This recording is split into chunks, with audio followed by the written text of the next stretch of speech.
Yo, how's it going, everyone? Man, so we're playing on extreme. I was talking about this a few days ago, saying how we should probably start doing these MGS3 runs on extreme as well, just so we can show shit that we don't usually show. Um,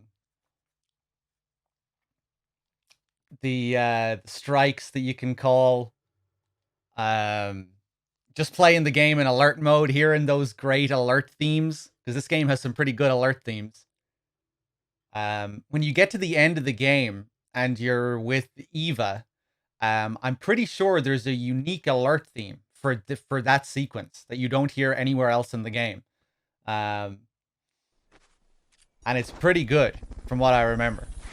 So maybe we'll have to show that at the end of the game just to hear those sweet tunes.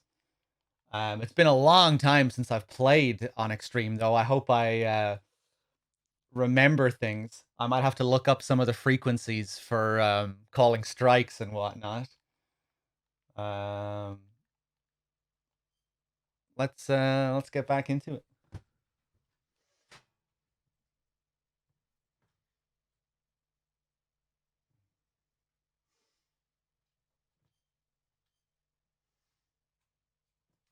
Just give me a second here.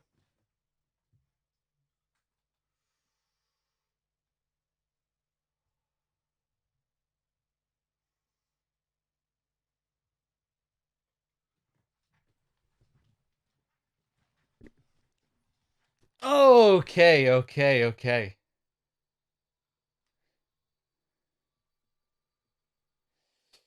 Wait a second. Are people only seeing the stream now? I should have been up over for the last minute or so. Wait a second. What's going on here? The game isn't up. What the hell? Hold on.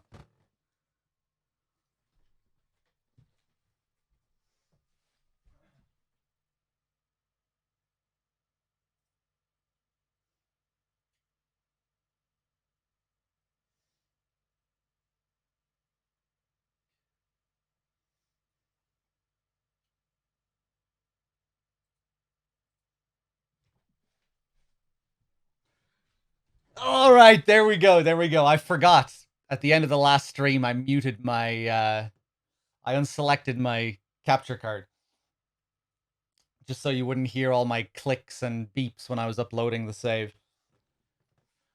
Okay, now I think we're good. Sorry about that, guys.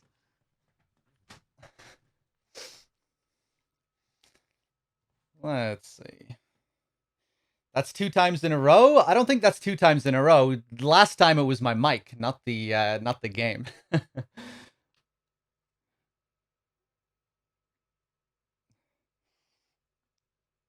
Want to know if we did any calls already? Is that a question, or is that? Are you asking me if I want to know, or do you want to know?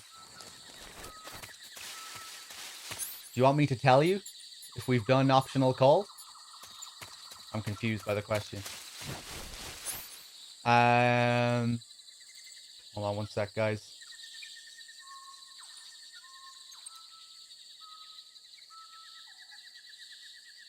My game is way too bright.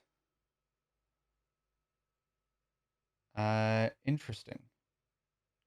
Hold on.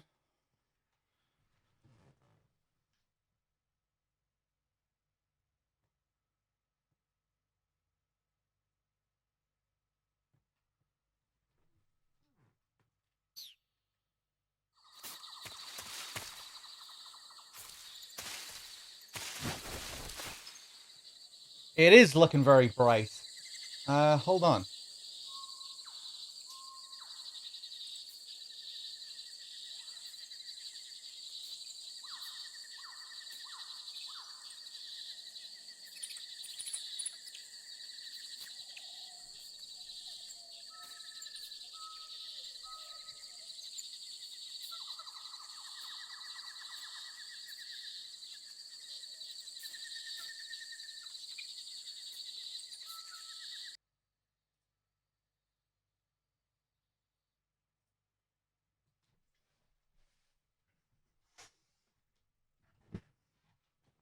Okay, let's see how it is now.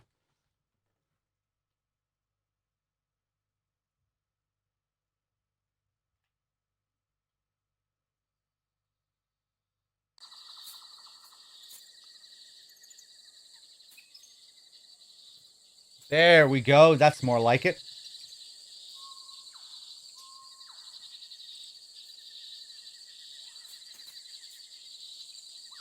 Okay.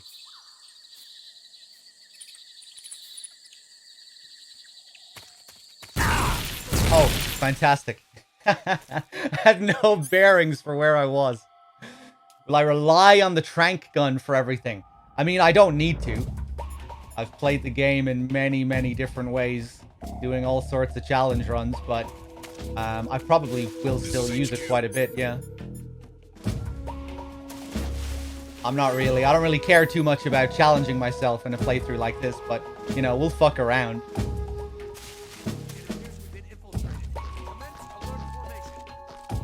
Acknowledged. Sending reinforcements. Use extra caution.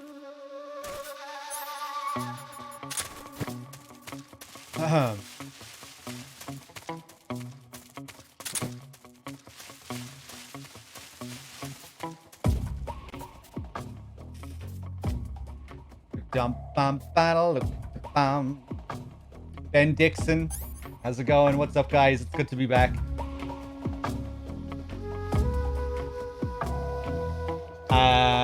Let me just check my Streamlabs here. Mr. Busta with the 100 bits just coming in. Thank you so much, Mr. Busta. What an accusation to start off the stream. Will you be relying on the trank gun for everything? Look at this guy coming in, throwing out the accusations. I feel like you're implying something there. Might need to take care of this guy, mods.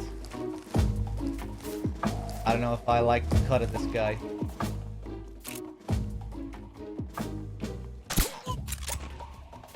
What's wrong?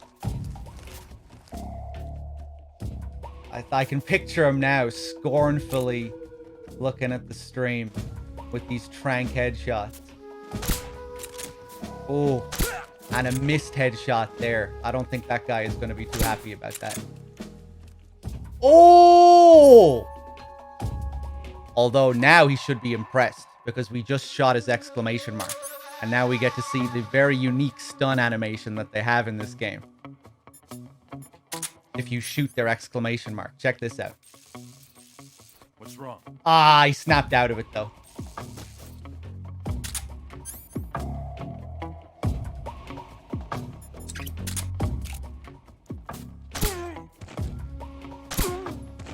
Alright, we'll kill some fools though. But, yeah, it's a fairly well-hidden mechanic. Something you might not see, you know, even if you've played the games 10 times. In MGS 2 and 3, if you shoot their exclamation mark, they will have a very unique stun. In MGS 2, they just sort of stand there looking up.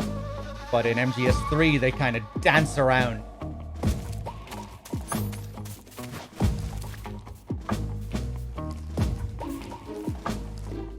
Yeah, we'll be doing lots of kills just to make the Sorrow fight a bit more interesting. I'm sure DRK has been killing lots of people up until now anyway. But yeah, that's what we usually do. Bum, bum, bum.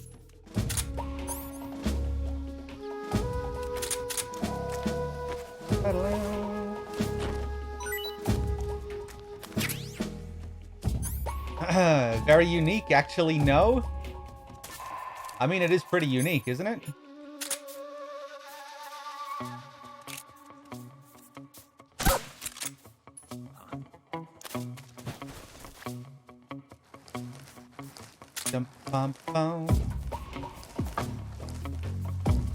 Let me just check my camo here. Ooh. Oh, I guess we're on a new game, huh? Yeah, because we don't have any completed files on Extreme. Fair enough. We might have to pick up some camos.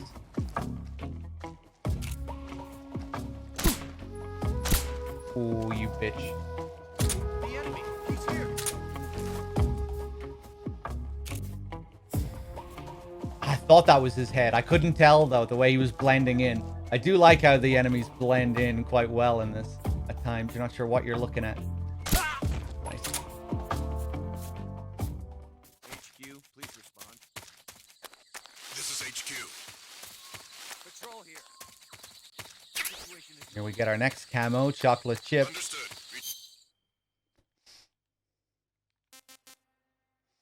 They can crouch run, but we can't. Yeah. I'm not sure if I ever really thought about that. All right, we can get a pretty good call with this chocolate chip camo. Hey, Billy, how's it going?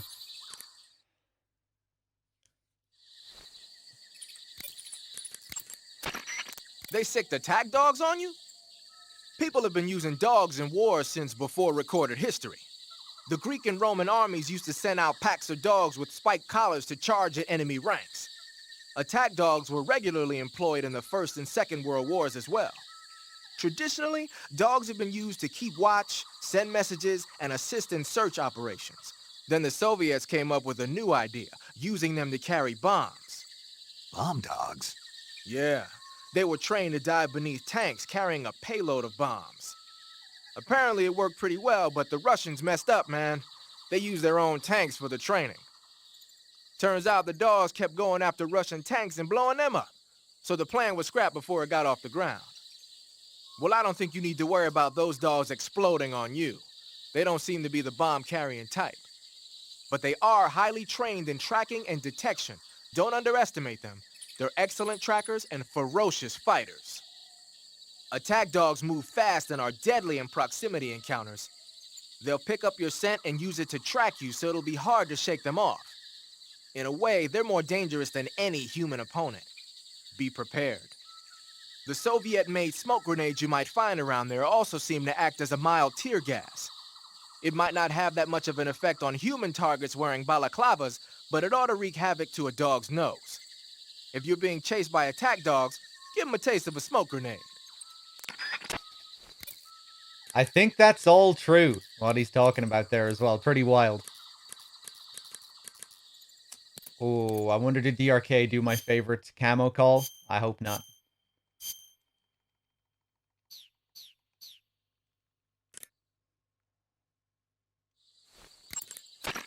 The camo... I heard you fought against KGB troops in the Virtuous mission. But this time you're up against He did Spetsnaz. naked? Okay. Spetsnaz is the Special Forces unit of GRU, the intelligence wing of the Soviet Defense Ministry's General Staff Office. Spetsnaz troops undergo rigorous training in all types of special ops, from assassination and demolition to intelligence gathering. That and Volgan's loaded, man. His unit is one of the best equipped in the entire Soviet Union, if not the best. I heard the enemies you encountered in the Virtuous mission were only carrying weapons like AKs and grenades. Well, it ain't that simple anymore. In addition to AKs, some of the patrols you'll encounter might be equipped with Scorpion submachine guns and shotguns.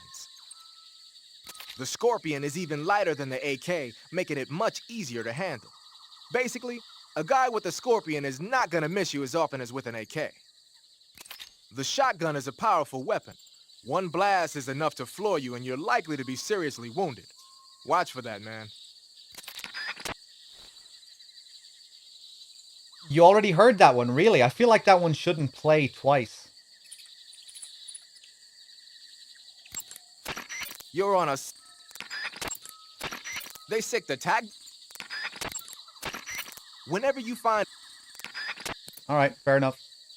Let's go back to chocolate chip.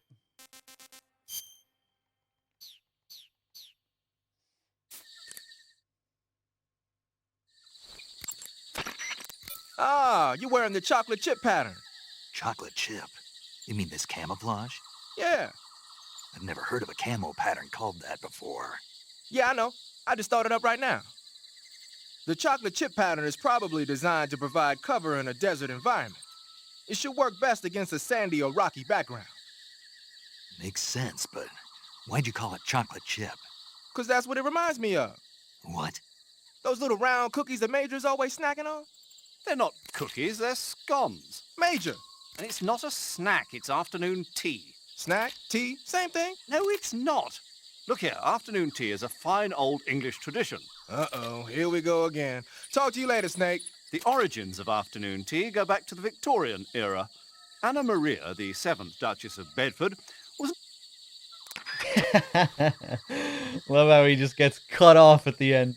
Oh, they're a little bit slow cutting him off. He stops talking and then it takes them a second to cut him off. Who's that? Oh, who saw me? Oh, hey.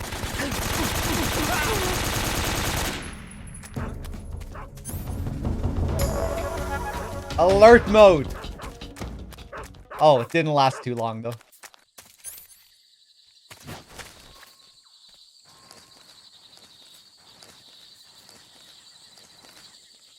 Dog is awake.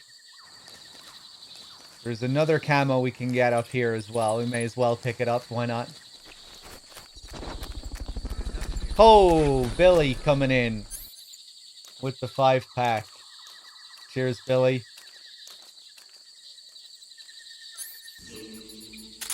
Zone. Who's that?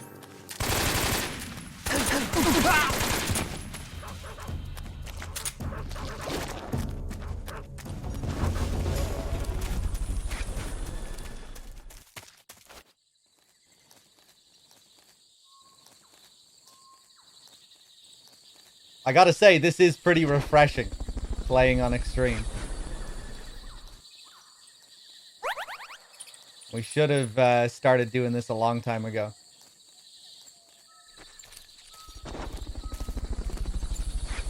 Where are we in the game? We're still pretty early on in Operation Snake Eater.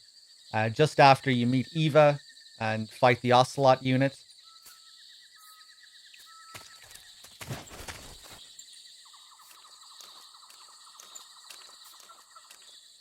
Really like how this classic camera looks as well. You get some nice angles.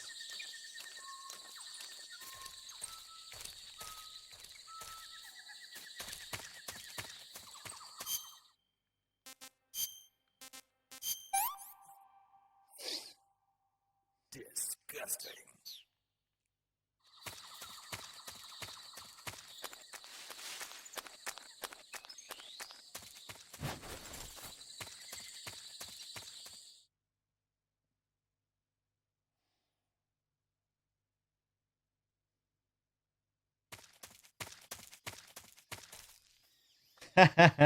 Don't forget the M60 for my voice's sake. Yeah, I'll try not to.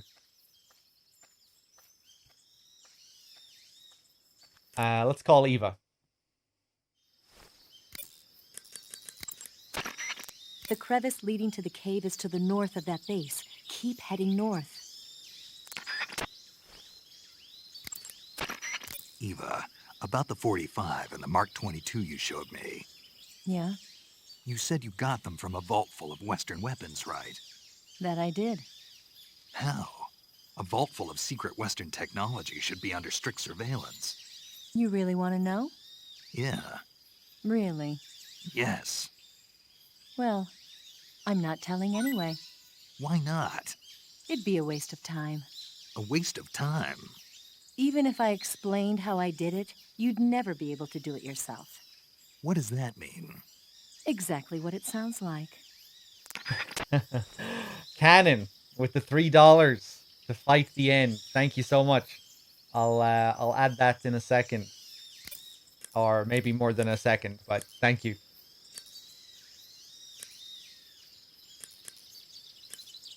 Let's do a save call, shall we? You want Make to sure save? we're up to date with all of these. You can get really bogged down with all these save calls near the end of the game if you want to show them all.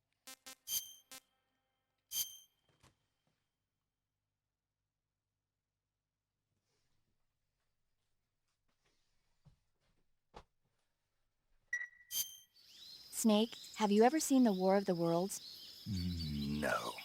These flying saucers from Mars arrive on Earth disguised as meteorites. The saucers use their heat rays to attack the nearby towns.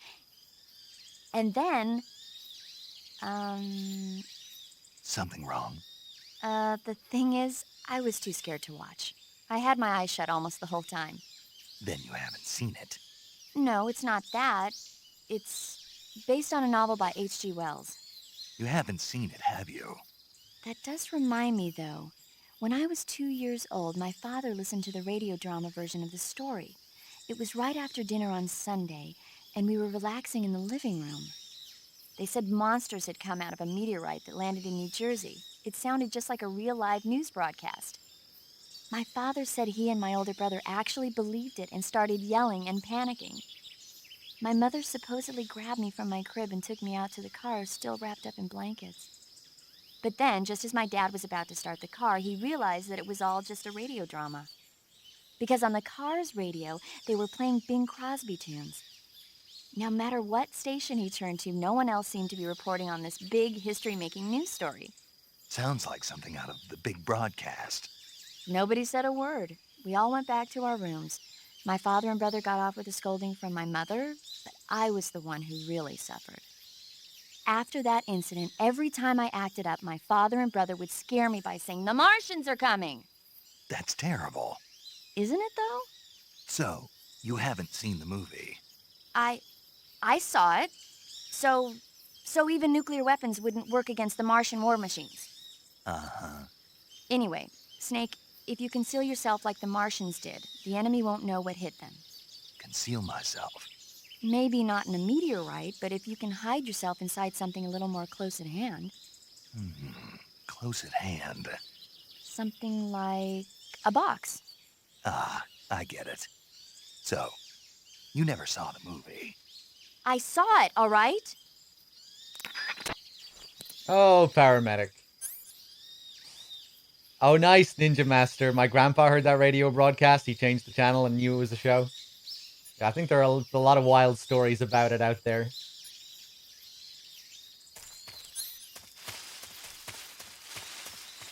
Okay, so I think this is an area where we can call for fire support.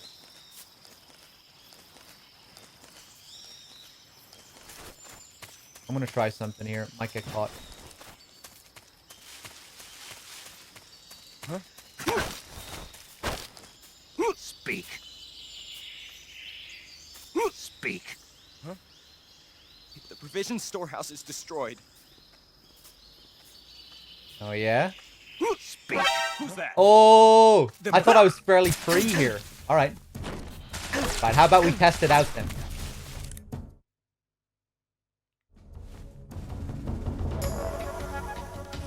.148.17. I think this should work. No.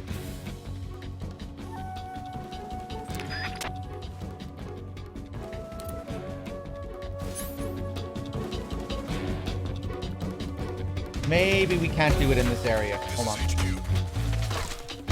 I'm just gonna go back to the previous area.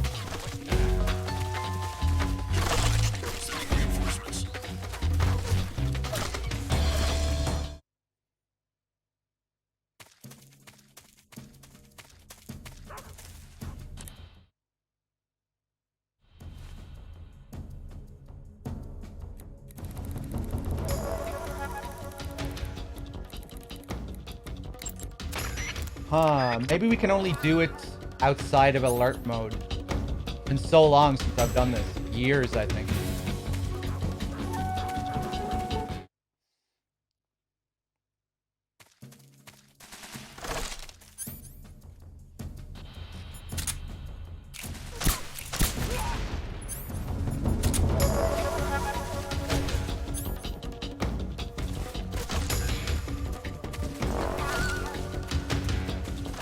Oh, man, this place gets crowded.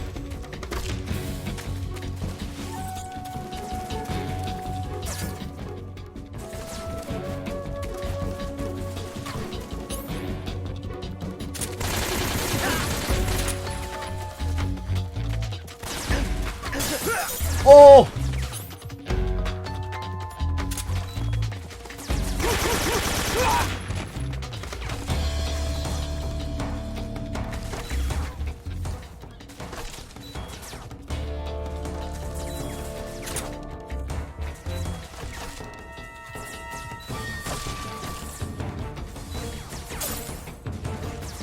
They're all firing at the building, but the alert is still going down. Ah, okay, not for long. Fair enough.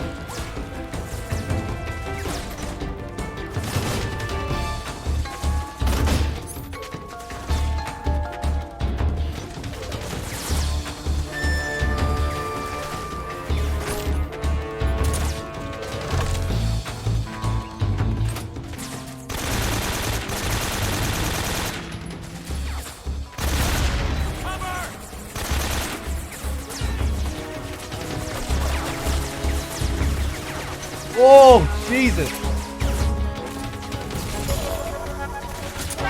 I see him.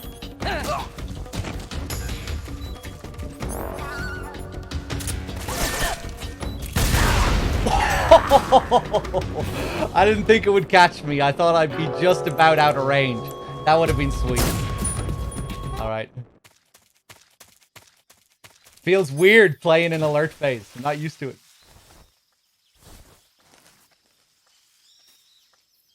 Okay.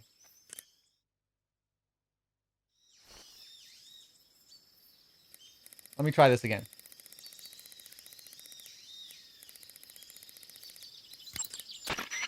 Still no response, huh?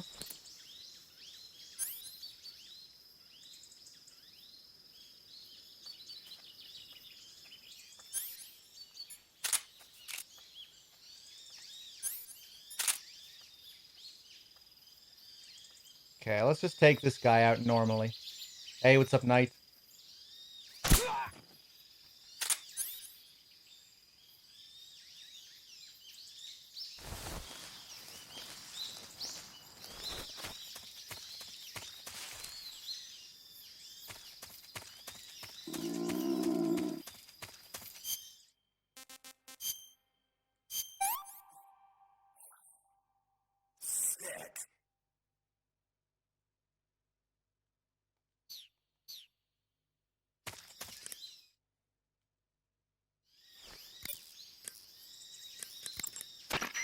Some types of food spoil faster than others. Animal and fish meat goes bad relatively fast, but plants and mushrooms generally last a little longer. Animals won't go bad if you capture them alive, though. You can tell whether food has gone bad. Oh, are we not on extreme? I thought we were on extreme. Are we on hard?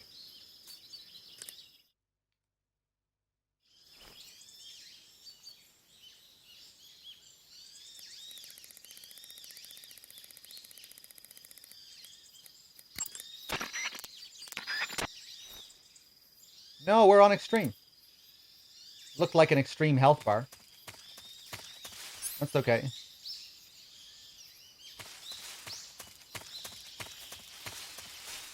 But we're definitely not on European.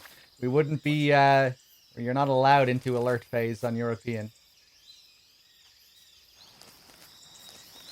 Yeah, I wasn't even looking at the save screen.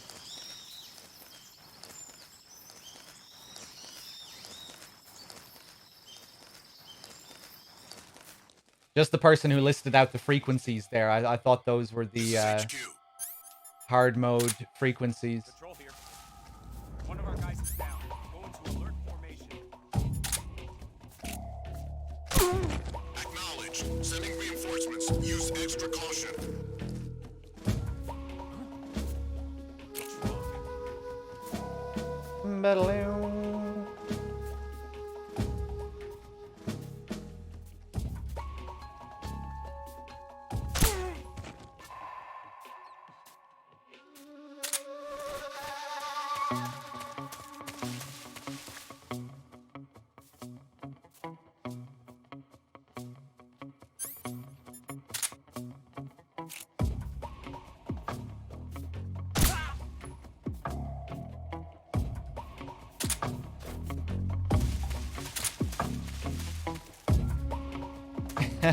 Yeah, maybe we'll have to start changing the titles a little bit. If we're not technically on the highest of the highest. But yeah, I think for these playthroughs, we are better off playing on Extreme instead of European Extreme. We can just show more things.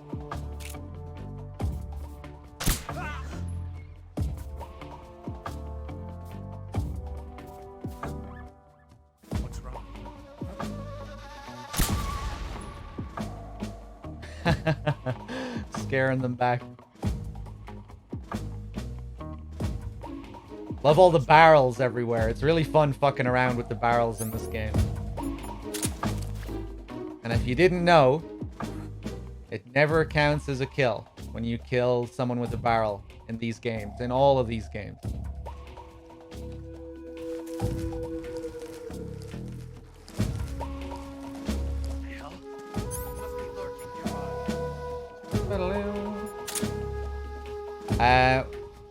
While European Extreme in this game is game over on sight, you can't play the game in alert mode. Once you get an alert, that's it. You have to restart from the beginning of the area.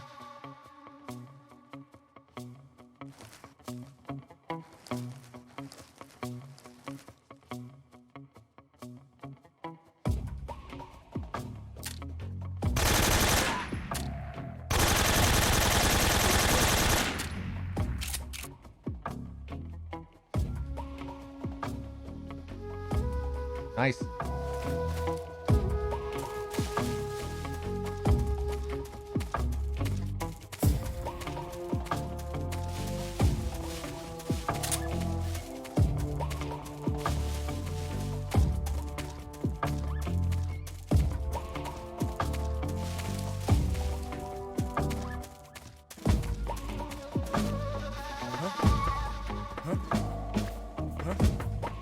What's that sound?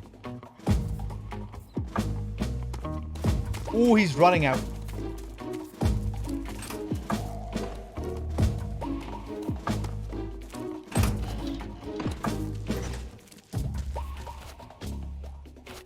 I'm actually scared to approach him there. There's nothing. Because if I run up to him in caution, he'll turn around and it'll be an instant alert. Oh, now he's running around the other way. Okay. Let's go up and get this camo. Really fun map, this one.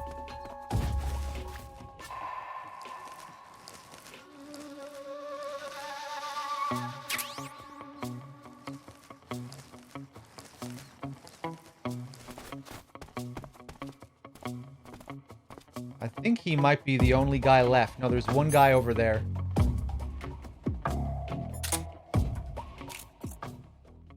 HQ, HQ.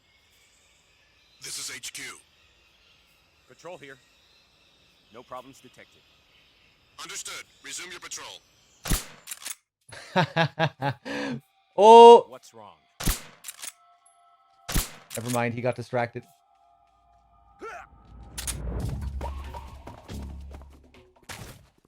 What's my least favorite area in this game? Oh, I don't really have any. I feel like all the areas are pretty solid. Huh? What's that sound?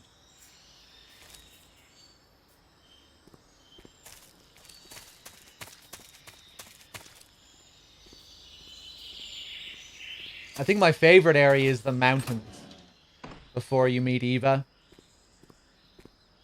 Or really just the whole mountain section I really like. But that last area with all the trenches, really cool. Huh? Answer me.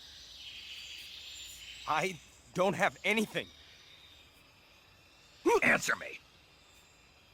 Under the bed. Speak. Bastard. Does Streamer ever do marathons in story order rather than release order? We used to do chronological marathons quite frequently. Speak. But recently we've started doing it in release order. Oh, well, not recently, but for the last year or so. I generally think it's more interesting to do it in release order just because you get to see how the game's evolved technologically over the years. And even in a story sense, I think it's more interesting to see it in a release order. Because that's how the story was told, you know? That's how it was written.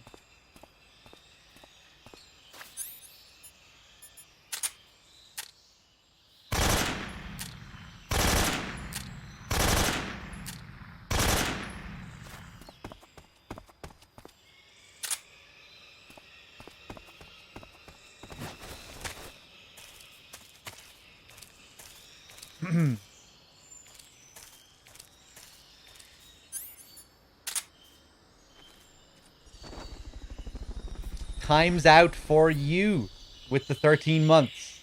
Thank you.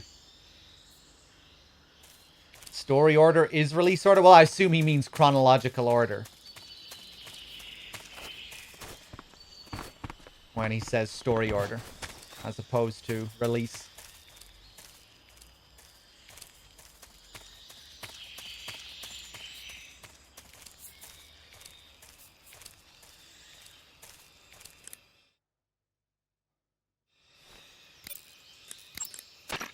Major, What is it? that attack chopper is parked on the heliport. The one from before? Yeah, the one that took away the Shagohod during the Virtuous mission. Perhaps it's an armed variation of the Mi-8 hip. No, some of it looks the same, but the overall shape is different. It's got stub wings, and the cockpit canopy looks like an angular greenhouse. No kidding. Then it must be some kind of new model.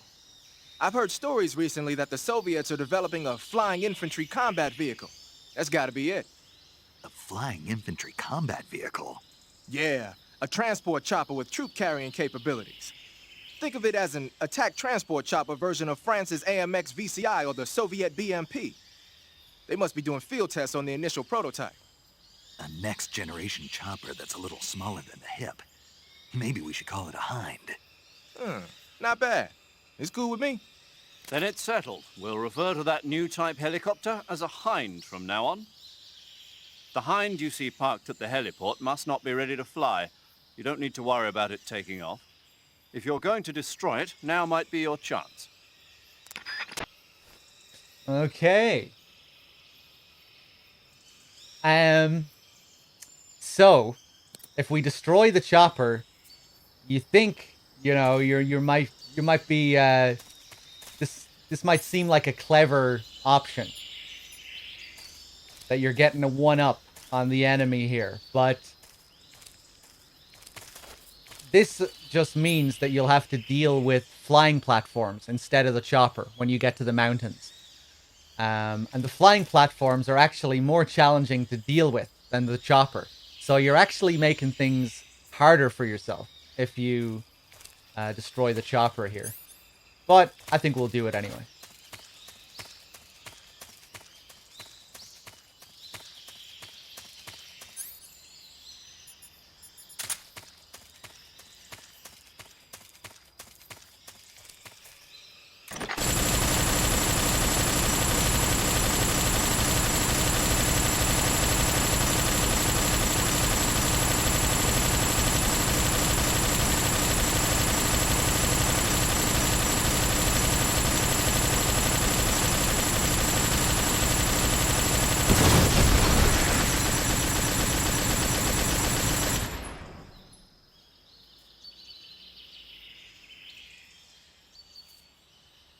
Beautiful.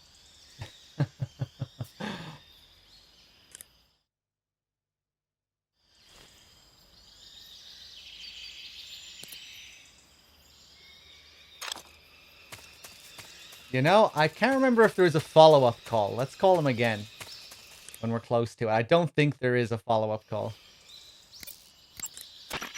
Good, you've reached the relay station, but stay alert. That station is an enemy strongpoint. The security is bound to be tight. But there's no other way to get to the crevice if I don't make it through. Exactly. The crevice leading to the cave is in the north of that area. Find a way to slip past the enemy and head north. The crevice... Snake, press the... Let me just make sure we're up to date with Zero's calls. Snake, press the left stick down. Yeah, I think we are.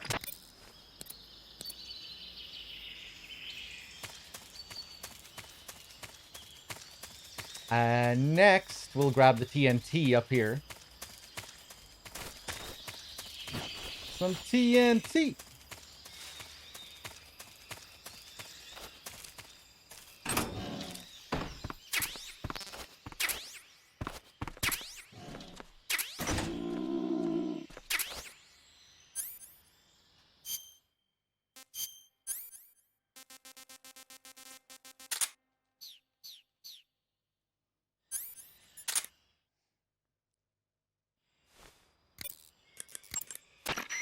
Looks like you've got some TNT.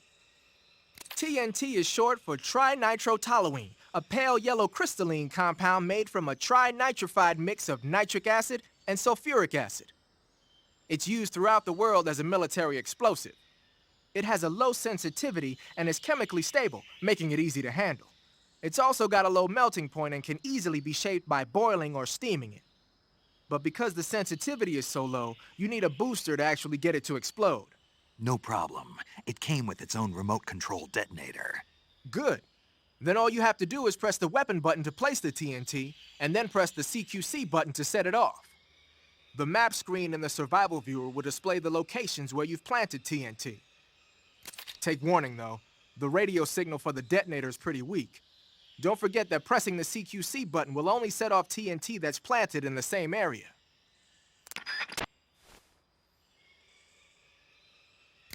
You know, I think for the fire support, we have to attain the frequency first from the soldier before we can use it.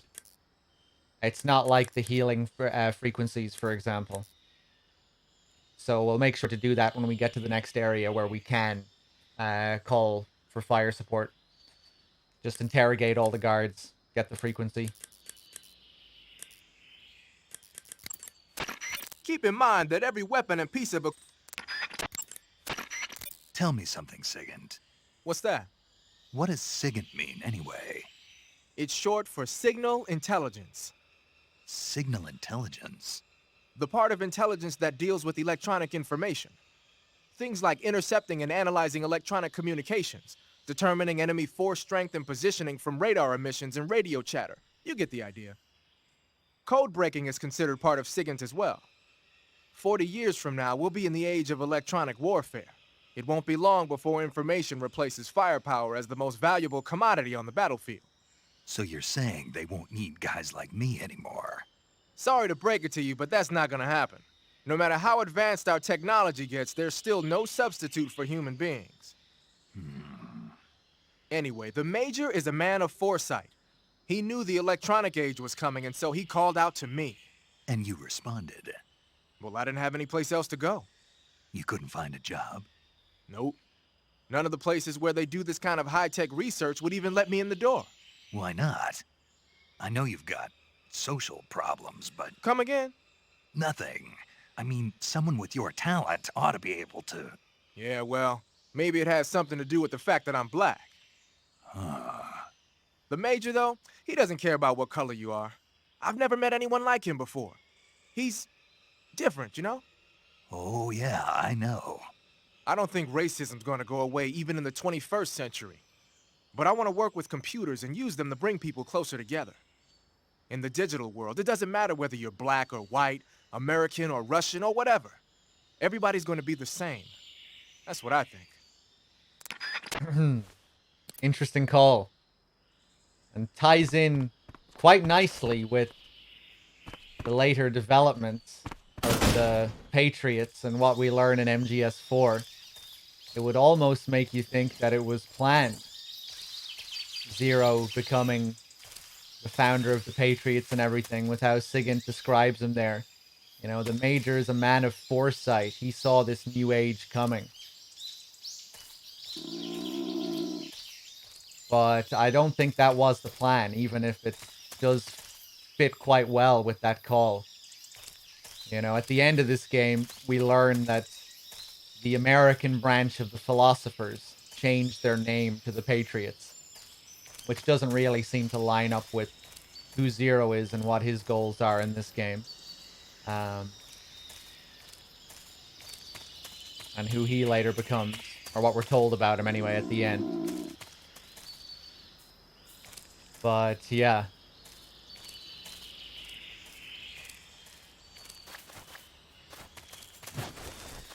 Of course, Sigint becomes the DARPA chief.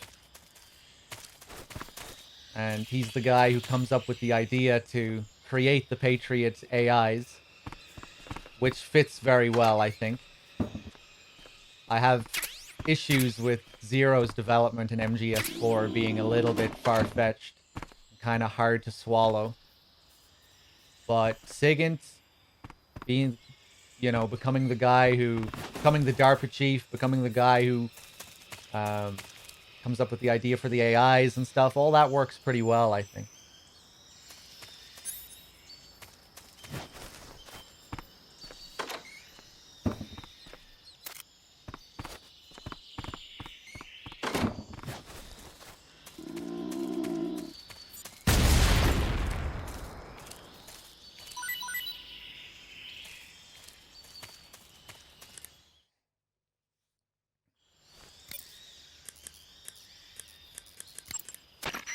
I see you have a calorie mate. Calorie mate. The thing you're holding now? Oh, the little block that looks like a cookie? Try it, it's pretty good. Okay. But what is this thing? Never seen anything like it. Calorie Mate is an energy supplement that contains all the proteins, lipids, vitamins, carbohydrates, and minerals needed for a balanced diet. It's a well-balanced food. Because of that, it's just perfect for giving your body the nutrition it needs in combat. It sounds like a space-age food. Real astronaut food is not very good, but that should taste fine. Yeah, and it'll help balance out all this jungle food I'm eating. It's easy and quick to eat, so it's perfect when you're running late for an important mission in the morning. I've never been late for a mission. Really? Aren't you always keeping people waiting? Huh? It's easy to keep track of your calorie intake and receive the nutrition your body needs, so it's good for losing weight, too. All of the geisha girls in Japan use it for watching their calories. Is that why they're all so slim? Right. And any diet where you eat nothing at all is bad for the body. I see. You seem to know a lot about Japan, don't you? Yes, I love Japan. I see you've got yourself a ration. Rations are portable meals carried by Soviet soldiers. No, they're not. Huh? They're disgusting portable meals carried by Soviet soldiers. Hey, you should be grateful. Those things are designed to last. No matter how long you keep a ration, it'll never go bad. And they're surprisingly good for you, too. I'd take a snake over this any day, even if it's a little rotten. You are hopeless. A little rotten. Anything else, paramedic? By the way, Snake, What? you know the Ocelot unit commander? Ocelot? Yeah, that's not his real name, is it? I wouldn't think so.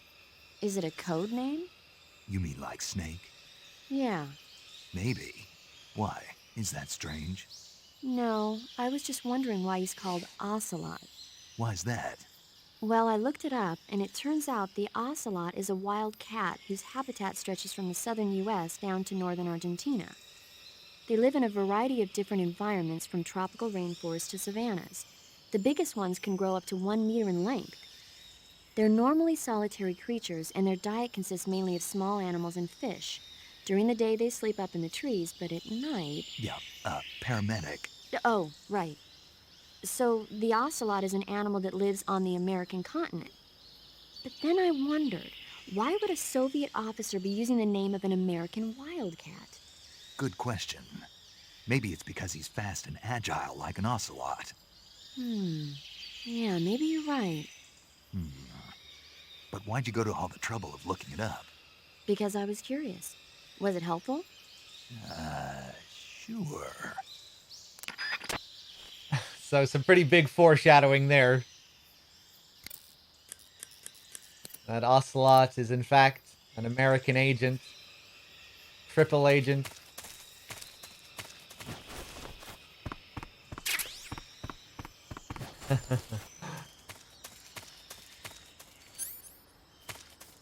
Oh, we should be able to get a good call with Eva here as well.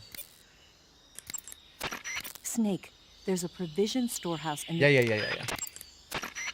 By the way, Snake, do you have a calorie mate? Yeah, Is it any good? I haven't tried it yet. Oh. You want it? What? Do you want the calorie mate? What are you saying? You want it, don't you? I didn't say that. So you don't want it then? No. But if you were going to give it to me as a token of thanks for me helping you out, then of course I wouldn't refuse it. Are you on a diet? What did you say? Calorie Mate is supposed to be really good for losing weight. Are you saying I'm fat? No. I'm not on a diet, and I don't need one. I just wanted to try the taste. Oh, sorry. Be careful with what you say. Yeah, sorry. So, is it true? Is what true? That it's good for losing weight. Yeah. Calorie Mate provides a nutritionally balanced source of energy, and it makes counting calories easy. That's what's supposed to make it good for dieting. Oh, I see. I heard that all of the geisha in Japan use it. Geisha? Yeah, I've never heard about that. really. Yes. I'm sure there are some geisha out there using Calorie Mate for diets, but I doubt all of them are using it. No, I guess not. Classic. You want to save? Let's get another save call here just to stay up to date. Like I said, it's easy to get really bogged down with them.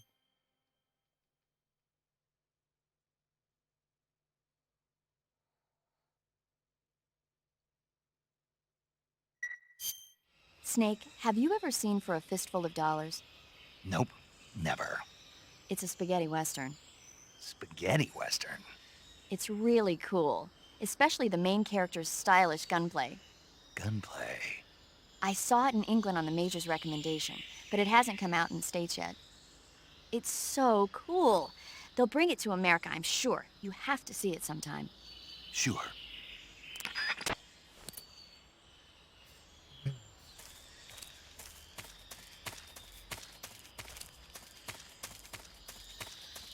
My favorite is 2, Ravage, MGS2.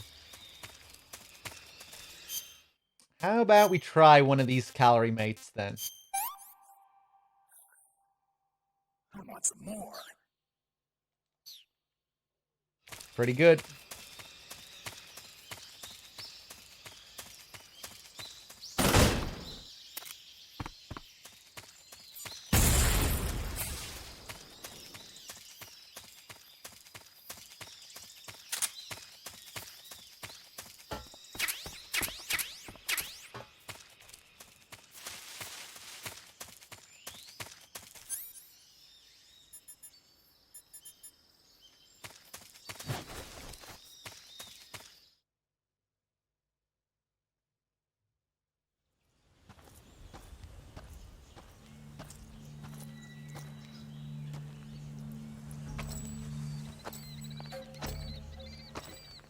Ah, you're here at last. Looks like the boss's info was right.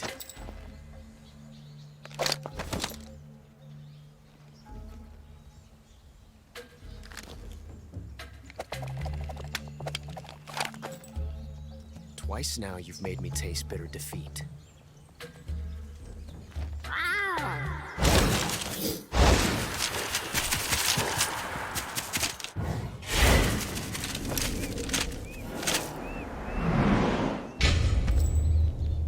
I hate to disappoint the Cobras, but you're mine now. All of you, leave us.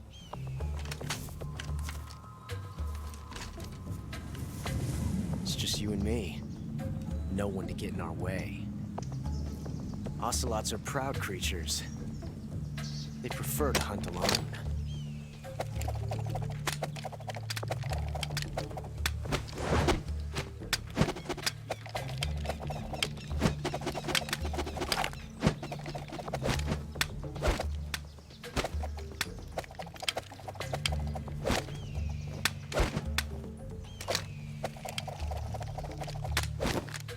Shots.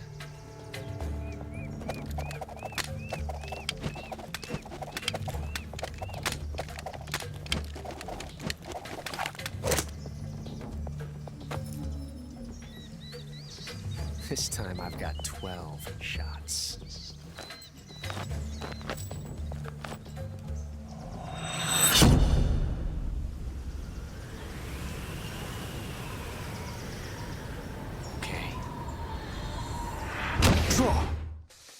Let's do it.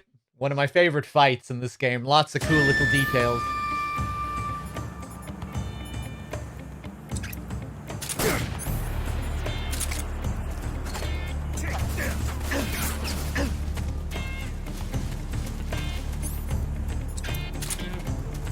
And the sick music.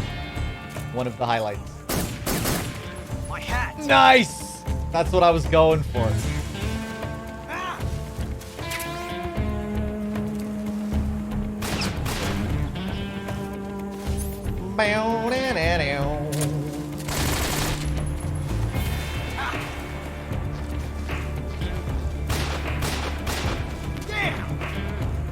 Oh, what was that? He's getting his hat back. Snake!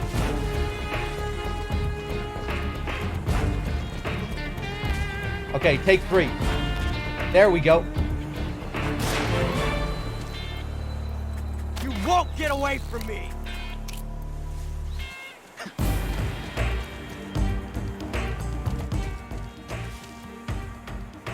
Get back here!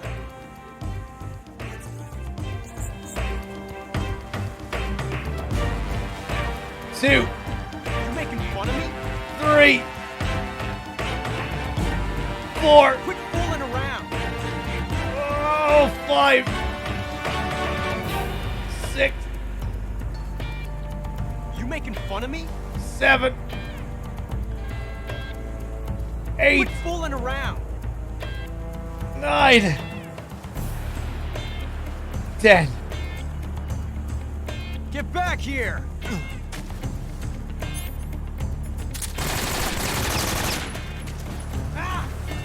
I thought he was right in front of me. That would have been sweet if I got him there. You fool! You're all talk, huh? Touché. I've never felt a tension like this before. That's so different from simply changing a clip.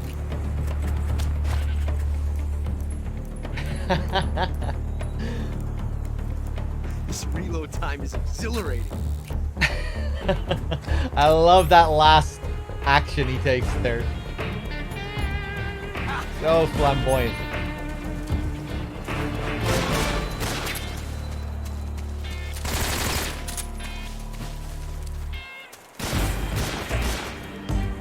You won't get away from me! Shot.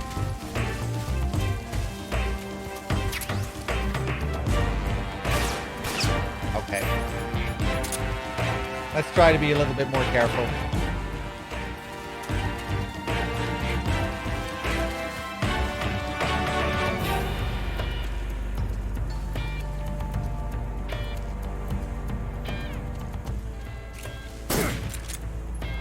Touché.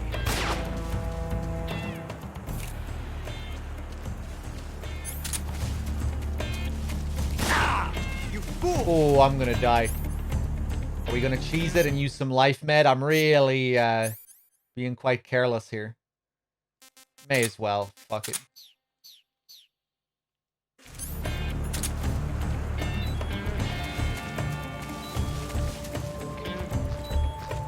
I've never felt a tension like this before.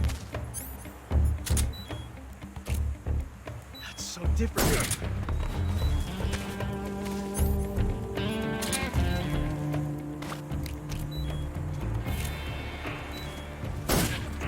Oh!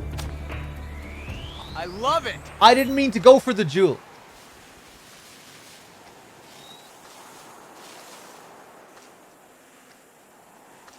He might not react to the Marcor now.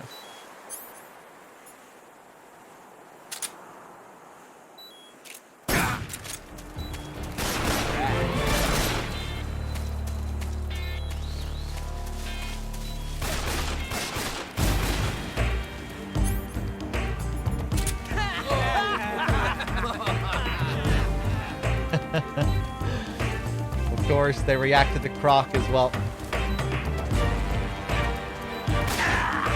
Oh!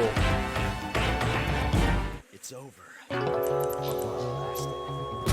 Oh, yeah, of course. He flips his guns around at the end. Answer me! Forgot about that. Snake!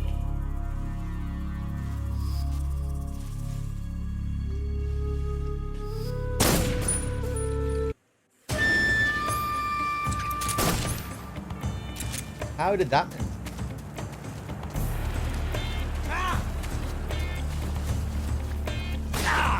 You're all talk, huh?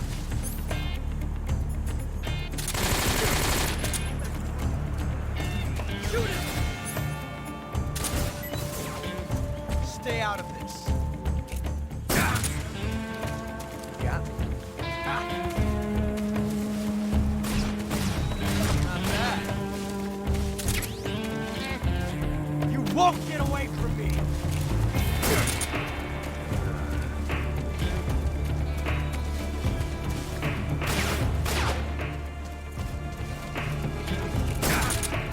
Nice shot.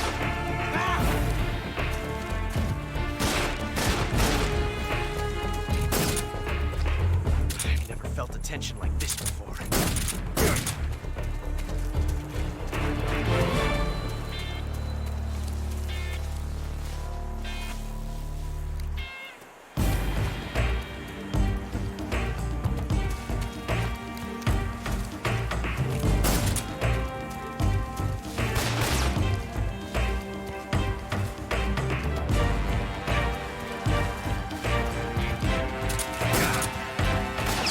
Nice.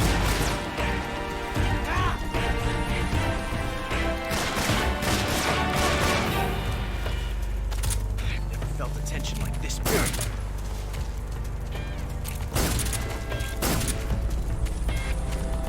Oh, Ginger Gamer with the 5-pack. Thank you.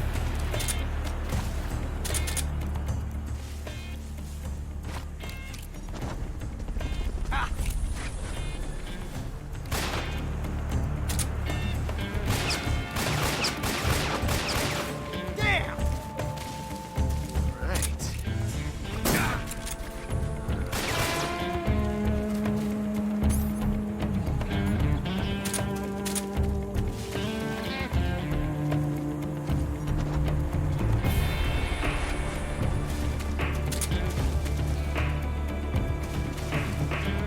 What the hell is he doing?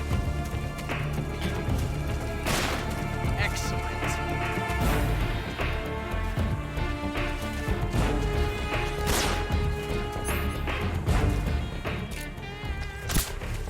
This reload time is exhilarating. Shoot! Get out of here!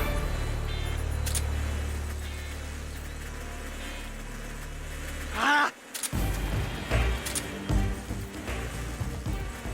Get away from me! We didn't quite get a good shot of him there, but you can see him spinning the revolvers around to get rid of the hornets, like he does in the cutscene afterward.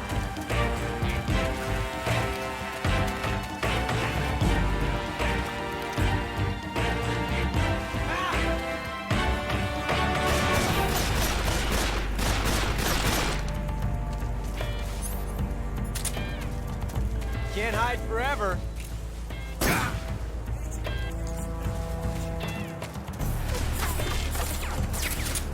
I told you to stay out of this. Amazing.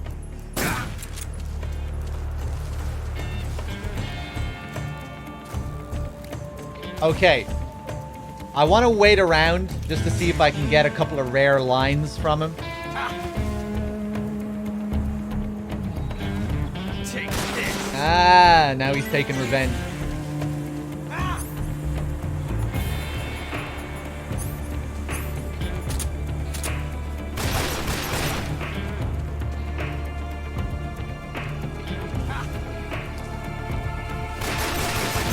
You know, I'm not sure if I've ever tried spinning the revolver to get rid of hornets. We don't have the revolver right now because we're on a new game file. Loading like this. Oh! It's a revolution. Look at him go! You disappoint me.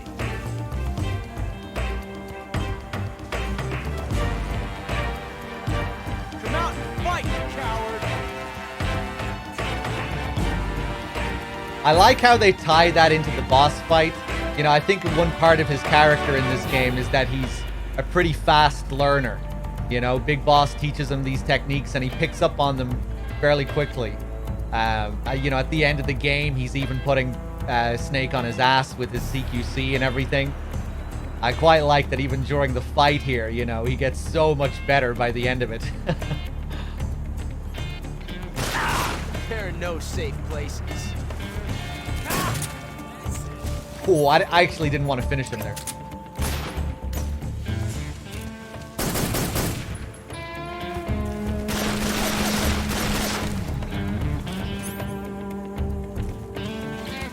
Can't hide forever. Come on.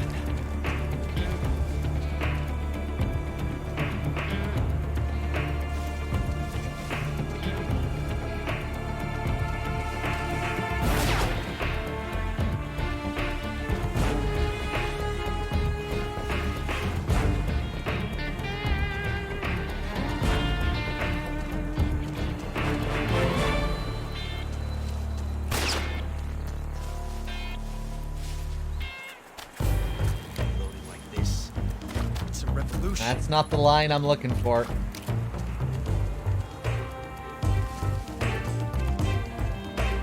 What's the matter?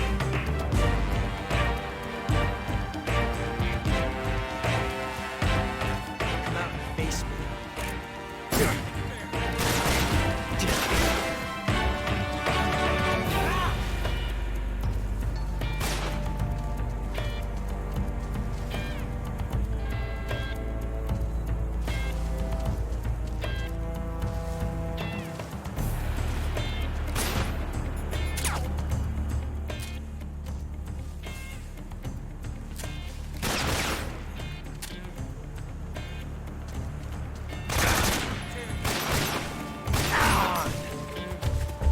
I can feel it now. The rhythm, the pulse, the heat of it. That's another one. Still not the line I'm looking for, though.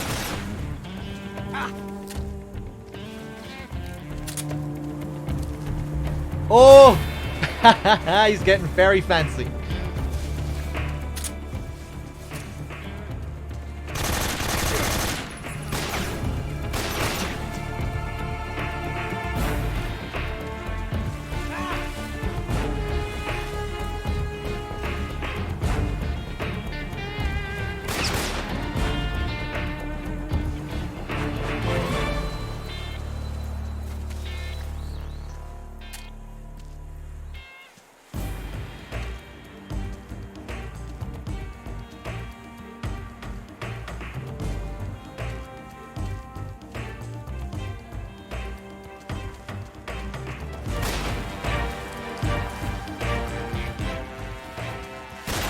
Oh! This. It's a revolution. Pretty well played. He's being very stubborn. He's not saying it.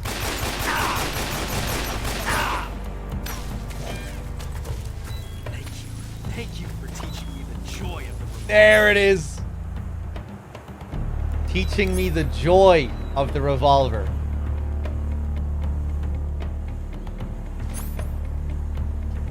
Because of course, what is the boss's code name? The Joy. Where do we learn our skills? From the Joy and pass them down to Ocelot. So we really do teach him the joy of the revolver.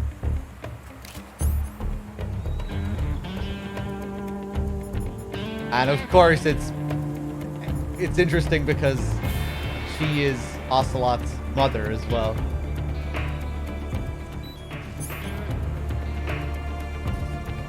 I'm equipping some life med just to be safe.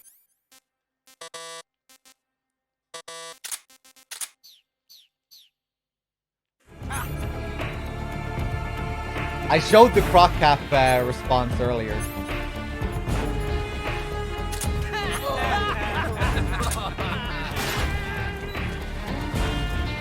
I think it's just his men that will comment on it.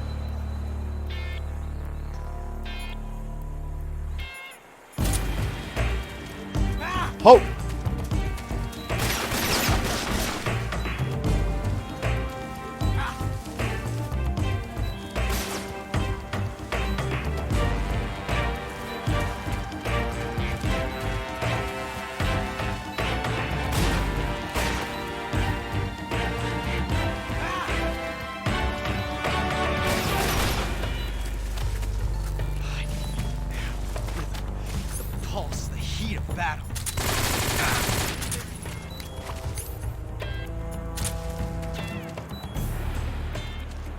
Oh, really?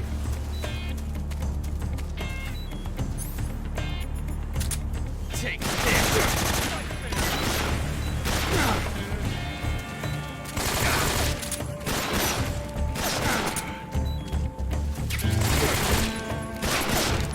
Come on!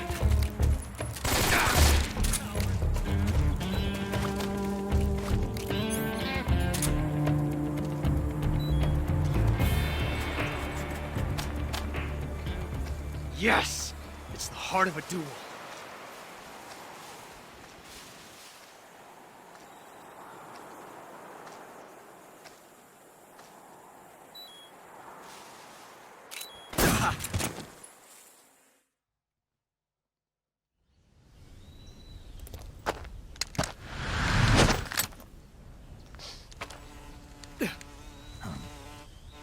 Damn it.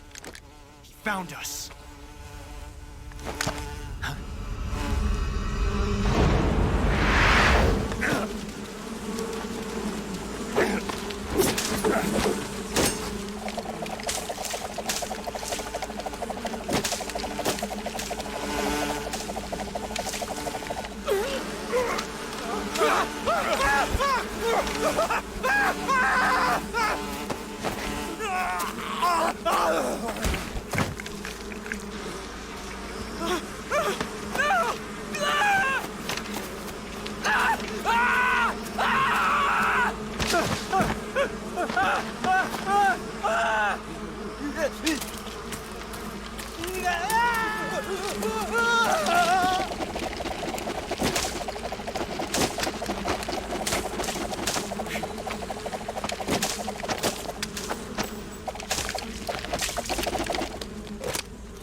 You were lucky.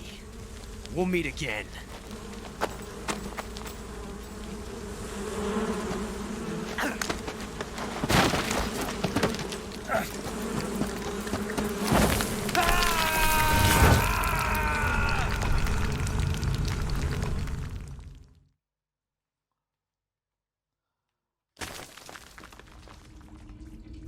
All right. So, for tranquilizing Ocelot, we get the animals camo, one of the best camouflages in the game.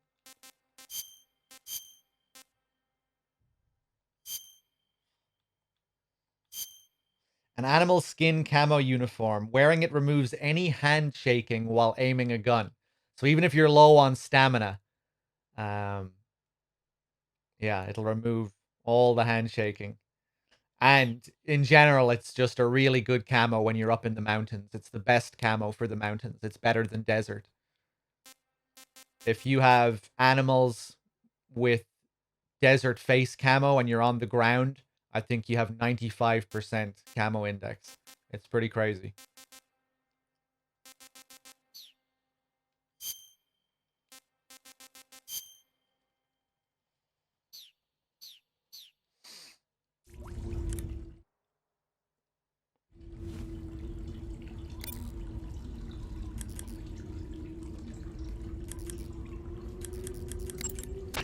Snake, are you okay? Snake!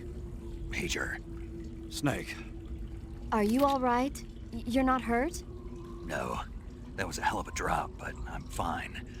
Looks like there's no way back up, though. I see. Well, anyway, it's good to hear you're not injured. Slipping and falling may not have been part of the plan, but getting into that cave was. Proceed further into the cave. The cave seems to be structured like a maze, but there's an exit somewhere. Find a way out of the cave and head for the aqueduct. All right, but it might take me a while to get through this cave. Are you hurt? No, Is it the enemy? Did they set a trap for you? not that either. Then what is it? It's dark in here. Dark. Yeah, there's no light anywhere. I should have brought a flashlight with me. So what you're saying is that it's going to take you a while because you don't have a flashlight. Right. Snake, if you don't have a flashlight, you should be looking for a substitute. I tell you, American soldiers these days rely too much on ready-made equipment. Here we go again. What was that? Nothing. American soldiers rely too much on ready-made equipment. And not only that, they can't seem to grasp that one piece of equipment can have multiple functions. Back when I was in the SAS, we never had that problem. We were trained to use every piece of equipment in as many ways as possible. If you don't have a flashlight, look for something else. You need to develop flexible, innovative thinking if you want to... Hey, are you listening to me? Yeah, of course I am. First, take a look at what you're carrying with you now. Don't you have anything that can provide you with some light? Snake, are you all right? Yeah, just barely. What the hell were all those hornets? Most likely that was the Pain, one of the Cobras. I figured as much. Are they tracking me? I don't know. The Cobras only take orders from the boss. Not even Volgin knows what they're really up to, so I don't know anything about them either. No kidding. I'll try and dig up as much as I can about them. You just focus on moving ahead. Go to the end of the cave and you'll come out in an aqueduct overgrown with mangroves. This leads to the Ponyzovye swamp. And Snake, be careful. That cave... is pitch dark inside. Good. I did remember to tell you then. If it's completely dark and you need a light, try using a torch. I heard there's some emergency torches stored somewhere in that cave. Torches. Got it. So where are they? Huh? Where are the torches? How should I know? Go find them yourself. Yeah, one of the biggest issues people had with this game when it came out was too much menuing.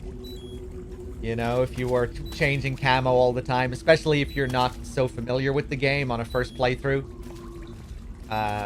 you'll probably be using the menu quite a lot. Because the game encourages you to change camo every time you move on to a new surface.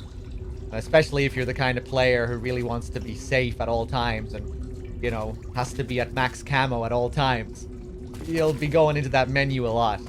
Again, when you know the game well, it's really not that much of an issue.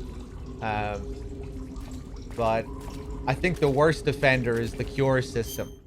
The cure system in this game, I don't think really adds much to the game at all. There are some cool details, like, you know, when you burning leeches off, and how the leeches don't really make much noise when they attach themselves to you, and you don't really see anything noticeable on your health bar change. You know, you just your stamina starts to rapidly decrease, and you're like, wait, what the hell's going on with my stamina? And then, you know, you can have a cool sort of moment of realization there when you figure out what's going on with the leeches. I guess it's cool how they play around with it in the end fight as well. But I think for the most part, it's just a bit of a nuisance. You know, if it just kind of breaks up the flow of boss fights. If you're always getting hit in boss fights, you know, and you have to go in and just go through the process of, yeah. You know, apply the disinfectant, apply the styptic. And it's not like you ever really need to worry about your supplies either, you know, because you're always given so many supplies. So, it's not like you need to think too hard about managing all this stuff. You know, it's just a sort of monotonous process that you have to go through all the time. It fits with the whole survival theme and everything. But... and I don't think it's terrible. But yeah, I don't think it really adds anything to the game. You can break your legs and still run at full speed. Like, I think that would have been really cool if it affected your movement. You know, if injuries actually affected how you play. But it doesn't, really. It just affects your health bar.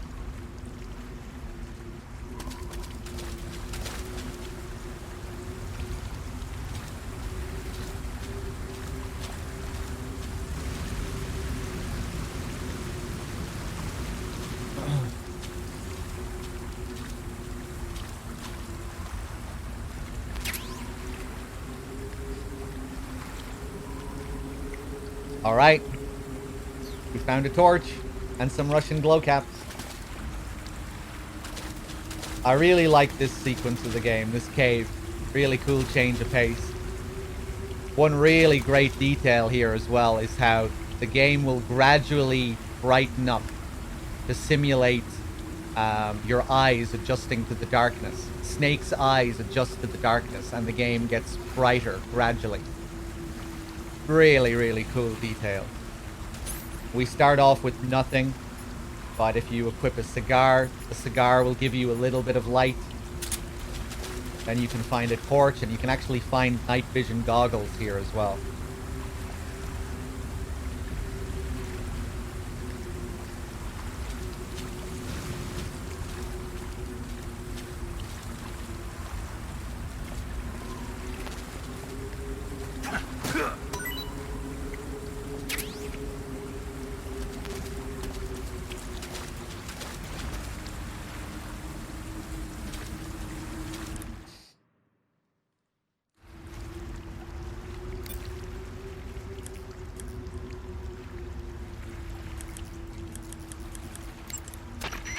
I see you found some Russian glow caps. The Russian glow cap is a kind of luminescent fungus, a mushroom that glows in the dark. Why would a mushroom glow in the dark? It's bioluminescent, just like a firefly. It uses the so-called luciferin luciferase reaction. To put it simply, luciferin reacts with luciferase in the presence of magnesium 2+ ions, breaking it down into oxyluciferin and carbon dioxide. The carbonyl groups in the oxyluciferin are initially in an electrical excited state. When they return to their base state, they give off light. Did you get all that? Not really. Oh. By the way, does that mushroom recharge your batteries when you eat it? Huh? I mean, it seems like if you ate a glowing mushroom, it might recharge your batteries or something. Snake, your batteries are organic batteries. They produce electricity by utilizing the potential difference between cells. Organic batteries are known for their highly efficient energy conversion, but they still rely on chemical reactions between proteins and enzymes to... So you're saying they'll get recharged? Believe what you want. Great.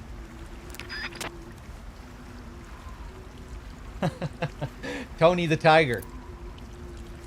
Well, I guess we have to try this out, don't we? Not eaten yet. Said to recharge the battery when eaten.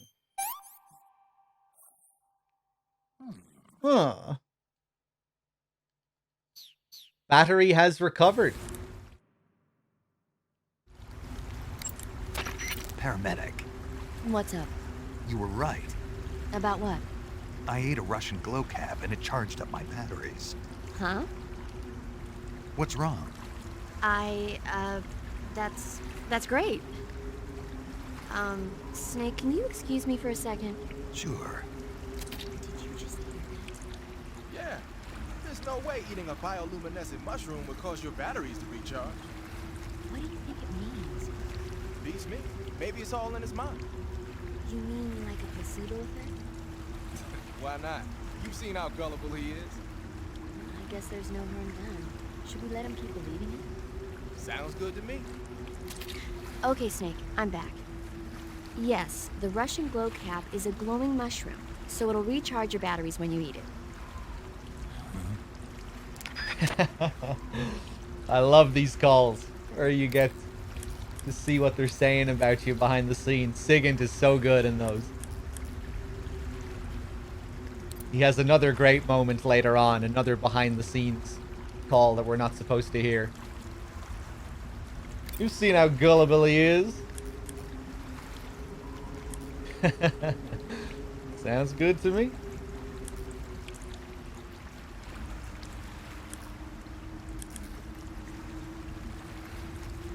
Okay, we can get a good save call You here wanna as well. save? Hold on a sec. One of the most memorable ones.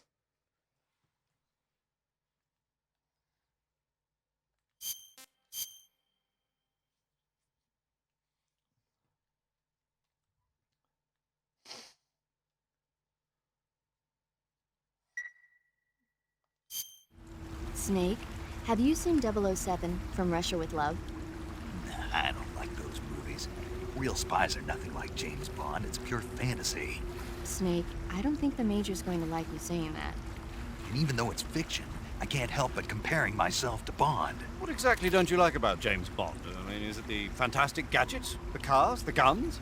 Major, Snake, wouldn't you like to have a gun shaped like a pen? What good is a pen gonna do me in the jungle? I'd look like a fool. Then what about a snake-shaped gun? You can make it look like you're grappling with a giant snake and then get a shot in on the enemy while they're distracted. Okay, now you're being ridiculous. We'll make you a snake-shaped gun that folds up and fits into an attaché case. Will you give it a rest? Oh, I get it. You're worried about how to handle the ladies, aren't you? No. I knew it. To tell you the truth, I don't like the idea of playing hanky-panky with enemy femme fatales either. But that's part of Bond's appeal. You could learn a thing or two from him. I mean, what about this Eva? What are you planning to do with her? I don't even trust her yet. No, that's not what I mean. You can't let yourself get involved. This is a game of spy versus spy. She's using you just as much as you're using her. I realize that.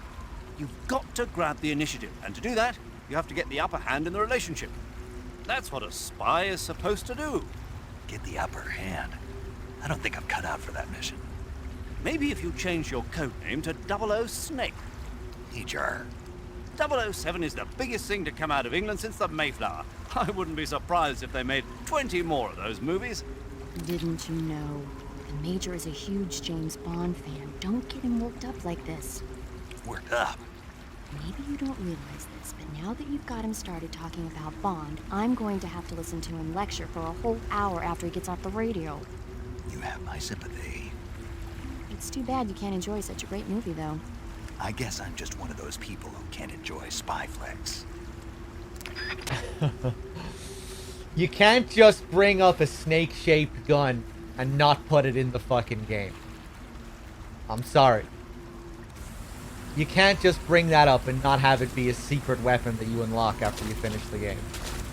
A snake-shaped gun in an attaché case? Come on, man. And maybe they could have changed your name to 00 Snake for New Game Plus. Put 00 Snake up above the health bar. Really missed opportunity there. I wonder if it was ever an idea during development. A snake-shaped gun? Come on.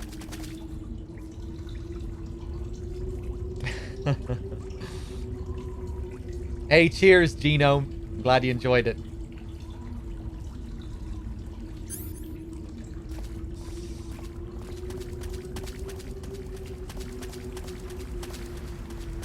All right. Where am I going here? I'm a little bit lost. Let's take out this torch.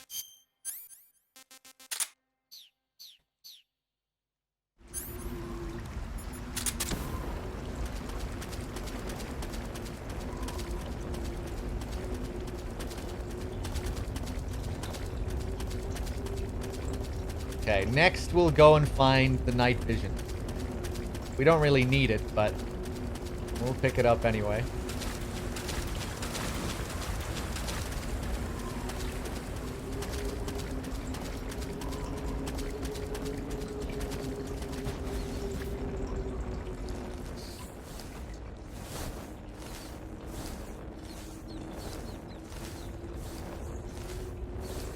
Kind of a unique level as well, just the way this cave is structured, the way it loops around in itself. Really nice change of pace.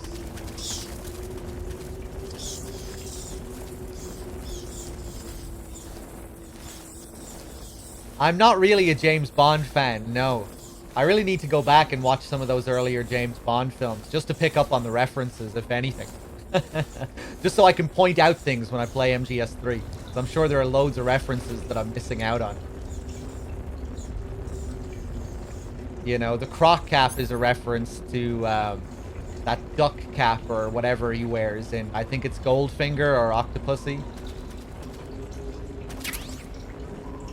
Remember Kojima saying in an interview whenever he sees that scene in James Bond, he always laughs. And that's what inspired the croc cap.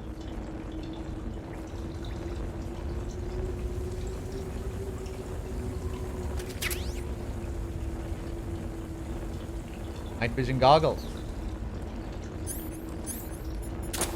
And the face of pure evil.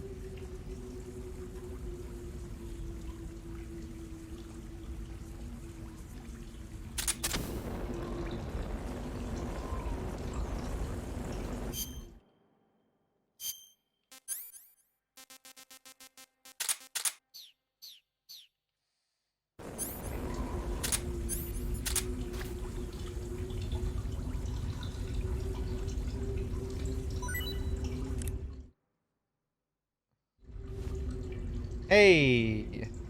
Oh, I missed another one before that as well. Colonel, with the $2 donation to fight. We're so close. Let's do it. Thank you, Colonel. And Jim Hausman with the $5. Say you were getting married and you had to choose the outfit you'll be standing at the after in. What camo would you be wearing?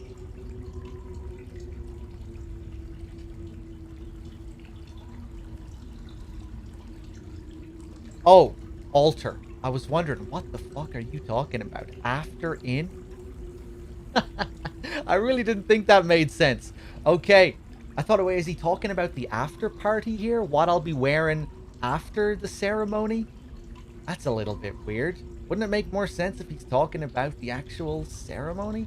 Okay, altar. Yeah, that certainly makes more sense. What camo would I be wearing? Oh, well, there is a tuxedo in this game. You can unlock a tuxedo. So I could go for the tux. Or maybe the fly camo.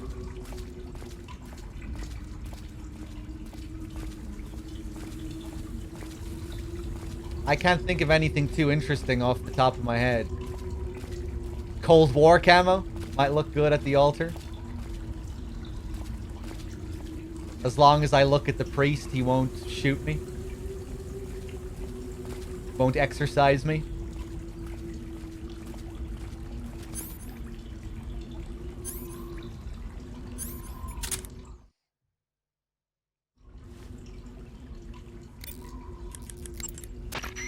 Hey, what's that you're wearing? Night vision goggles. This gadget lets me see in the dark by amplifying light and displaying it as images. Amplifying light? That's what it looks like to me. Well, I'll be damned. They're working on something like that here in the States, but so far it's not viable unless it's coupled with an infrared searchlight. And now the Russians have something you can carry with you. Anyway, those goggles should give you a decent visual range even in dark places. But don't look at anything bright like fire or it'll get burned into your eyes and you won't be able to see for a while. Be careful. Wearing the water pattern, are we? The water pattern was used a lot by the old German Defense Force. Even though it's called the water pattern, it wasn't designed specifically to blend in underwater. They only gave it that name because the pattern resembles the waves on the surface of a pool of water. But still, it really does look like it could be confused for liquid waves. It might conceal you underwater. Oh, okay.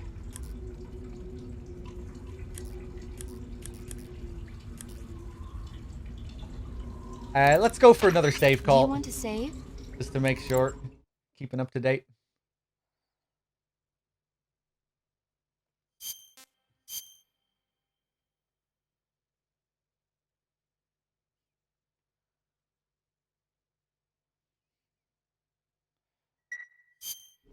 Snake, have you heard of The Last War? Nope, doesn't ring a bell. It's a Japanese movie where the world ends in a nuclear war. Tensions between East and West reach the breaking point, and before anyone can stop it, they launch the ICBMs. Humanity is wiped out by a war that no one wanted. The movie depicts that destruction from the eyes of ordinary people. Their simple daily lives are torn apart by the terrible power of a war that has nothing to do with them. Everybody's afraid of the next big war, but there's only so much that one person can do. That's why the people who have the power to stop it have to.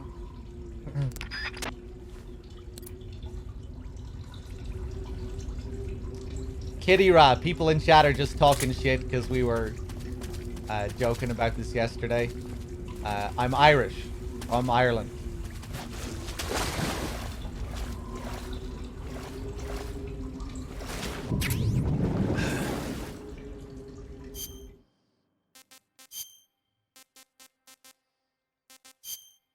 I want to eat some shit here. Because we have to swim for... We have to swim for quite a while here.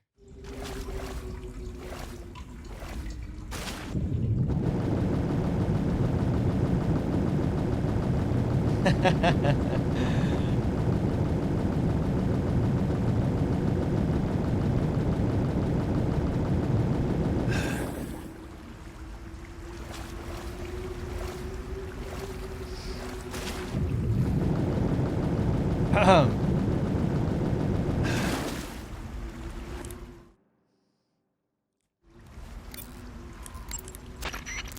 cave is known as Chornaya Peshara.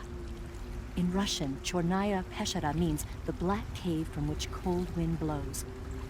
It's a magma cavern formed millions of years ago, back when Salino-Yarsk was the site of volcanic activity. The structure of the cave is pretty complex, but you should be able to find the aqueduct if you keep moving inward. Head toward the interior of the cave. Eva, I wanted to ask you about Ocelot. Yeah, I know. He's pretty infatuated with you, isn't he? That's not what I meant.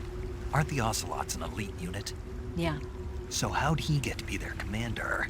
He can't be any older than 18 or 19. I can't believe he's already a major. I heard from the colonel that he's been given special treatment. Special treatment?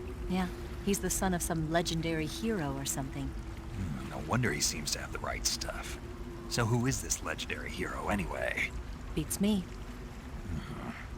The colonel never told me.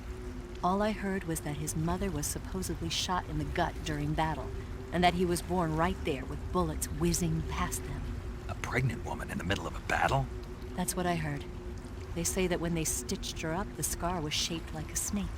Well, that's battlefield medicine for you. What about his father, this legendary hero? He didn't tell me. I don't think Ocelot's ever met his parents. Are they dead? Maybe, I don't know. There were a lot of MIAs back then, during the last days of the war. Ocelot probably would have ended up the same way. But he was taken in and raised by Gru and Volgan. Because he was special. That's my guess. There's the infamous call.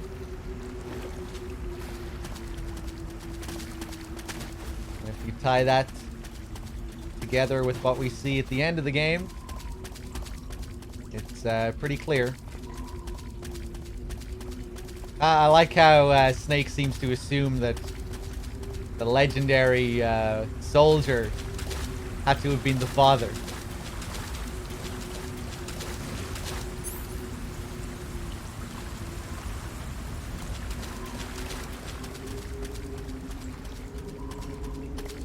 Alright, I think we can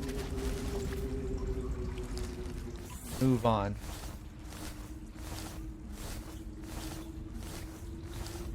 Boss doesn't know that Ocelot is her son. It's kept fairly ambiguous.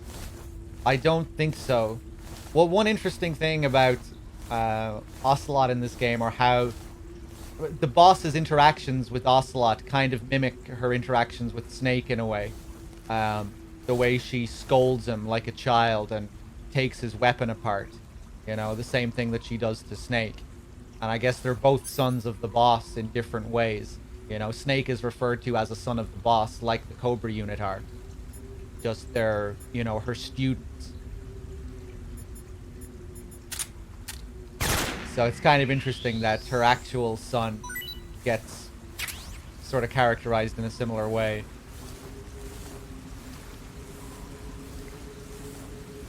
Maybe she can sense it.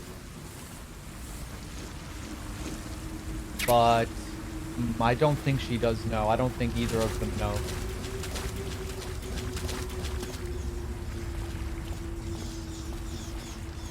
Yeah, I don't get the impression that Ocelot knows either.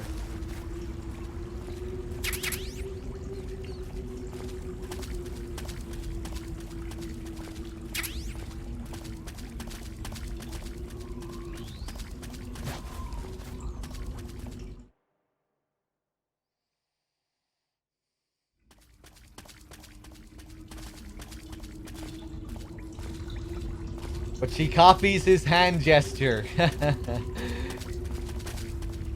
Yeah, I do like that hidden R1 scene. But again, I'm not sure if I really... I'm not sure if it's trying to be anything other than a cute little detail. The same way Eva does it, you know? Although it is interesting how she does the gesture. Like, she seems to be very... what's the word? She's very serious. She looks very serious when she gives him that gesture. unlike Eva. There's a hidden R1 scene where Eva tries to do the gesture as well, and she looks really silly and she kind of fucks it up. So it is kind of interesting to contrast how Eva does it to the boss. But maybe that is to suggest that she does know or something. Possibly.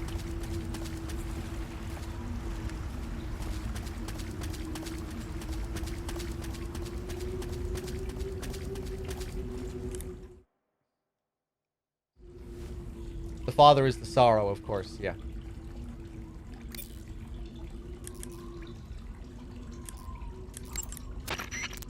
Got yourself an AK-47, huh?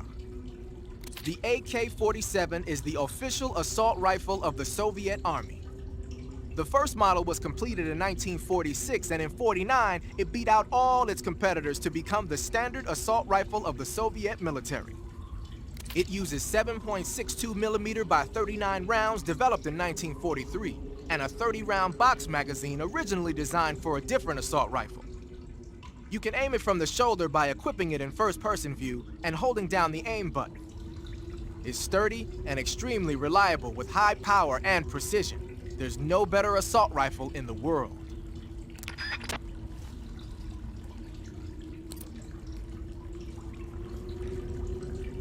I'm pretty sure that's just to take the piss out of him. You think so, Kevin? I really don't get that impression during that scene with the boss. She looks... I don't know, it doesn't look like she's taking the piss. Maybe Eva is trying to, in a way.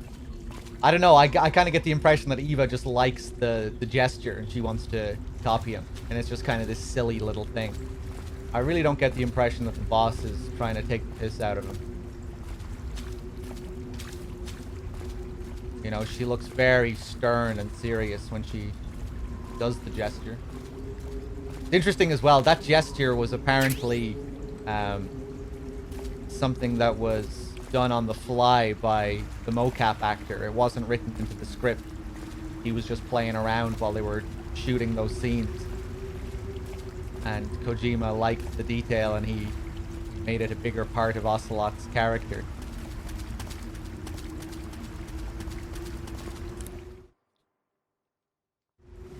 When does the boss do the gesture?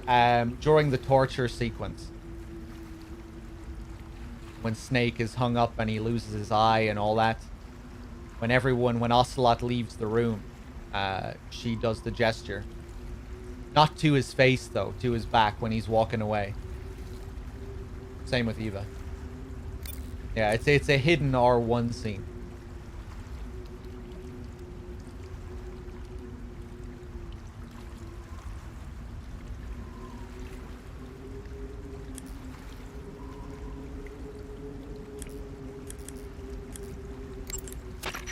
I see you've caught yourself a Taiwanese Cobra.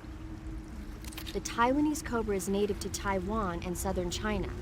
It's quite vicious and carries a potent neurotoxin in its fangs. Be careful. If it bites you, go into the survival viewer immediately and use the cure option to inject yourself with serum. Sounds interesting. Don't ask me. Huh? The guide doesn't say. If you absolutely have to know, then you'll just have to try it yourself and see. I didn't say anything. But you were going to ask, weren't you? About the taste? Maybe. I'll talk to you later, Snake. At least the boss waited for him to leave the room. Again, I really don't think the boss is making fun of him. I really don't get that impression. Snake, that area is inhabited by the giant anaconda. The giant anaconda is believed to be the largest snake in the world in terms of weight and diameter.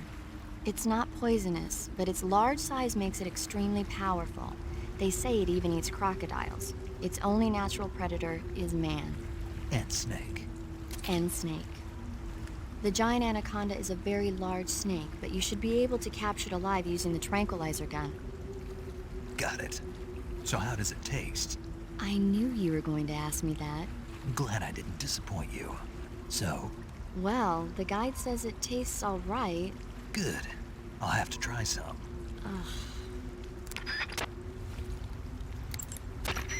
Snake, be careful. That cave is inhabited by vampire bats. The vampire bat bites its victims and sucks their blood. Got it. Speaking of bats... Just save it. Huh? I know you're gonna talk about vampire movies. Attack of the Vampire Donuts, or Dracula versus the Space Hippos, or something like that. Actually, I was going to say that bats are known to use supersonic waves to sense their surroundings. Oh. Bats use supersonic waves to sense their surroundings, so you might be able to keep them away by blasting them with a special kind of sound wave. Alternatively, you could try equipping a torch and waving it around with the CQC button. As for taste, I suppose there's no reason you couldn't eat them. Snake, do you hate vampire movies? What? Just now, you sounded like you really hated them. I did? Yeah, Oh. Well, no one really likes them, do they? some people do. Like you. Yeah, they're fascinating, you know? Like the movie Dracula... Don't say it. Why not? Just don't. Are you afraid? What? You're afraid of vampires, aren't you? Don't be ridiculous. But... Listen, there are no such things as vampires. They're just a stupid, made-up legend. And if they do seem real sometimes. well, sure. You think I'd be afraid of something like that? No. Exactly. Right. I'm not afraid of vampires. Uh-huh. It's just that whenever somebody starts talking about vampires, I end up dreaming about them that night, and I don't need that right now. That's all. Okay. Unfortunately not, Big Boss. I really need to get that old PS3 that DRK got recently. I think I'm gonna have to import it from the US as well. I hope I can get my hands on one so I can play the original MGS3. I don't have any PS2 here either or anything. DRK did the naked call, yeah, where we already did that. Yeah, maybe DRK will be able to help me out with it.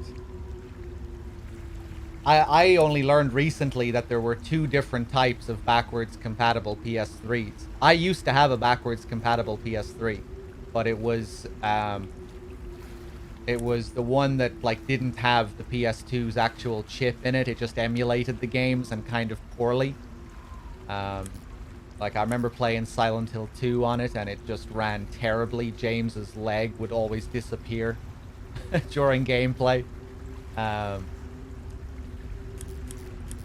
But yeah, I had no idea that there was another type of backwards compatible PS3 that had like the PS2's chip in it.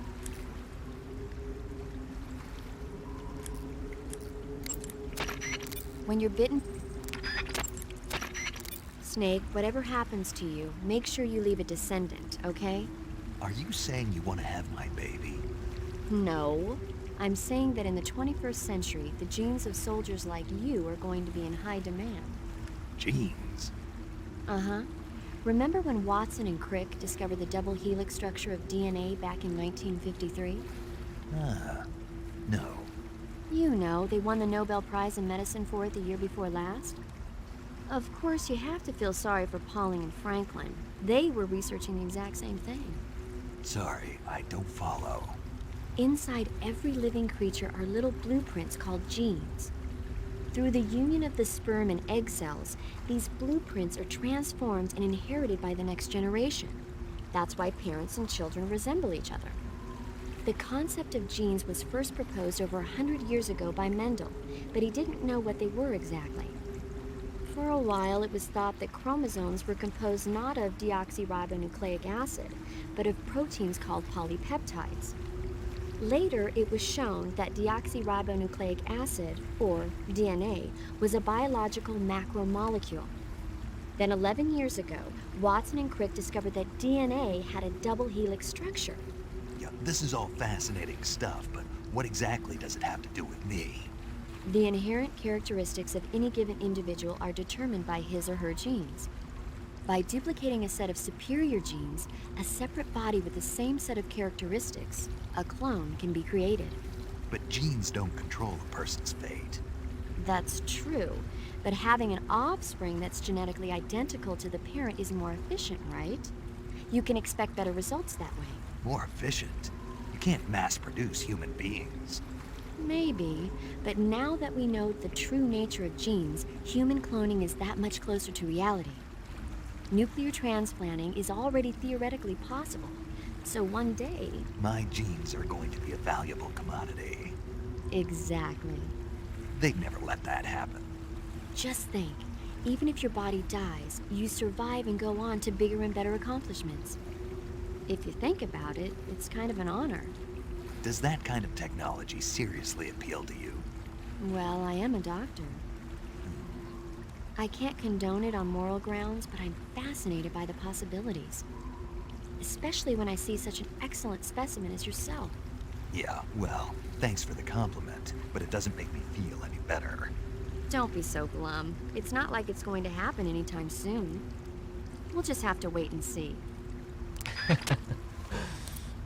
Yeah, a bit forced. Just a little bit.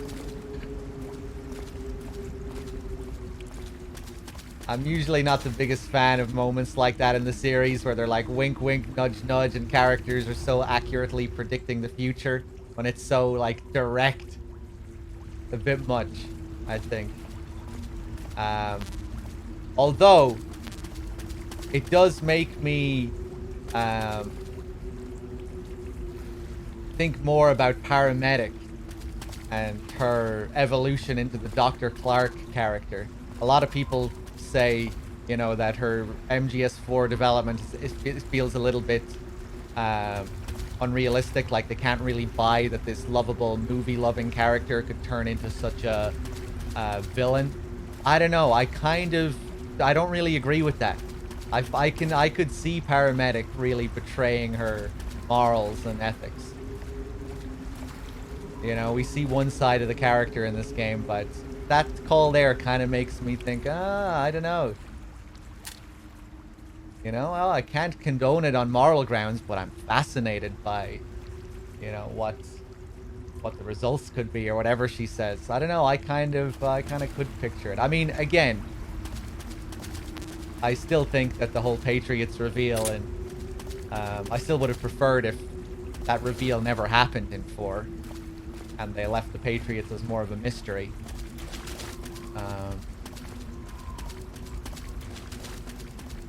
But yeah, at the same time, I don't entirely agree with the idea that, oh, a paramedic could never be this person, this other person.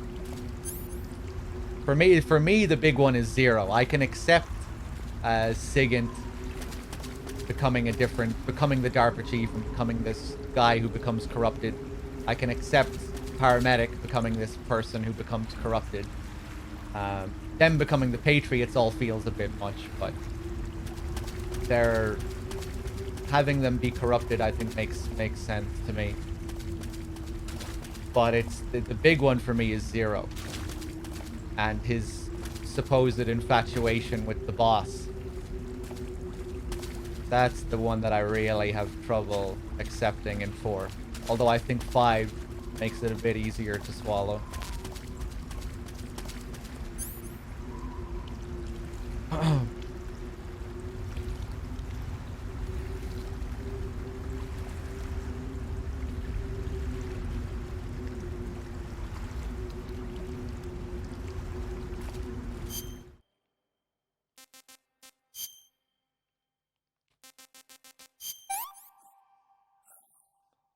What can I say?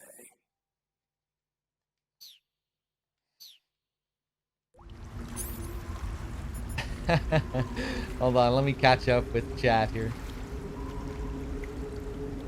Yeah, like the end of MGS3 heavily suggests that Sigint becomes the DARPA chief in the post-credits thing.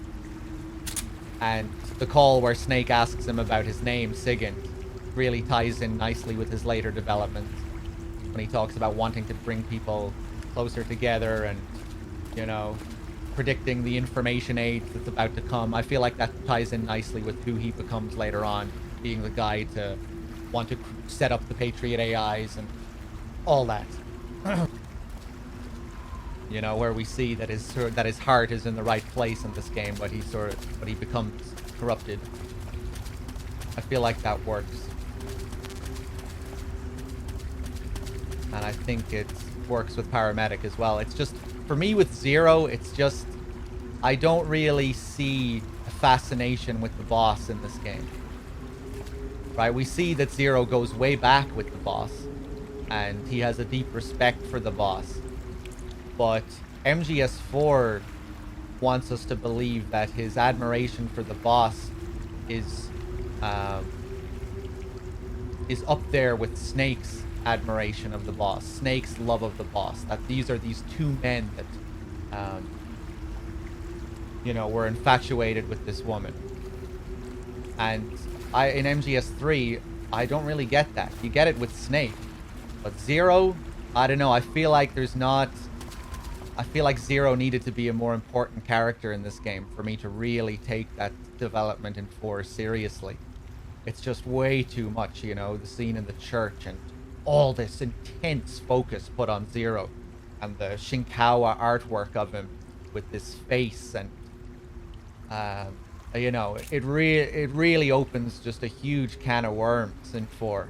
Coming so close to the end of the game, or to the end of the series rather. It's in the middle of the game, you know, and suddenly there's this whole other story, this war between Zero and Big Boss, and I just feel like it's too much, too unbelievable.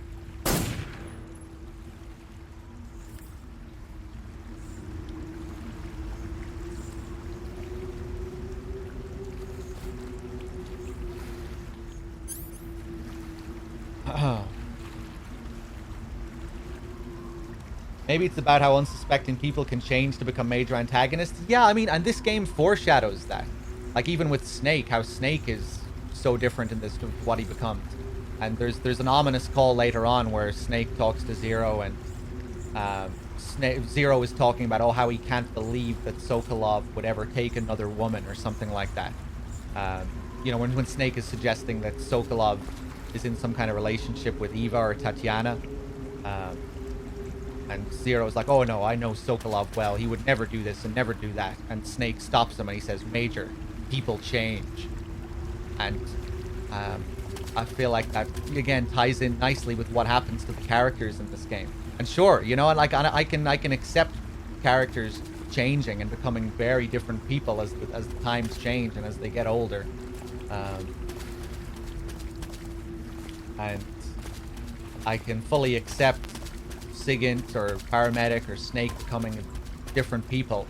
It's just Zero in particular and his infatuation with the boss that I kind of have trouble with, because I don't really see much of that in this game.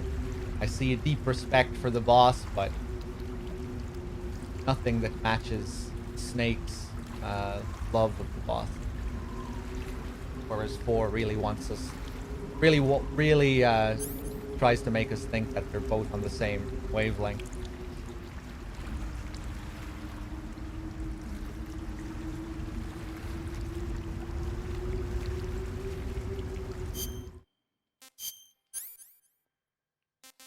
Anyway, let's move on. Again, I feel like, for all its faults, I feel like MGS5 made that easier to digest. Actually getting to hear this new Zero post MGS4 in the truth tapes. You know, it was quirky old Zero. I spoke about this on the Kojima Frequency podcast that I was on a week or so ago. But I feel like they did a good job characterizing Zero as still having these elements of his old self, still had those quirky elements, and he drinking his tea, and just the way he spoke and everything, his mannerisms, still felt like Zero, but but now he was this new character. And I think they did a good job at balancing those two sides and making that development easier to digest.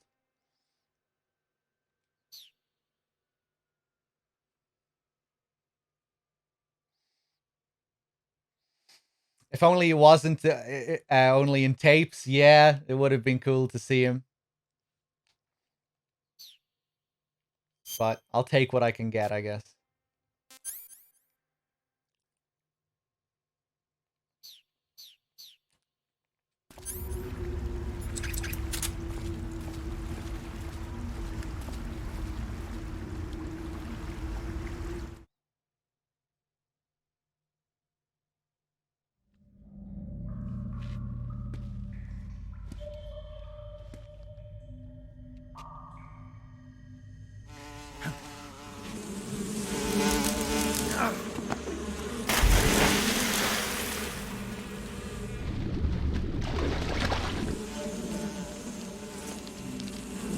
I've caught you at last.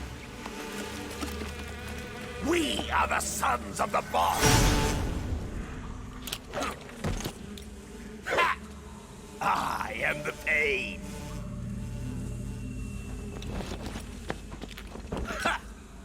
I will guide you to a world of anguish beyond your imagination.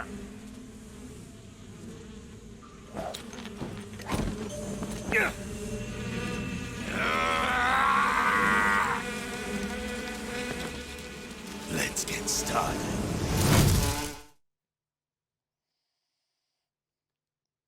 Yeah! Yeah! I am a pain defender. I love this guy. He's completely ridiculous, but he's fantastic.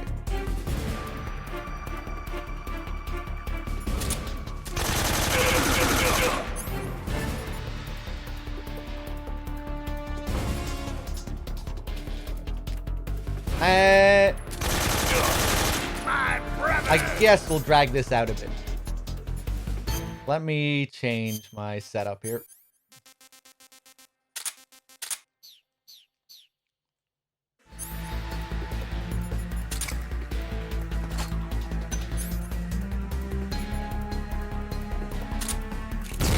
Oh. Grenade!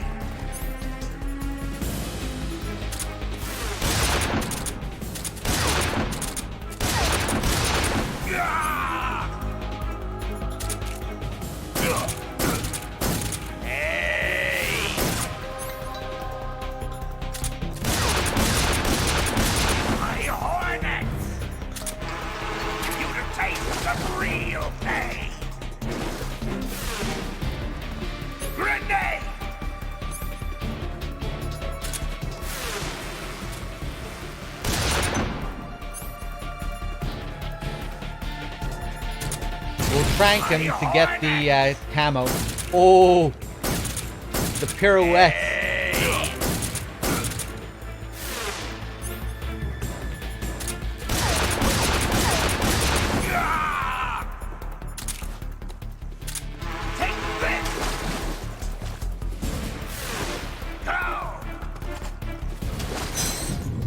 This boss can be pretty frustrating with how he constantly forces you back into the water. But I still kind of like the fight mechanically. He has a lot of little tricks that he can pull. He has a lot of different attacks, and sometimes he can really catch you. Takes a bit to learn this guy on Extreme. Or Euro Extreme.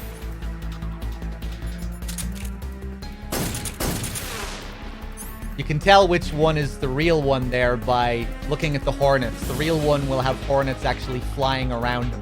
The other one won't.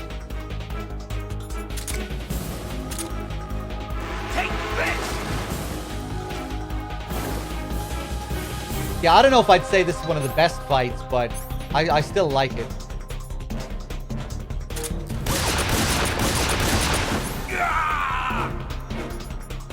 But yeah, I really do like the majority of the fights in this game.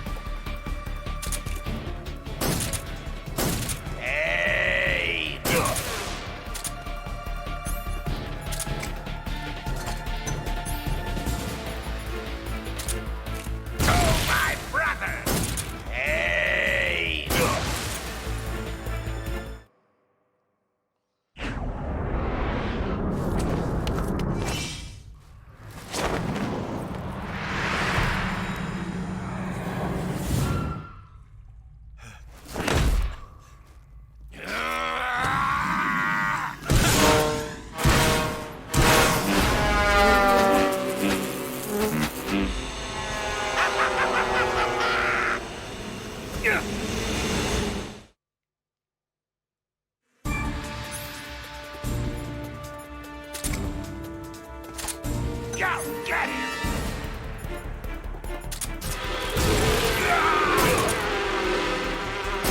Hey, Ah! Fucked it up. Should have had him. my brother!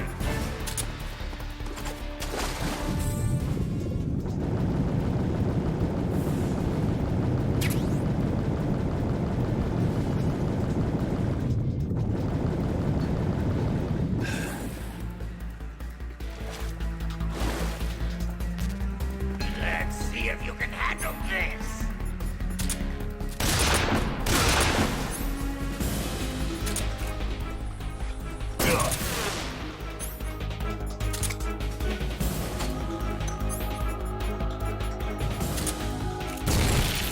Go for.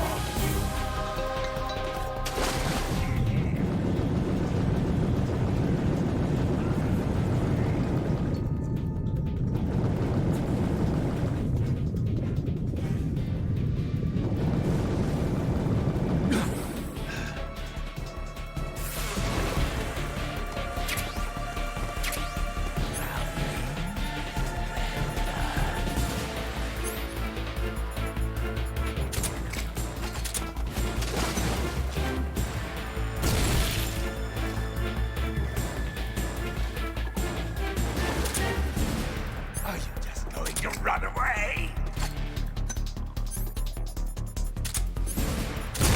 My hornet! Ah! Grenade! Oh, I missed so many opportunities there. Terrible. Attack! The iframes.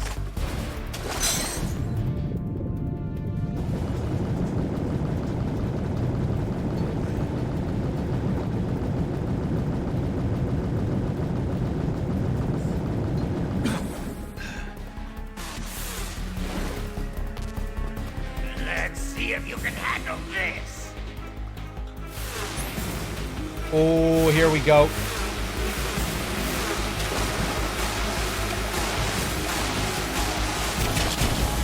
Nice. Perfect timing.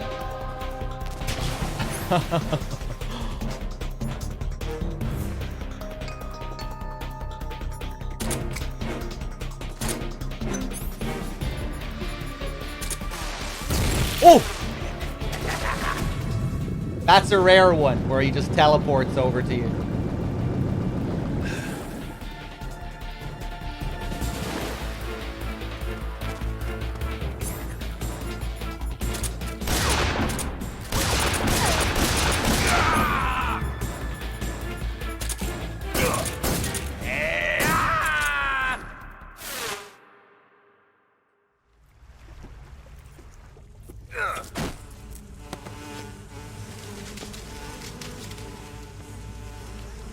The pain.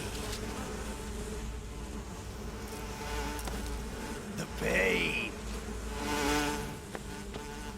The pain.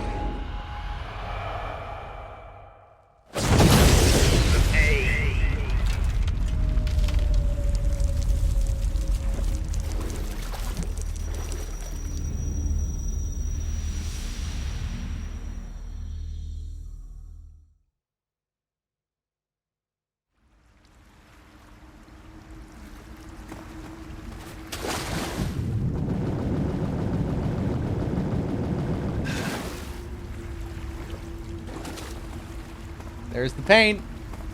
Now let's grab this camo. We have to go up here, jump onto his platform, and we pick up Hornet Stripe.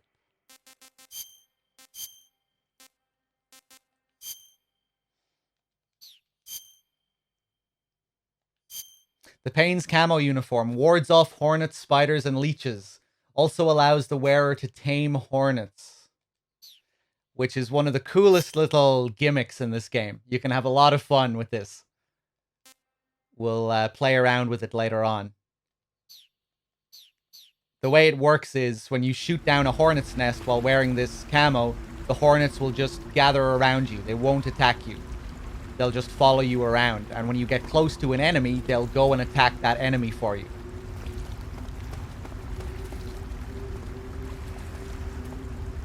which is pretty fun to mess around with.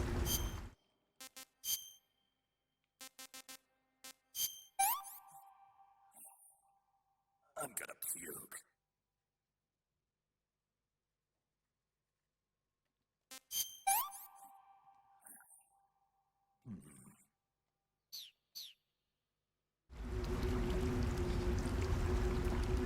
Solid Snake and MGS2 and Naked Snake could not be more different. Well, yeah, I think in a meta sense, this game continues from where MGS2 left off with the mentor-student relationship, with Snake being the new Raiden and the boss being the new Solid Snake.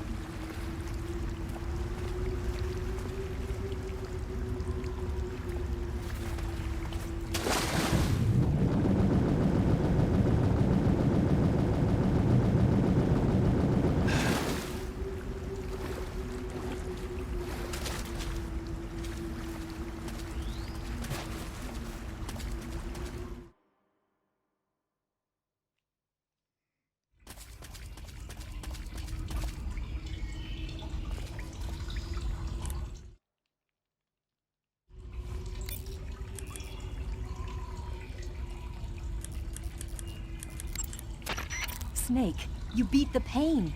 Not without a tough fight. How did it feel to fight one of the boss's comrades? What are you getting at? I just want to know what it's like to have fought a member of the legendary Cobra unit. That's all. What you want to know is if I can really face the boss. Is that right? Well, that too. Don't waste your time worrying about me. I'll get the mission done. I certainly hope so. So the exit of the cave is up ahead? Right. Go to the end of the cave and you'll come out in an aqueduct overgrown with mangroves. This leads to the Ponyzovier swamp. Pass through that area to the... Will VODs be available? I'm not sure. Is DRK still deleting VODs on this channel?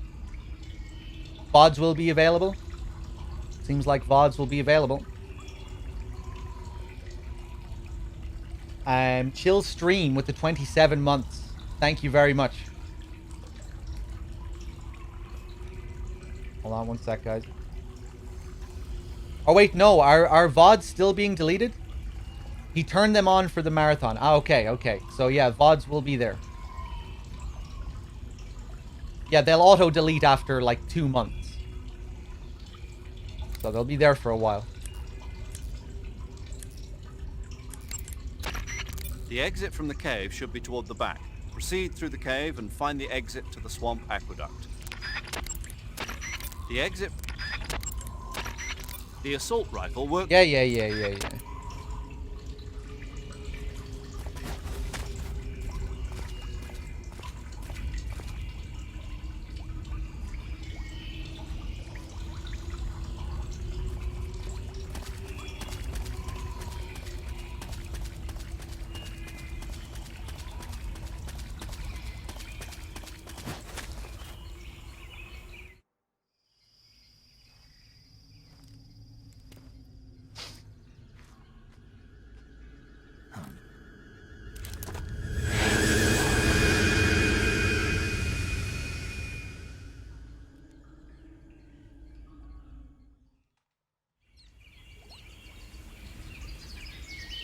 UFOs! Oh my god.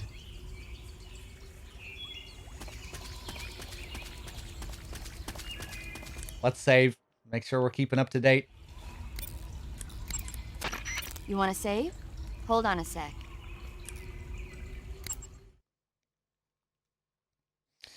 These things really existed in the 60s. They existed in the 50s. Sigint will even talk about it, I think, later on. But they never got to work properly like they do in this game. I think they were like failed experiments.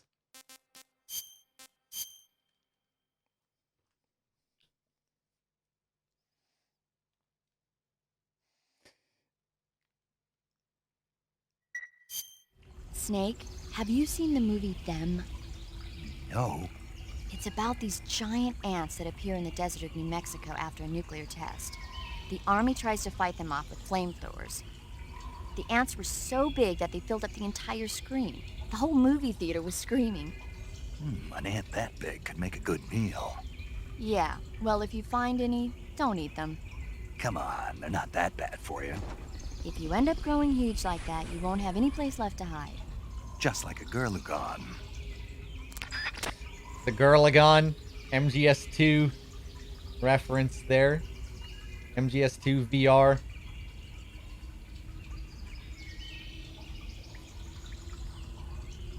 Hey, do I see another sub here? Lectril coming in with the 47 months. Thank you very much.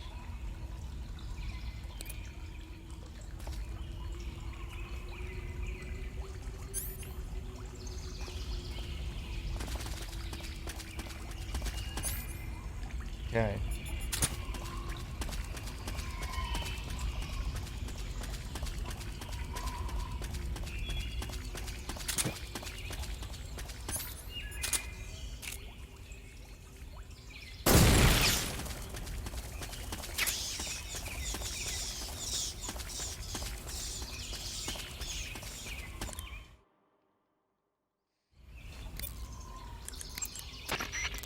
When you get shot... Snake, if you or one of your comrades is wounded in battle, what do you usually do? I call for a medic. What if there's no medic nearby? I don't even want to think about that. Think about it. That's my worst nightmare. Any soldier can perform basic first aid, but it takes a specialist to perform the more complicated procedures. I know a lot of guys who'd still be alive today if they'd had access to a medic. Me too. So I got to thinking, wouldn't it be great if we could parachute medics into the front lines where they're needed most? You bet. That's why you're called paramedic. Yeah. With a unit like that, we could save a couple of lives, huh? No, No? not a couple. We could save many lives. Thanks. I think the Army needs a unit like that. And if no one else will do it, I'm going to create one myself. Sounds like a plan.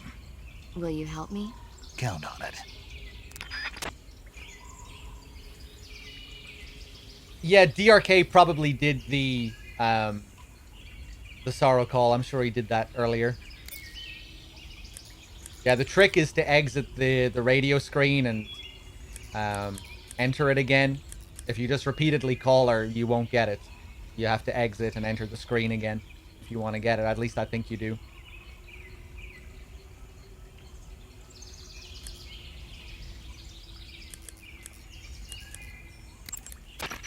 Snake, do you know what epinephrine is? What's with the questions? Well, do you? No, Also known as adrenaline? never heard of it. Really? Nope. I have. Good for you. Do you want to hear about it? Not really. Oh, I think you should hear about it. Here we go. So, epinephrine is a type of hormone. It's secreted from the adrenal glands in high-stress situations, like when you're exercising or you're under pressure. The epinephrine is released into the bloodstream and stimulates special receptor cells on various organs throughout the body. This causes the heart to beat faster, the blood vessels to constrict, and the respiratory passages to expand. It also raises blood pressure. You ever notice how you're faster and stronger than normal when you're under stress? That's because of epinephrine, and when you're bleeding, it... Paramedic. Yeah, Is there a point to all of this? of course. In the alert phase, your body secretes epinephrine, and so your stamina won't be depleted as fast. Uh-huh. There, good thing I told you, huh? As always. DRK did this? DRK did this call? I guess he died after he got the call. So he had to restart from the same checkpoint and do the call again. Because you shouldn't be getting those calls twice unless you fail in the area after you get the call.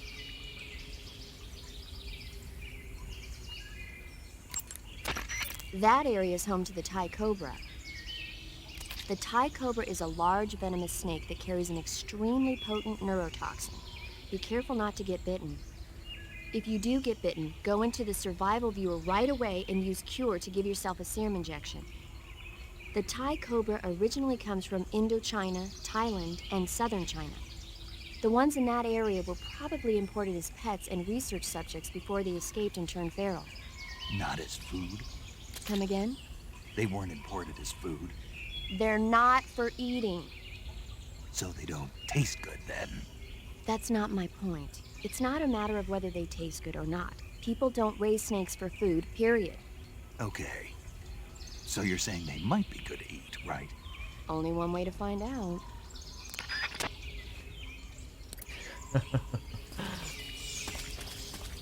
Let's get back in the box. The box is the ultimate speed tool in MGS3. You run at normal speed up hills.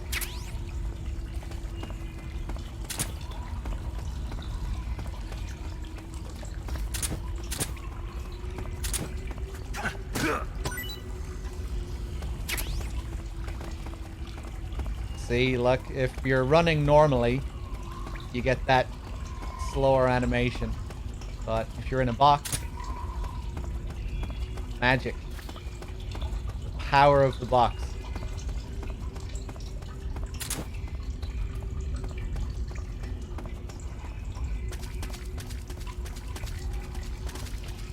Another really crazy thing you can do with the box in this game, if an enemy sees you in the box, but you get out of sight right after they see you, they won't alert. They'll just be confused. Oh, what? What was that? A box? Box just flew past?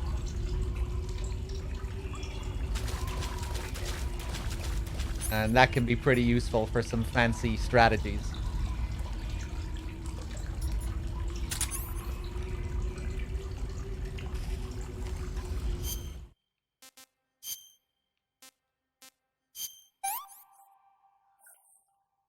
I've had enough. And apparently footsteps are louder in the box. Yeah, I was thinking there was something... I think you were posting about that recently, Bad Humans. That was something that I didn't know about.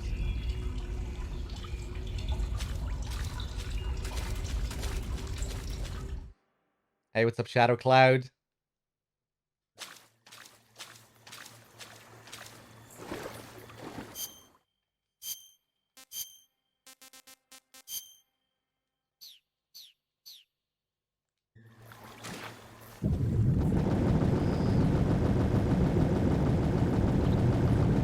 According to the world record speedrunner, well, he probably knows what he's talking about. You would think. Oh, am I going to get caught? I'm not, okay. Actually, let's go back. Now I'm probably going to get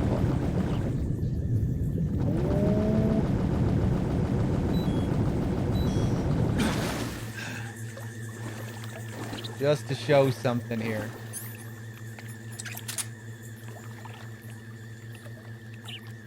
This is the worst part of the game. You think so? I really like these areas.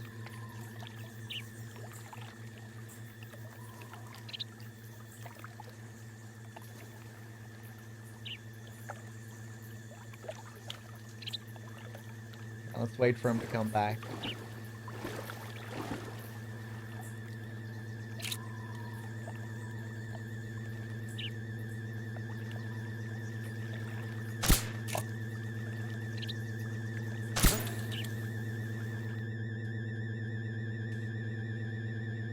We're being attacked. Enemy position unknown. Going into high alert. Acknowledged. Keep your eyes open. The searchlight broke. Going back for maintenance.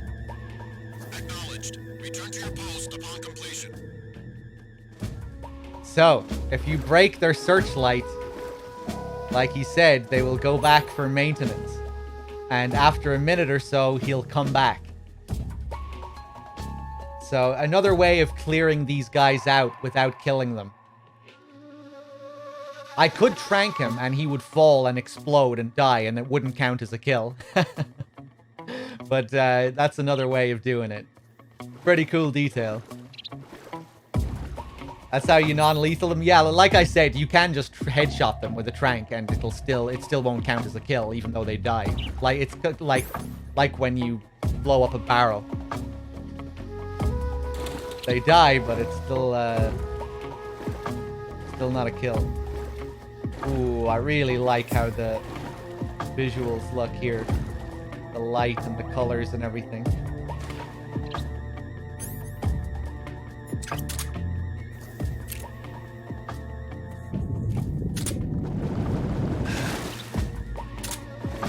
This asshole's coming back, I think.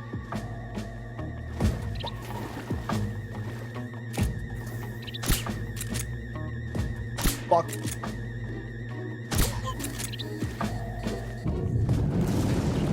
Just disappears.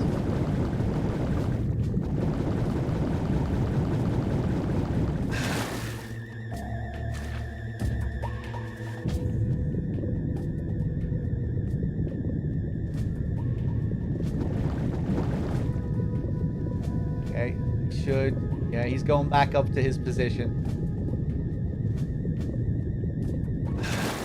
That didn't count as a kill, no. Like I said, if you trank them here, if you get a headshot with the trank and they explode, it's not a kill.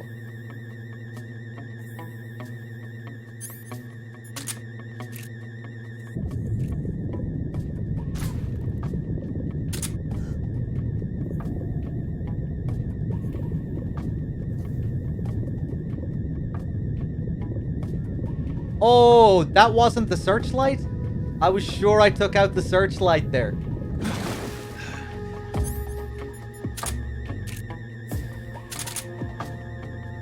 Kind of hard to know where to aim. Fuck.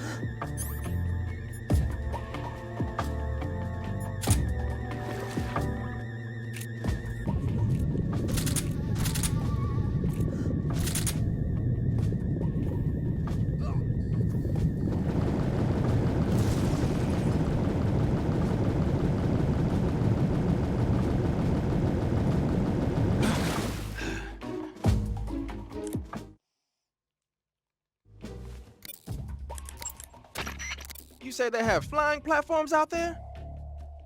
Flying platforms are a type of personal VTOL aircraft. They were working on those in America too, weren't they? Yeah, back in the 50s. They were supposedly going to be used for scouting and patrol missions, as well as to spot for artillery units and transport troops into rough territory. They even got an initial prototype off the ground in 1955. But the thing wasn't fast enough, and there were problems with getting it to stop and turn in midair, so they ended up scrapping the project. The ones you see there were built by the Soviets after they got their hands on the American design plans. The American model used a pair of contra-rotating rotors to generate lift, but those Soviet models seem to be using jet engines instead. They must have kept going with their research after the US abandoned its own project. Now they've finally overtaken us. You gotta give them credit for sticking with it. If you get spotted by an enemy riding a flying platform, they'll go into alert phase. The flying platforms themselves don't seem to be armed, but the pilots are carrying Scorpion submachine guns and grenades. The recoil on the Scorpion is low enough so that they should be able to fire one-handed in full auto mode. That gives them some serious firepower. Did you go over the fly camouflage yet? No, we still have to pick it up. We're on a new game file at the moment, because we're playing on Extreme, which we normally don't do, just so we can show some things that we can't normally show on European Extreme. But yeah, we'll be getting the fly camouflage later, and we'll take a look at it. The weapon you've got equipped now is a prototype model of the Mark 22, a suppressor-equipped pistol currently in development by the Navy. It's been modified to act as a tranquilizer gun. The Mark 22 is a heavily modified special ops version of the M39 pistol used as a sidearm by the SEALs. Probably the biggest change from the M39 is that it's got a longer barrel, which allows it to be equipped with a suppressor. And it uses a slide lock mechanism. That makes it a lot quieter, but it also means you have to load a new round into the chamber by hand every time you fire. It's also fitted with tall, adjustable sights, so you can use the front and rear sights to line up your shot, even with a suppressor attached. Looks like they got rid of the magazine safety too. Good eye. That feature wasn't too popular with guys like you who know their guns. The shear release lever's been taken off as well, meaning the hammer won't fall even with the safety on. So I can just cock and lock. That, and you get the added bonus of not having any mechanical noise from decocking, even with the safety on. The perfect pistol for a sneaking mission, huh? Yeah, Sir Yum Yums, I assume you saw my comment there in chat. It's a very common issue on Twitch. Just pause and play the stream and it should fix that audio issue. The armor plating on the body of a flying platform is bound to be pretty thick. I don't think you're going to be able to penetrate it with a handgun or an assault rifle. When you're up against a flying platform, try and aim for either the pilot or the engine on the underbelly. When you fire continuously with a gun like the Yeah. the flying platforms have a searchlight attached to the front. If you knock it out, that should handicap its scouting ability. And in some cases, it might even have to go back to base for repairs. The armor plating on the body of a... There we go.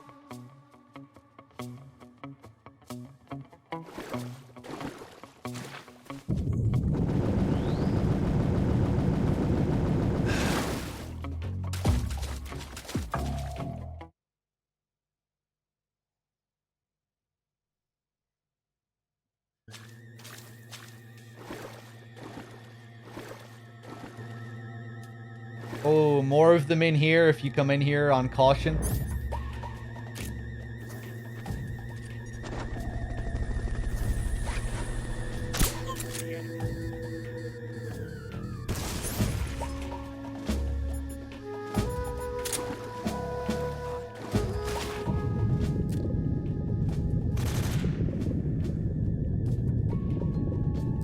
We're under enemy fire.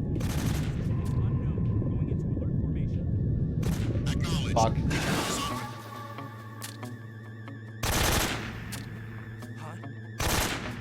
How is that not hitting you?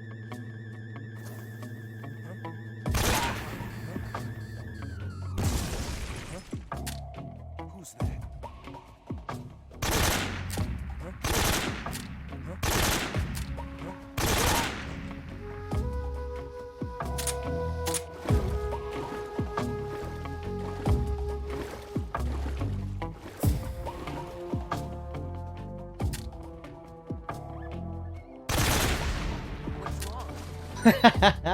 What's wrong?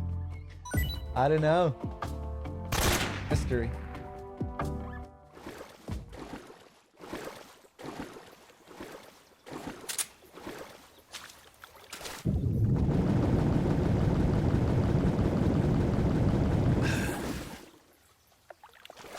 Yeah, you'd think those AK blasts should have put them into full alert.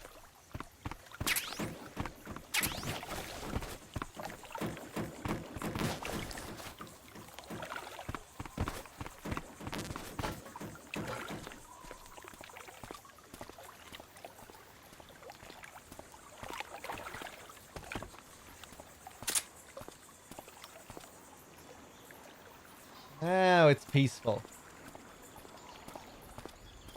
Really love the atmosphere here. And outside the next area at the warehouse.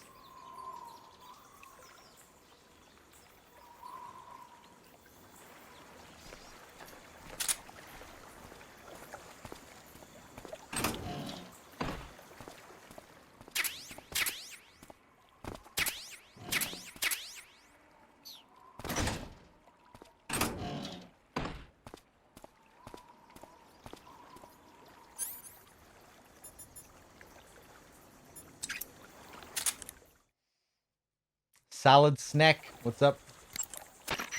Hey, you've got an M1911A1.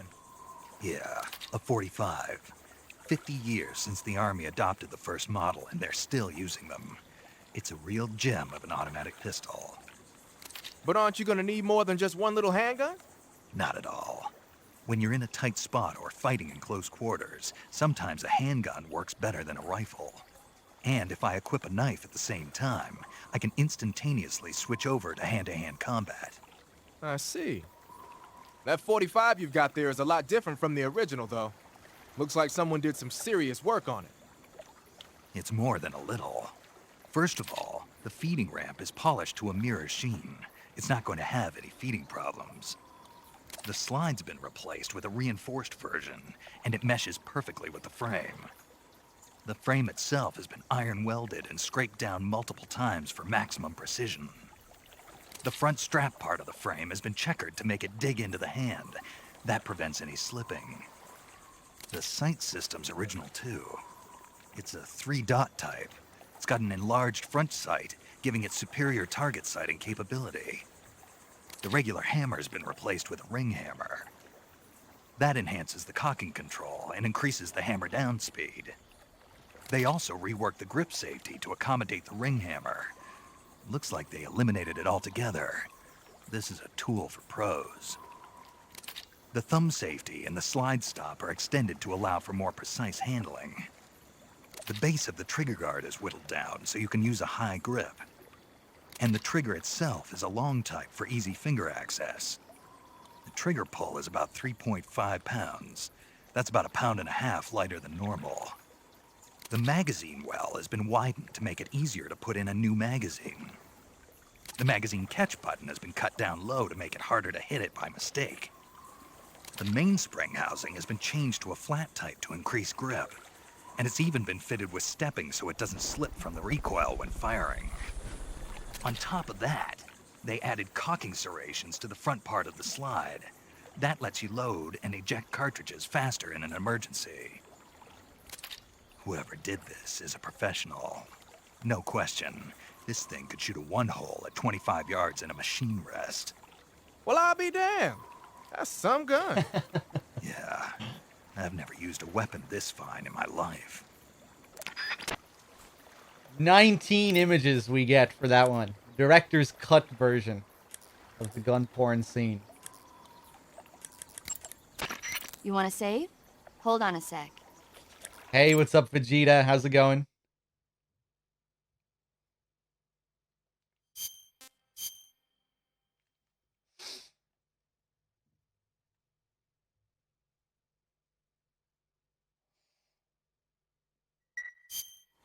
Snake, have you ever seen Jason and the Argonauts? I can't say I have. It's based on Greek mythology. There's this ship called the Argo, and it sets sail in search of the Golden Fleece. Along the way, it encounters many dangers. They run into all kinds of monsters, like bronze giants and the deadly seven-headed Hydra and the vicious bird-like harpies. The most spectacular part of all was the battle scene with an army of skeletons. It was like they were actually standing up and fighting. Are you serious? If you don't believe me, go see it for yourself. Then you'll understand the magic of movies. It was totally amazing. Yeah, all right. If I make it back alive, I'll go see it. It just came out, so I'm sure it'll still be playing. I just realized the end's fate says fight, die, and old age. I'm not sure if anyone brought this up, but that's not correct. It should say fight, snipe early, and old age. I'll change that now. If snipe early is in the lead, we get rid of him after the next cutscene. That's when you snipe him early. At the end of the next scene. But if old age continues to lead the way, or if fight is leading the way, we remove snipe early from the list and we keep going. I'll change die to snipe early now.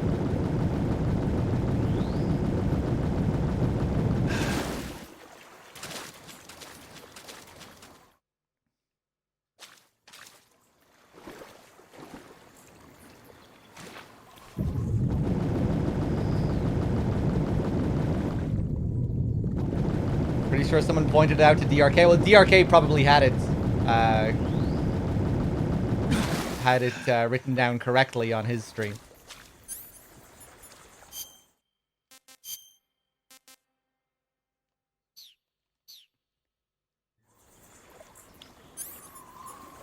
So yeah, when we cut back to gameplay, that's when all bets are off for snipe early. And if it's not in the lead, we remove it from the list. And again, thank you everyone for all your donations. Always appreciated.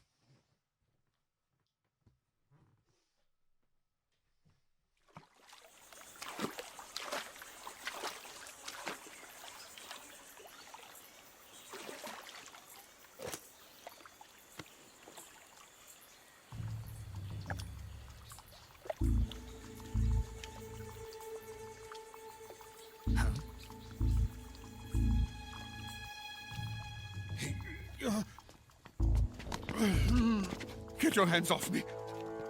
I'm not going anywhere.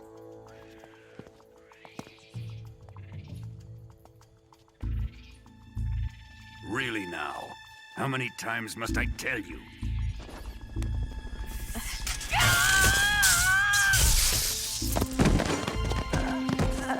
Tanya!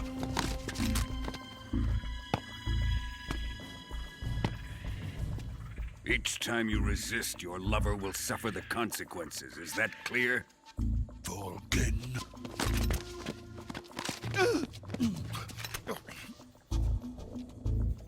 Damn you!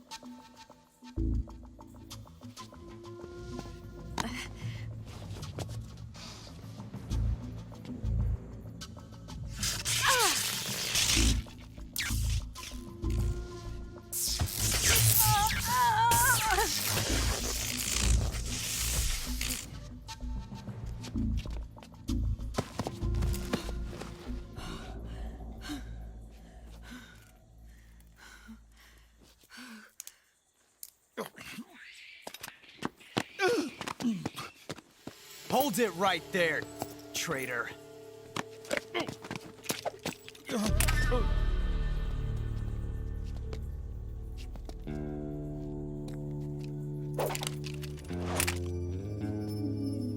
Let's find out just how lucky you are. Watch closely.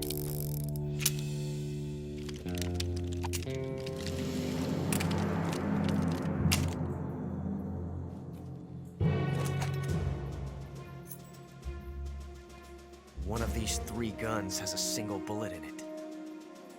I'm going to pull the trigger 6 times in a row. Are you ready? Huh.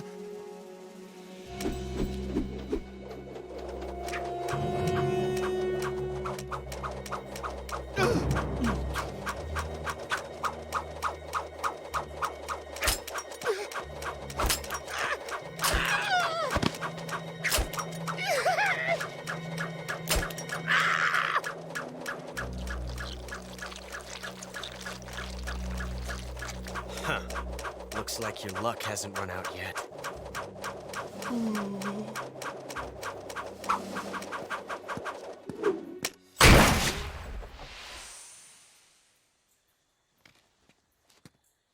There's no such thing as luck on the battlefield.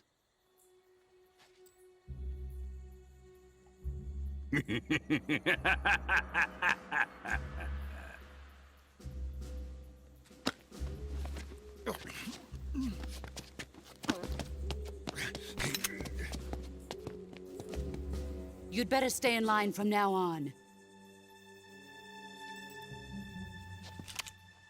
The Cobras will take care of him.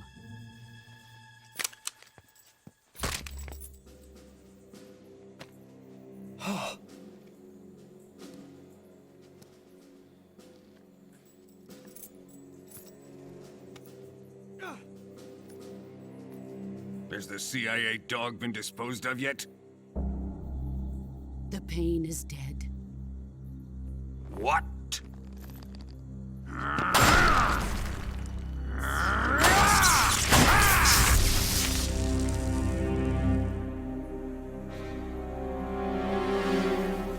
He may be a child, but he's definitely one of yours.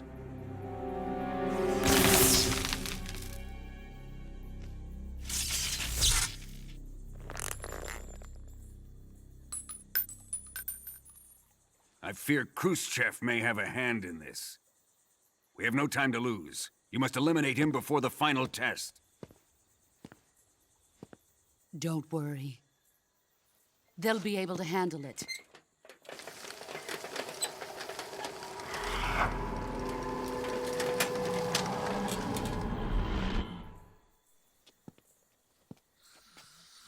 I'm leaving him to you, the field.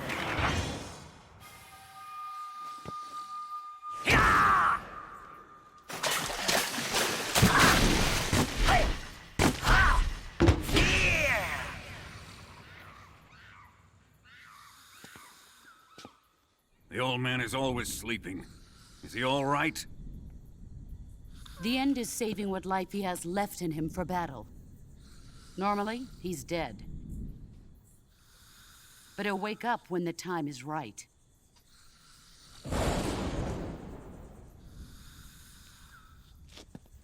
And when he does, it will be the end for the boy. Yeah.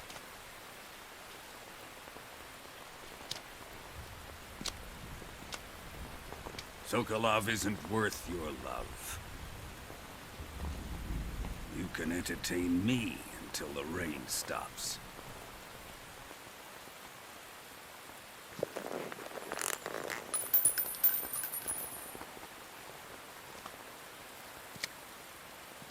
Kuwabara, Kuwabara.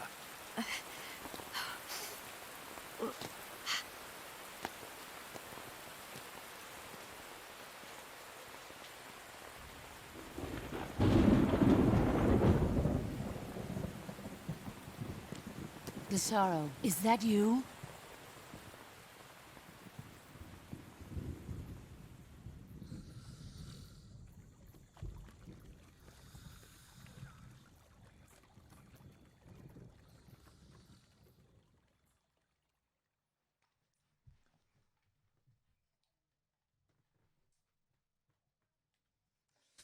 All right.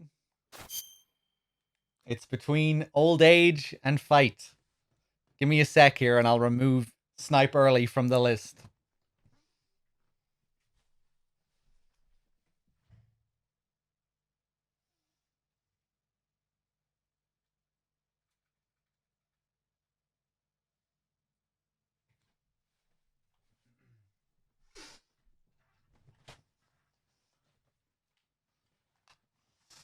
Okay. Let me just see here as well. Blood Sense. Thank you very much for gifting a sub to Appy. Also, Appy, how's it going? Good to see you. The 12 months as well, the year. Thank you so much, Appy. And Blood Sense. Bobovich, thank you for the 50. Nelly Woe, thank you for gifting a sub to Jaman Bo. And I think that's everyone. Cheers, guys. The big 50 from Bobovich as well. Cheers, man. Is there a codec call for the Kuwabara thing? No, I don't believe so. But it's a Japanese saying to ward off lightning. Kind of like knock on wood. So, you know, he says it whenever it starts to rain. And, of course, right before he gets hit by a bolt of lightning at the very end, he says, "Who's afraid of a little thunder?" And it's the one time he doesn't say Kuwabara, Kuwabara. And that's when he gets struck down.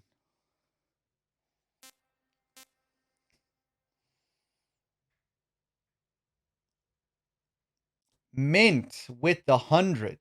Chat seems afraid that I put these onto something. So I'll plainly just give it to your very hands. Cheers. Thanks for the marathon. Mint, thank you so much. So it's not going towards anything. Mint, coming in with the huge donation again. Thank you so much, Mint. The big 100. Cheers, man. Much appreciated. Pretty tasty.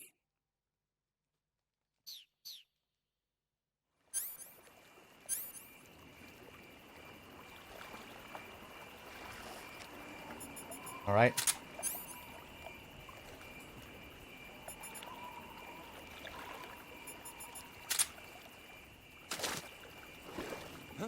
Ooh, nope. If we were just a second sooner there. What's wrong?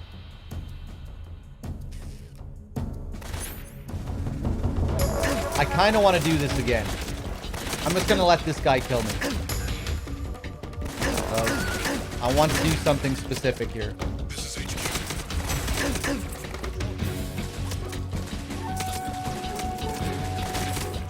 Acknowledged. Sending reinforcements.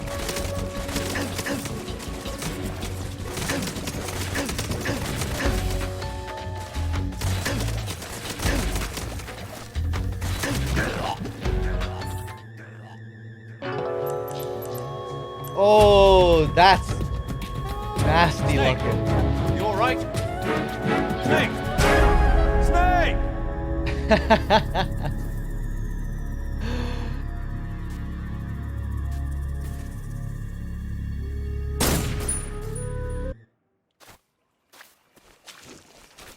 Ah, fuck, man. So I want to interrogate these guys to see if I can get a support fire frequency. Let's just knock him out. See the end being wheeled away there.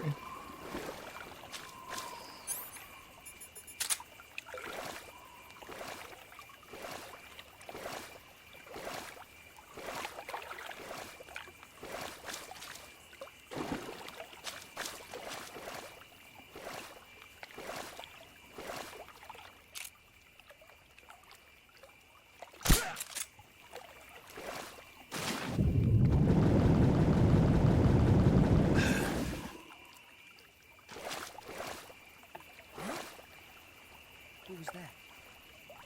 Who's that? Oh. Oh, it's been so long since I've done this. I guess you do need the water camo as well, huh? Or maybe it's the gun.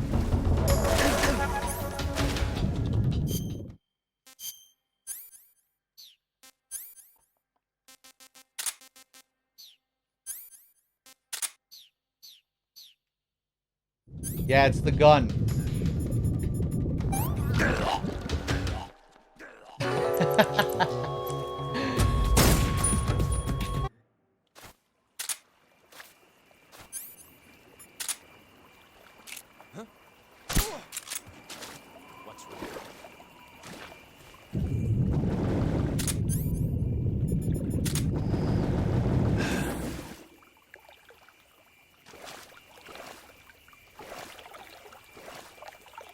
Let's go for the water camo just to be safe. But I think it's the gun.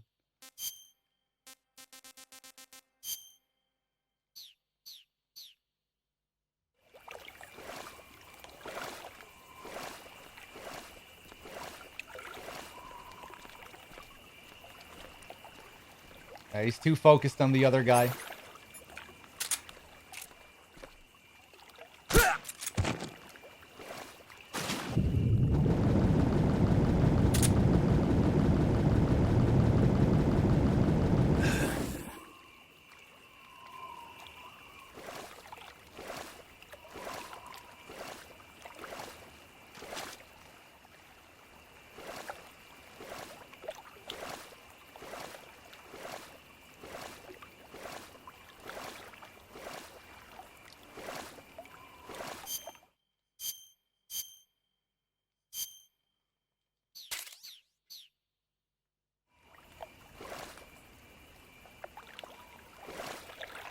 No, still doesn't see me from there.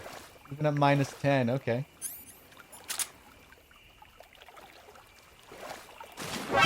No! But as soon as I take out the gun.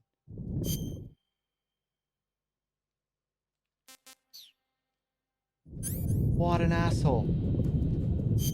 Okay, last time we're doing this.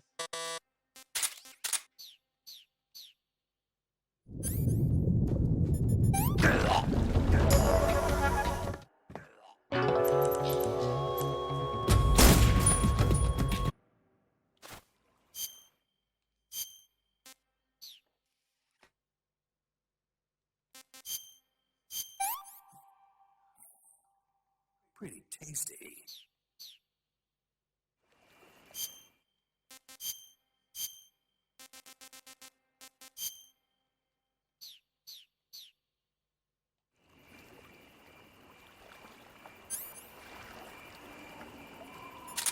Shoot the end's driver.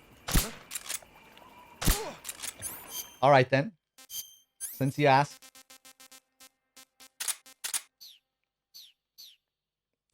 Just so we can watch him wheel himself away.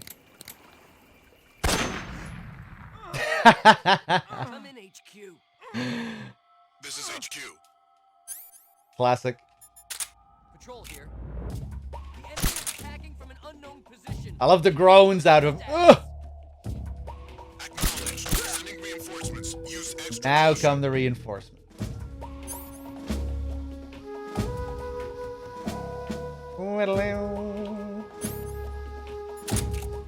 What's wrong? What's wrong?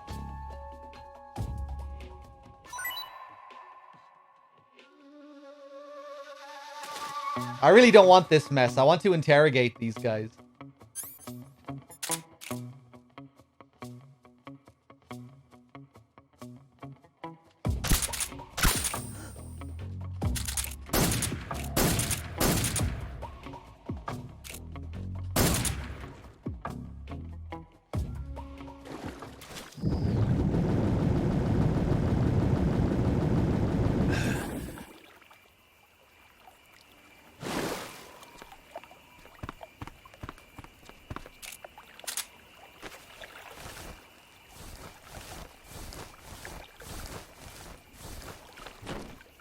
Can you hit him while he's wheeling away? You can, yeah.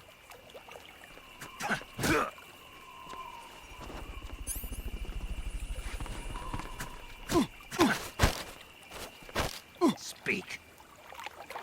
I don't know anything.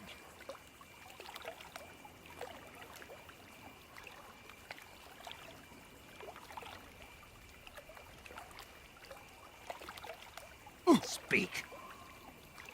The flying platform searchlights can be broken. Speak. Let go of me. Speak. I don't know anything.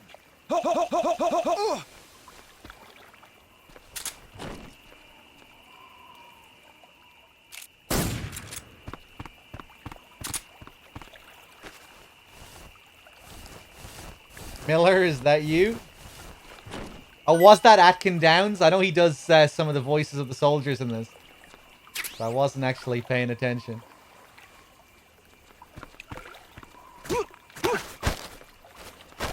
Speak. Fuck, he's gonna wake up. Finish me. Speak.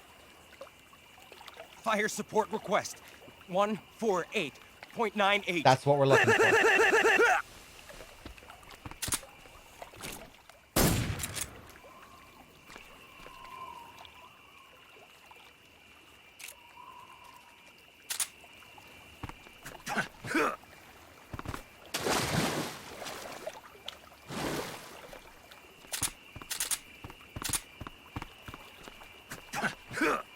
What?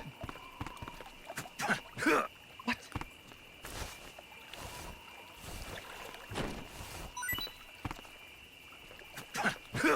Weird. The kick isn't working here. What kind of bug is this? Oh, it's working on these guys at least.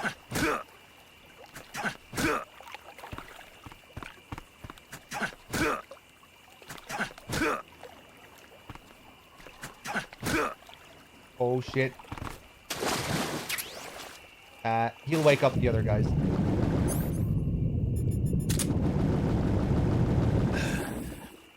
Okay. Now we wait for him to wake up. He'll wake up the other guys. Then we'll call for fire support.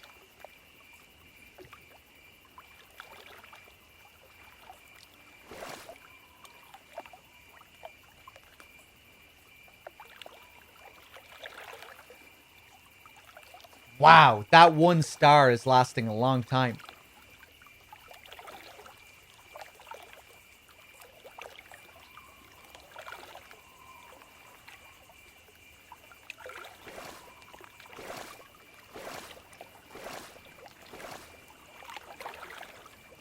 What the hell, man?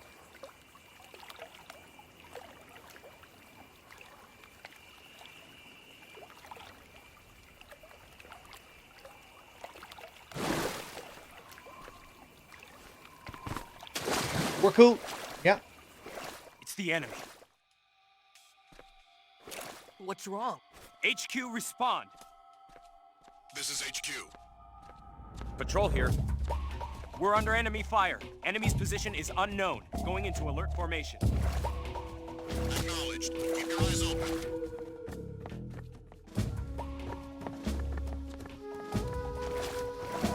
Just a crocodile.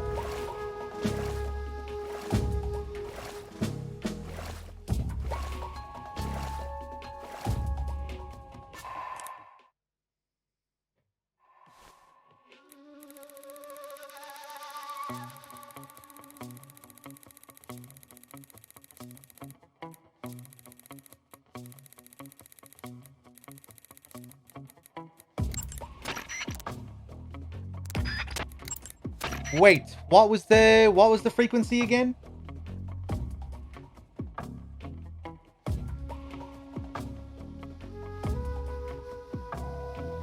Fuck. Who remembers? It was 148.98, wasn't it?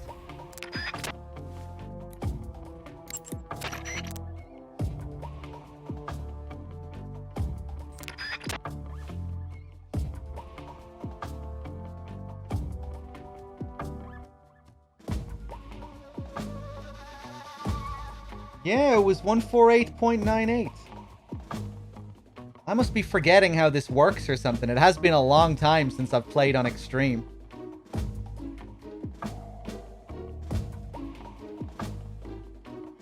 Huh, maybe we have to be in alert phase? Do we have to be in alert phase? It's 148.98. That was definitely it.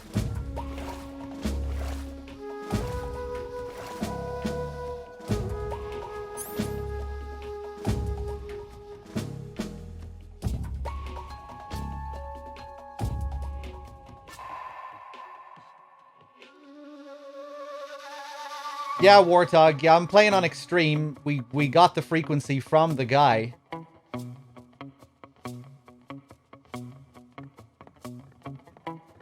Yeah, it's 148.98, but for some reason it isn't working. It works on Extreme. We just got the code from the guy. A code that's specifically for Extreme difficulty, that doesn't work on any other difficulty.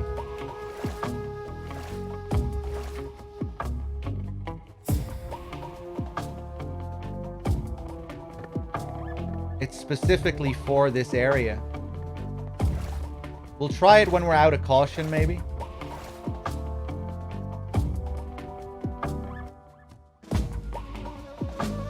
There's no need to look at the VOD. It's definitely 148.98. Just try every frequency.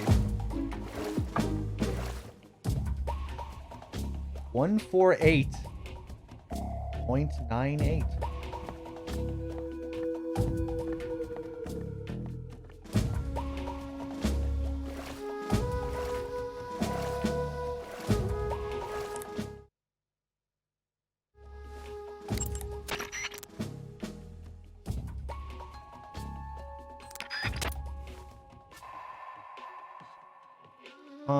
Maybe it's an issue with the HD collection.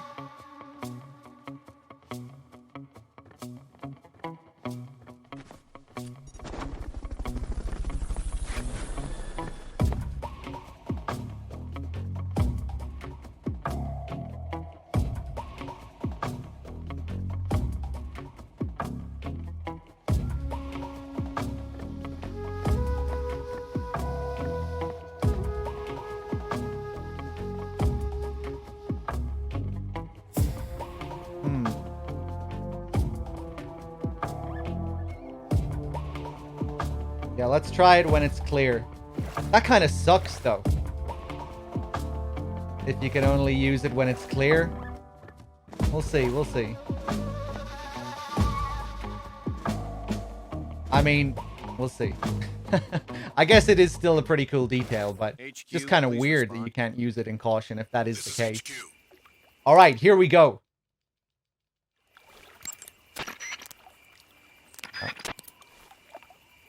Patrol here. All right, next we'll try it on The alert. situation is normal. You know, you feel like you would really need it more on alert. Feel like it would be designed for alert. Alright, let's try it again. Then we'll get an alert. Alright, here we go. This has to be it, right? I remember doing this before. It's just been years since I've done it. Literally years. I can't remember if I ever even did it on the HD collection. Alright, here we go. Ah! 148.98. Components of your warehouse, exterior, extreme. That's exactly where we are right now. That's what we're trying to do. Oh, we're all shooting. We're all going crazy. Oh, fire support. We need fire support. Whoa. Still doesn't work, even after that. Wow. This is HQ. Okay, how about we leave the area, Sending reinforcements. then come back. Maybe when I got the code from him, it didn't register. Maybe I stopped interrogating him before he finished his line of dialogue. That could be it. That could be it.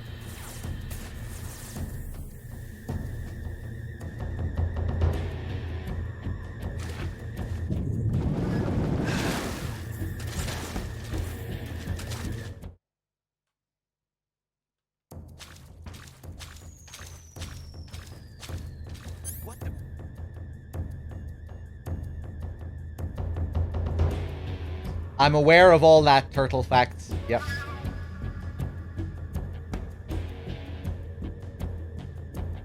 Although at the end of your thing there, it says they must finish their dialogue to get it. And yeah, that's what we were just talking about. Maybe that's what I forgot to do. Okay.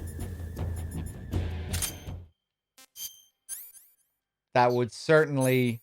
I feel like that's the most likely thing here.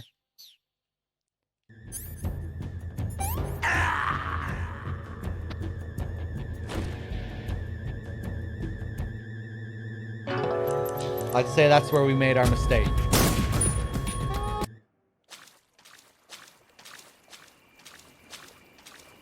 I think he gave you a code for another area. No, I don't think he did.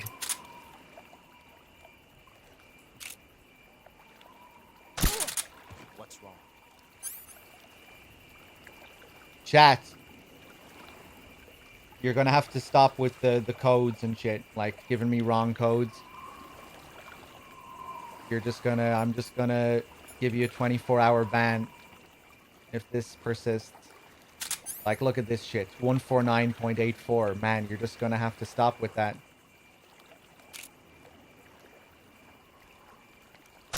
Huh?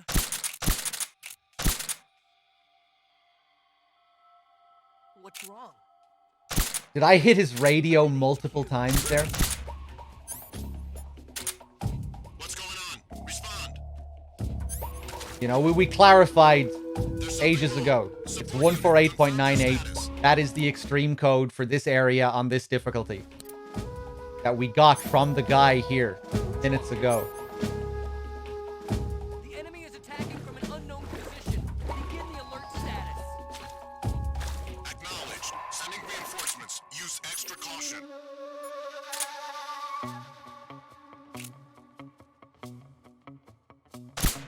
Oh, fuck. I thought I had the M19 equipped. What's wrong? I think that's the guy who has the code. Actually, no, I don't think he is. Fuck it, though. I want these guys alive. We're doing it again. Okay, last attempt, okay? Actually, no, it's not the last attempt. We're gonna do it until we succeed here.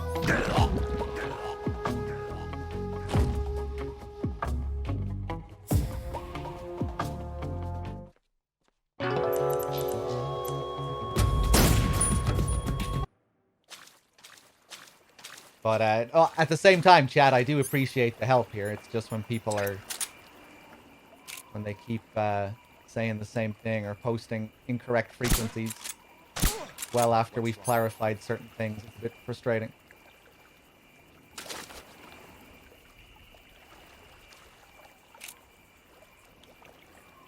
But I think we should have it figured out now.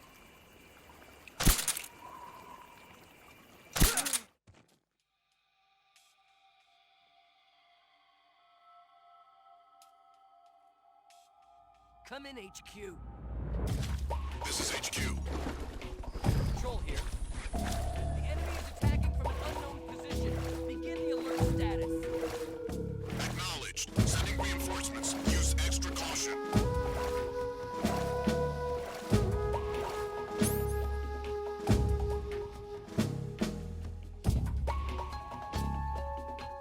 Just interrogate all of them. I'm aware. What's wrong? We did already get the code, you know.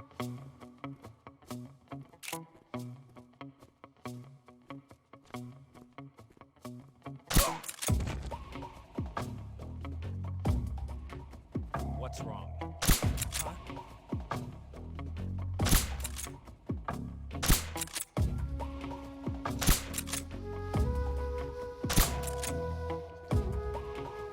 Surely one of those was a leg shot. Yes.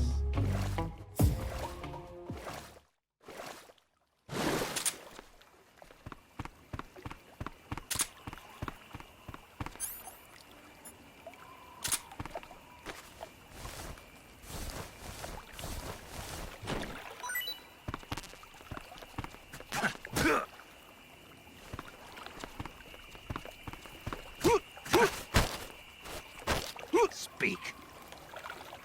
Finish me! Speak. Fire support request. 148.98.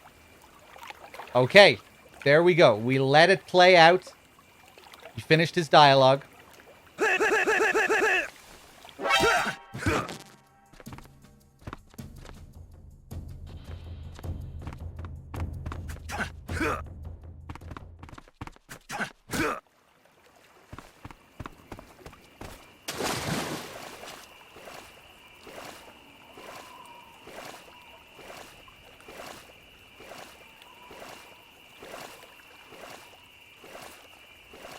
Come in, HQ.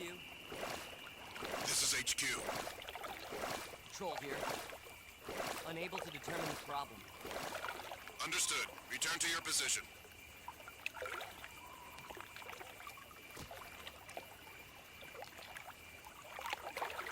What's wrong? Come in, HQ.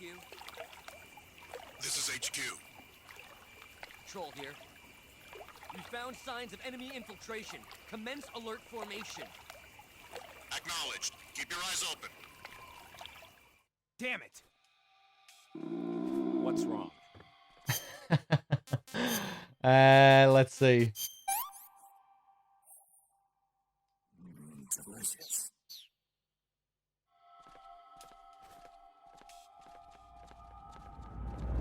Pretty interesting doing this again. It's really fun playing on Extreme for the first time in a long time.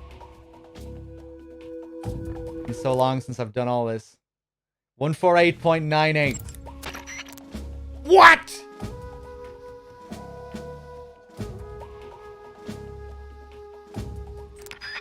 All right. Well, we let it play last time as well, I reckon.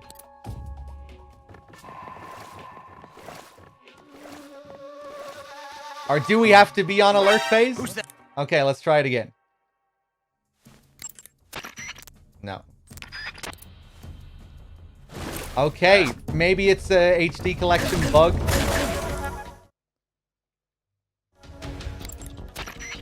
Must be alert only. Yeah, it certainly seems like it.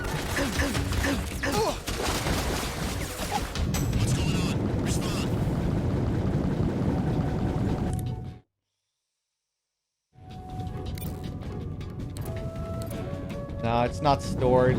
It's not like we'd have to pick it from the box below either. You never have to do that. Alright, I guess we'll try it with another area.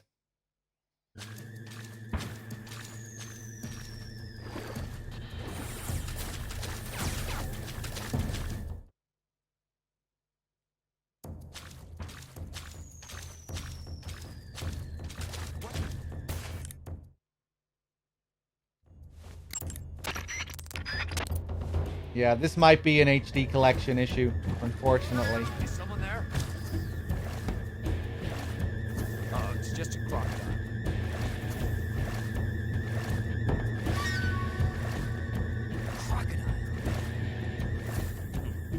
It won't work there? No, it will work here. The code we got was specifically for this area.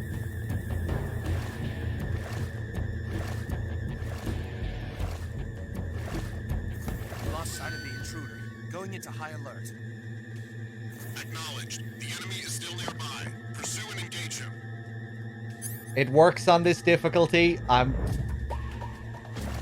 Chat, I'm sorry, I'm getting frustrated with the saying the same things again and again.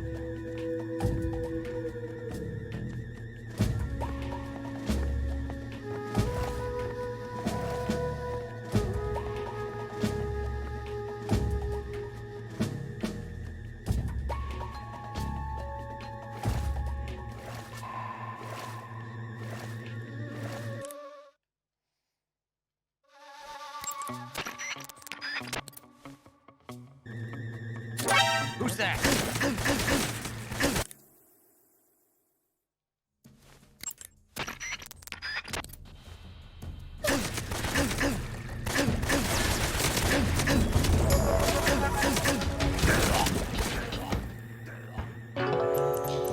Yeah, Valcuna, we know what the code is.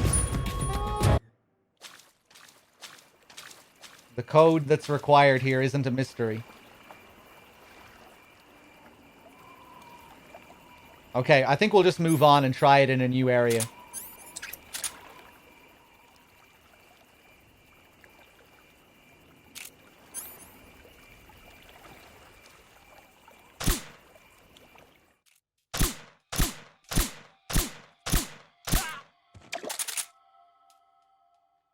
What's wrong?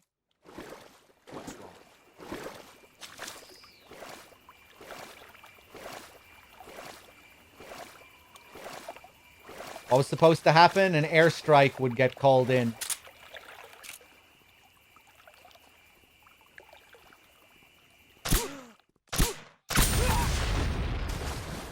I didn't mean to do that. Come in, HQ. This is HQ. Control here. The enemy is attacking from an unknown position. What's going on? Respond.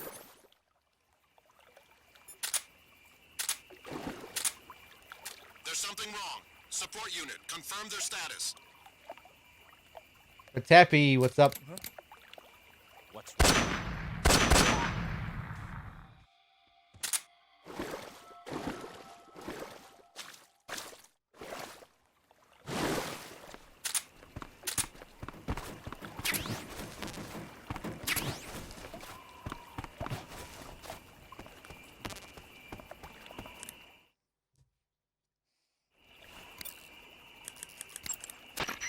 Major, Sokolov's been hauled off.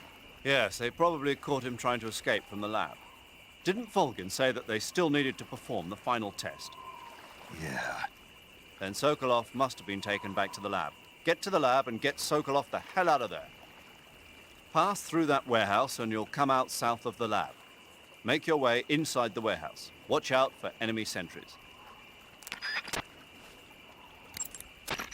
The assault rifle can punch through materials like wooden boards. That means you can fire on enemies standing on...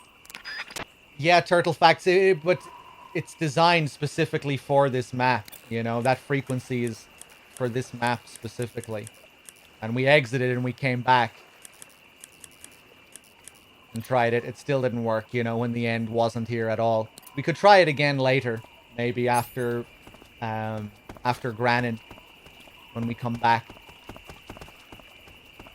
But yeah, we'll see. Pass through that way. Pass. Nothing else, Zero? Major, do you know anything about this, Tanya? No, Nothing? not a thing. Why not? He must have checked up on Sokolov when he defected 2 years ago. If he had a lover... Make no mistake, we conducted a thorough investigation, but there was nothing about him having a mistress. Maybe you didn't notice. That's impossible.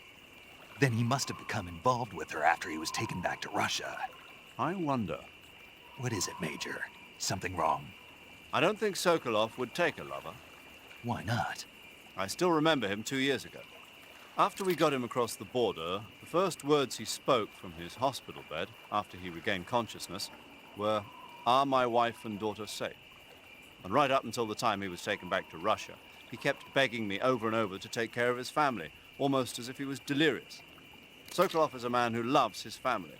Betraying his wife is something he'd... Major, What is it? people change. Maybe you're right. Yeah, maybe. There's the call I was talking about earlier. Press the action. Press the... When you... All right, let's save. You want to save? Hold on a sec.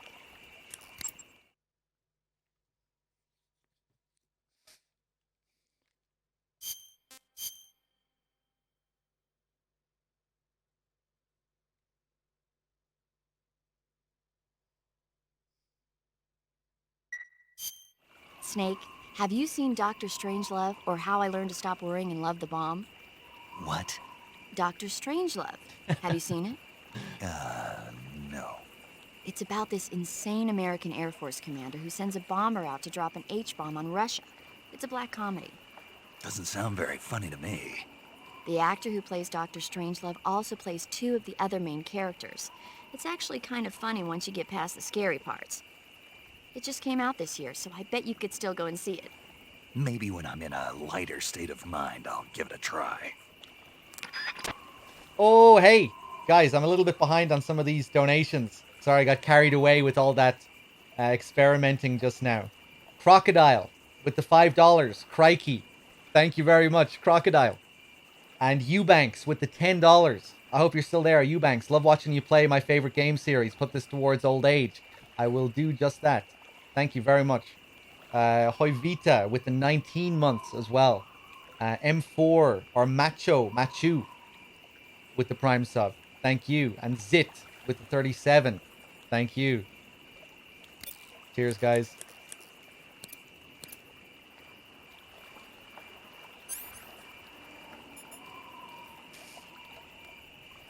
Okay. Let's do a couple more SIGINT calls. Ah, I see you got yourself an M37. The M37 is a 12-gauge pump-action shotgun. Don't expect any kind of accuracy from a distance, but one blast will send the enemy flying, and it's got some serious firepower, too. Good thing to have with you in close-range combat. It takes a while to reload, though, so plan accordingly. The thing that really distinguishes the M37 is that it's lightweight. It's about 2 pounds lighter than other shotguns. In fact, it's so light that it's been nicknamed the Featherlight. Yeah, and to top it off, this one's had its barrel and stock sawed off. That's probably a modification to make it easier to wield in the jungle. Those Soviet boys know what they're doing. I guess the other distinguishing feature would be the lack of an ejection port on the side of the receiver. Ambidextrous, huh? Exactly. It's been designed so you can use it left-handed or right-handed with equal ease. But that's not all. The low number of apertures means that it won't get jammed up as much with mud and dirt when you use it out in the field. This weapon is made for the jungle. Good to know. But what are they doing with an American-made shotgun? Good question. I guess they could be doing research on Western weapons, but... Did you ever hear about the SAS using shotguns in the jungle combat in Malaya? Just stories. In the jungle, you're always running into the enemy when you least expect it. The SAS found the shotgun to be extremely effective, delivering massive firepower in a short period of time. Because of that, lately a lot of point men are starting to use shotguns as their weapon of choice. Vogan's men might be trying that tactic out for themselves.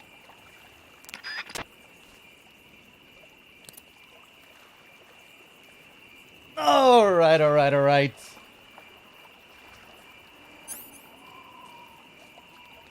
Did we get the call on the SVD? Can't remember.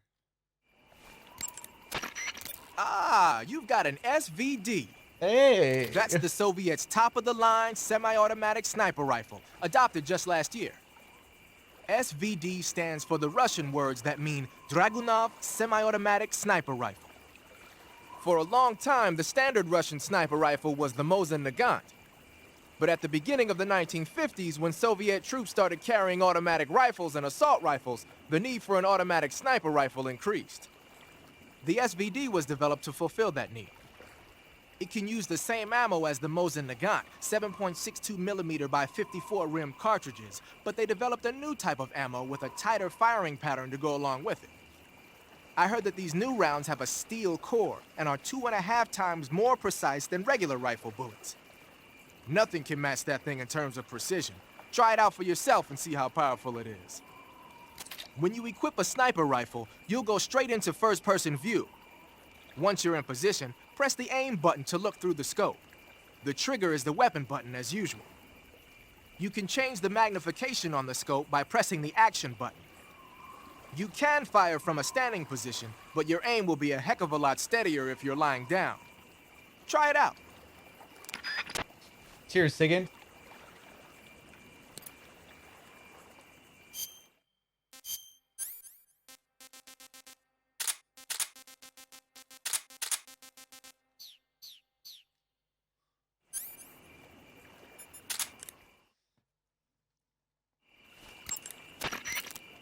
You're thinking of using a white phosphorus grenade. Like the name says, a white phosphorus grenade is one that uses white phosphorus to create an incendiary effect. White phosphorus grenades were used by the U.S. military during World War II. Back then, they were known as Willie Pete's, after the first 2 letters of white phosphorus. The one you've got there is probably the exact same thing. White phosphorus is a white, waxy substance that spontaneously combusts when it reacts with oxygen. The combustion temperature is over 5,000 degrees Fahrenheit. Any human targets within the area of effect when it explodes are gonna get seriously burned. Just make sure you don't accidentally set yourself on fire. If your body does catch on fire, either plunge into some water or take off the burning clothes and put on new ones. Rolling repeatedly should put the flames out pretty quick too.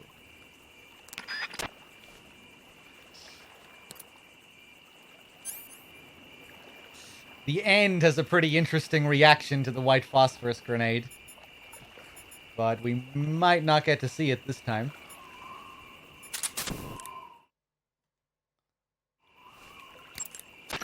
A torch? A little primitive, but a light's a light. From what I can tell, that torch is made of white birch dipped in turpentine. It burns long, so I don't think you'll have a problem with it burning out on you. If you equip it and press the CQC button, you can use it to smack the enemy. You can also swing it around by pressing that button repeatedly. Useful when you need to clear the room of bats and stuff. With the weapon button, you can light and extinguish a torch, so make sure that thing is out if an enemy is closing in. Get used to it. The light from the torch is visible from a long way off, though. It probably goes without saying, but marching into battle with a torch in your hand is not the sanest course of action.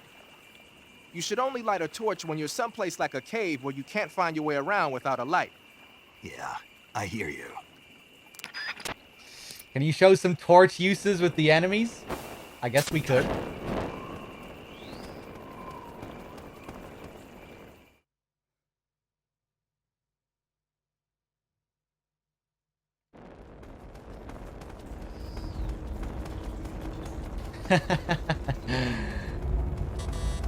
Surprise! Who's that? Oh! Okay. Control here. Enemy sighted. Requesting backup. Sending reinforcements.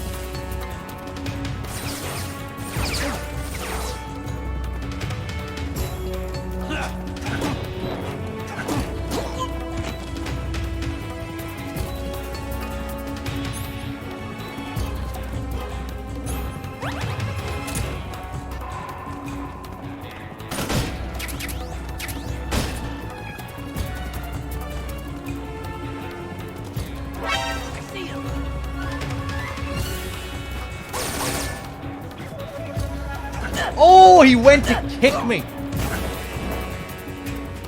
The bait. Not sure if it'll work on this guy.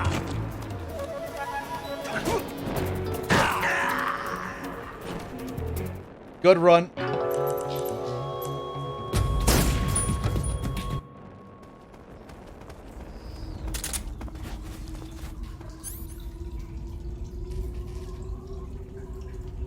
I mean, we could have made it to the end there. I could have ran out the door, but I wanted to fuck around a bit more. What do I want to do?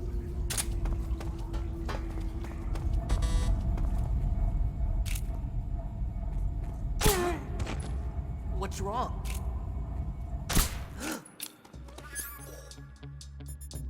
It's the enemy!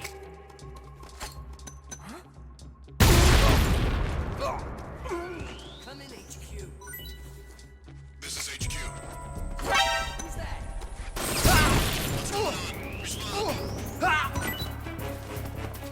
Come in, HQ. Acridos with the 26 months. Thank you. This is HQ. Control here. Enemy. Respond. There's something wrong. Support unit, confirm their status.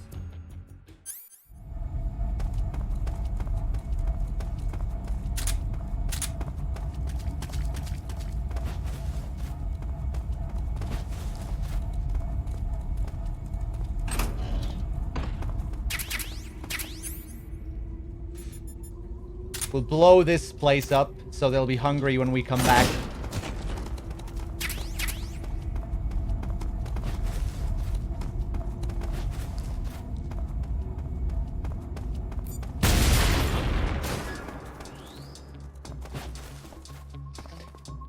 Are we doing a kill everyone run? No, no, no. We are killing a lot of people, but I'm not going out of my way to kill every single person.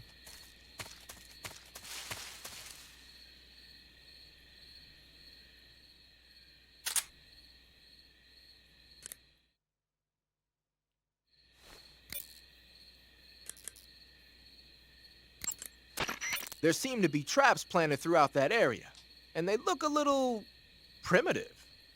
Yeah, but this is their territory. Why would they need this many traps here? Maybe it's part of some kind of tactical research. Tactical research? Yeah. As I'm sure you know, the Soviet Union is leading a worldwide revolution among communist forces all over the globe. But a lot of the countries involved don't have the necessary funds and industrial technology, so they need tactics that are both effective and economical. That's what they're researching? Yeah, and traps are one of the best ways to do that. I'll bet that place is one of their testing grounds. Clappers, arrows, pendulums, all of these traps are set off by applying force to a rope. Don't touch the ropes and you'll be fine. Use rolling to get over them, or just crawl under them. Either way ought to work. If you do set off a trap and an arrow or a spiked pendulum comes flying your way, you can still dodge it by immediately diving out of the way. Pit traps and snares are camouflaged into the ground to make them harder to detect. But if you look carefully enough, you can see them through the disguise. Try stalking to proceed with extra caution. In any case, if you think there might be traps lying around, keep a close eye on the ground and stay alert. I once destroyed the food supply in Groznygrad when trying to complete European Extreme for the first time. I spent 2 hours listening to Man, I'm Famished. Never again. Yeah, it is a bit much, isn't it? They keep saying it. That's pretty good. You got some instant noodles, huh? Instant noodles? Uh-huh. It was invented in Japan just recently. Add some hot water and it's ready to eat. It's cheap and can be stored for a long time. And besides, it's delicious. It's like a miracle food. Wow. Speaking of which... Yeah? Are you going to eat that? I was planning on it, yeah. Oh, all right. Is there some reason I shouldn't? No, that's not what I meant. Then what did you mean? I was just going to say that if you weren't going to eat it, you should bring it back to me. I've always wanted to try some. Whatever. Snake, that area is inhabited by European rabbits. The European rabbit is said to have come from the Mediterranean region originally, but nowadays they're found all over the world. They've been used since ancient times as a source of food, so it might be worth catching them. Rabbits are known to eat their own excrement. They eat their own. That's right. It's called cecal feces. When the rabbit eats fiber, the fiber is fermented in the rabbit's appendix, or cecum, and turned into a nutritious substance full of vitamins. The rabbit excretes this substance and then eats it again to absorb the nutrients. That's a neat trick. I think I'll give it a try. Snake, rabbits and humans don't work the... I'm just kidding. You really thought I was going to eat it? A little, yeah. Even I wouldn't do that. I guess not. But how did those seagull feces taste? What? I'm just kidding. Oh... Anything else? To eat? You can capture animals. Snake, there should be fly agaric mushrooms growing in that area. The fly agaric is a relative of the death cap mushroom that grows only in that region. You'll find it growing on the ground, but it's poisonous, so if you pick one up, don't eat it. If you do eat one, go into the survival viewer immediately and use Cure to take some antidote. The poisons found in the fly agaric include phallotoxins and amatoxins. It says here that when you eat it, the initial symptoms include nausea, stomach pain, and diarrhea. Finally, your liver and kidneys will break down into a sponge-like substance and you die. Sounds like a horrible way to die. Isn't it? Yeah. So how does it taste? Huh? How does it... Were you listening to me? The fly agaric is poisonous. I heard you, but if I did eat it, it might taste good, right? I give up. Anything else? Eat food or... A fruit called the Russian false mango grows in that Probably area. got this one already. The Russian false mango is a mango-like fruit found only in Selino-Yarsk. The egg-shaped fruit is sweet and tangy not. with a pleasing aroma, just like a mango. Also, the seeds can be used to make a medicine that aids in digestion. It might come in handy if you ever have an upset stomach. Treating Snake, that area is inhabited by the green tree python. The green tree python isn't venomous, so no need to worry. It's fairly docile too, so I don't think it's likely to attack you. Have you ever tried to eat a spatza up on a tree branch? I certainly have. Have you ever tried to eat a spatza halfway up the ladder after the end? That's the real way to eat a spatza.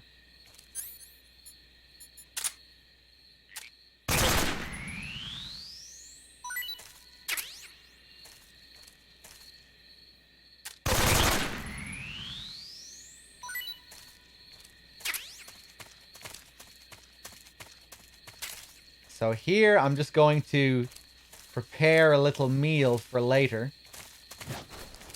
For when we fight the fear. Just get a few of these poison dart frogs.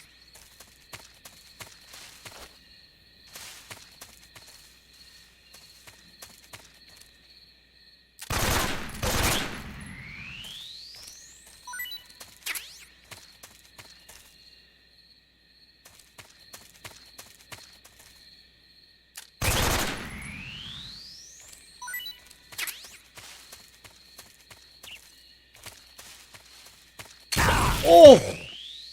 Didn't see it.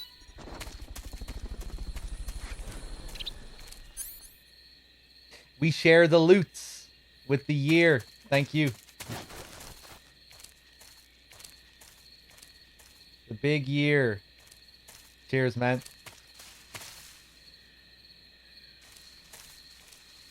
Some interesting little details here as well. You can see these I was about to say presidents. These presidents that tried to escape. Weird, just jumbled up MGS shit.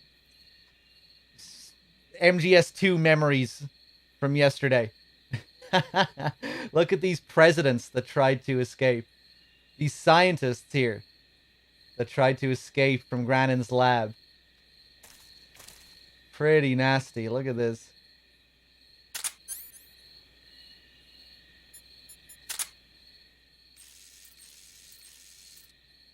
Oh, that spike straight through the mouth, it looks like almost. Jesus. Through the neck.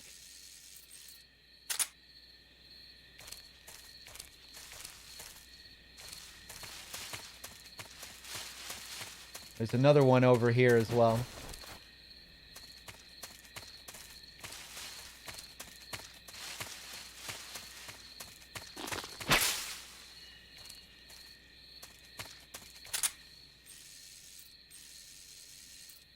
This guy. I'm amazed they managed to make it this far. Ooh, there's the flying squirrel. Best character in the game right here.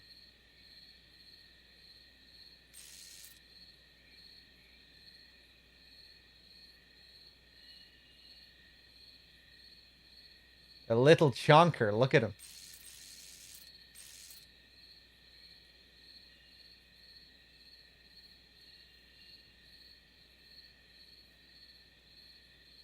Oh, am I going to miss it?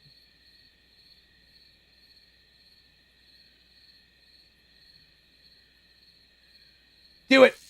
Do it! Yes!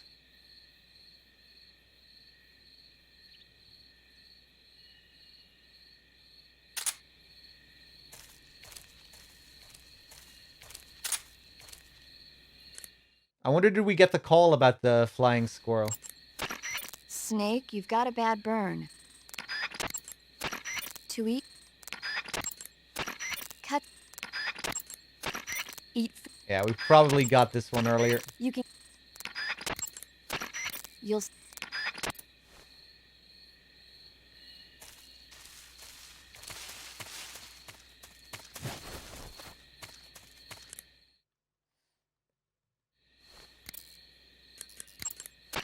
You want to save? Hold on a sec.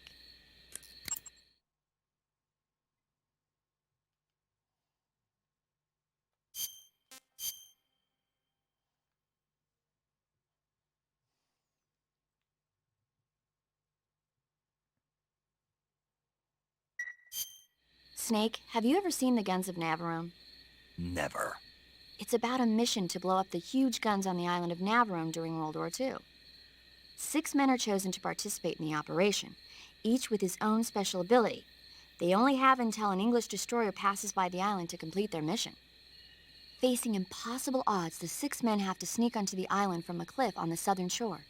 That doesn't sound like something I'd want to watch in my free time. Maybe not for you, but the Major was absolutely crazy about it. The Major? He told me to tell you how great it was. Tell him I'll go see it as soon as I get back to the States. Do you want to tell him yourself? No, let's save that for later. I'd better get back to the mission. Yeah. Apparently the Guns of Navarone had a pretty big influence on the series as well, particularly the Ground Zeroes intro. I still have to see it. I've never seen it.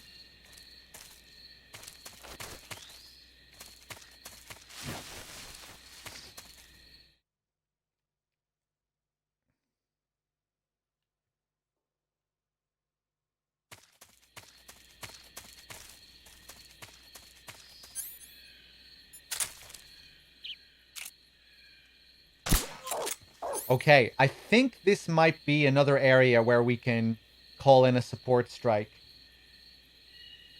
Yeah.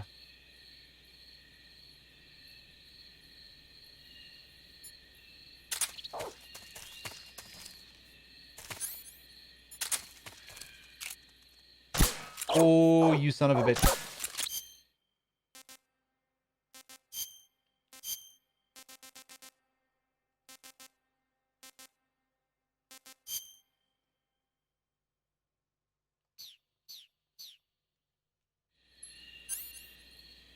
So we'll have to see if it works here.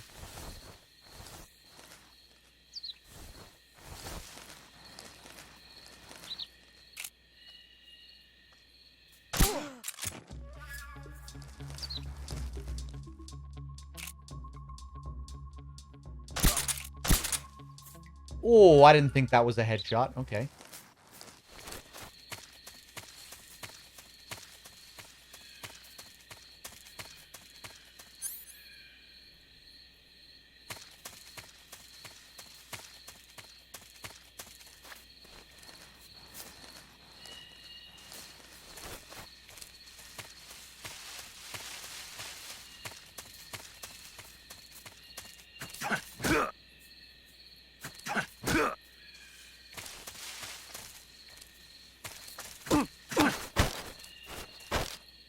Speak.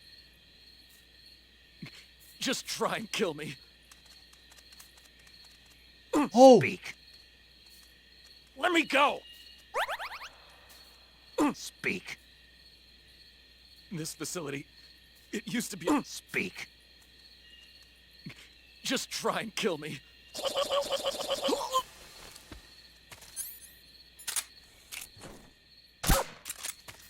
that dog didn't stay asleep for very long.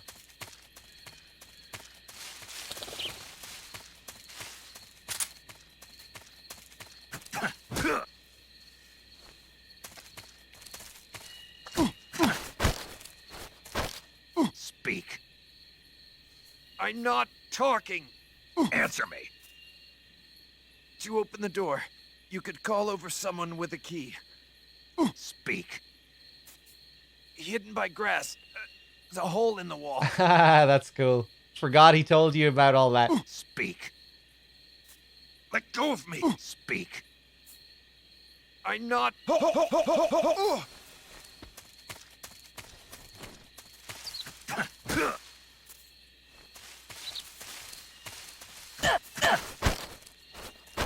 Speak. Dogs will pick up your trail. Speak. You lousy... Speak. Dogs will... Speak. You lousy... Okay, maybe it's the next area.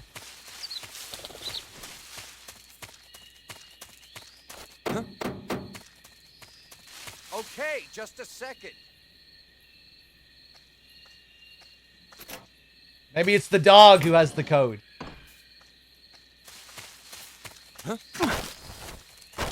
Speak. I'm not... Speak.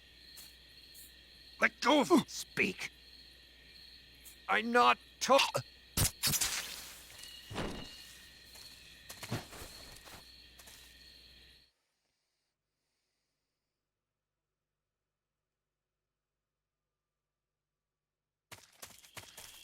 Hmm.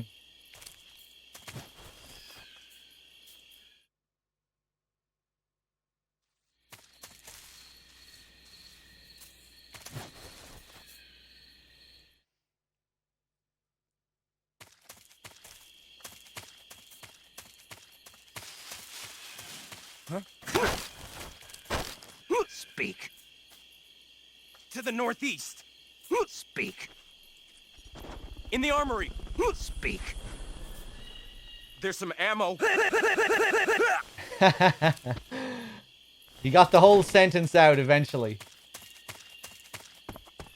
What about you? Answer me. From the balcony. You can get out. Answer me. Under the truck. Speak. There's some ammo. Speak. Bastard. Well, there is some ammo under that truck. Mark 22 ammo.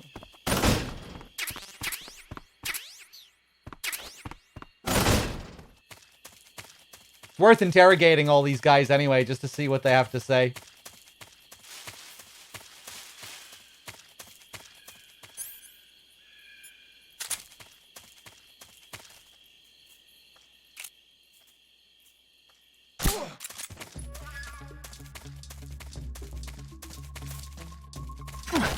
Oh, Speak. that was nice. I'm not talking. Speak. Let go. Speak. I'm not. Speak. Let go of me.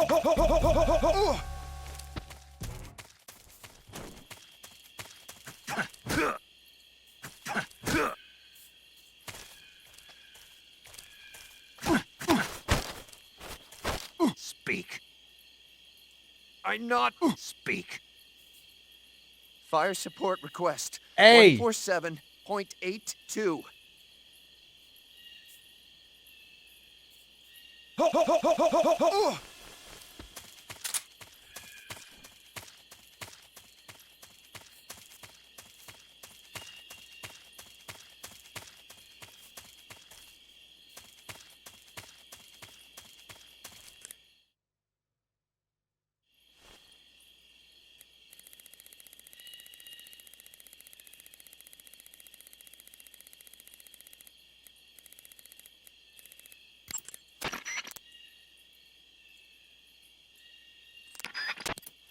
Fantastic.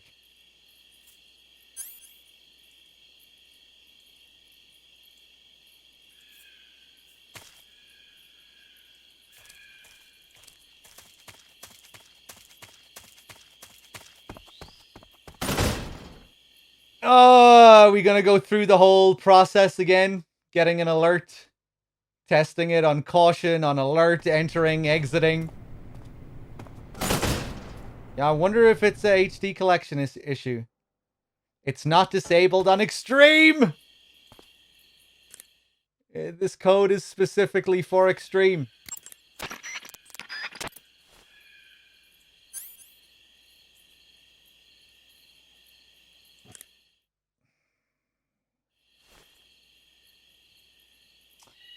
I play the recovery calls all the time, so they should work.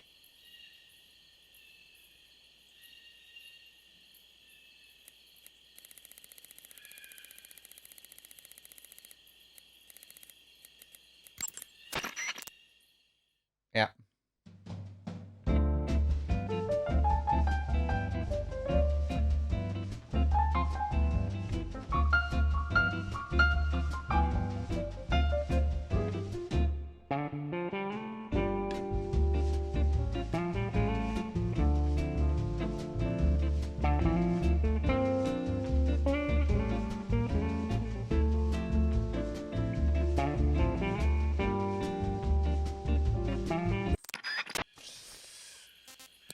Again, no, it's for this map. The frequencies that you get, you have to interrogate them first. You can't just play the frequency. And it's always for the area that you're in.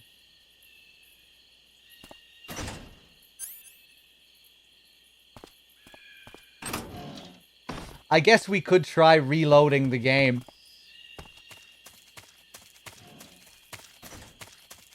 Something tells me that's not gonna work, though.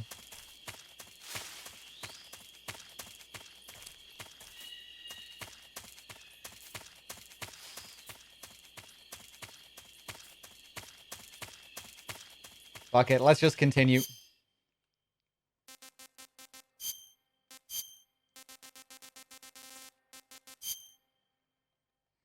We might try it later in alert mode, when we come out.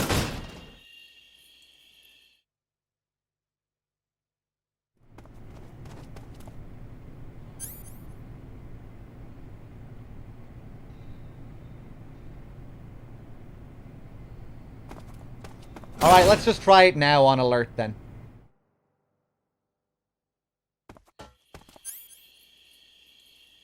Hold on, one sec.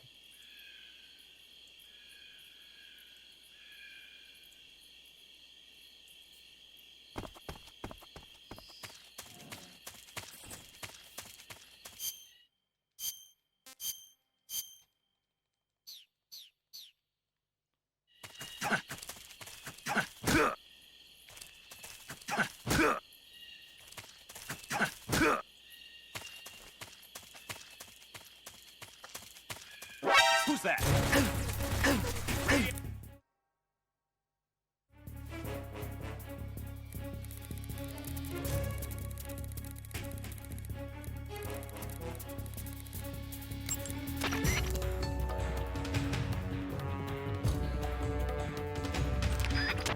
No.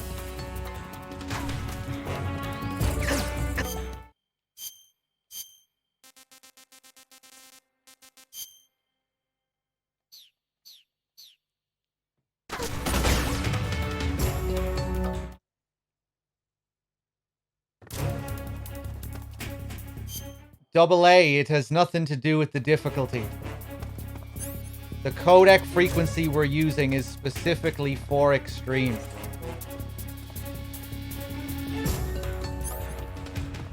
Yeah, we use the right frequency.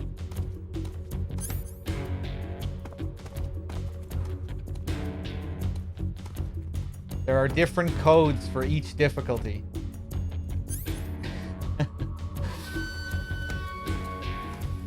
We just found out the code for this difficulty by interrogating the guy.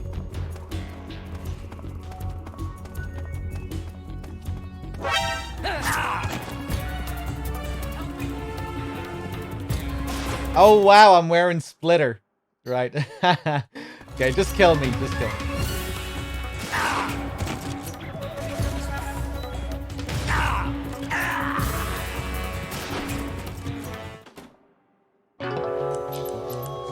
I'm just gonna stop answering questions, I think, that I've answered 100 times related to this thing. Sorry if I don't answer your question.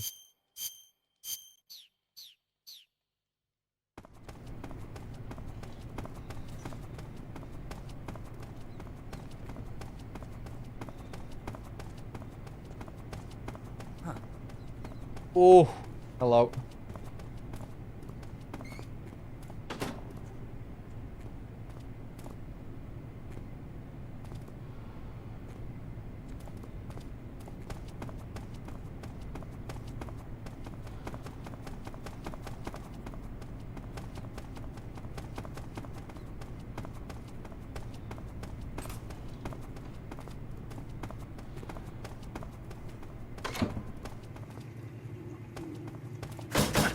So here, we can get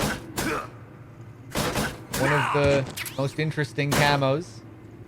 Fly. Inside the stall here. We have to break through to get it as well. We can't open this door. Let's see. Stinky camo uniform. A foul-smelling camo uniform. It smells so bad that it attracts flies, but it also makes enemies think twice before coming in for a proximity encounter.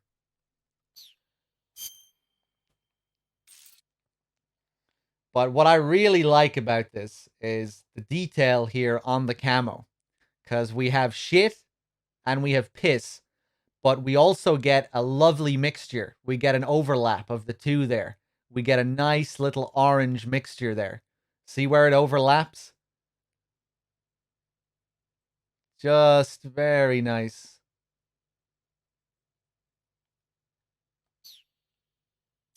So we might have to test this out.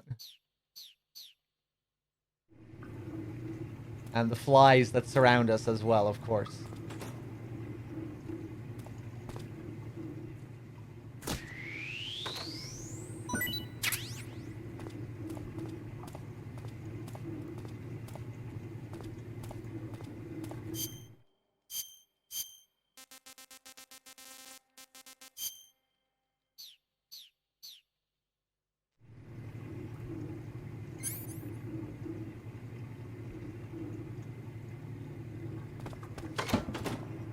I'm not really sure what you're asking, Wild Fend. We won't be playing Peace Walker or 5 at all in this marathon. We'll be doing that during the next marathon, though.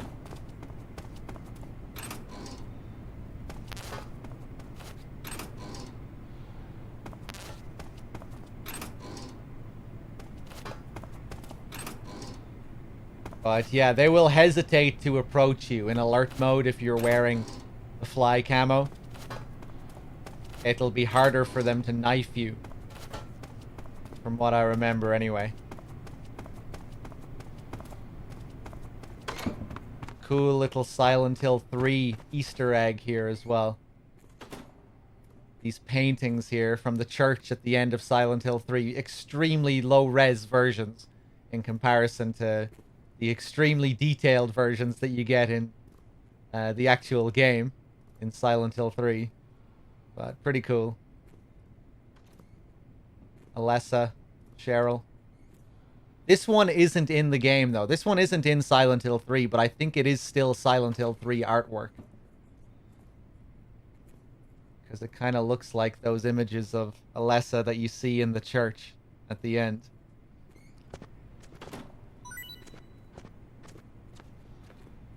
Hey, fresh tendrils with the 400 bits. Cheers.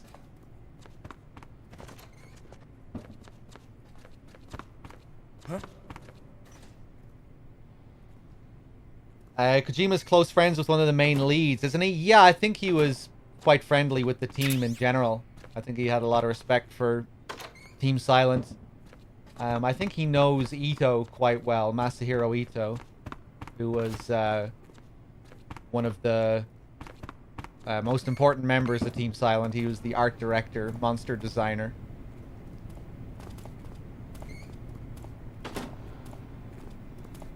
And Ito did some work on MGS4 as well. A lot of those paintings you see in MGS4 were done by Ito.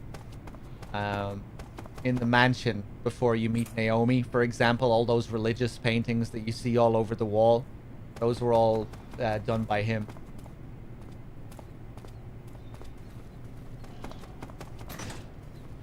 He worked on Survive as well, as a matter of fact. He designed the Lord of Dust and the zombies in Survive.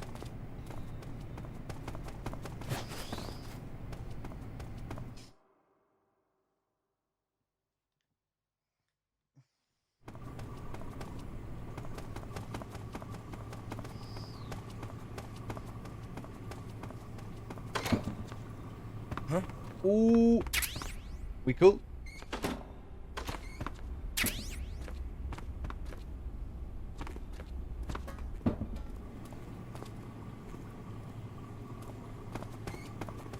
Huh?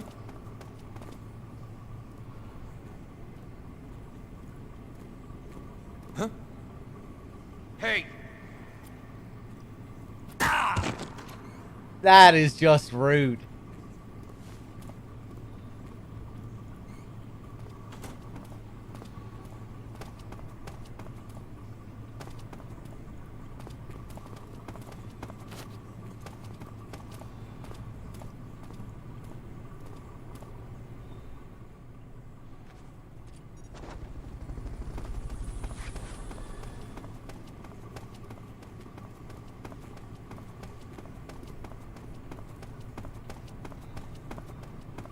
Sam Yo with the 21. Thank you.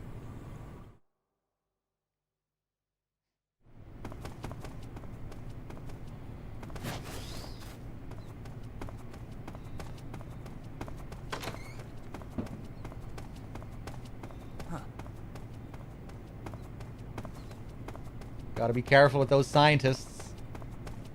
They stare at you for a couple of seconds, you're fucked.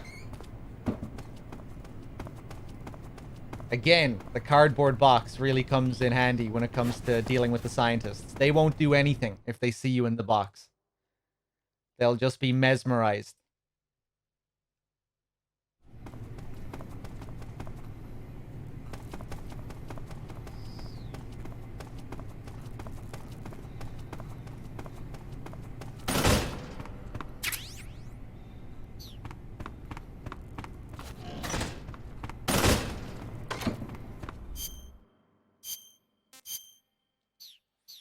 And now we get the SIG spray, one of the best weapons in the game.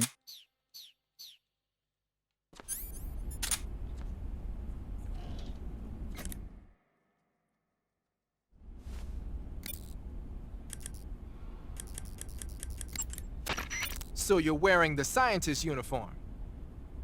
Wearing that scientist outfit lets you pose as a scientist.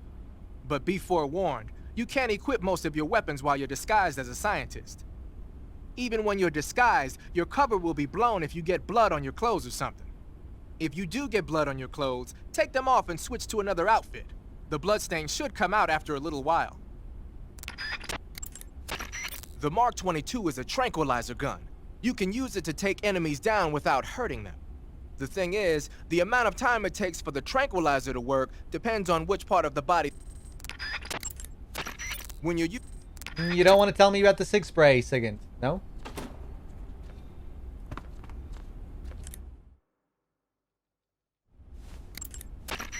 The woodland paint. The chocolate chip pack.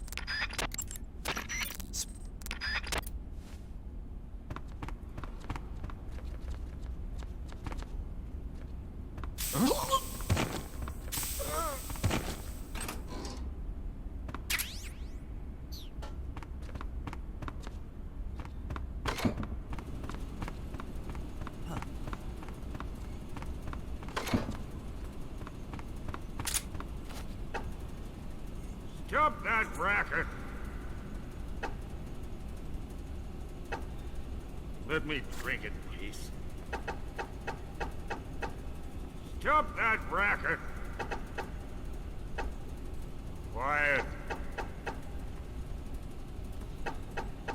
let me drink in peace? Stop that racket! Quiet.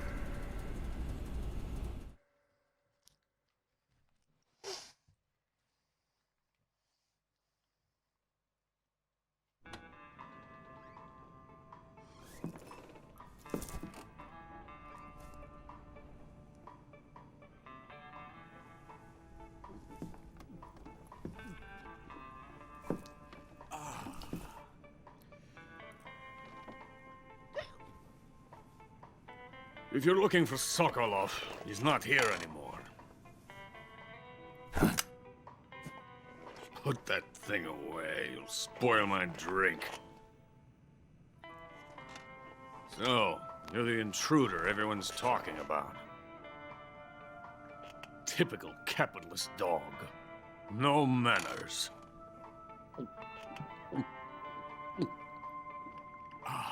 And who are you? You mean you've never heard of me? And you call yourself an agent? Very well, then. I am Alexander Leonovich Granin. A man of some importance, if I do say so myself. I am the foremost weapons scientist in the Soviet Union, and the head of the glorious Granin Design Bureau. This is the Order of Lenin. It is an honor of the greatest magnitude, given along with the title of Hero of Socialism to only the finest workers. It was awarded to me in recognition of my brilliant contributions to society. Since the Great Patriotic War, I have created countless weapons in the service of our great communist society. It was thanks to me that we were able to stamp out the Nazi scum. It was I who created the basic design for the mobile ballistic missile system you know and fear as SS-1C.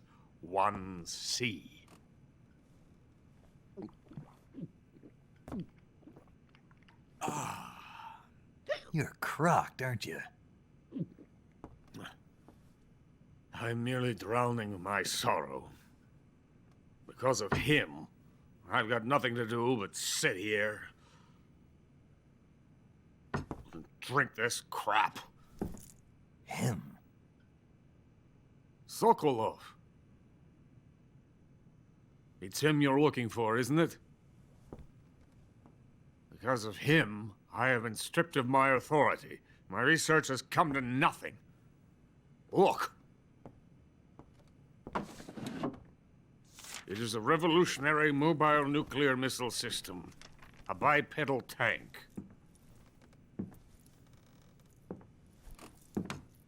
A bipedal tank? Yes, a walking tank. A robot. Are you familiar with the theory of the missing link between apes and humans?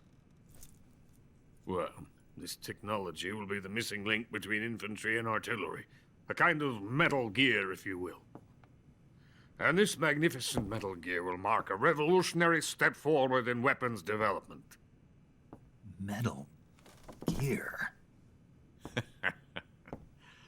But I won't be used so easily. No crying myself to sleep. For you see, I'm going to send these documents to my friend in the United States. What? These bastards will live to regret this. And when they themselves become the targets of my creation, they will know my true greatness.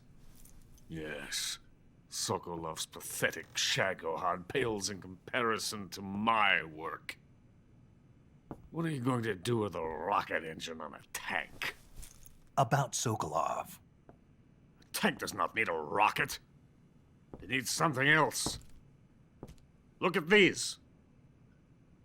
Nice shoes. No. Legs. Legs that allow it to go anywhere. Just as when humans learn to walk upright. That is the real revolution in weaponry. Don't you agree?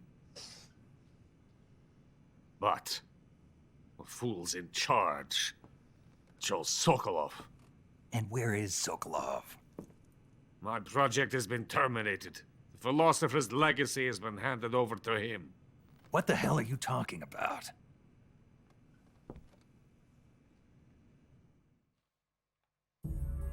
The Philosopher's legacy. Haven't you heard of the Philosophers? The Colonel has inherited their immense legacy. Volgin's father was in charge of the Philosopher's money laundering activities. In the confusion of the war, they somehow ended up with their treasure. And Volgin inherited that treasure illegally. We never need to worry about the military budget. The development costs at our facility are all paid out of the Colonel's deep pockets. The weapons born here will be the genes for creating an entirely new form of warfare. The funding for my research came out of that legacy. Came out of it. Now, my money, my men, all have been diverted to the Shagohod project. Tomorrow they will be conducting the final test, while Sokolov is making the final preparations in the weapons factory at Volgin's main base, the great fortress of Grozny Grad. Here I am, playing host to an enemy spy and drinking myself into a stupor. That's where they moved Sokolov? Yes. And the Shagohod is there too? Of course. Hey! You're not thinking of going to Grozny Grad. Are you mad? It's an impenetrable fortress. I'm sure it is. You'll be killed. I'll take my chances. Wait. What? Listen to me, you fool. I want to help you. Help me? To thank you for your compliment. What compliment? My shoes. Tatiana gave them to me. I wanted to thank you for complimenting me on them. I'll tell you how to get into the fortress. In return, I ask only that you get that idiot out of there and destroy the Shagohod.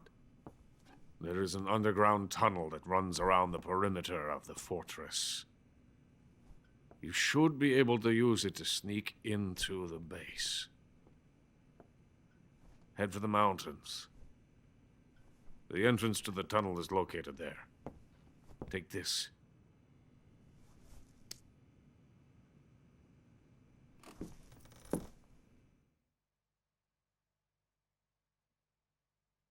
You passed through a warehouse on your way here, didn't you?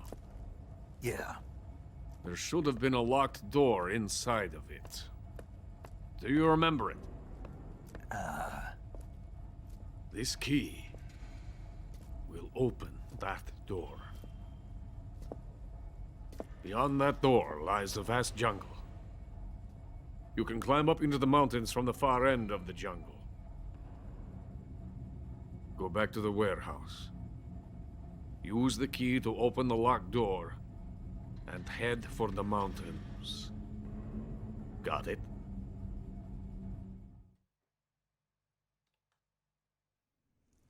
Why are you helping me? Unlike Sokolov, the thought of defecting has never once crossed my mind. I love my country. I love this land. I cannot even imagine living anywhere else. I wish to remain a hero of the great motherland. I cannot bear the thought of being hounded into a corner and left to waste away.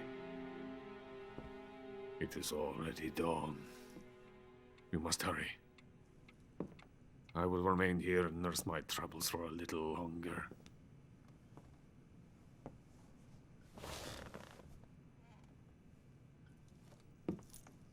To capitalism!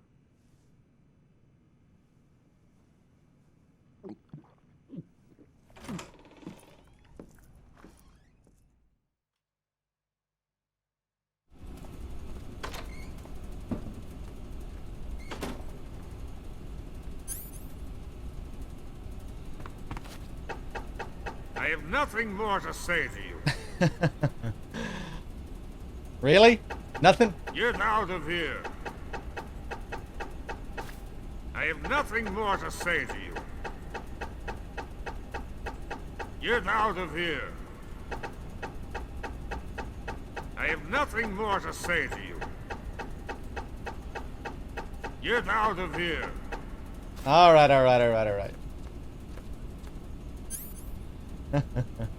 I like Granin. He's a nice contrast to most of the other scientist characters in the series, I think.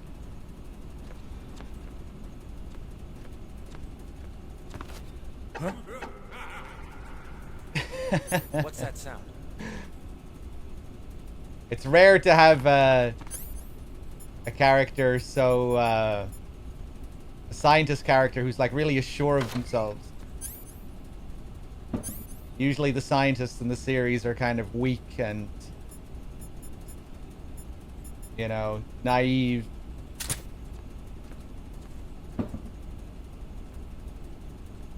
Brannon is a little bit different.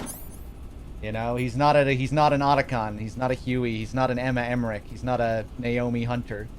Someone's in here.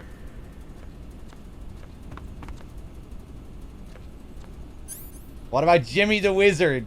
I really like Jimmy the Wizard as well. I think that was the original concept for Otacon. Oh, I forgot about that. Usually I don't hang around for this long here. Actually, no, surely I do.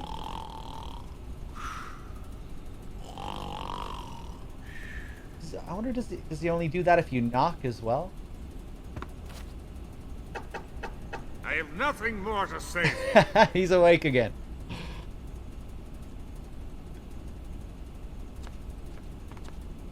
But yeah, I think originally Otacon was going to be a much more comedic character, or he was going to be a lot sillier. And I think they reused a lot of those ideas for Jimmy.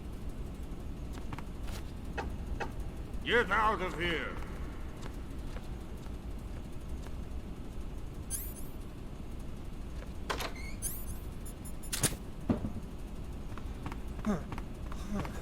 Don't mind me, just passing through.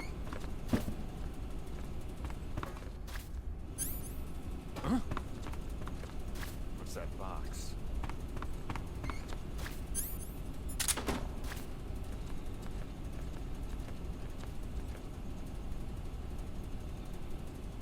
Just my imagination.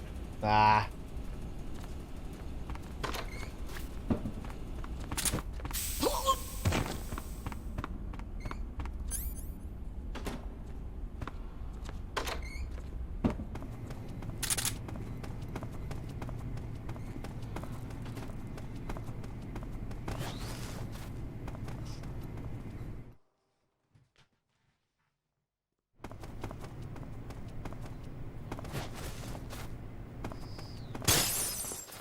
What's that sound?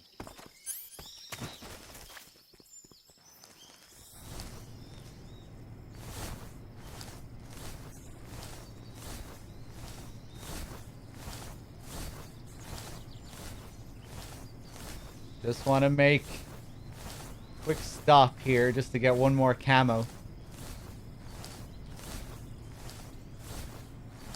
Oyama.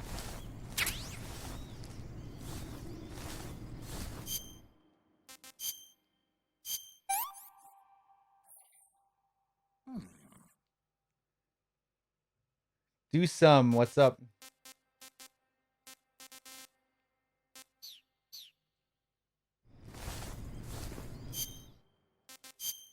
Isn't this the white camo? I'll show you it now. This one. Kabuki's female roll face paint. And we can get the male version as well. I don't think Sigint has anything to say about this one. Sigint, Grannon said something about putting legs on a tank. Do you know what he was talking about? If you ask me, it's gotta be a joke. Not only is making a Kabuki. tank walk on 2 legs a technical nightmare, but there's no point in making a walking tank to begin with. Putting legs on a tank would raise its clearance, increasing its frontal projection area. It'd also be less stable. Suppose the legs help the tank travel on bad roads. I don't see the logic in that. Isn't that what treads are for? I mean, anybody who'd seriously consider making a thing like that has got to be a wacko. Come to think of it, there was a guy in the States who wrote a paper on that subject. What was his name? Emerson? Heinrich? Something like that. I don't really remember. Of course, no one took that seriously. Emerson? Heinrich? Emmerich? Sigint, Grannon was saying that Sokolov's research project was a tank fitted with rockets. Uh-huh. Do you have any idea what he meant? Sorry, beats me. I wonder if it's supposed to increase the tank's mobility, or maybe give the tank short-range missile launching capability. But you're sure it has something to do with Phase 2 of the Shagohod, right? Yeah. Khrushchev traded Cuba just to get this thing finished, and Volgin blew up a Soviet research facility to get his hands on it. Whatever it is, it's gotta be big. Sigint, do you know anything about that philosopher's legacy Grannon was talking about? Not a clue. Never even heard of something like that until now. Right. One thing's for sure, though. Volgin's got a huge amount of money stashed away somewhere. Philosopher's legacy, huh? Maybe it is real. That Order of Lenin that Grannon was talking about is the most prestigious award in the Soviet Union. It's given to individuals, organizations, and cities for outstanding achievements in warfare, science, industry, the arts, and various other fields. You could say it's the highest honor the East has to give. You say Grannon was involved in the development of the SS-1C. The SS-1C is the Soviets' newest short-range tactical ballistic missile. Based on what Western intel has been able to gather, it's capable of being launched from a mobile platform. Mobile platform? Yeah, it's a transport vehicle that functions as an erector and a launcher. It can travel on roads, then erect and launch a missile from any location. Of course, in addition to conventional explosives, the missiles could also be fitted with chemical or even nuclear warheads. A nuclear missile that can be launched from any location. I'll bet it wasn't the missile itself. Any that Grannon location. helped. More likely, it was the mobile platform. From what I've heard, the Ham that one up SS-1C a is bit. set for actual deployment as early as next year. That's bound to send a chill down NATO's spine. Let me thank some people here. Fresh Tendrils, thank you very much for the 400 bits. Loving the marathon, always a pleasure. Always a pleasure getting square eyes with you. Thank you very much, Fresh Tendrils.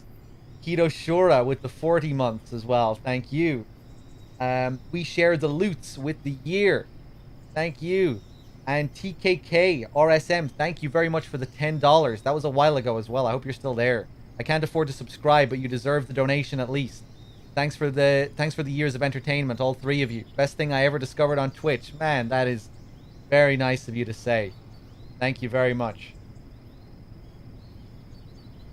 Cheers, guys.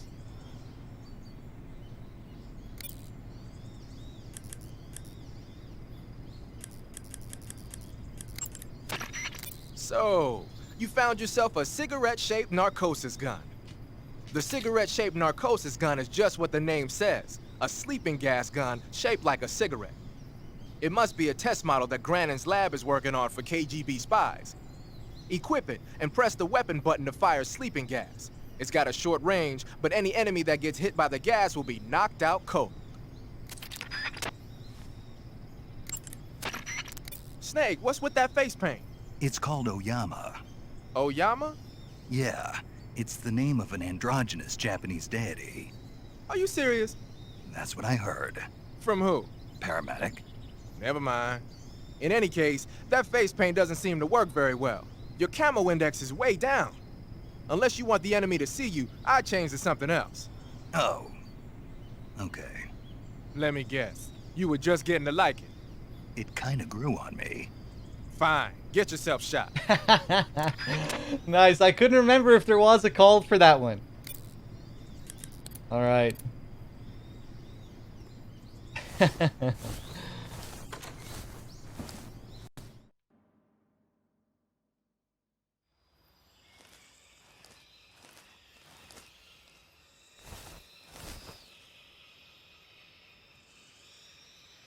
Alright, I'm kind of tempted to try these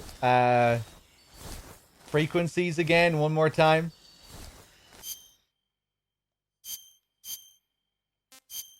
Let's switch back out here.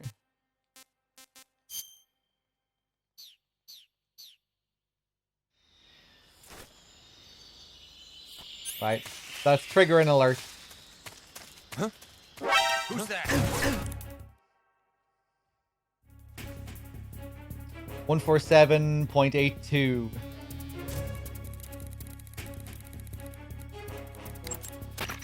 No, nothing. Let's try it in the next area as well.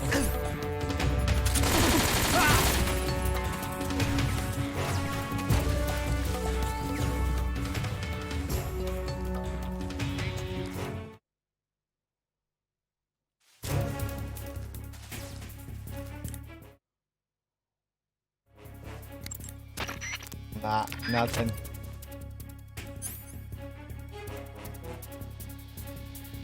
Okay, I think we'll give up with these frequencies. Maybe we'll try it one more time up in the mountains.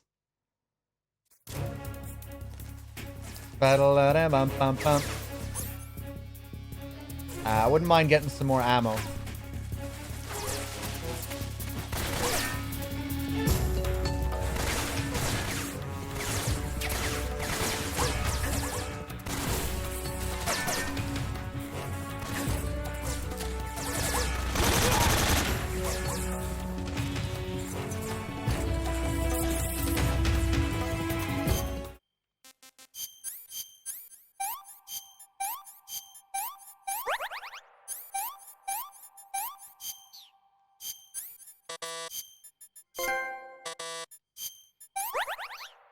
Don't touch the sides. Keep forgetting I have these trophies turned on this new PS3. You know what? Just kill my ass.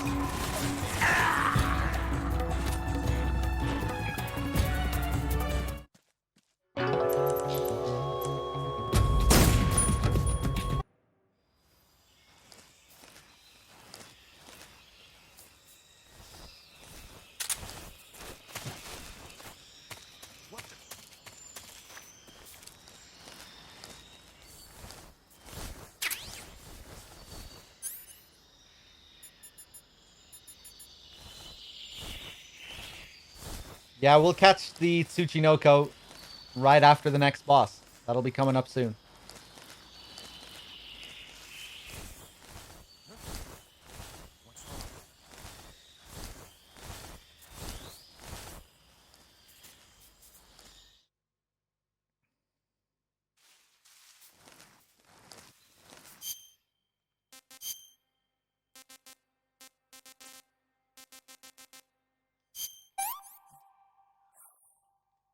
That's damn good.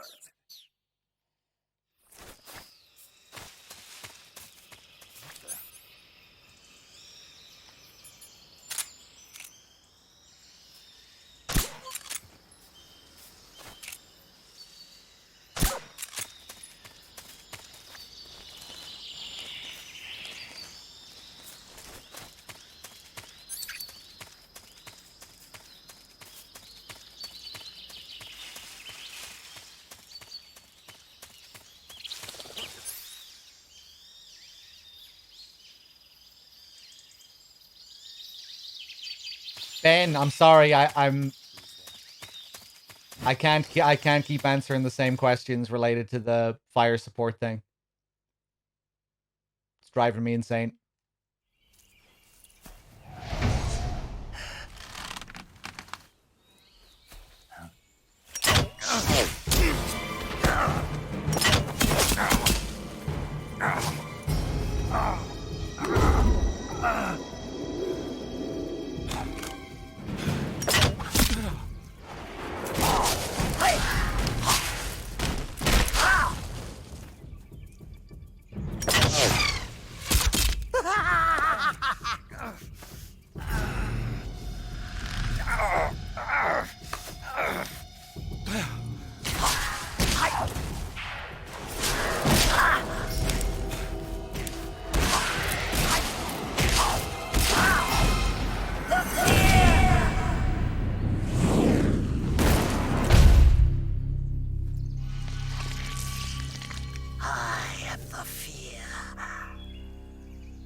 is coated in the venom of the Brazilian wandering spider. Soon, a most exquisite pain will engulf your entire body. Your limbs will be paralyzed, your lungs cease to draw breath. Eventually, your heart will stop beating. Ah, but what fun would that be? Not a fitting label. The boss's apprentice. I will give you fear such as you've never experienced before. Come into my web.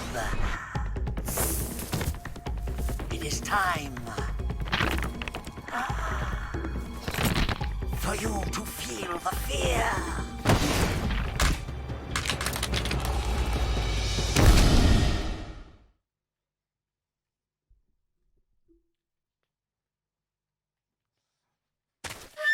Here we go.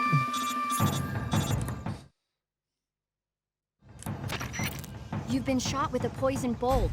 The poison is spreading throughout your body. Your life is going to keep decreasing unless you do something about it. Hurry and neutralize the poison. Go into the survival viewer and use Cure to give yourself a serum injection. The serum will neutralize the poison, but don't forget to treat the bolt wound itself as well. To treat a bolt wound, you'll need your knife, a styptic, and a disinfectant. Use your knife to dig out the bolt, and then apply styptic and disinfectant to the wound. Follow those steps and the wound should heal right up. Now start the treatment. Hurry! If we call Sigint here, we can get some interesting information about his weapons. Snake, the Fear is supposed to be wearing some kind of stealth camo. I don't know how it works exactly, but it seems to refract the light around it somehow to hide the person who's wearing it. This is the best camouflage I've ever seen. It's going to be tough to figure out where he is. But that doesn't mean he doesn't have a weak point. Apparently, wearing stealth camo really drains your stamina. When he's out of stamina, the camo will stop working. Don't miss your opportunity. Just because he's wearing stealth camo doesn't mean he's not there. You can still figure out his location by using your sensors. Make use of your motion detector and active sonar. The thermal goggles should help you out too. The Fear uses two kinds of crossbows, the Little Joe and the William Tell. The Little Joe is designed for proximity combat. It's not that powerful, but the reload time is short. The William Tell, on the other hand, is used for long-range combat. It takes a while to reload, but it's got loads of stopping power. Be careful.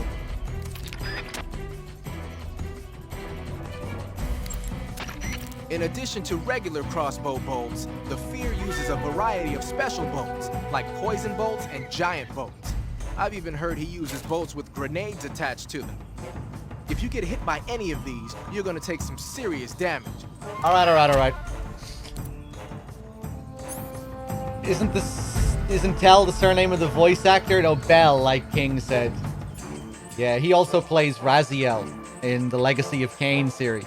Really good voice actor.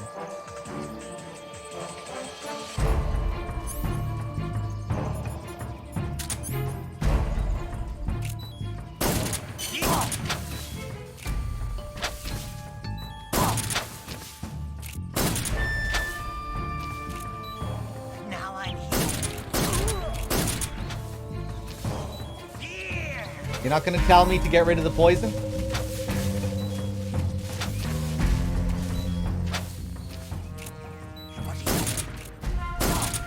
Weird, usually he does.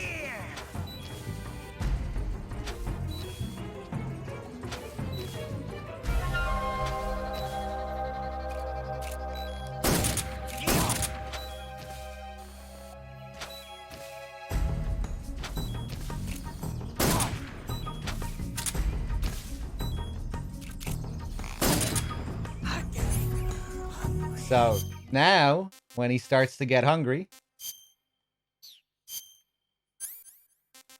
we will equip some of these poison dart frogs.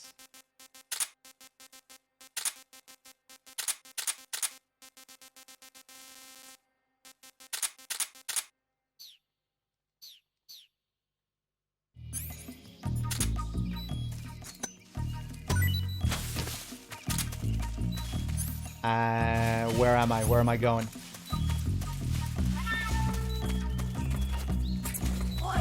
Ooh, okay, he grabbed it. Ooh!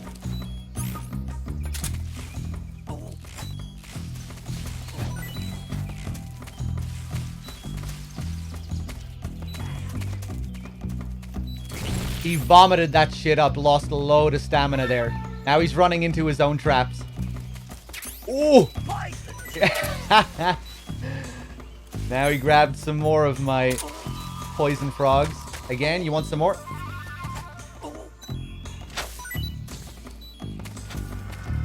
As long as you put your food out before he gets his own food, he'll always go for yours first. Yeah, there we go again. Oh! Now, again. I really like how they tie the food mechanic into this fight. Really cool. Bit of a puzzle to figure out. It can be a real pain if you're trying to trank this guy, drain all his stamina, and you're not really sure how to do it. It can be a real pain when he just keeps going for food.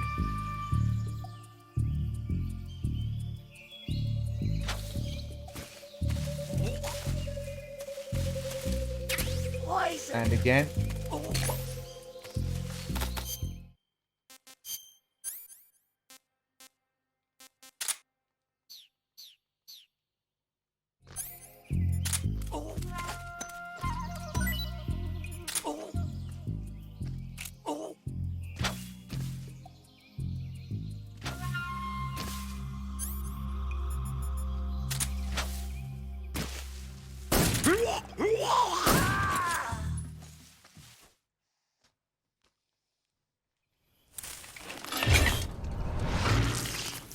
The fear! The fear! I see it! The fear!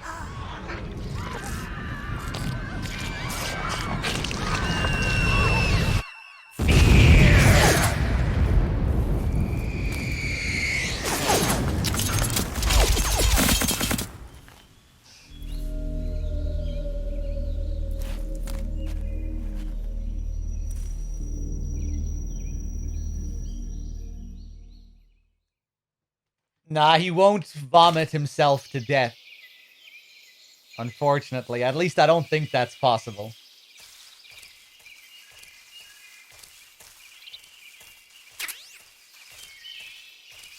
And we get his camo. One of the best camos in the game. Spider.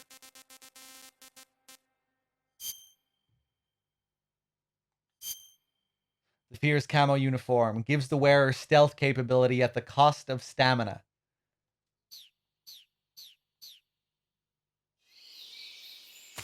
So we're at 70% running around, which is pretty crazy. But it's constantly draining my stamina. Which really isn't that big of a deal in this, because there is so much food in this game.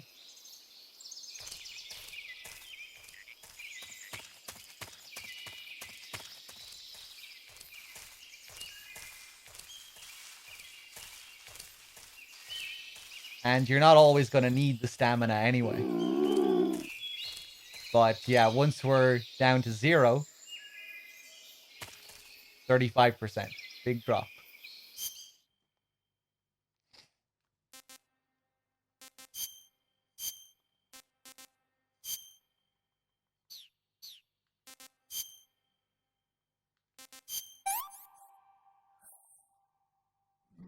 Delicious.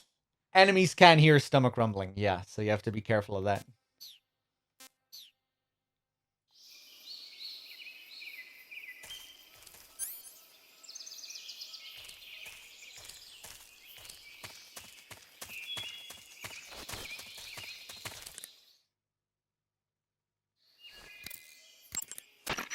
According to Granin, you should be able to get to the mountains through a passage located deep in the jungle beyond the warehouse. Right. Then if I climb the mountains, there'll be an underground tunnel leading to Groznygrad near the summit. Start out by going back to the warehouse. Use the key you got from Granin to open the door and proceed into the jungle. You remember where the door is, don't you? It's directly north of the door you went in when you came from the aqueduct. Major, why do they keep exploding? It's part of their legend. Legend? The legend of the Cobra unit. I'll let Sigint explain. Sigint? Yeah, that. That's a microbomb. A microbomb? Yep.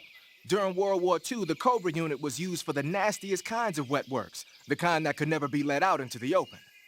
Their missions were so top secret that not only were they forbidden to be taken prisoner, they couldn't even leave their corpse behind. Because of this, or so the legend goes, they carried a microbomb with them on their missions in case they needed to commit suicide. I always thought it was just a rumor. I never expected it would turn out to be true. But why would they be carrying bombs this time around? It's not like they're in hostile territory. Maybe they're ready to die. Ready to die? Yeah. They've got no unit to go back to. Not even a country. So they've got no place to die except the battlefield, huh? Yeah. No turning back for them. I wonder if the boss feels the same. So there's the explanation.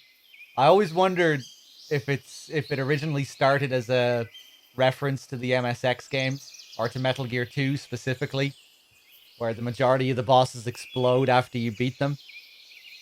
Because it really reminds me of Metal Gear 2.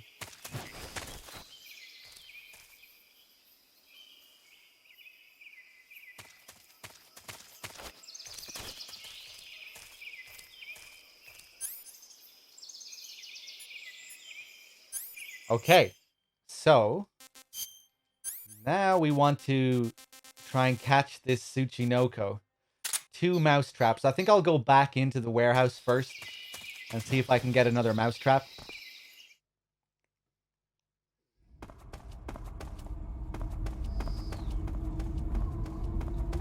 Who's that? Oops.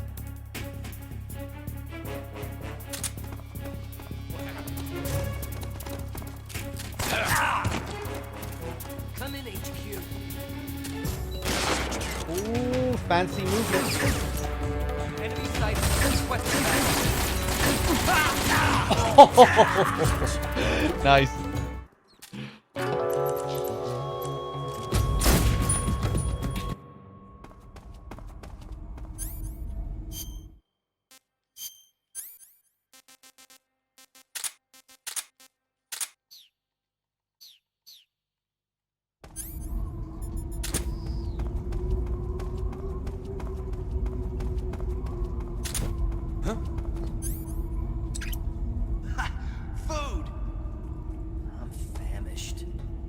Yeah, so now they're starving because we destroyed the supply. Huh? What did he find there? Oh, he's raiding the fucking So hungry. storage, is he? It respawns? It's still?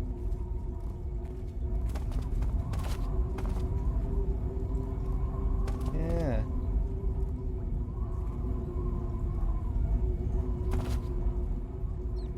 I'm famished. I'm famished.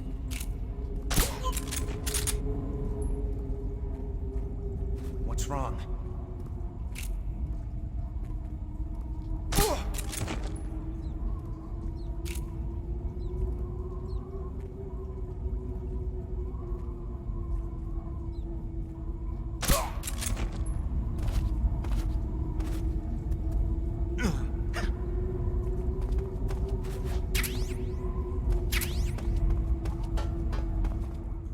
Hey, there we go. That's what I'm after. You don't shoot the frogs? Not for every playthrough, no. I mean, it's pretty rare that we do a Karatan playthrough.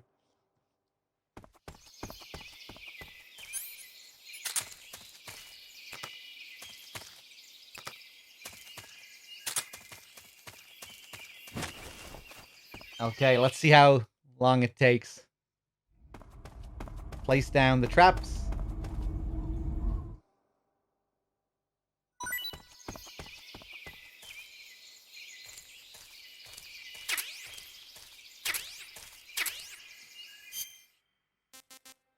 I can't remember when I did one last, but it was a good while ago. I think it was more than a couple of months ago.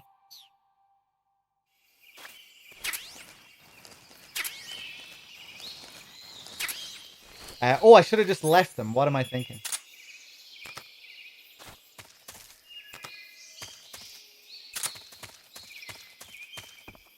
Yeah, we've done dog tag runs before, but again, it's probably been a couple of years since.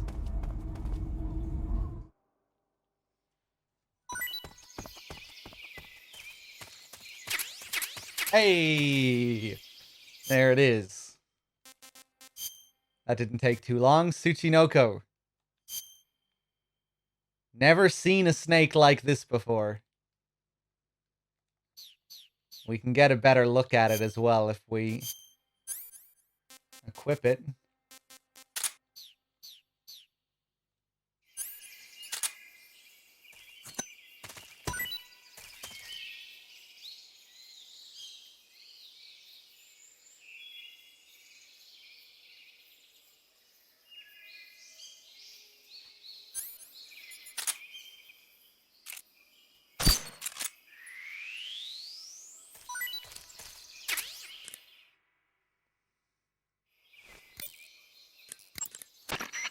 Snake, you caught a Tsuchinoko.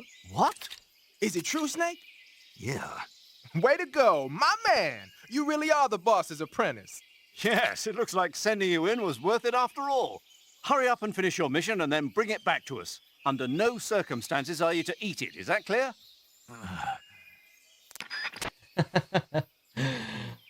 You can't find more than one. No, that's the only one in the game. Looks like you really are the boss's apprentice. Looks like it was worth sending you in after all. So this is suddenly a more important mission than killing the boss.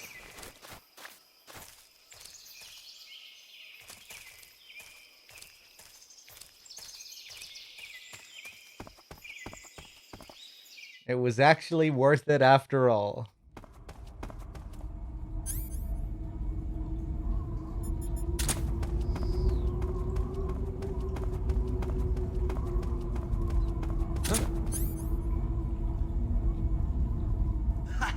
Food! I'm famished.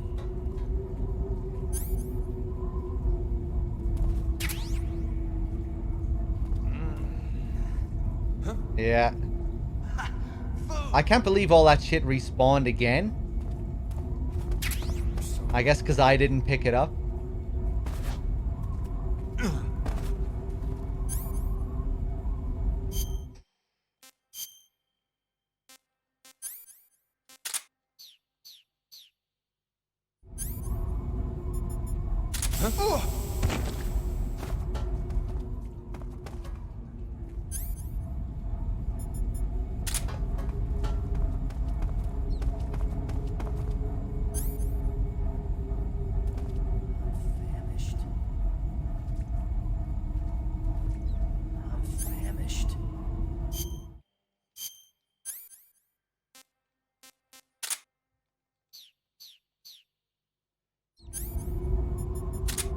Hey, you want a poison dart frog? What was that?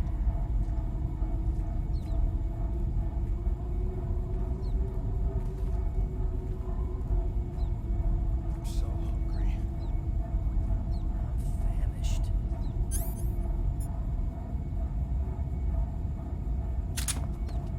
Nothing here. I was gonna jump over the rail there, but I couldn't see a good angle.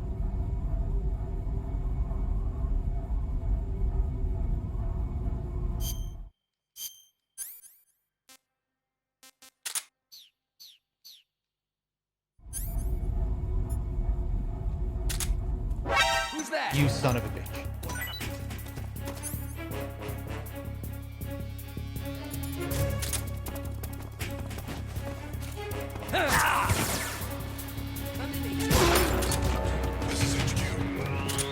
Control here.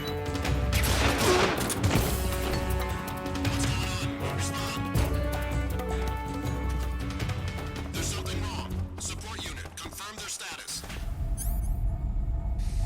I kind of wanted to fuck around a bit more with these guys. Maybe I'll come back.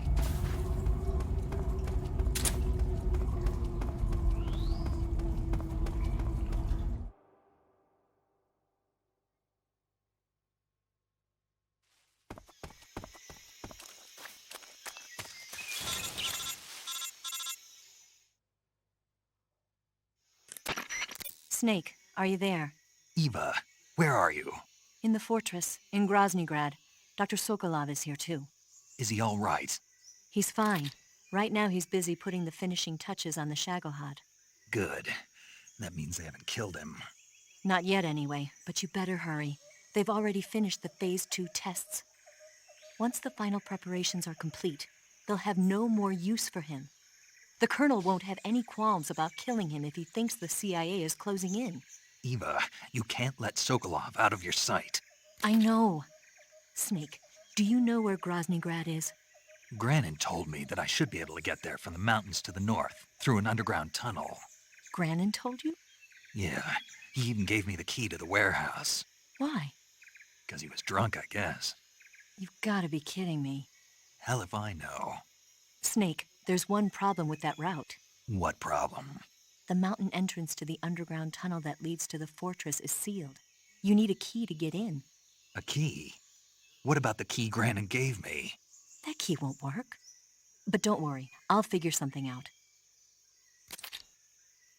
I have an idea. There are some ruins at the top of the mountains. Meet me there. The top of the mountains. Got it. Wait, there's something else I've got to tell you. Now what? I heard that one of the Cobras is waiting for you in the jungle at the foot of the mountains. He's a legendary sniper called the End. Yeah, I've seen him before. That ridiculously old guy, right? Don't underestimate him. He's known as the father of modern sniping. Is he alone? No spotter? None. He's all by himself. Apparently, he doesn't need a spotter. You can't be serious. The entire forest is on his side. The forest? Stay alert. Yeah, I'd hate to have it be the end for me. All right. Let me thank some people again here. Murray with the $10. Thank you very much. Huge thank you to you both for spreading just a little cheer during these times. Also, shout out to the chat for the duds and the friendly chat on theories, stories, and more. Keep being amazing. Thank you so much, Murray. That's very nice of you to say. Thank you. Also, Automaton Tom with the 3 months in a row and the 5 total. Thank you. Fresh Tendrils. Gift on the sub to Komaro as well. Thank you. Sam. Wait, I thanked you, Sam, but thank you again. FM Sway with the 67 months. Cheers, guys.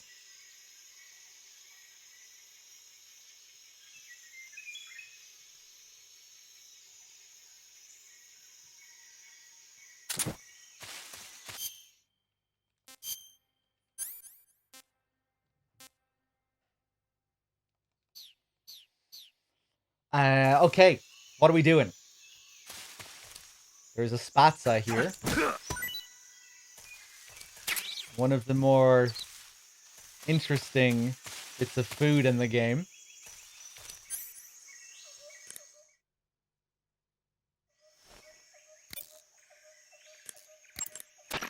I see you found a spatza. Spatza. Spatza? Right. Interesting name.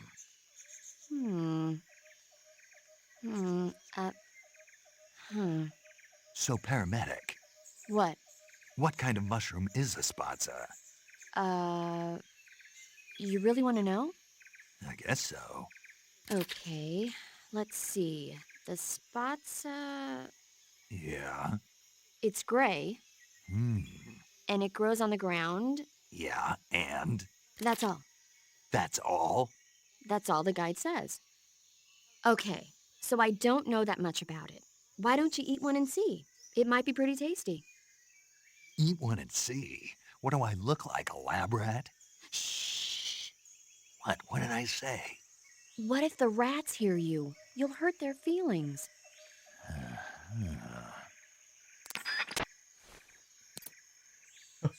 Suddenly he has a problem with being a lab rat.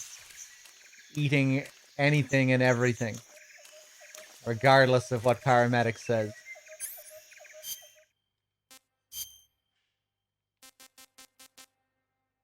Not eaten yet. Was not told how it tastes.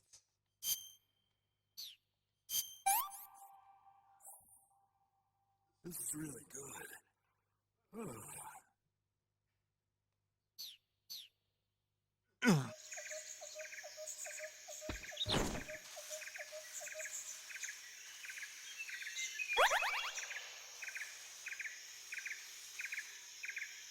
The greatest soldier that ever lived.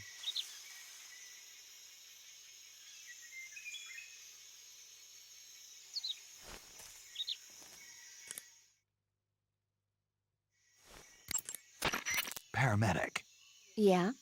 I ate one of those spots of mushrooms you were talking about. Really? How did it taste? I passed out. Seriously? Yeah. So that's why they call it the bringer of sleep. What? Oh, I looked the word spatsa up afterwards and found out it means bringer of sleep in Russian. Well... But anyway, the reason the What? spatsa puts you to sleep when you eat it is because it contains a type of anesthetic substance similar to an alkaloid. I'll bet if you pick one, you could soak it into a handkerchief to create a sleeping drug. Eating a spatsa and falling asleep might cause your life and stamina to recover as well. Why don't you find a safe spot and try it out?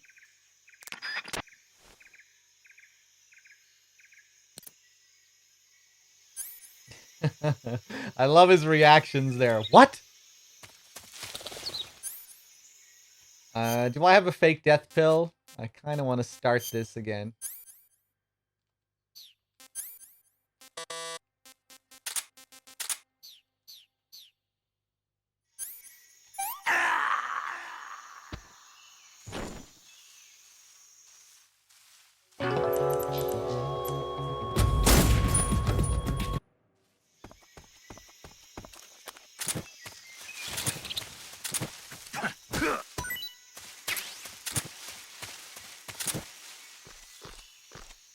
So what happens if we eat a spatza up in a tree? Sounds like a good idea, doesn't it?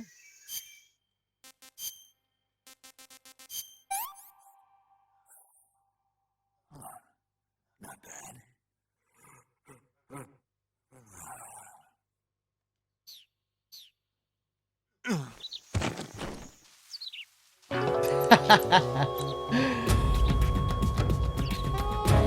Snake, are you okay? Snake! Snake!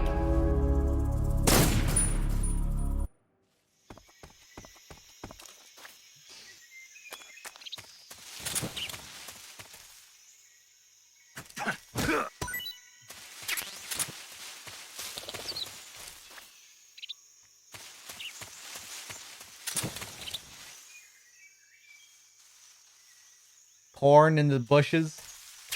Classic.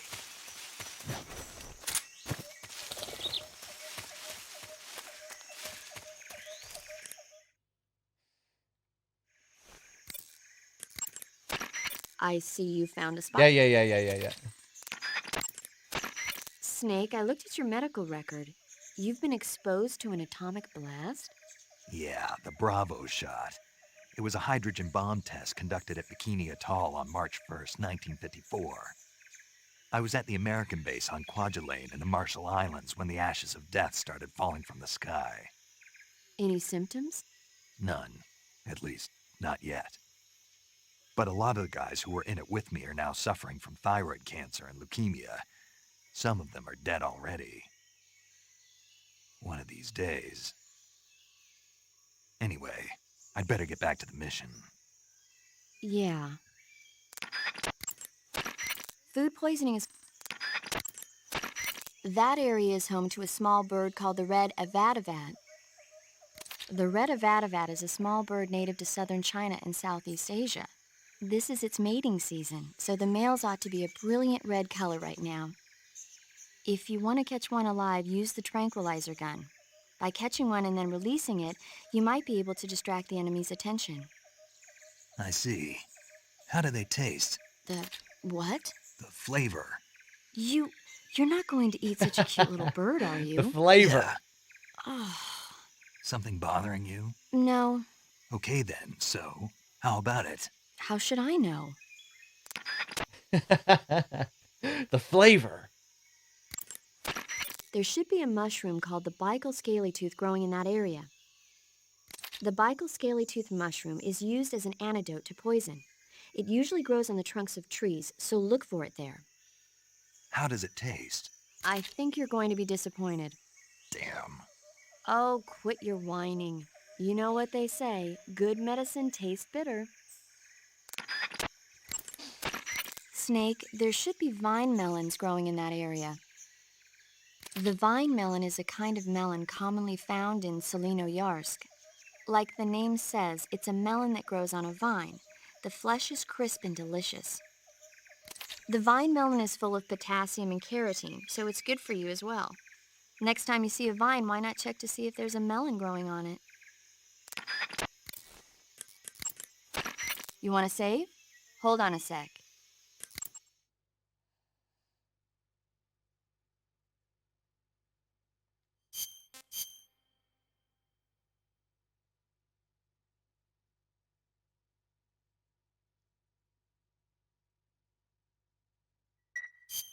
Hey, Snake, have you seen 20,000 Leagues Under the Sea? Nope, haven't seen that one. After a number of battleships mysteriously sink at sea, the American government investigates and finds that the culprit is this pacifistic Captain Nemo. The scene where the giant squid attacks Captain Nemo's submarine, the Nautilus, is breathtaking. The movie was filmed in CinemaScope, and it was great to see it on the big screen. A giant squid, huh? What? Don't tell me you think it sounds tasty. All right. How about we move on?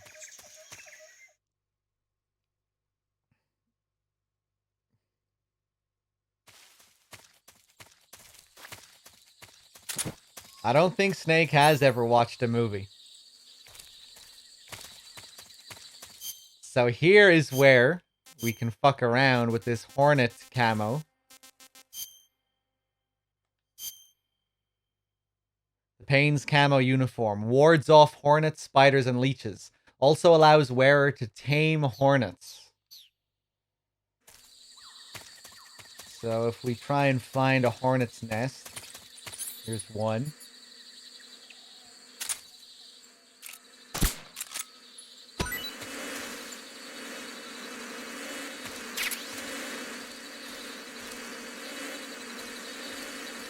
Instead of attacking me, they'll just follow me around. They're my friends.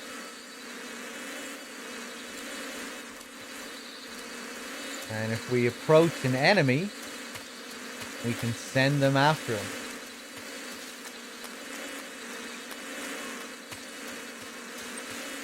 Yeah, pretty cool. One of the coolest little gimmicks in this game.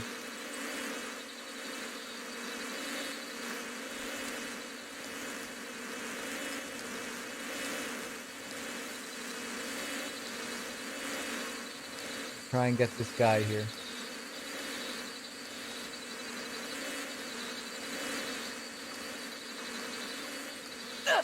There we go. Now I think he'll run through to the previous area. Oh shit, I thought I saw someone there. Oh, he doesn't give a shit anymore though. Ah, they'll only approach. Oh no, they'll approach in alert mode. Ah, but it doesn't last for long. Ah, that's a shame. They snap out of it instantly. Let's try it again.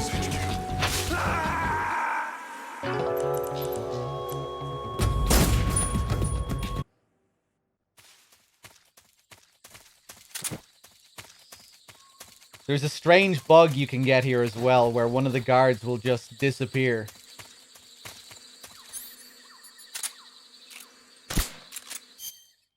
Ooh, I hope I can still get it.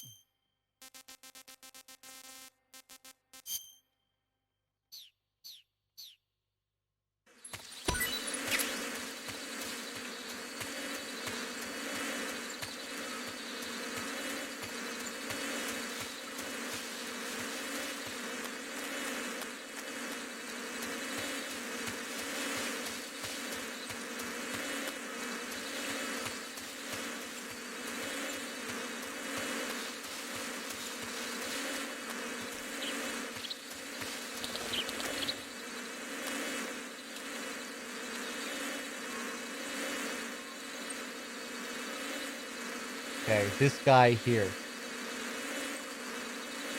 I want to try and show this bug because it's pretty weird.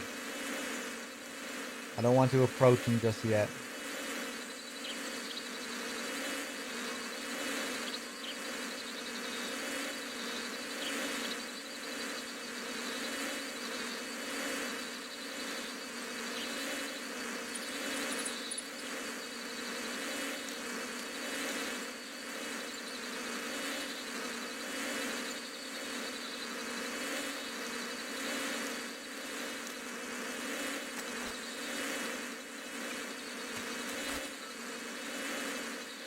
Okay, when he comes back, it should work, I think.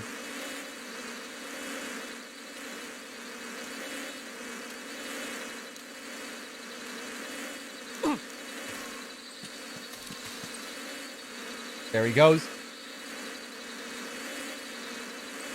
Into the vortex. Just disappeared. Where is it? Where's the portal?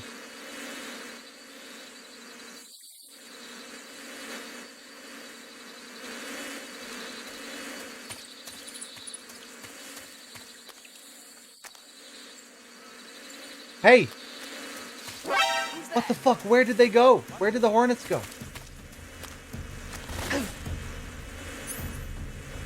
Maybe they leave after a certain amount of time? I don't think they should, though.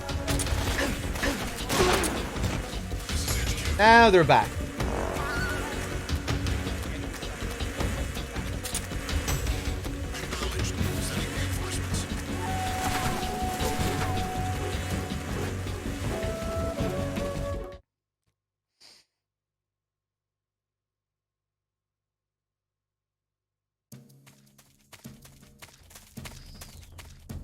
How did you find it in the first place? Just fucking around here with the hornets.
Oh! Oh! Oh! Oh! Oh!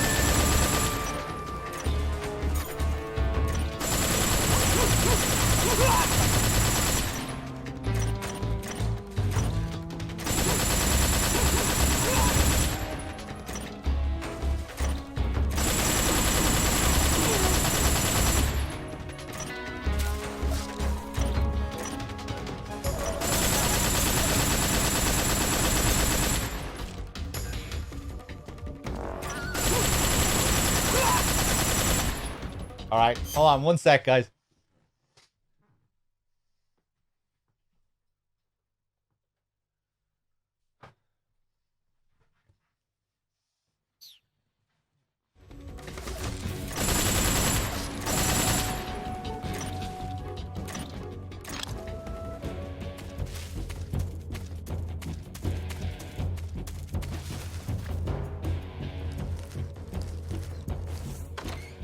So the reason we come here is to get this right here.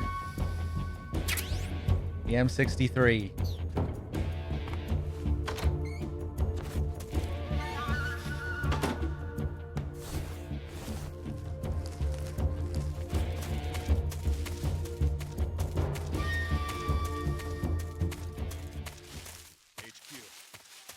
This is HQ.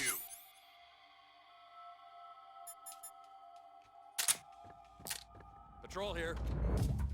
We've lost sight of the enemy. Commence alert formation. Acknowledged. The enemy is still nearby. Pursue and engage him. Ooh, he's lucky. Yeah, I always get this weapon just for the bike chase. Makes it a bit more entertaining.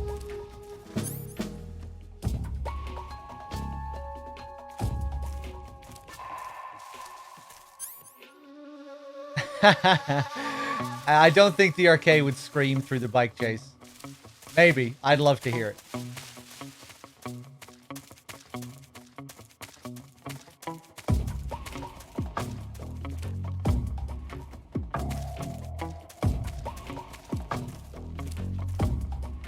I really should be wearing a better camo here, but fuck it.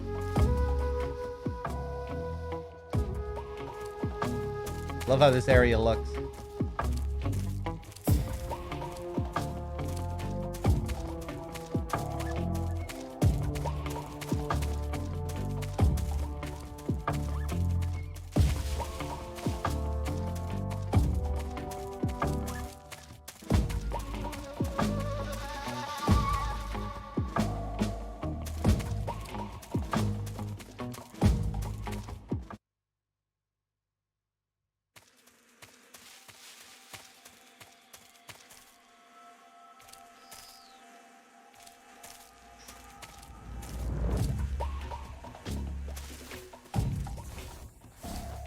I saw something!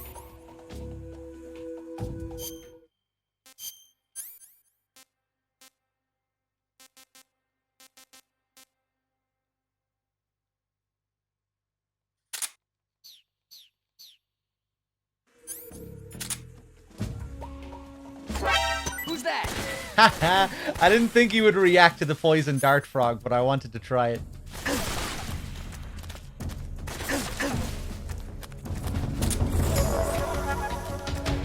This is HQ.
I beg of you, grant me the strength to take this final prey.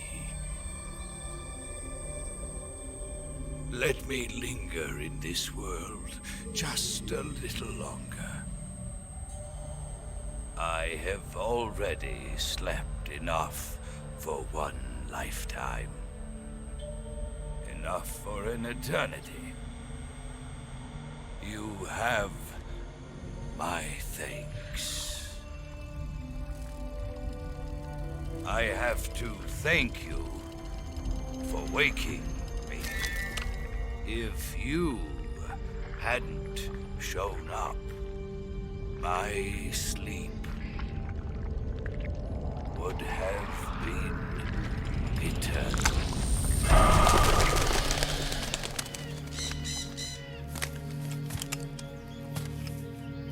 Do you hear me, Snake?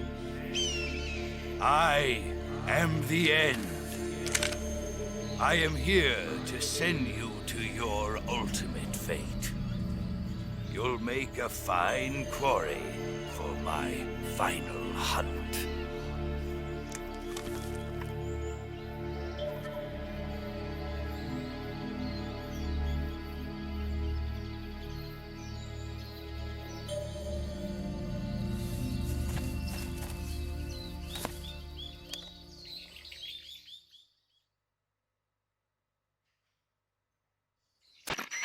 Eva, I found that sniper you were talking about. That's the end. He's a legend, known as the father of sniping. I've got experience sniping in urban and marine environments. What about the forest? Never. I see. Well, that forest is divided into 3 areas, a river, a plateau, and a clearing. He should be lying in wait for you in one of those places. Sounds like this may take a while. It'll be a test of endurance. Be careful, though. From what I've heard, the End has an almost supernatural knack for camouflaging himself. So, whoever moves first loses. This guy's over 100 years old, though, so I should have the advantage in terms of stamina. I wouldn't be so sure if I were you. Why's that? I've heard that his body is photosynthetic, like a plant. What is he, some kind of monster? On top of that, he can speak to the forest, too. So in other words, he knows it inside out. Uh-huh. But he doesn't know you. I'm sure you can beat him. Don't worry. I intend to. All right. Old age wins. It's pretty rare that we get to see this. Again, thank you everyone who donated for the End's fate. Always appreciated. Let's save, exit. Snake, you want to save? Yeah. You might not want to. Why wouldn't I? Well, it just feels like something bad could happen. It's just your imagination. I hope so. You've never seen Old Age? Well, you're about to find out.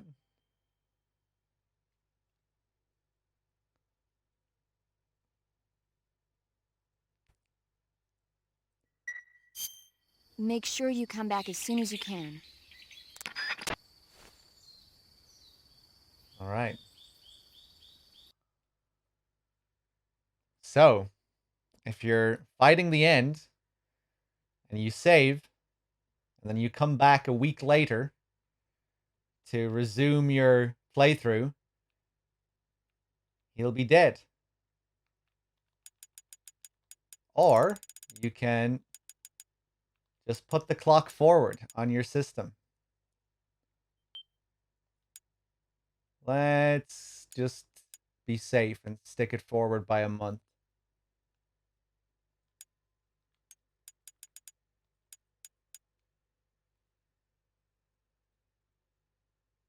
Pretty cool how this game plays around with the clock in general. How your food will go rotten as well. Certain types of food, you know, your noodles and calorie mates will be safe.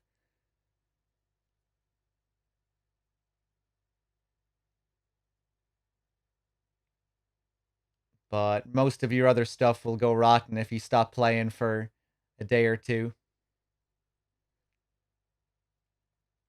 And you'll have to get rid of your stuff and find more food. It affects your health as well, like Paramedic says early on in the game. If you stop playing and come back, your health will have restored as well. Really cool.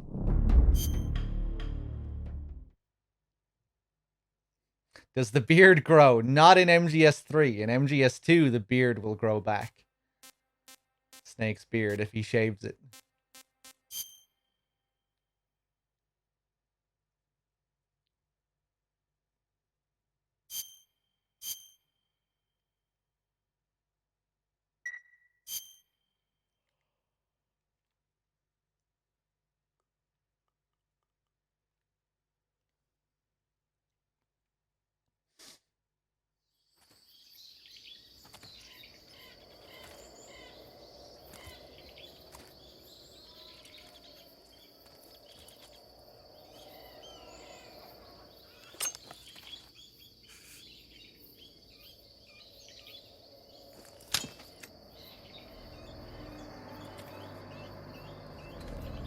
Drop your weapon.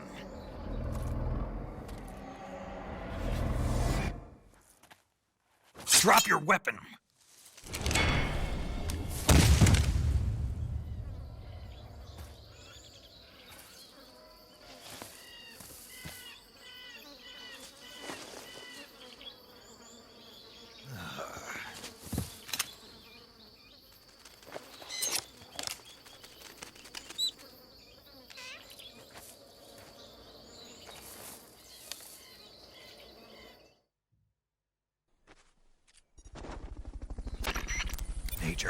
I found the end. He's dead. What the hell happened? Maybe it was from old age. You mean he kicked the bucket in the middle of a battle? Maybe. Well, Snake, the victory is yours. No, I don't think so. What do you mean? It was his dying wish to fight me, but I disappointed him. Snake, listen to yourself. This is a mission. It's not a game, it's not a sport. You think you're competing for the gold at Tokyo or something? I guess you're right. Just focus on completing the mission. Yes, sir.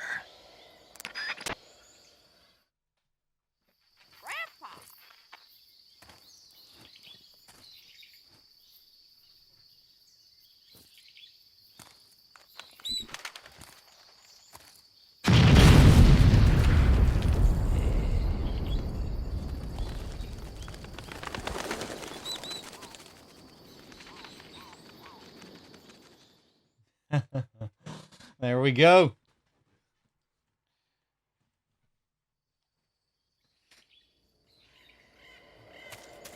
Any remains?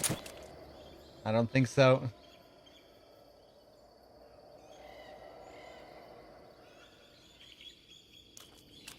Great stuff. Yeah, someone mentioned in chat there as well. Originally, Kojima wanted this fight to be like a week long.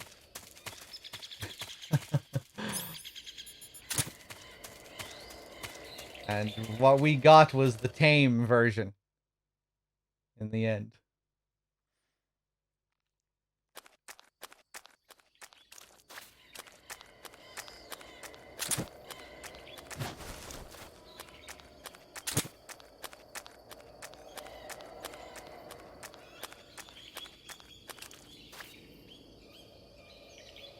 Are the animals still here, I wonder?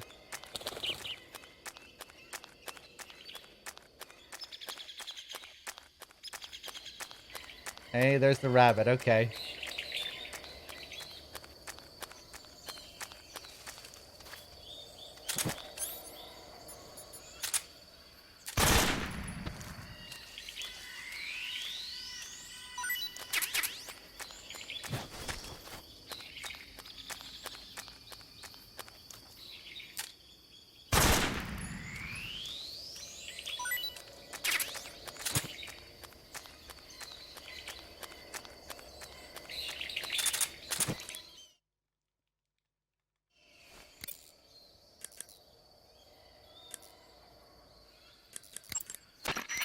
I see you caught a markhor.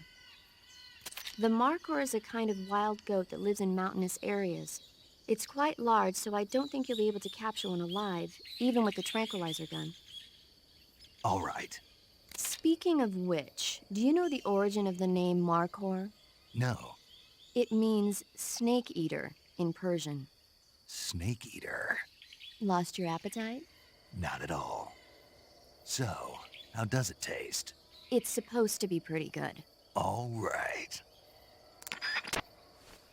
Dog, will you be showing the optional dialogue in the torture part when Volgan says you've had your share of battles? I mean, it'll depend on how much damage I take, you know? I don't really mind what gets shown there, you know, we'll just see how it goes. Sometimes we'll get that dialogue if we've taken a lot of hits. But yeah, we'll see.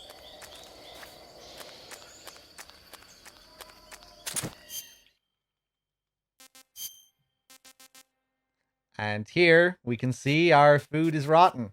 All this stuff we had before.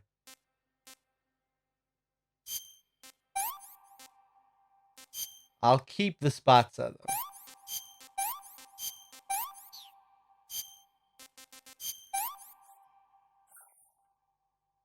Hey, this works.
Wasn't as good as it could have been. Because we got the rotten dialogue instead of the sleepy dialogue. It was hilarious the last time we did it because it was just perfect the way it cut from his sleepy dialogue to the scream. But still pretty funny. Alright. For real this time, okay?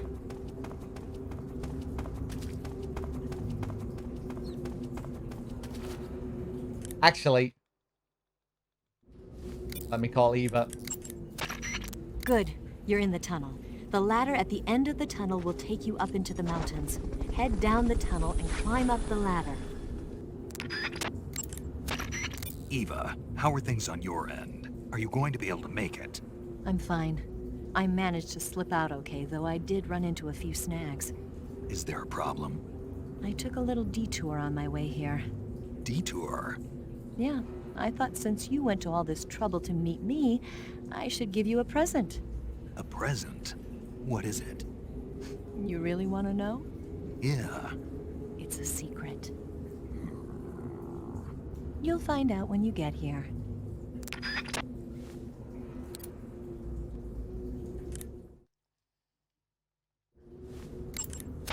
Good. Good.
And the grumble. Perfectly timed at the end. All this talk of eating snakes. That's all Snake is thinking about as the song plays. Pretty tasty. And suitably will eat the Markhor at the end. The Snake Eater. Okay.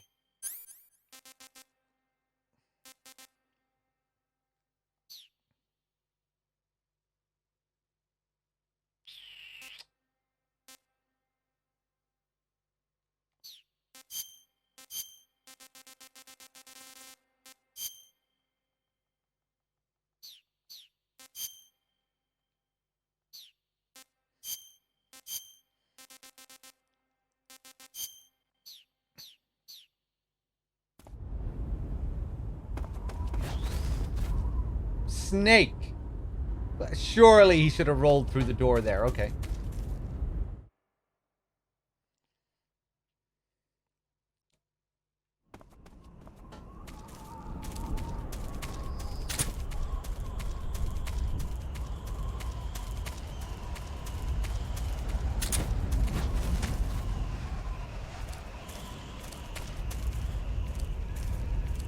Alright, so we made it to the mountains.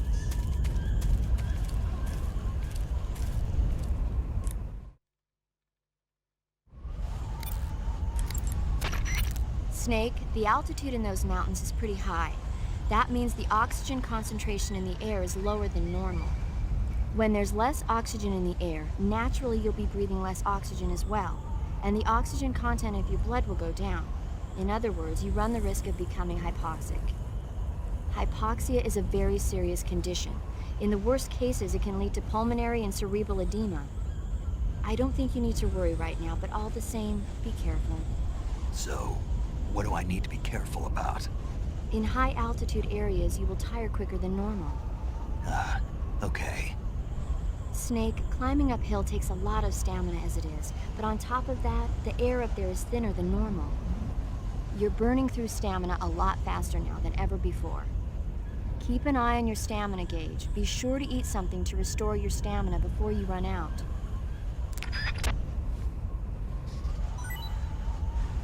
Yeah, Practica, I think these might be my favorite maps as well, gameplay-wise. Fresh Tendrils with the 100 bits, thank you. Let me see here as well. Chaos Heretic with the Prime sub. Thank you. Tonky with the 42. Big Bosses Big Balls with the $1. Thank you. Sway with the 67. Cheers, everyone. All right, yeah, let's try the fire support as well. Let's see if we can get it.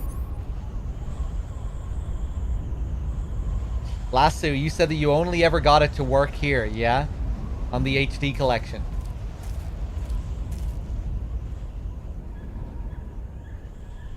All right. Desert and animals is pretty insane here. 95% camo on the ground.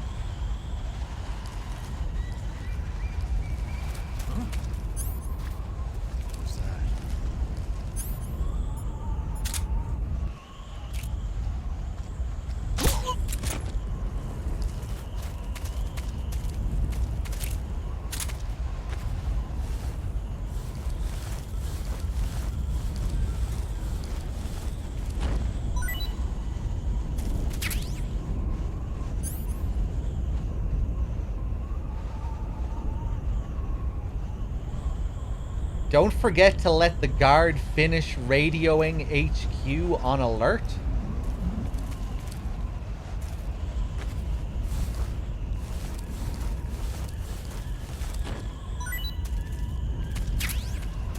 I don't remember anyone saying that was the thing that needed to be done, just that you needed to make sure they finished their dialogue when they told you the frequency. But I think we did that last time anyway. I don't remember interrupting their call for alert. Answer me. Let me go. Speak. Fire support request. 141.03. Speak. Let me go. Answer me. Let me go. Speak. Fire support request. 141.03. Wanted to make sure he finished the dialogue.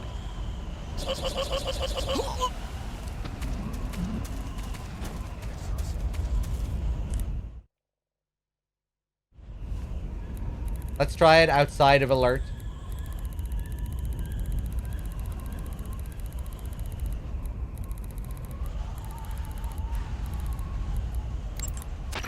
This is Patrol, requesting fire support. Over. Understood, Patrol. Commencing fire support. As per standard operating procedure, this frequency will no longer be used. Out. Sweet. There we go. Yeah, so you don't need to be in alert. It's just fucked in all the other areas. I wonder if that's just a HD collection issue and it's just constantly fucked. What a shame if that's the case.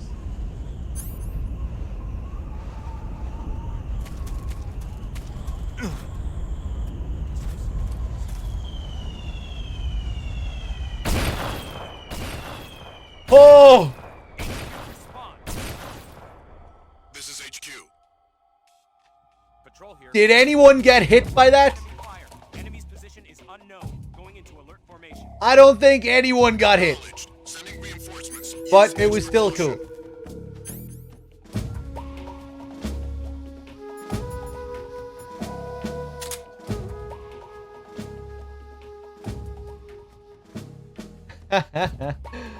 Well, we can try again on the next screen anyway.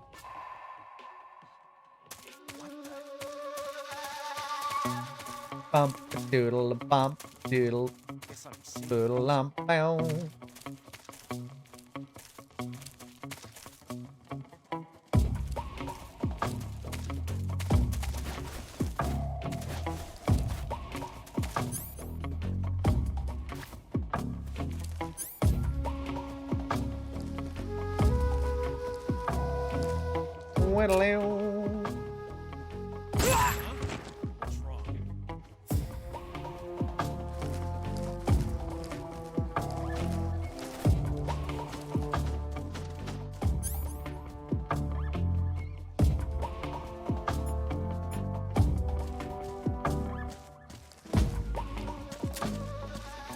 Oh my god.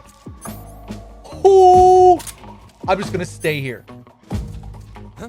Oh, that would have been so cool if they all just ran past me. 95% camo. Who's that? Who's that?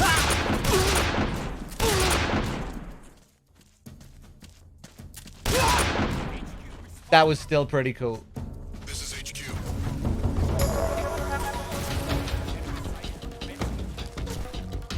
Acknowledged. Eliminate all enemies.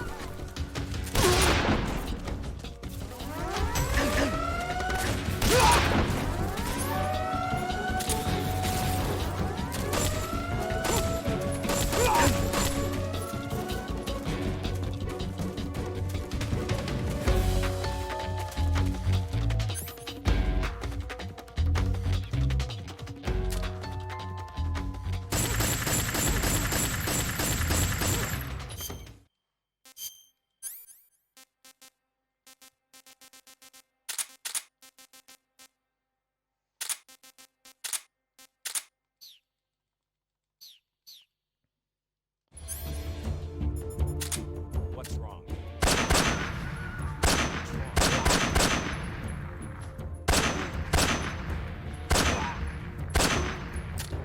What's wrong?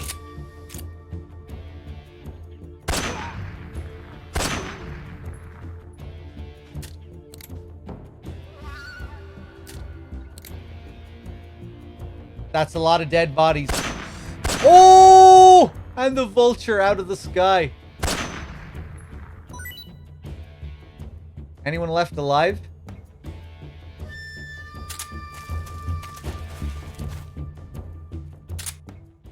HQ. This is HQ.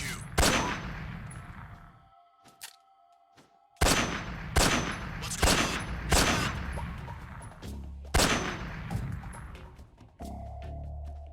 What's going on out there?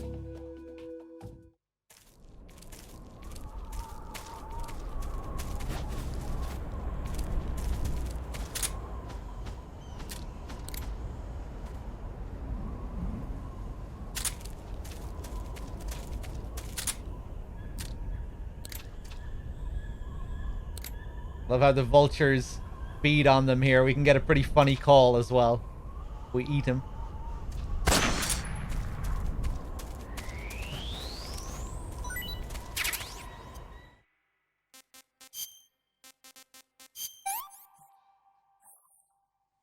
I could go for seconds.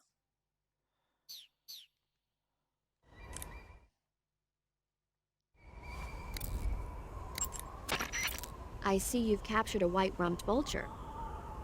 The white-rumped vulture is a type of vulture found in India. Its diet consists mostly of dead animal carcasses. I don't think it'll attack you, but it's a fairly large bird of prey, so you probably won't be able to capture it alive using the tranquilizer gun. Got it. But there is something here that's bothering me. What is it? They say the white-rumped vulture doesn't just eat animal carcasses. It eats human ones as well. Is that so? Yeah. So then if a person eats a white-rumped vulture, does that mean he's eating human meat too? What do you think? Yeah, you had to tell me that after I ate one. You saw it eat the carcass, Snake. It was right in front of you.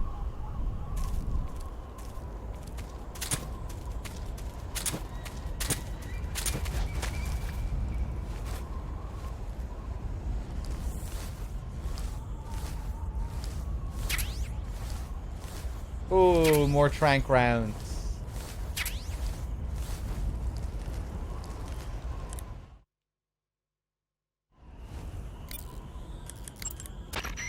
You want to save? Hold on a sec.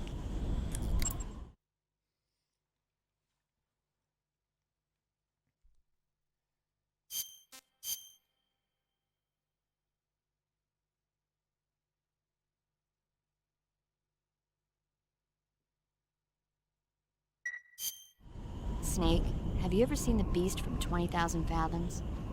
Nope. It's about this monster that comes to life from deep within a glacier as a result of an H-bomb test in the Arctic. It crosses the ocean and emerges in New York.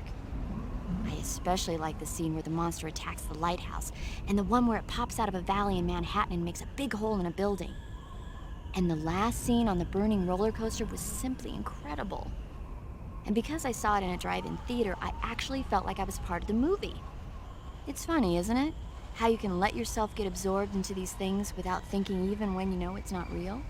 Distinguishing between what's real and what's not isn't always as simple as we think.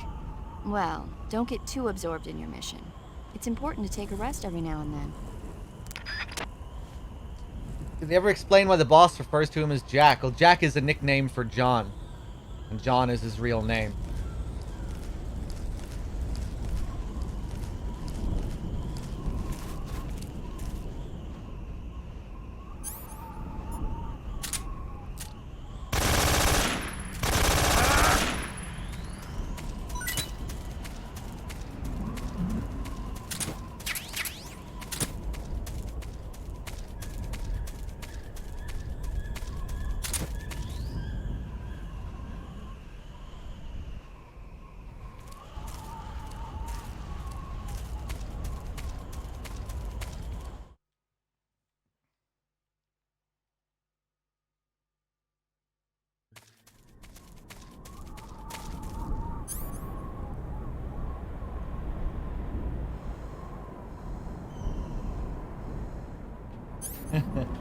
Jack, John, yeah, they're the same. It sounds weird, but that's the case.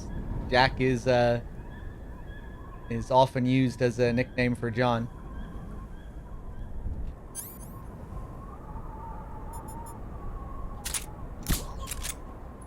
Instant headshot. Lock-on headshot from here.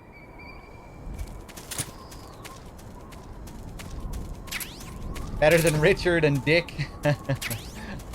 I guess so.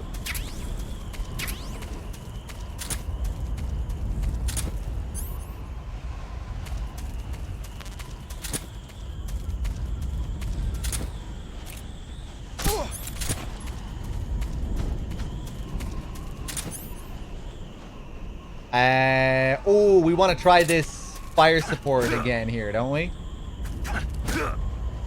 Let's interrogate this guy.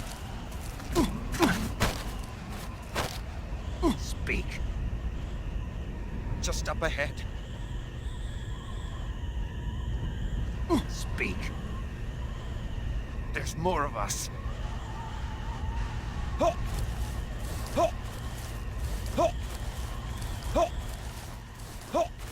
Speak.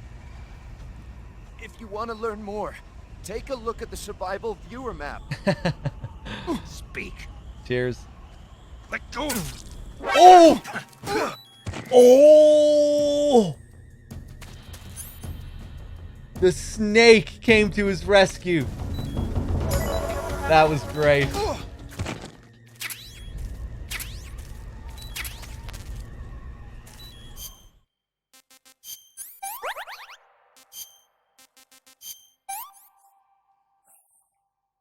Hey, this works.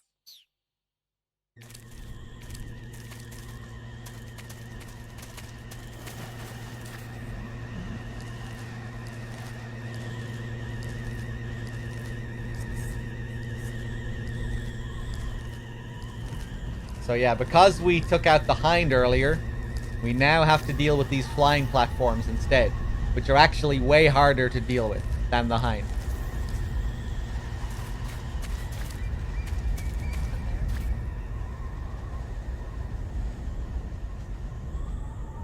They must be seen.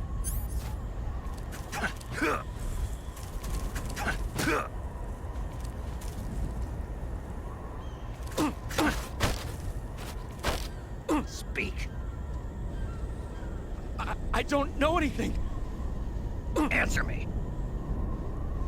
I don't have anything. Answer me. Oh, I feel sorry for this guy. Let me go. Answer me. I don't know it. HQ, please respond. This is HQ. Control here. We're being attacked. Enemy position unknown. Going into high alert. Acknowledged. Sending reinforcements. Ah! Extra caution. Yeah, I should have put him to sleep. Whittle.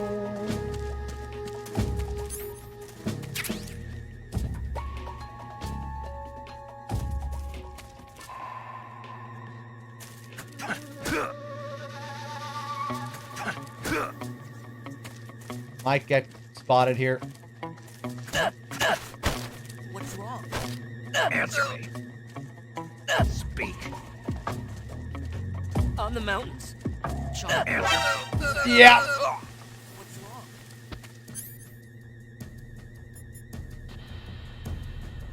Maybe I'll go for this again.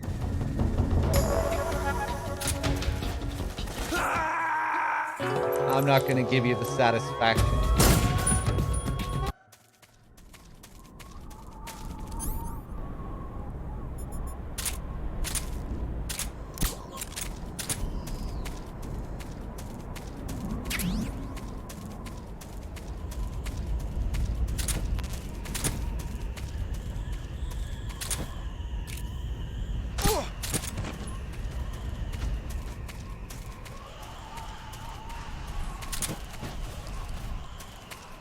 Am I sure it works here? What are you talking about? The fire support?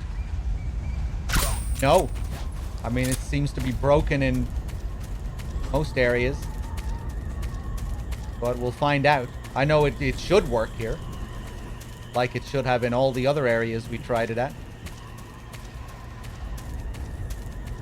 There's someone there. Answer me. Attack? Ah, you bitch!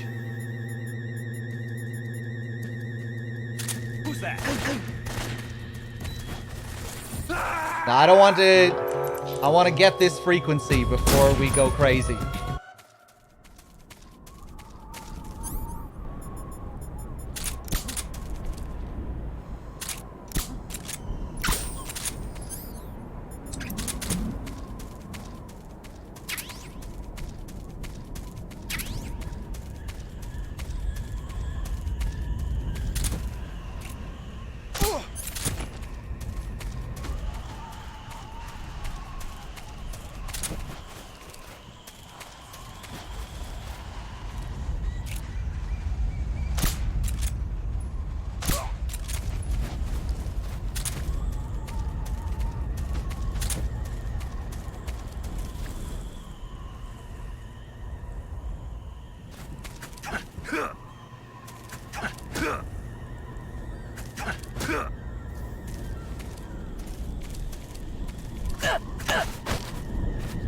You fucking asshole. Okay, let's be safe.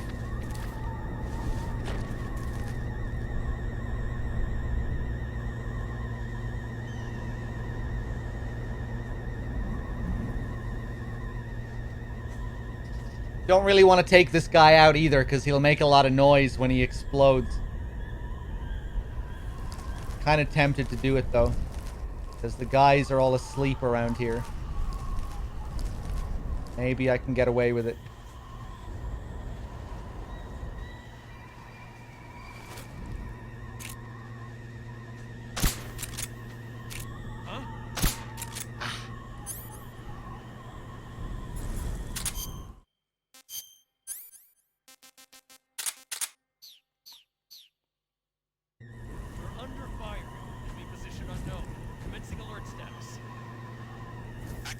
engaged. Sending reinforcements. Use extra caution.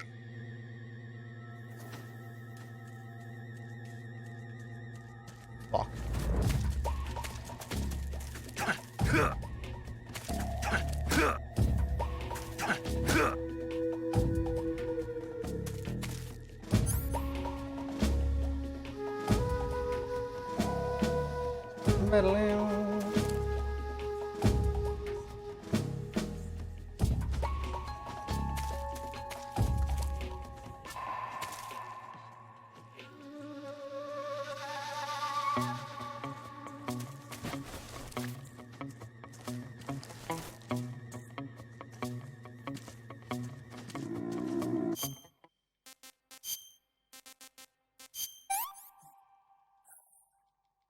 Hey, that's good.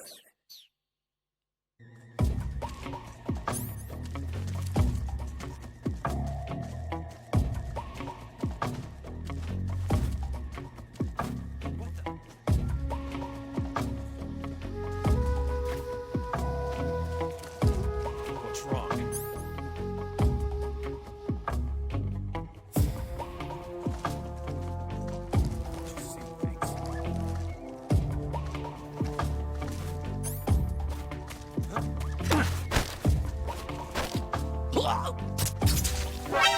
Oh, he saw it.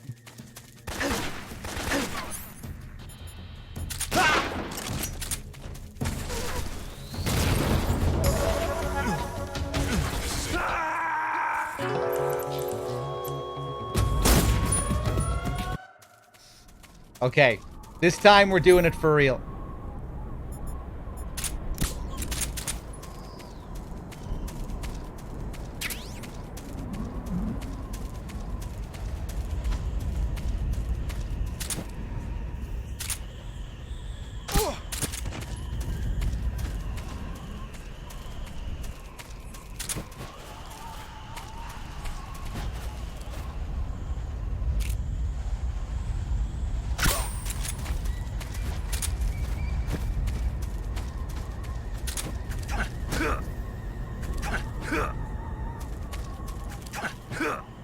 Snake this hitbox.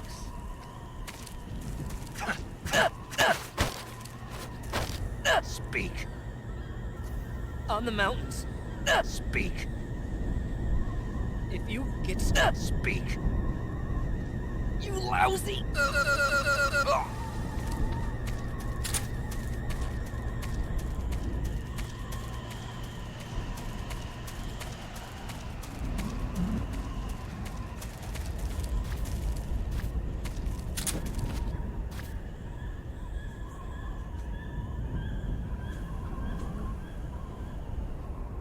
Probably gonna be the last guy who gives it to me. Hey, what's up, Solid Steak? Huh? What's this box doing here? Speak. Vultures. Speak. When you eat them, Answer me. bastard.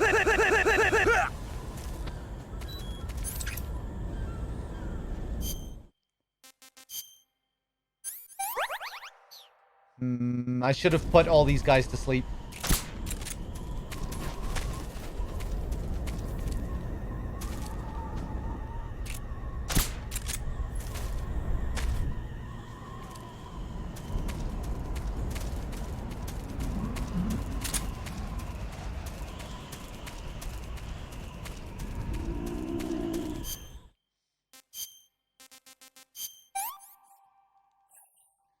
We didn't kill a single guy with the last strike. Hopefully we get one this time.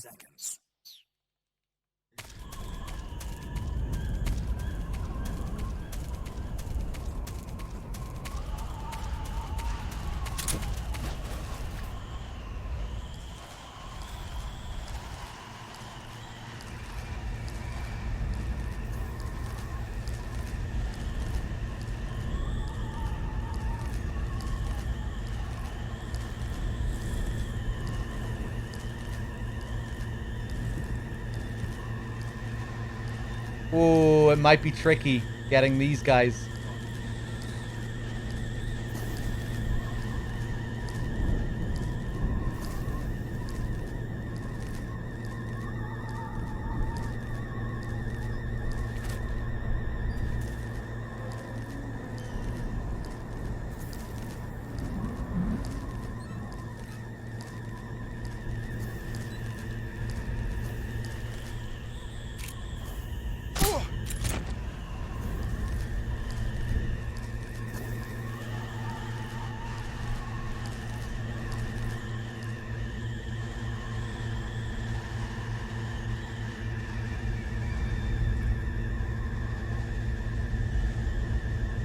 What's wrong?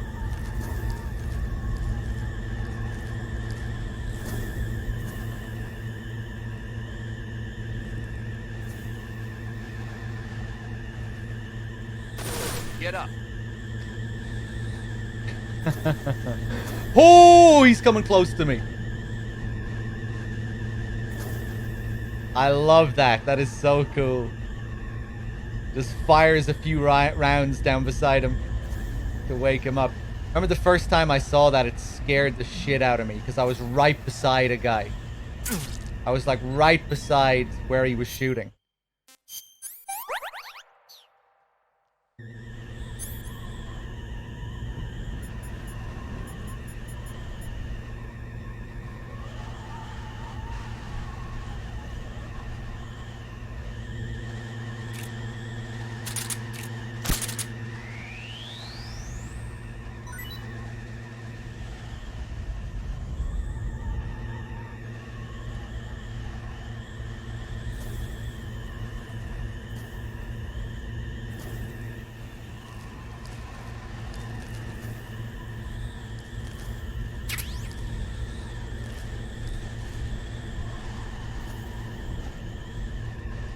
Okay, I'm gonna wait for this guy to come back, and when he goes back over there, I'll take this guy out, interrogate him.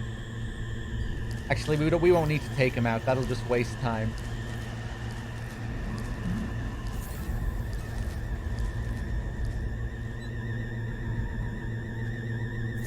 Forgot about this guy.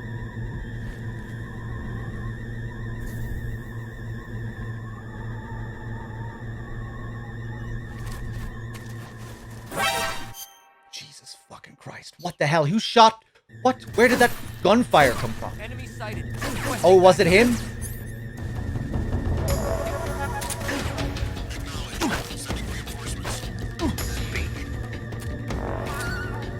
I'm not. Answer me. Fire support. Ha! 146.46.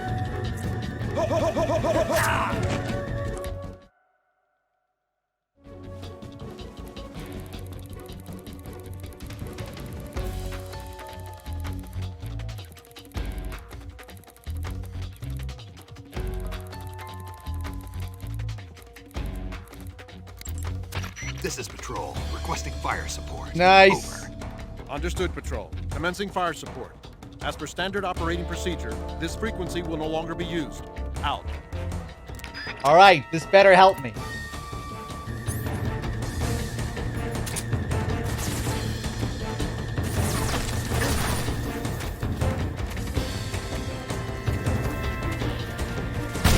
Oh! Nice! It took one of them out, one of the platform guys as well.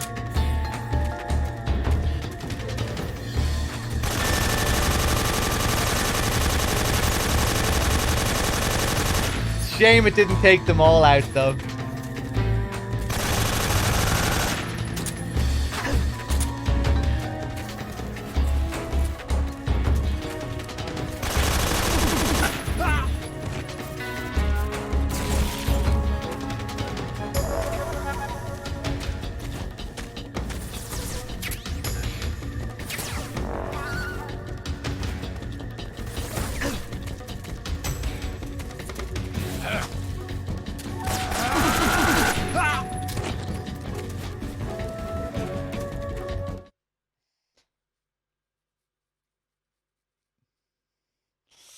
Cool, cool. And I think we can do it here as well. We just have to find the guy.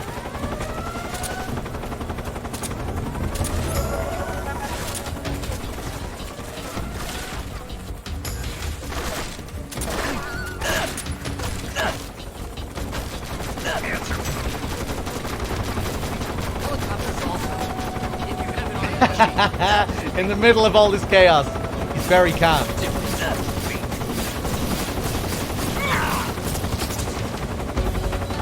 Oh, it still worked.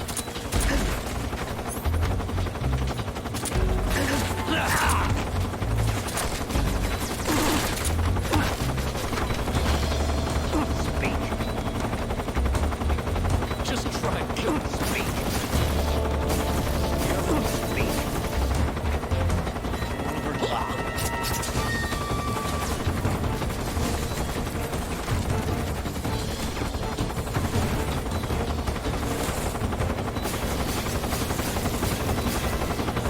Chaos.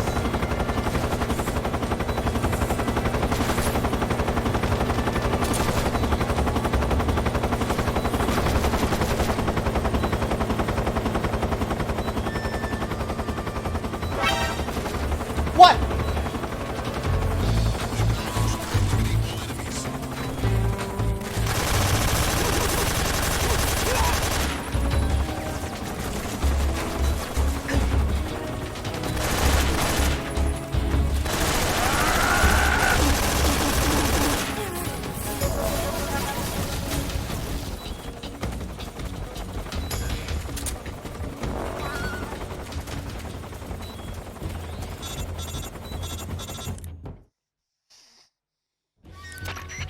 Snake, Eva is a KGB spy placed in Gru. She can't be seen by the enemy making direct contact with you. If you're being pursued by the enemy, don't expect Eva to come out to meet you. Make sure it's normal phase before you attempt to make contact with Eva. Yeah.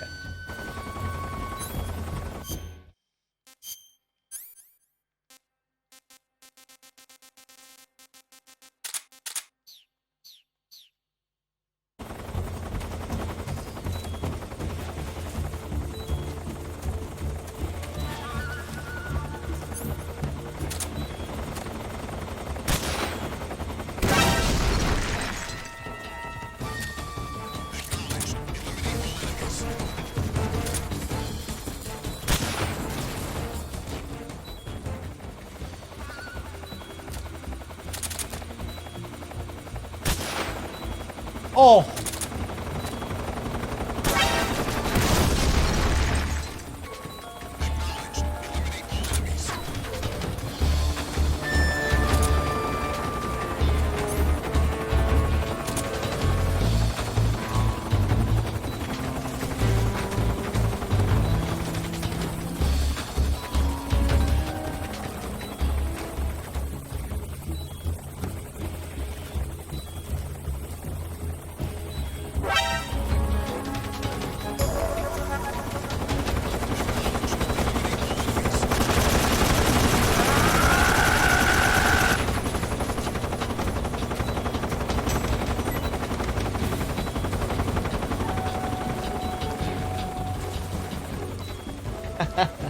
Okay, I think I'll just wait for it to go down now. That was fun.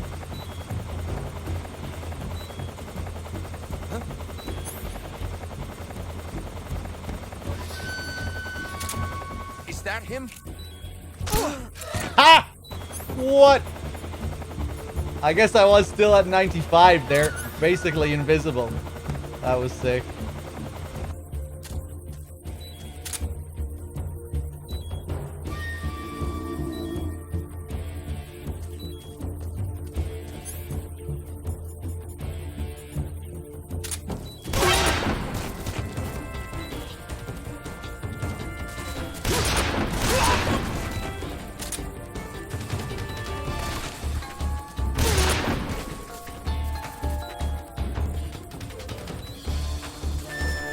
Stay out of my house.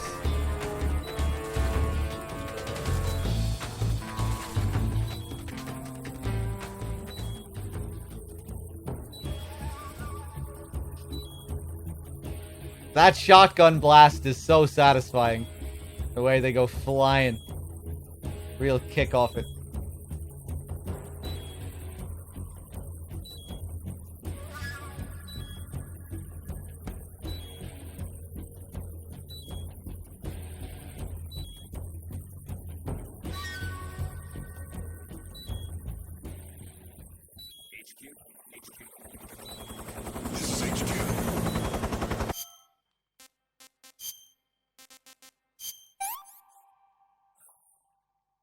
Hey, this works.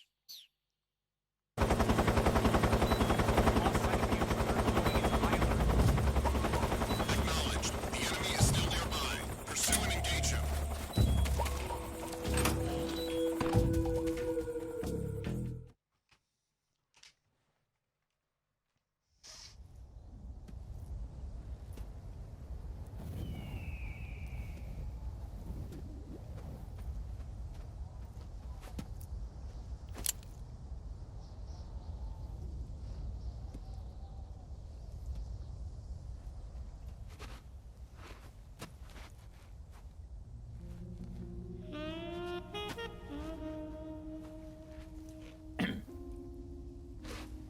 Well, that was quick.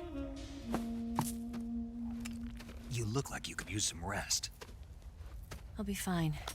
It's just that playing these two roles hasn't left me much time to sleep. Where'd you get those cuts? The Colonel. He found out? If he knew, I'd be dead already. No, this is his hobby. He's a sadist. He gets pleasure out of making people suffer. He's scum.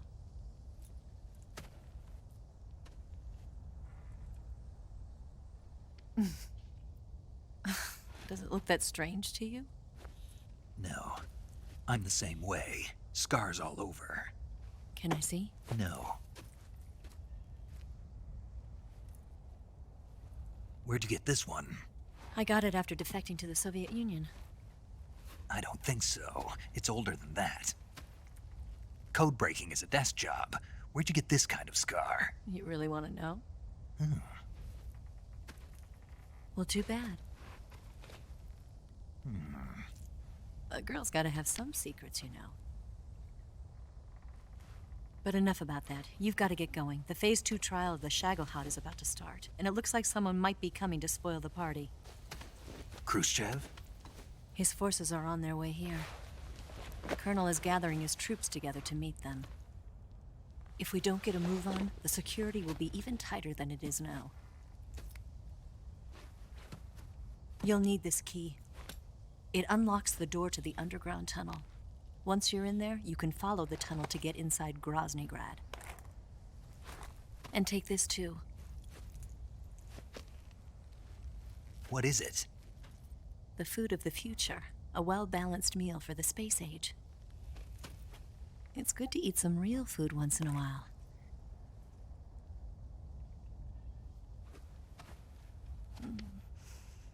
I'll bet if I kissed you, you'd taste like a wild beast.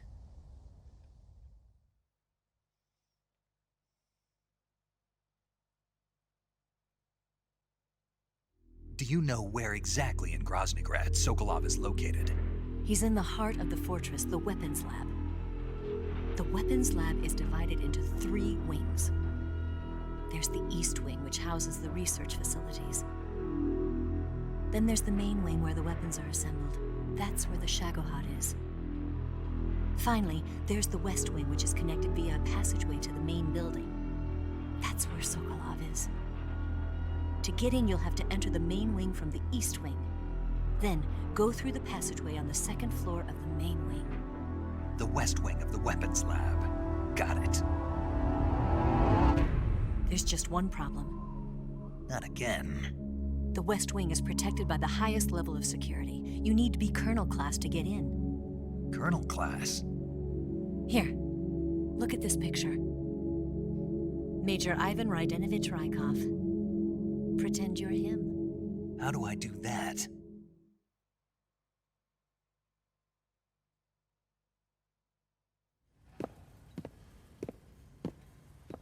Steal his clothes. You look similar from behind. They won't know the difference. Your face might be a problem, so you just have to figure something out. He should be somewhere in the East Wing.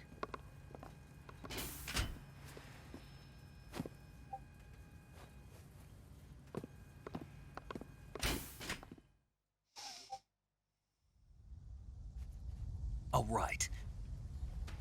But how am I supposed to escape once I get Sokolov out of there? Command said you're supposed to have something ready for me. And I do. There's a lake 30 miles north of here. I hid a wig there. A wig?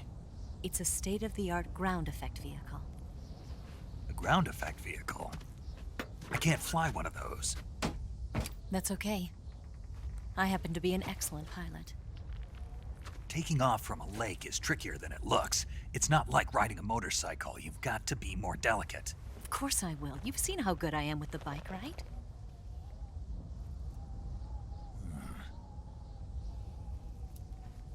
Right. You handle the escape then. I'll head for Groznygrad. Wait a minute. There's something I wanted to ask you. What? What's the story between you and the boss?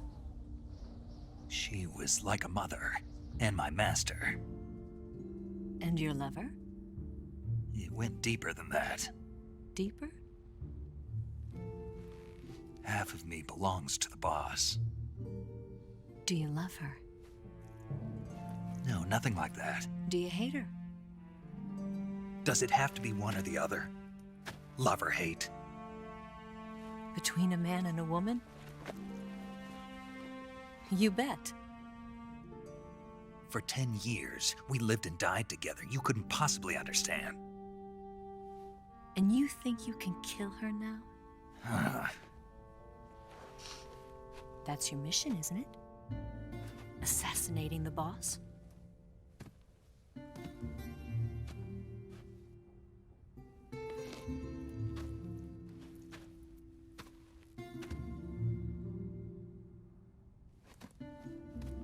Snake? Is there anyone you like? Someone special? I've never been interested in other people's lives.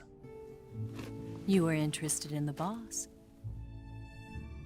She was different. Really? How do you feel about me? I should be asking you the same question. Me? I can fall in love if it's part of the mission. Even with you.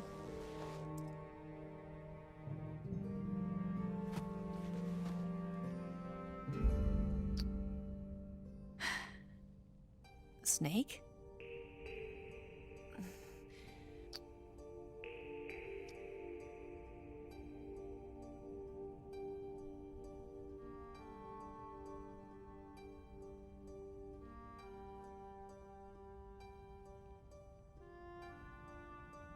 What's wrong?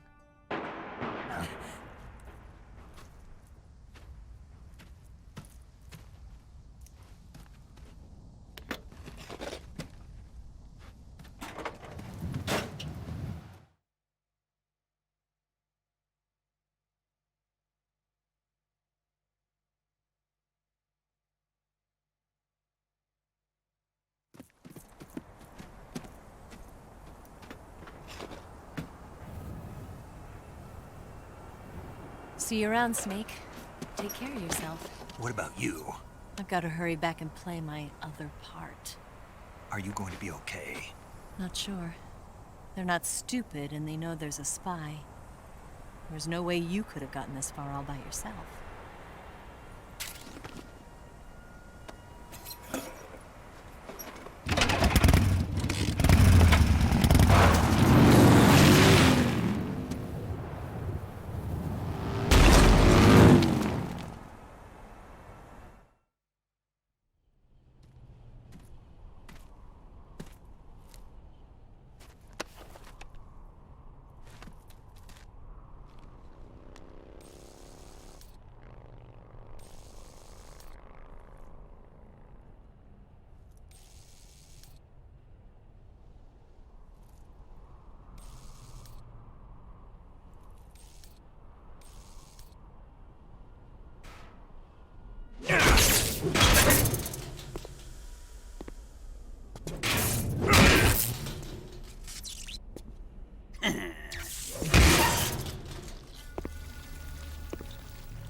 Colonel. Did he talk? No, he died before I could get it out of him.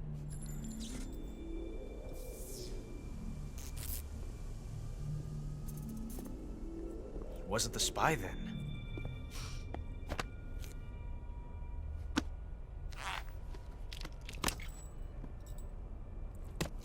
Look at this.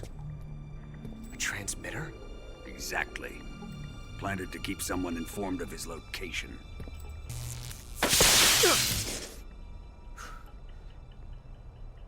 But does this mean Grannon was the spy? Perhaps he was being used by someone else. Perhaps. This man was our comrade. Comrade or not, he's of no use to us now. I don't approve of your methods. I don't need your approval. I'm in command here. And that nuclear shell? Still feeling sore about that, are you? What are you gonna do? Report it to the authorities? This is war, Major. A Cold War, fought with information and espionage. We must root out spies wherever they hide. It is kill or be killed. Potential threats must be weeded out. Your feelings are a menace to the unity of our organization. Someone is guiding the enemy's hand. A single man can only accomplish so much. Make no mistake, there is a spy among us. But casting suspicion on our own comrades. The C3 explosives have been stolen. You think it was the American? No. He could not have reached this fortress yet. Then who? I'd be careful about suspecting your own men. Boss! Where have you been? The fear and the end have fallen.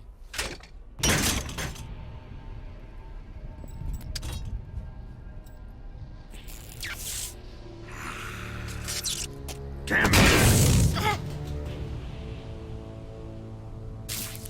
CIA dog? That leaves only the Fury. How can the legendary Cobras be beaten so easily? He's good.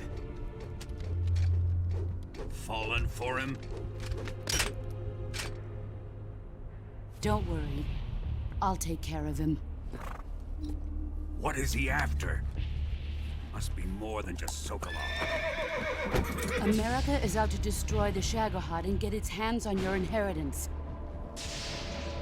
The philosopher's legacy. Impossible. The legacy, Then they're out to kill me as well. Colonel, tighten the security on this place. He's coming here, I'm sure of it. I'm gonna get the Davy Crockett.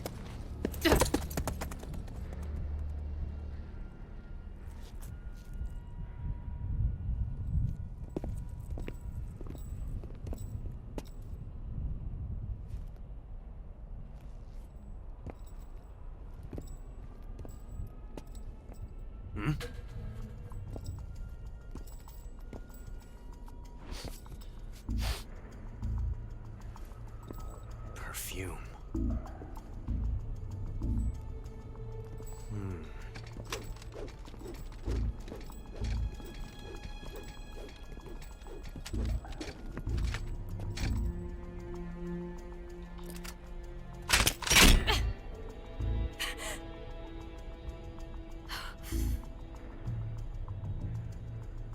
Nice boots.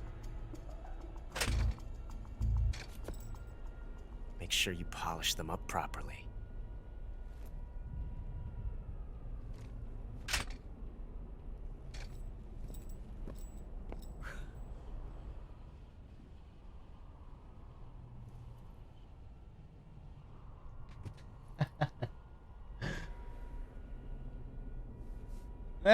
Was he looking at that? Did he see me do that?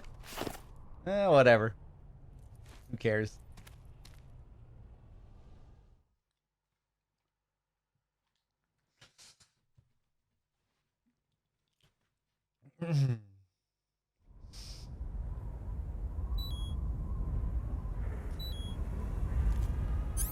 Let's take a look down at Groznygrad, shall we?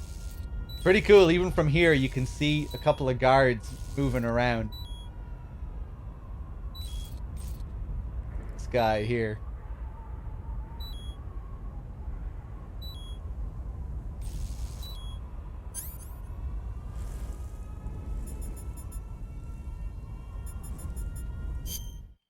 And I think if we try and shoot here, don't we get like an instant alert?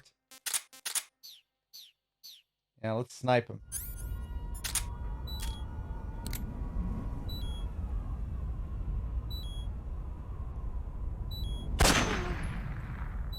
Oh no, we don't. Okay.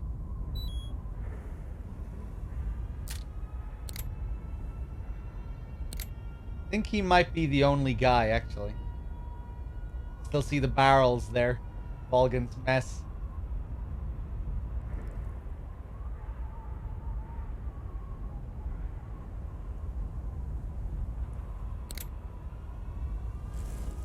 Right outside the prison area where you get tortured.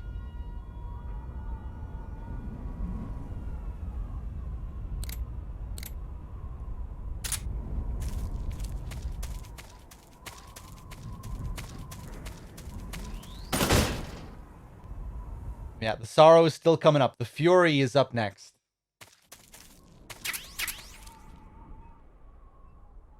Then the Sorrow.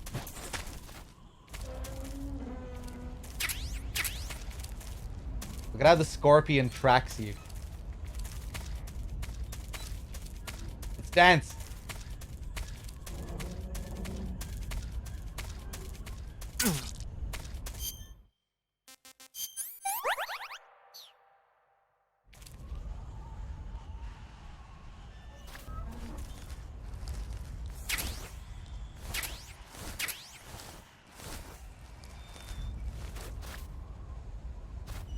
Oh, we can also see Eva's boots here. Yeah, they're still here, aren't they?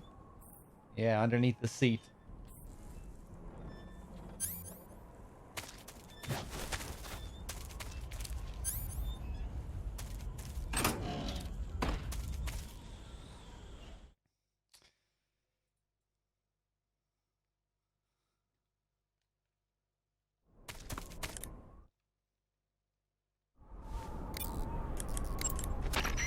You seen any enemies equipped with flamethrowers?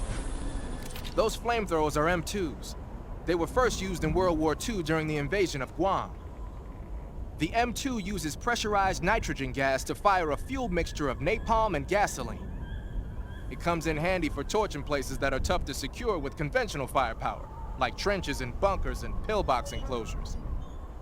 Watch out though. Get hit by a flamethrower in a narrow spot like a closet or a trench, and it's barbecue time. Don't wander too close to an enemy carrying a flamethrower.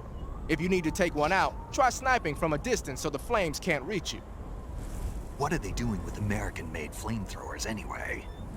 Well, like a lot of other Western weapons, those M2s were probably jacked for research purposes. But if they're actually using them, man, they must really have it in for you. What do you mean? The flamethrower is heavy, short-range, and can only be used for a short period of time. Not only that, but when a flame trooper gets captured, he's almost always put to death. Basically, it's a bad idea all the way around to use flamethrowers unless you're sweeping. And despite all that, they're keeping them at the ready just for you. What do you think of it? They're out for revenge. Well, you've offed an awful lot of Volgan's men out there. No wonder they hate you. Picante, thank you very much for the Prime sub. Also, String Cheese Thug, thank you for the $5. Hope you're keeping well, 3Dog. I appreciate the streams. Take care of yourself. Thank you so much, man. Much appreciated. Cheers, everyone. Watch out, though. Get hit by a flamethrower. Don't want... Snake, there are rats living in that area. The rats in that area are the descendants of wild Norway rats that were domesticated by humans as pets and lab animals. They're not poisonous, and I don't think they'll attack you, but they're quick little creatures, so you might have a hard time catching one. The horse the boss was riding sounds like an Andalusian. Andalusians are from the region of Andalusia in Spain. They're renowned for their beauty, their gentle nature, and their physical prowess. Just so you know, you can't eat them. Hey, I didn't say anything. Yeah, but you were going to. I was. Yes. Don't even think about eating a horse. Got it? Guess I'll have to mark it off the list. What did you say? I'm just kidding. Mm-hmm. You'll catch a...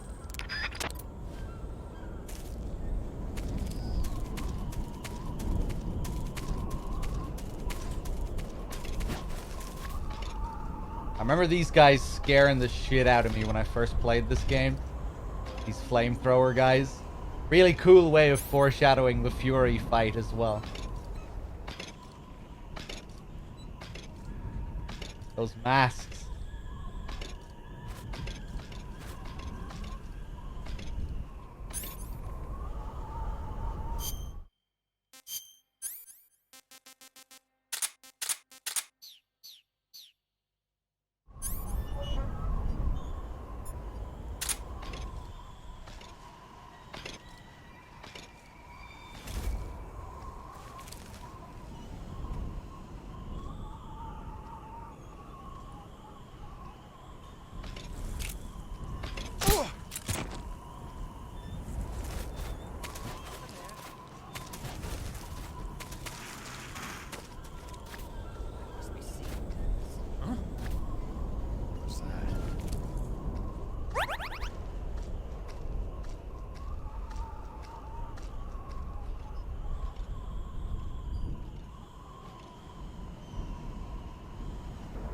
Nobody here.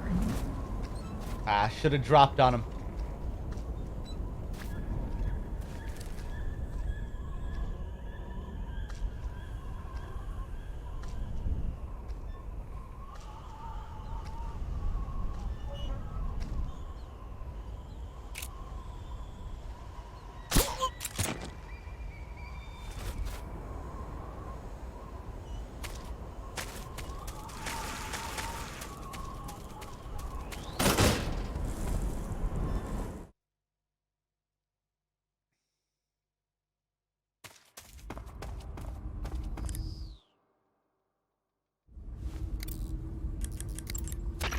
Saving the game, Snake?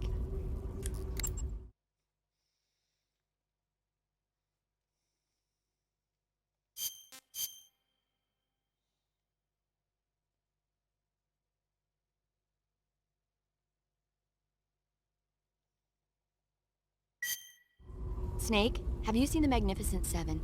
Sorry. It's a remake of the Japanese classic The Seven Samurai, only in a Western setting. This tiny Mexican village is attacked every year by bandits. Finally, the village elder can't stand it any longer and decides to hire someone to protect the village. 7 gunmen respond to the call. They teach the villagers how to shoot and prepare for the oncoming attack. But then, the enemy shows up at the village with a huge band. Then what happens? You'll just have to see it for yourself. I don't want to spoil it. No. Movies are only fun when you actually watch them. There's something you have to experience for yourself. Snake was actually thoroughly invested there. Interesting.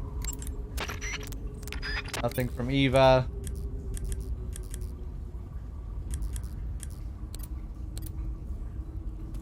Alright, let's keep going.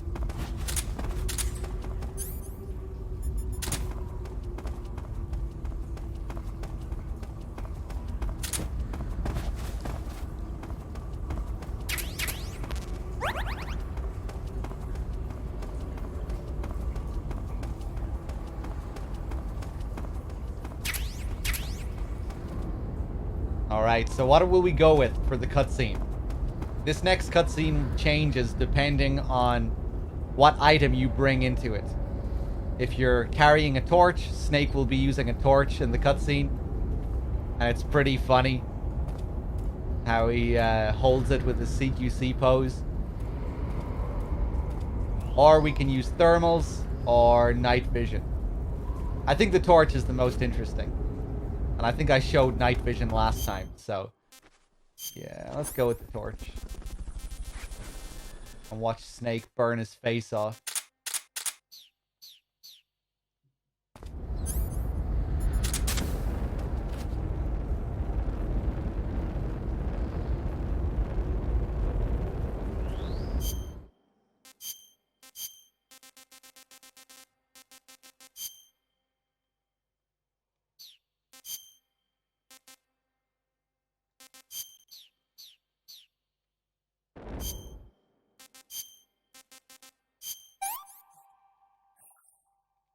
Hey, that's good.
I am the Fury.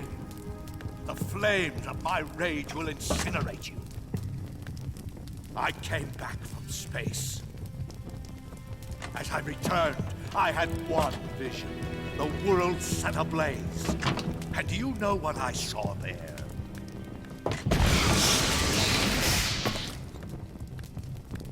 Fury.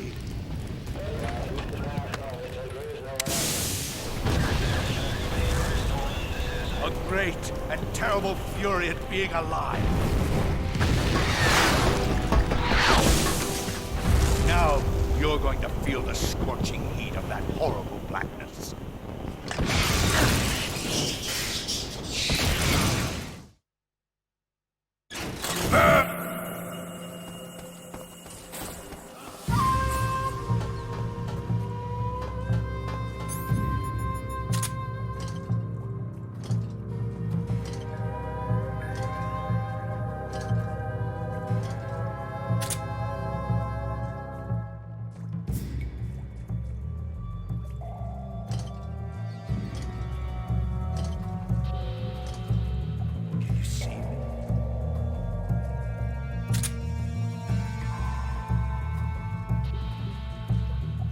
Where's he going?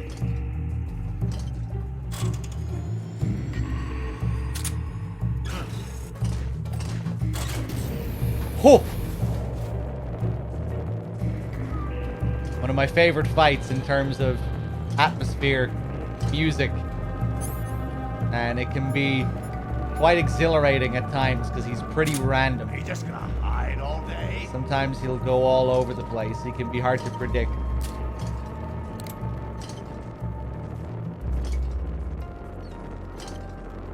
Cool image.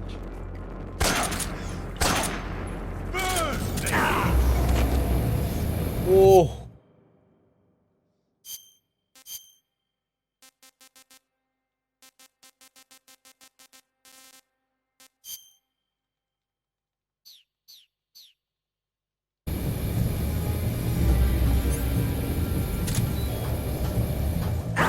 Wow, I had a feeling that was going to happen as well.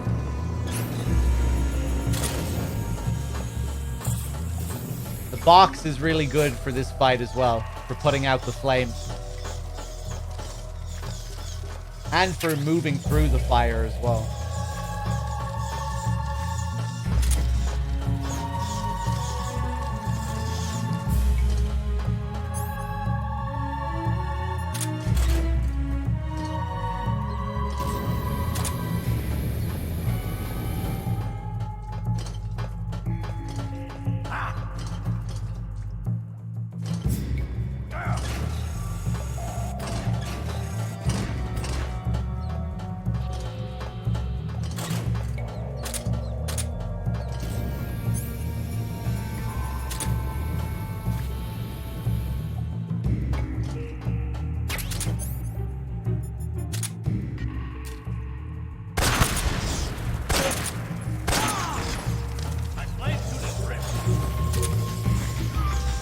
Here we go.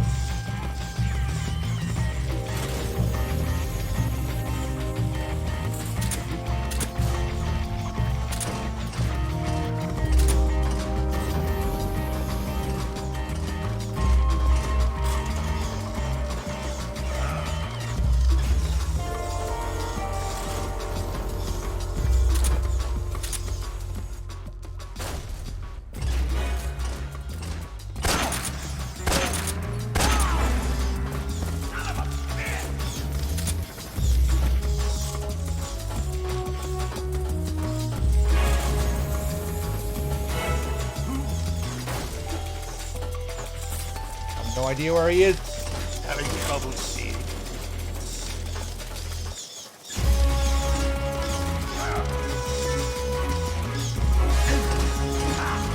There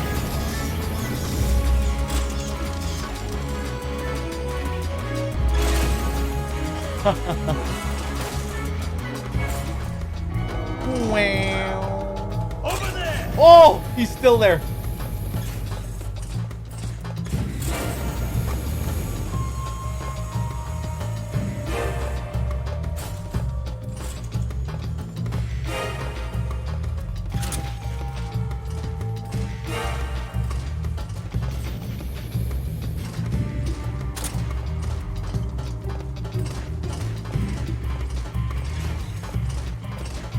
You can't run away.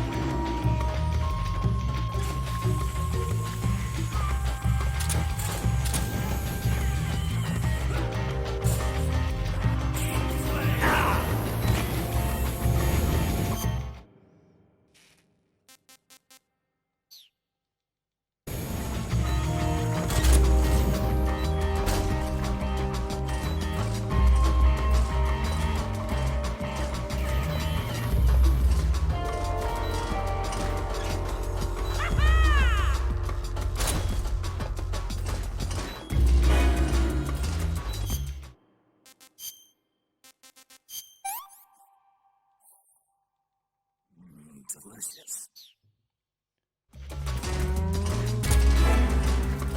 Where are you?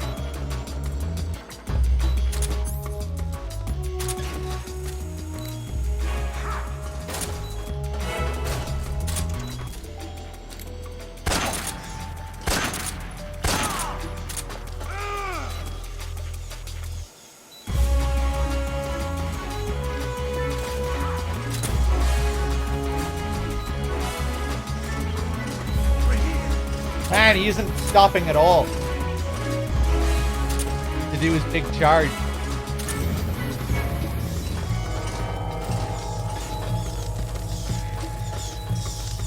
We did the Russian glow cap call, yeah, of course.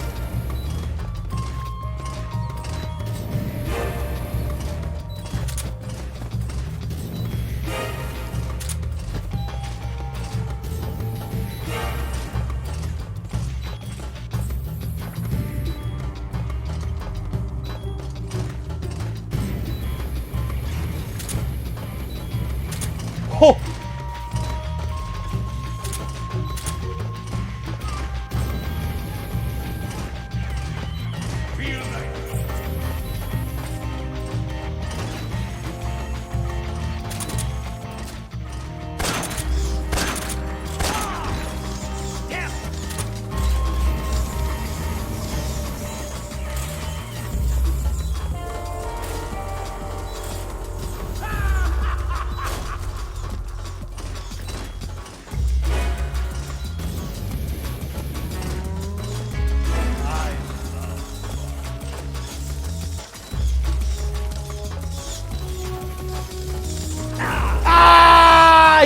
fucking got me.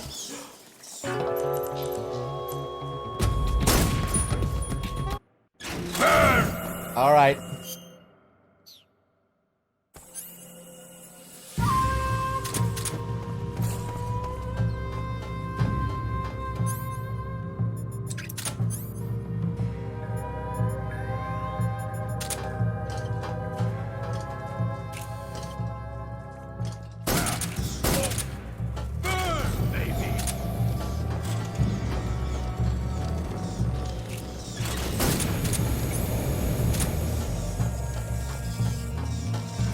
Let's go for the Mark 22 this time. Crank pistol only.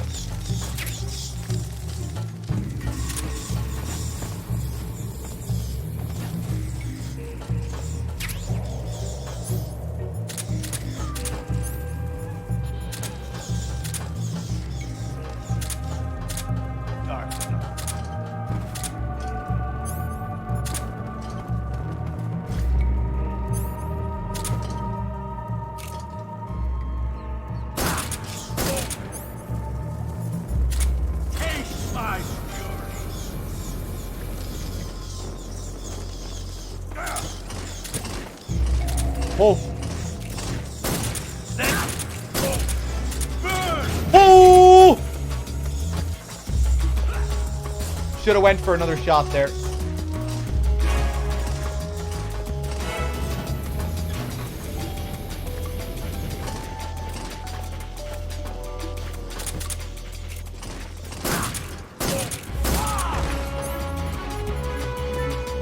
My suit!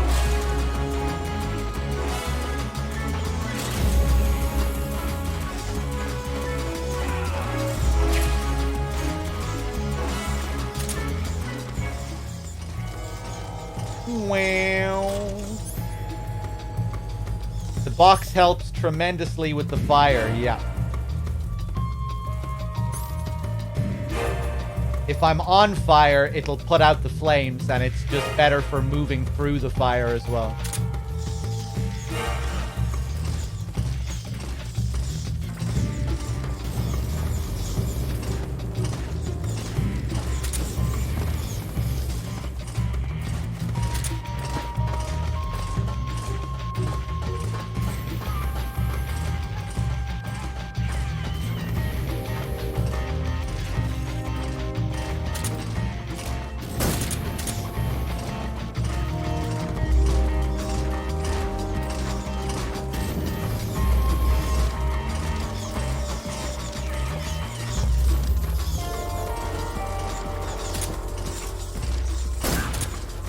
Oh, I actually got him with that. Nice.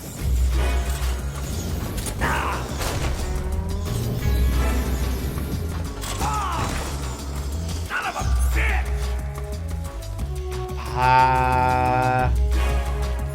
Do I want to use a life med?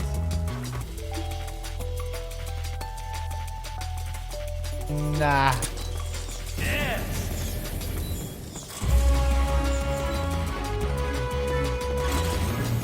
Ah!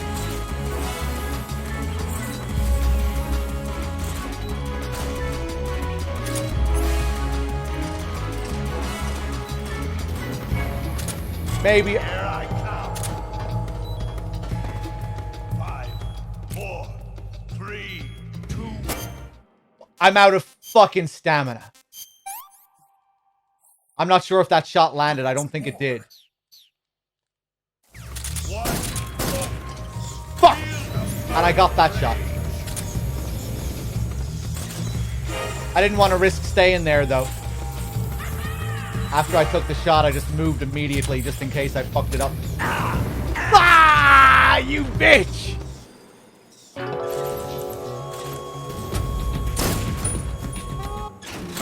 That was a really fun fight. Let's go for Mark 22 again. No life med. You know, I could restore my health here with these 2 life meds, but it would feel a bit cheesy.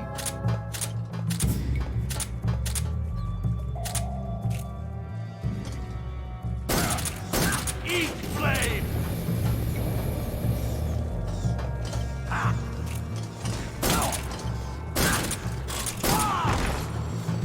of a bitch!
Nice.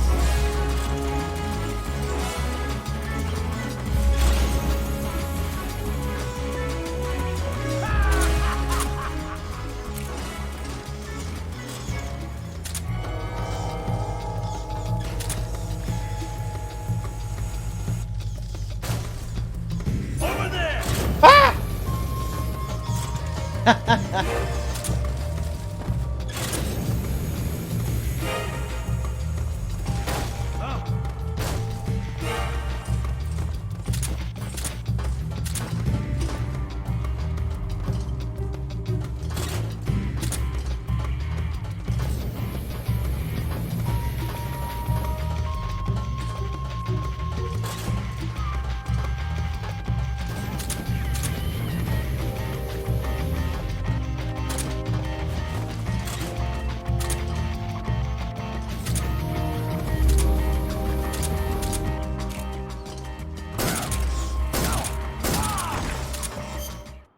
My hands were wobbling during that as well.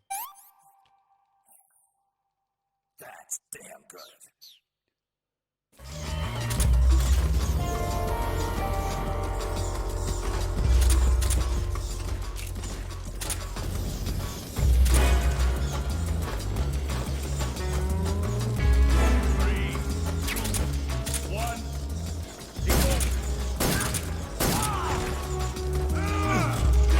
Fuck.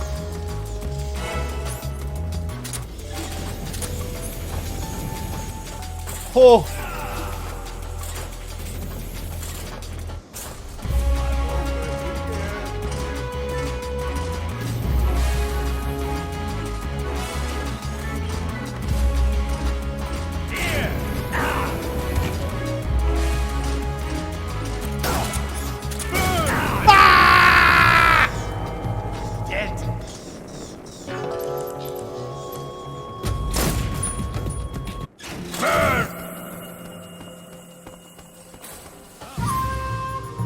I wanted to go for 3 quick shots there.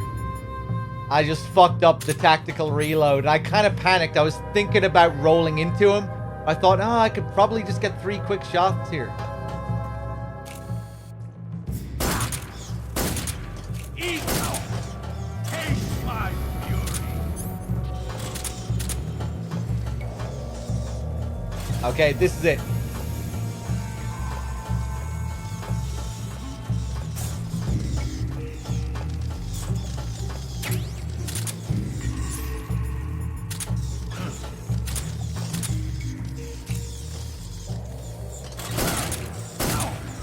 Eat flame!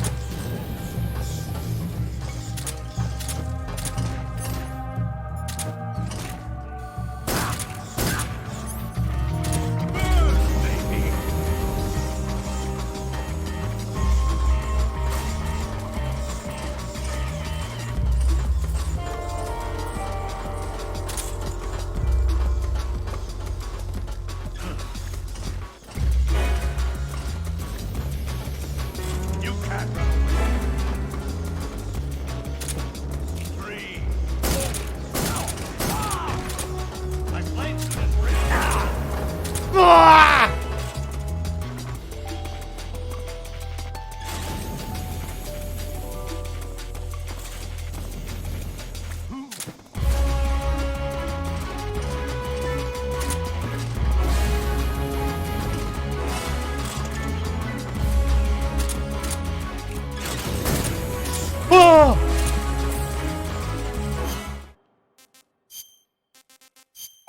That was scary.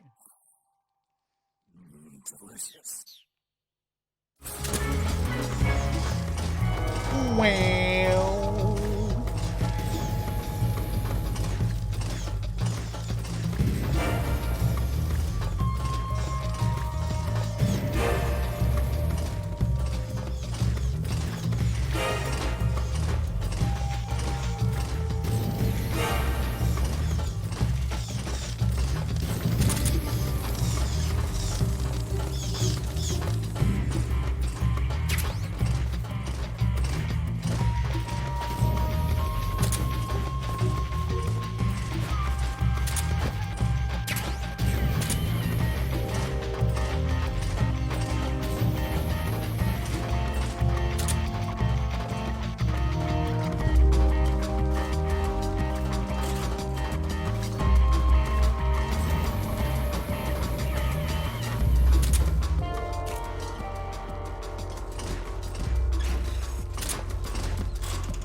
Ha!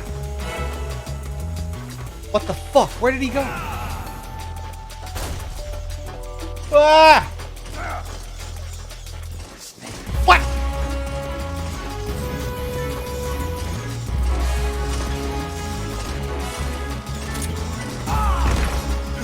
Oh!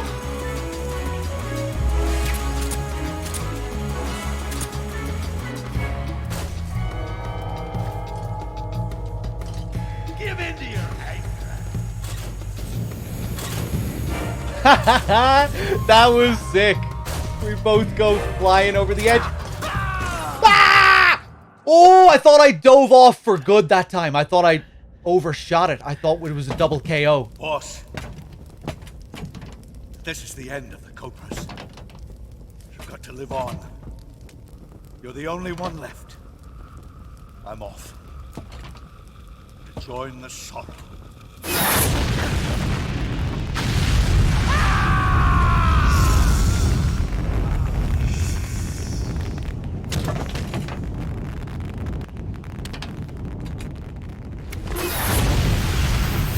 Behold, the flames of fury. The fires of hell will purge me clean.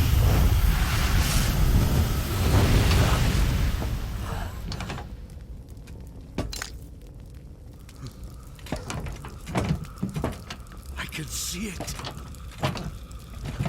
Mission Control, do you read me?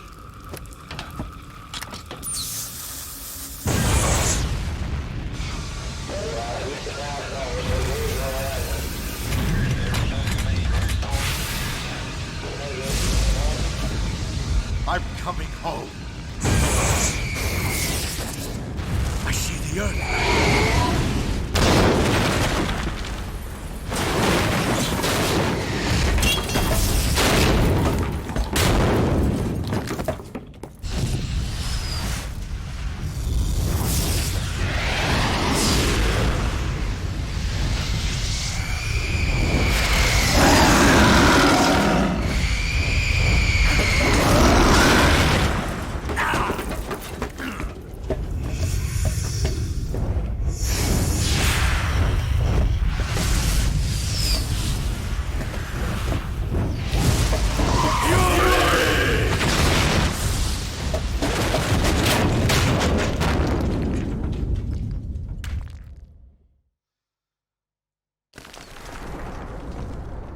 Sweet. That was a great finish to that fight. Getting the roll twice on him, I really thought I was dead on that second roll. I thought I was too close to the edge when I made the roll.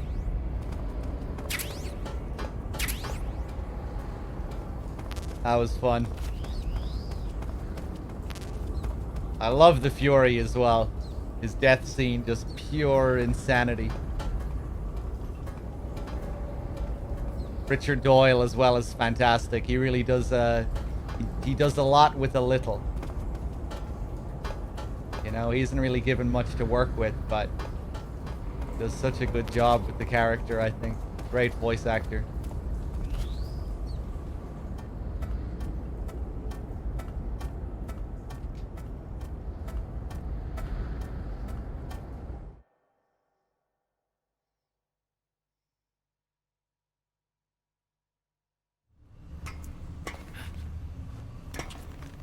Yeah, it really captures the madness of the character well.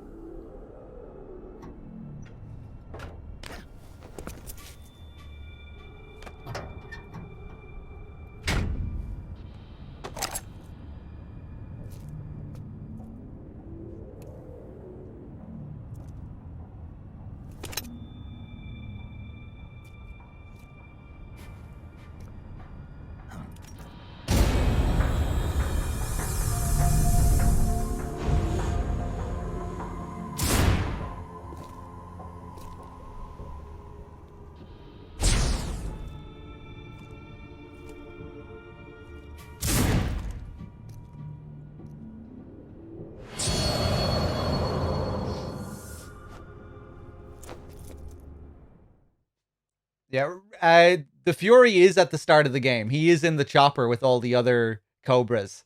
It just doesn't put as much focus on him. He doesn't say anything like the others do. He's just staring into space. If you look at him during the intro, he's just sitting there staring while all the others are introducing themselves, more or less. I actually quite like that. You know, he isn't... It adds a little bit more mystery to him.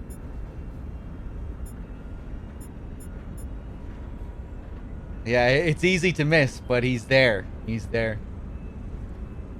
Watch out for it next time.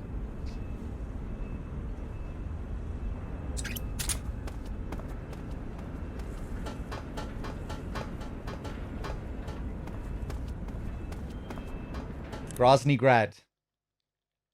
It's called 0.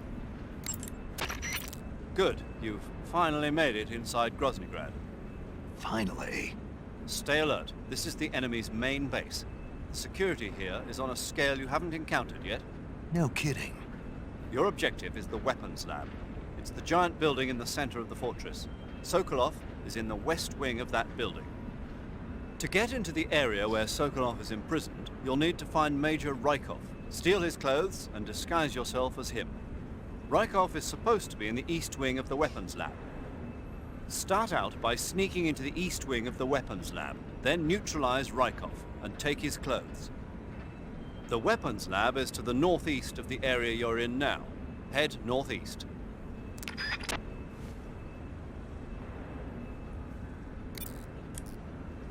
I was trying to think now. Are they sitting in the order that you fight them in on the chopper at the start of the game? I think they might be. Where it's the pain, the fear, the end, the fury. From left to right. I think it might be.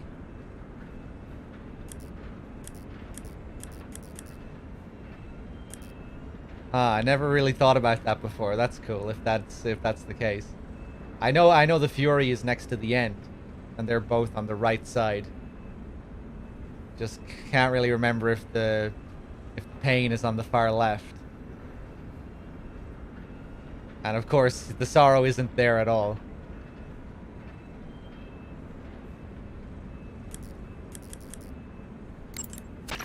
You want to save? Hold on a sec. Entropic with the 63. Thank you.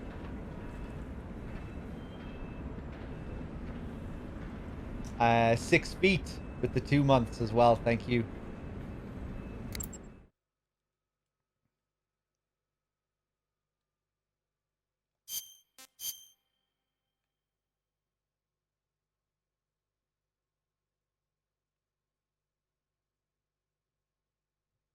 Yeah, I just meant in the chopper with regards to the sorrow.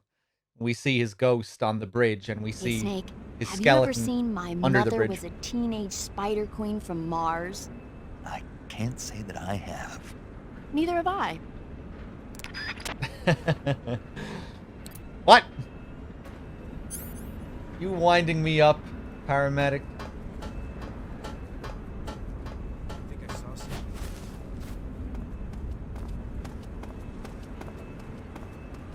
Something there. Guess I'm seeing things. Let's go for another save call, actually. You want to save? Hold on a sec.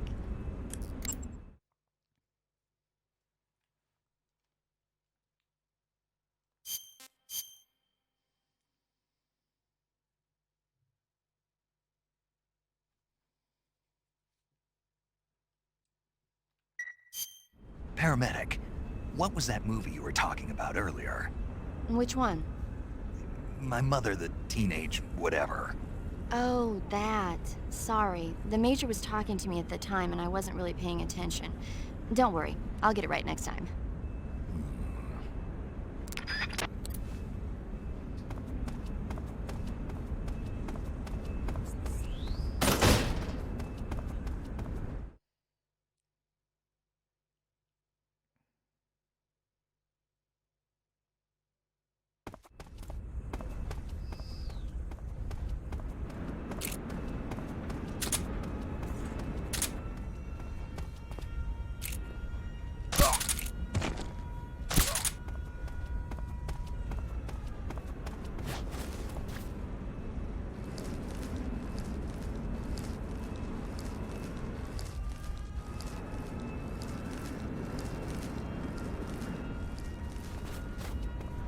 Can you go to the prison before the scene?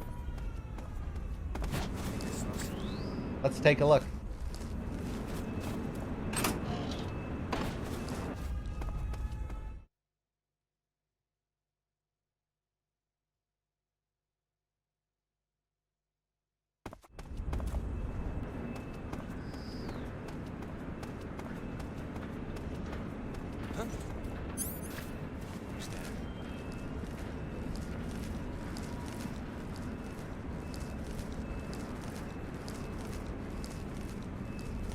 Something there.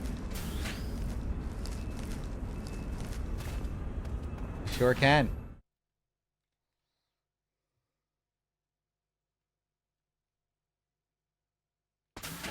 You know, I can't remember what the deal is here. Huh? Ooh!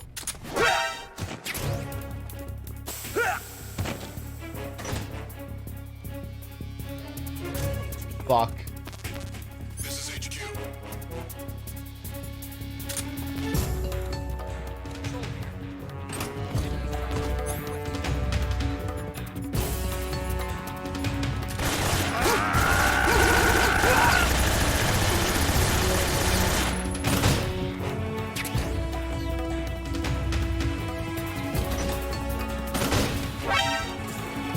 Still all bloody in here, huh?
That might be a new dance.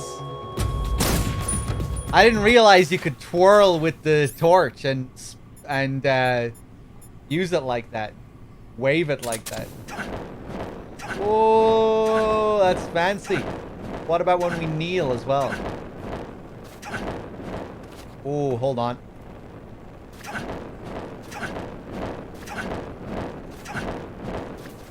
Nice.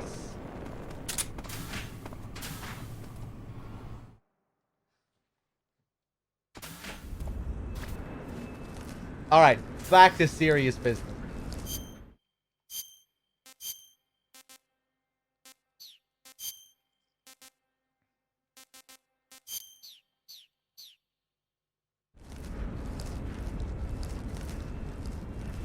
Go.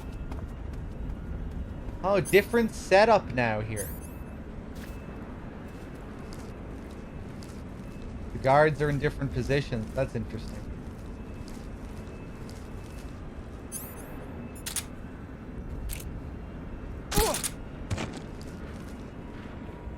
What's wrong?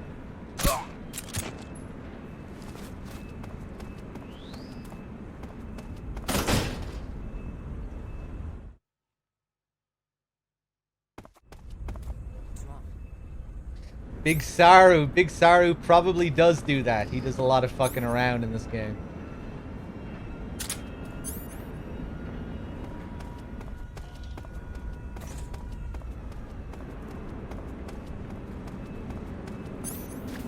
Who's that? You son of a bitch.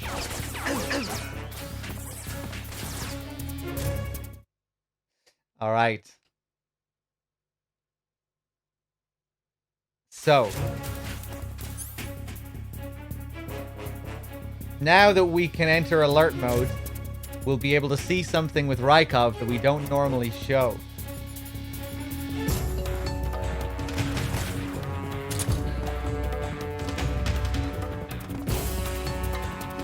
Although he's probably in the bathroom.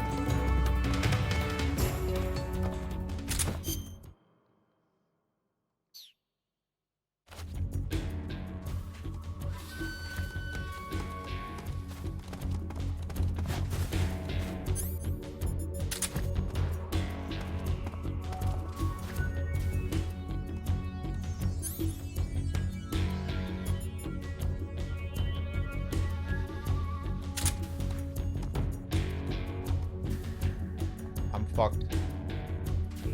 Look at this scientist. Oh yes, push him, push him. Huh? Huh? I see him.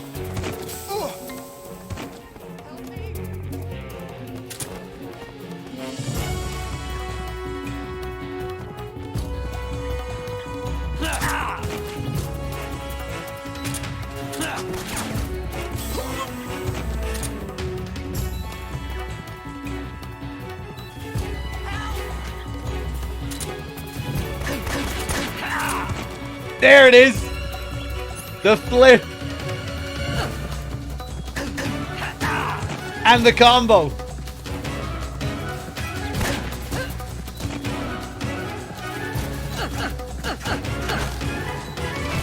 Speak.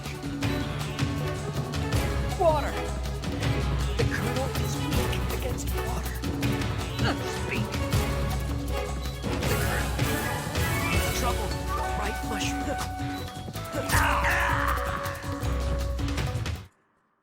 That was just rude. So there you go. Yeah, he has Raiden's moves. The flip, the combo.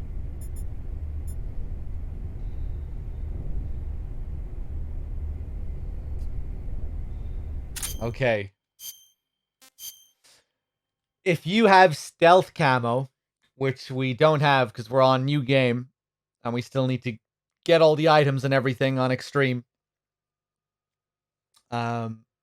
But if you have stealth camo and you hide in the bathroom, when he goes to the bathroom, he'll comment on it. He'll say something like, I feel like someone's watching me, or something like that. We'll have to show that at some point.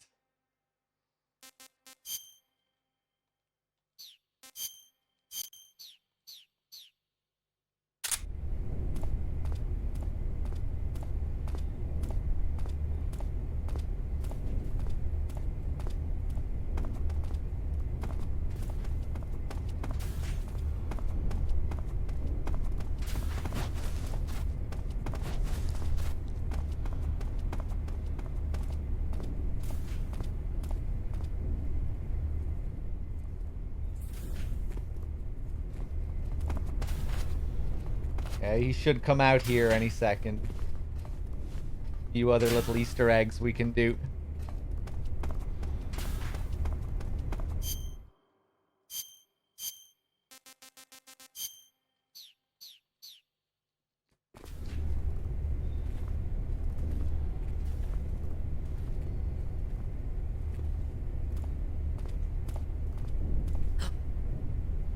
Hey!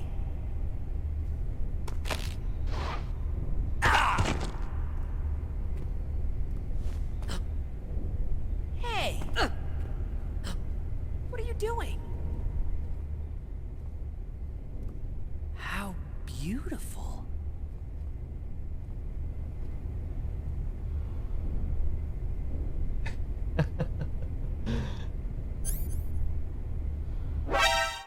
But then he realizes. The real funny thing about this is that if you go up in front of other guards, they'll notice straight away. You know, they see you in a Rykov mask, they're like, that's not the real Rykov. But the real Rykov takes him a little bit longer to realize.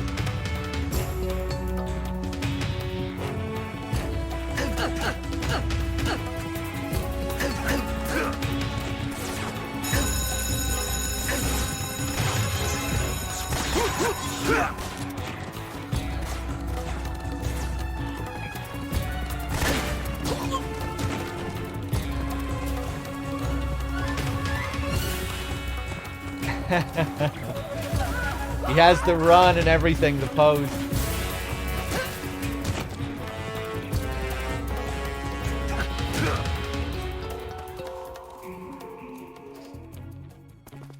Damn it.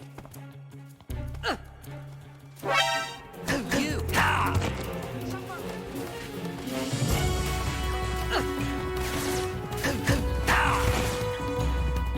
I want to see the flip one more time.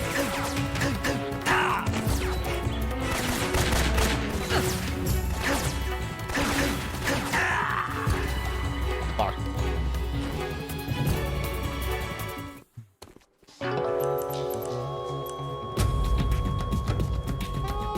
Snake, what happened?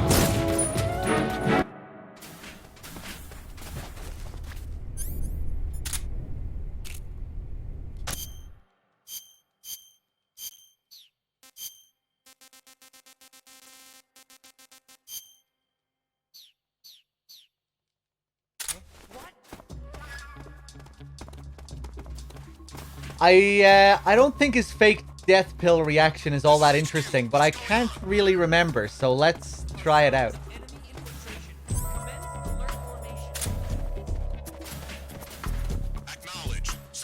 I feel like it's been a while since I've seen it.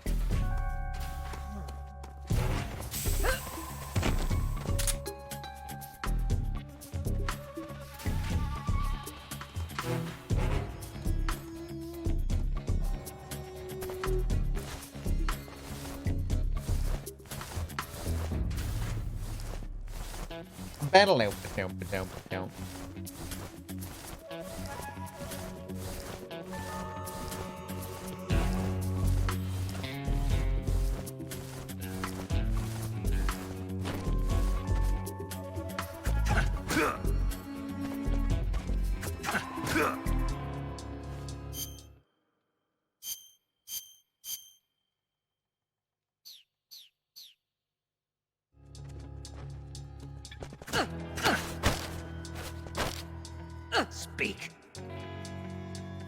Water. The Colonel is weak against water. Speak. The Colonel. He has trouble with bright mushrooms. Answer me. Speak. April 30th. Speak. We'll tell them everything. Together. Answer me. Today is the day I met you. Speak.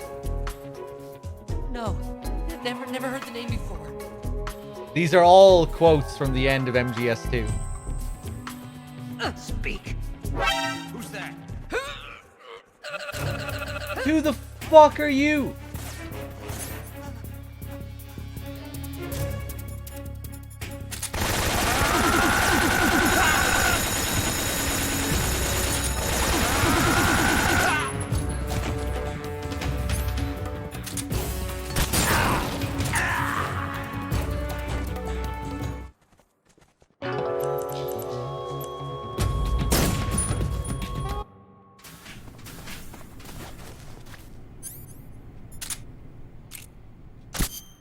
Okay, let's get him up into that room again, and we'll try the fake death pill.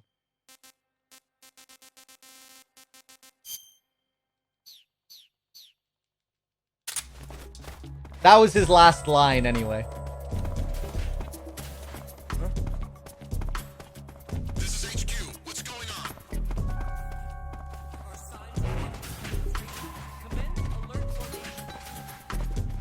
Acknowledged. Sending reinforcements. Use extra caution.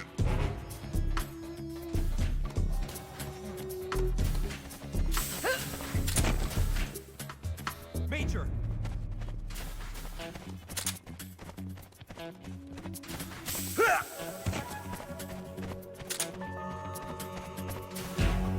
That was weird, though. That guy who saw me last time.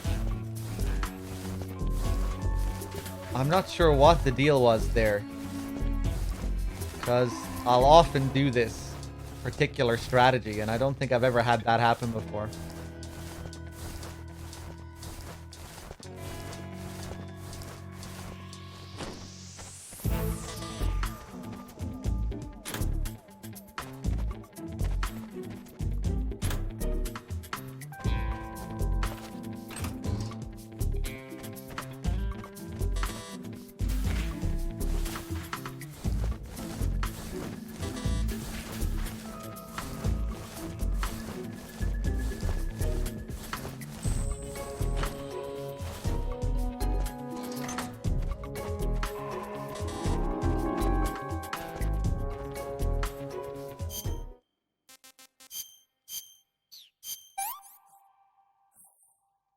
What can I say?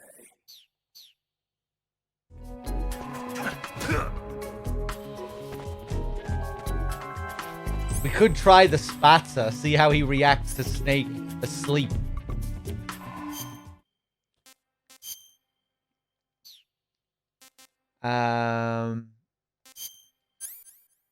But I doubt there'd be anything special for that.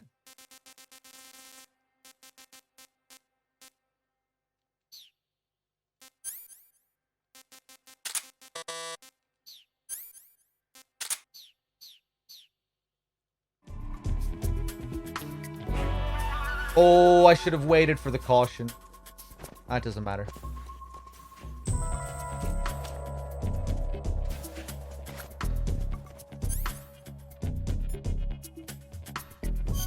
Fuck.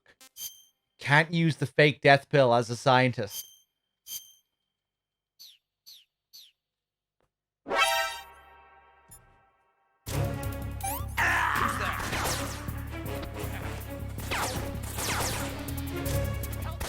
Yeah, he's just got... Yeah, because we're in alert mode, he's just gonna run down to the bathroom like he always does.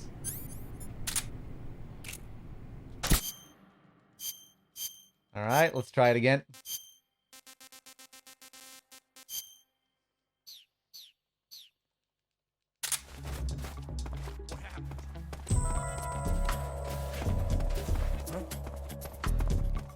This is HQ.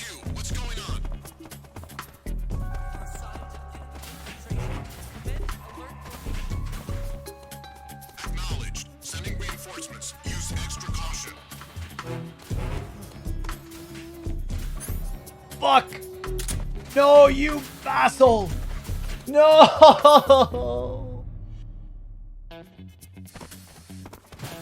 Ugh!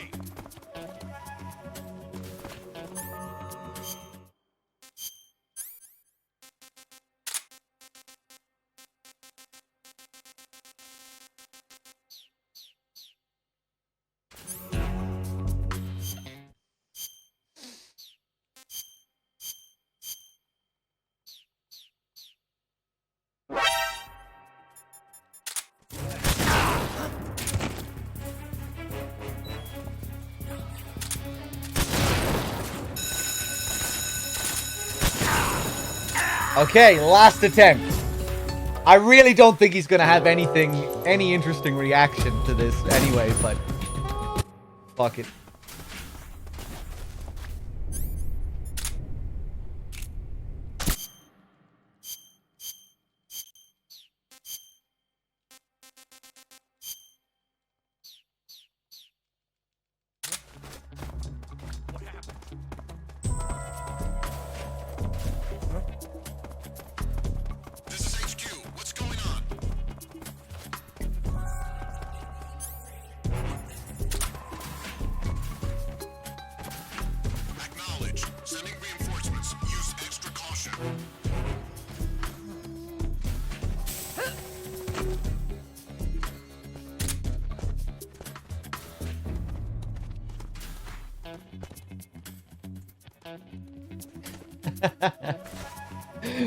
Yeah, it is pretty funny how he just runs and hides.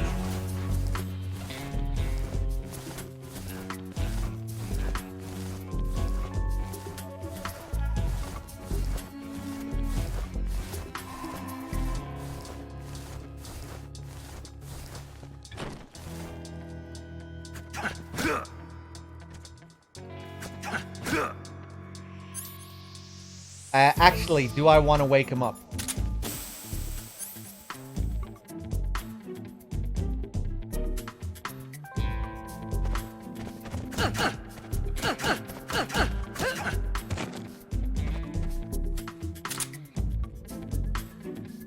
Okay, I think we'll wait for the caution to die down.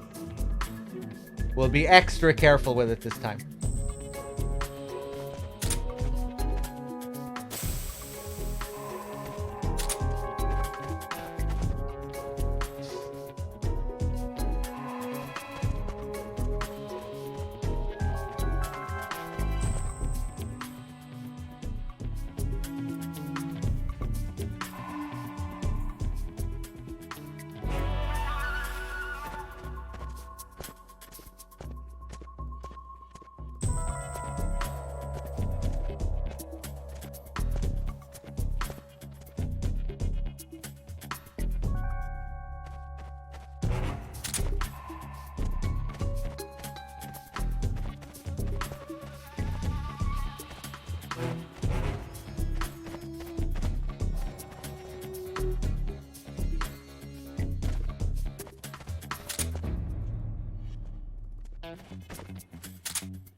Double A, how long will I be going today? Around 11 hours.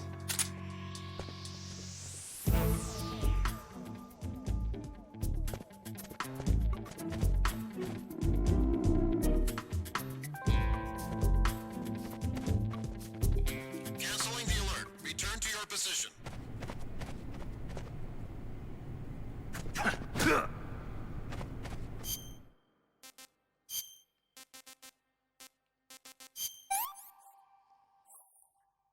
Can't complain. Cheers, Double A.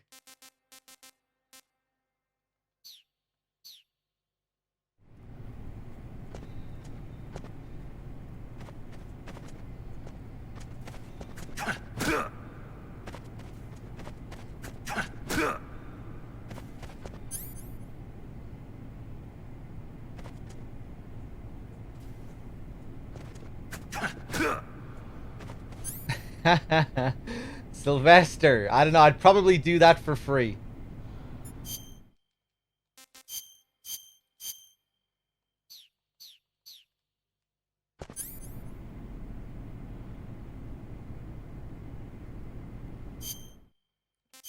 Okay, let's use this straight away.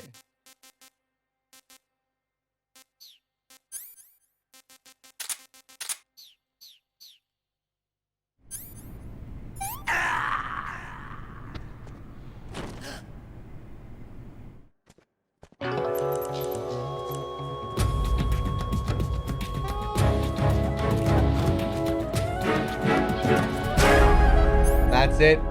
Nothing special.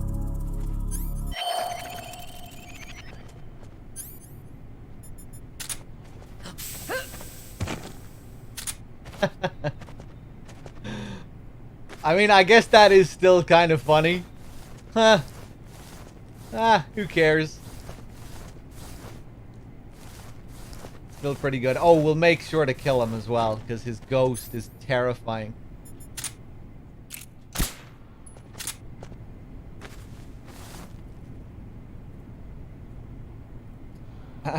Came here yesterday and you're still streaming. Great stamina. Well, there are 2 people doing this marathon, so I did sleep since yesterday.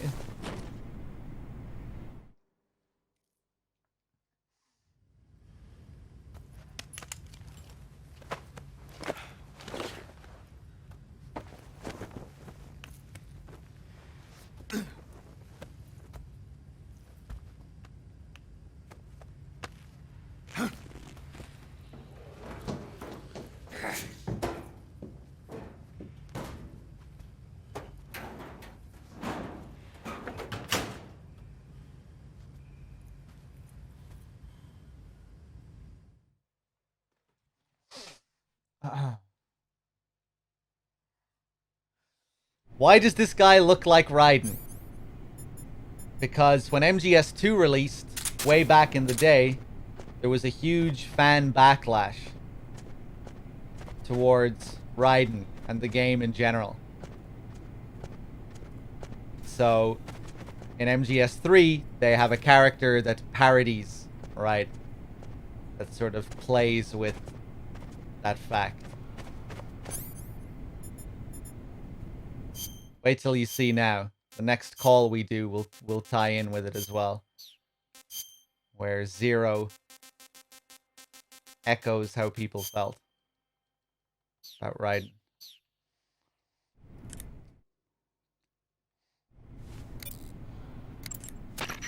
Ah, your Rykov disguise has turned out nicely. Yeah, not even his own mother could tell the difference. Indeed. You're starting to irritate me already. Why? This look should make me more popular. I wouldn't bet on it, but whatever. Now that you're indistinguishable from the real Rykov, you'll be able to get into the West Wing, to which only Volgin and Rykov have access. Head for the West Wing of the Weapons Lab. That's where Sokolov is being held.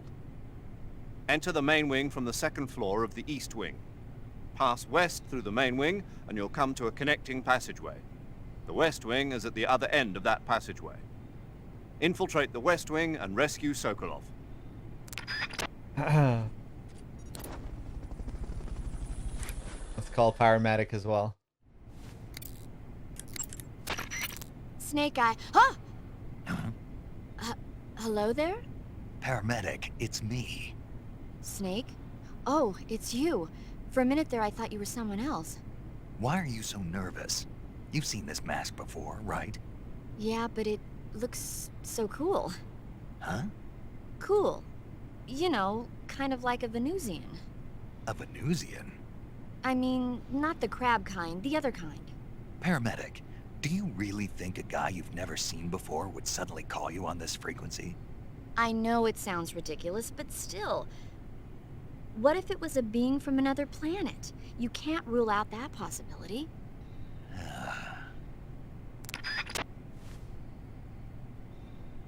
There wasn't any backlash back in 2001.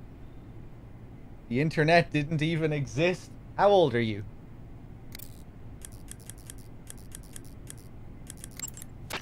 Saving the game, Snake? Let's do another save call. Actually, let's call Eva. Okay, your Rykov disguise is complete. Now they won't stop you no matter what you do. Even if I punch someone in the face? Right. Really? Really. Why? Rykov's just that kind of guy. Once you're disguised as Rykov, you can get into the West Wing where Sokolov is being held. To get to the entrance to the West Wing, pass west through the main wing of the Weapons Lab and go through the connecting passageway. You can get into the main wing of the Weapons Lab from the southwest side of the 2nd floor. Head for the main wing. Not just the internet, there were a surge of people trying to return the game in stores. Yeah, I think the game received like a record number of people returning it.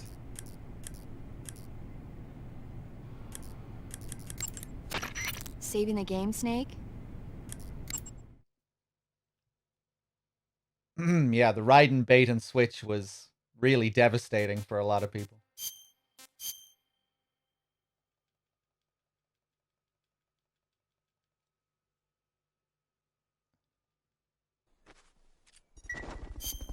Snake, have you ever seen North by Northwest?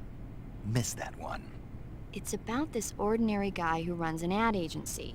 He's mistaken for someone else and gets kidnapped and forced to do a certain job. As a result, he gets tangled up in a conspiracy, and pretty soon he's traveling to New York, Chicago, and even Mount Rushmore in pursuit of the real culprit. Hitchcock's films always keep you on the edge of your seat, but sometimes they can be funny when you least expect it.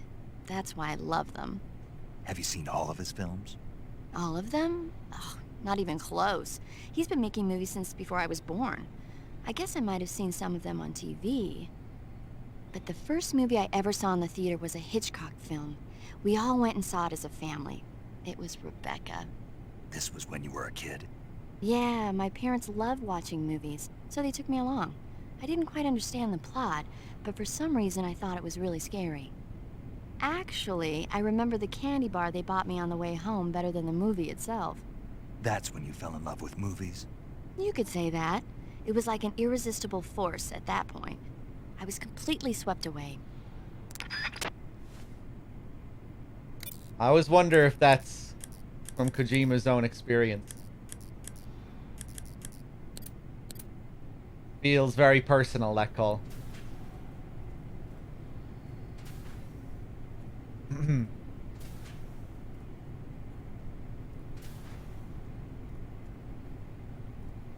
Was the tanker mission put in at the last minute? In MGS2? No, no. The tanker was planned from the beginning.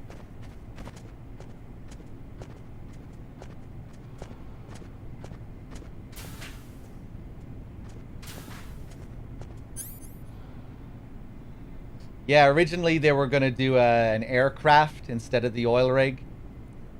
Tanker, then some kind of aircraft. I think that was one of their first ideas. If I remember correctly, Raiden was created only because during playtesting, younger girls complained about the player character being an old guy, Solid Snake. I wouldn't say that was the only reason, but I think that did influence the creation of Raiden.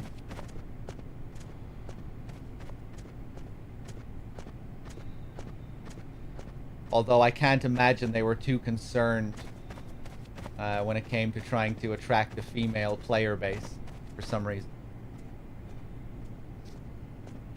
Maybe Kojima used that as an excuse somewhat to do what he wanted to do with MGS2, to convince the higher-ups.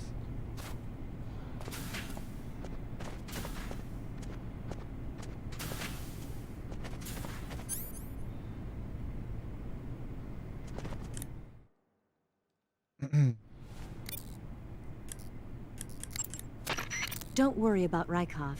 No one will find him in the locker for a while. But when they do find him, your disguise will be useless. You won't be able to get into the west... Eva, about the escape plan. Yeah, we're getting out on a wig. The ground effect vehicle. Right. Here they call it an plan. The Soviet Union has already finished testing one of those? No, this is just the prototype given to GRU. It was designed to search out and destroy American submarines. That's why it has a long range and a decent speed of 470 miles per hour. It's far beyond the BE-1 developed 3 years ago. The problem for us is that the one here doesn't have any weapons on board. If we're tailed, our only choice is to try and shake them. I'll leave that to you. Sorry if I won't have the time to play stewardess for you.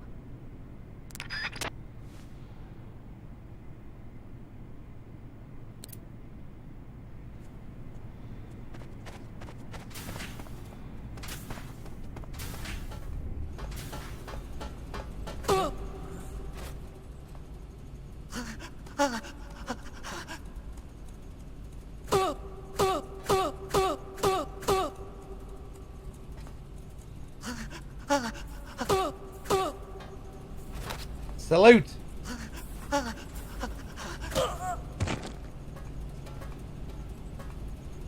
Sir.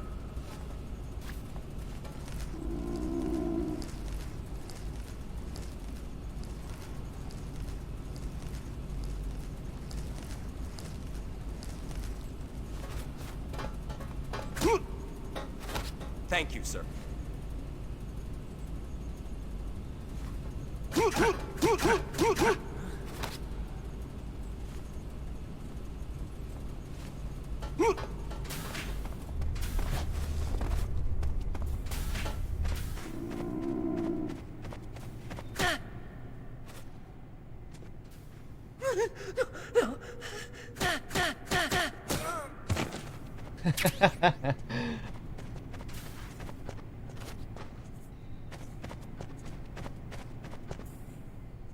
Beautiful.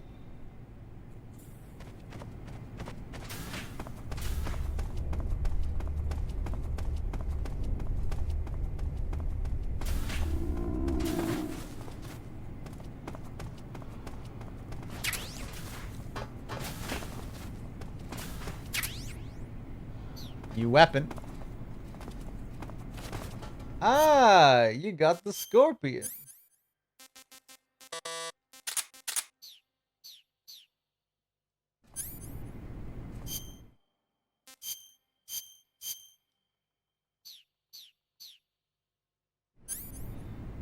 What happened to OHN Basque? That's on my channel now. Along with a few of the other emotes that used to be here.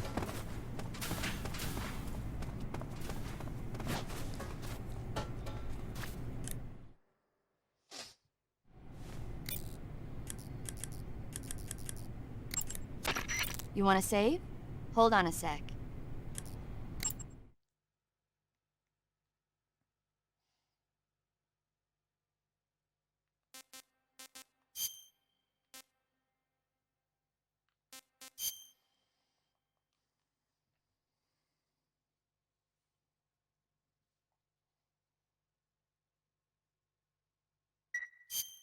Snake, have you ever heard of the Blob? No, I haven't. A meteorite falls in a small town, and inside there's this kind of living ooze. The ooze starts swallowing people and grows to an enormous size. After it eats a bunch of the townspeople, it starts to fill up a movie theater. Then these young people try to save the town from its gruesome fate. It's pretty frightening to see something that's not even supposed to be alive suddenly start moving around and eating people. Not something you see every day. Short and sweet.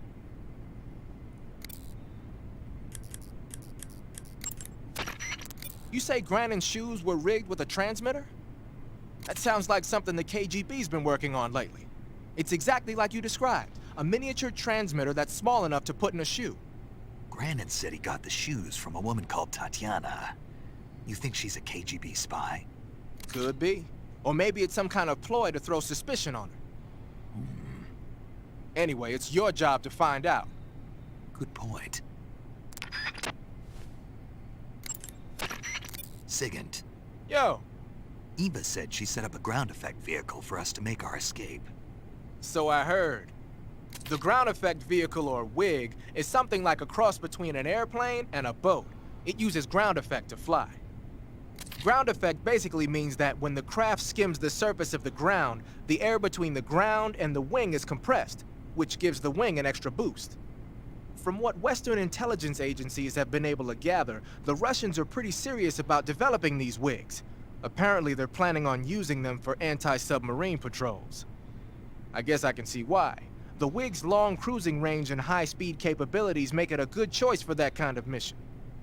Eva must have gotten her hands on one of the first prototypes while it was being field tested as a transport craft. The WIG has a top speed of over 400 miles per hour, and its range is pretty good too. Not that speed is gonna help you if you've got a supersonic fighter jet on your tail, but if you hug the surface and stay off the radar, you should have no problems getting away. I see you're equipped with a Scorpion. The Scorpion is a new type of small submachine gun made in Czechoslovakia. I've heard of it, but... But you never used one, right? Well, they only started making it 3 years ago, after all. There are a bunch of different models of Scorpion. What kind of rounds does that one take? 32 ACP. Then it's gotta be the VZ-61. The Scorpion is different from a lot of other submachine guns in that it operates on a closed bolt system. So you get a high degree of precision even when firing in semi-auto mode. Another special feature on the Scorpion is the rate reducer, a mechanism that also functions as a shock absorber. What it does is lock the bolt in place for a split second when it's in the rearward position. That keeps the firing rate down to a reasonable level, and also helps make the gun easier to control when firing in full auto mode. The Scorpion's firing rate is 750 rounds per minute. It ought to be a heck of a lot easier to control than the Mach 11, which has a rate of 1,200 rounds per minute. You should be able to handle it with one hand no problem in semi-auto mode. In full auto mode, you could probably manage short bursts. And it looks like that one's fitted with a laser sight, too. The Soviets probably developed this one on their own. You can't use the aim button to aim from the shoulder, but with the laser sight accuracy, it shouldn't be that big of a problem. Thank you, Sigint. When you use... Alright, I think we can move on, finally.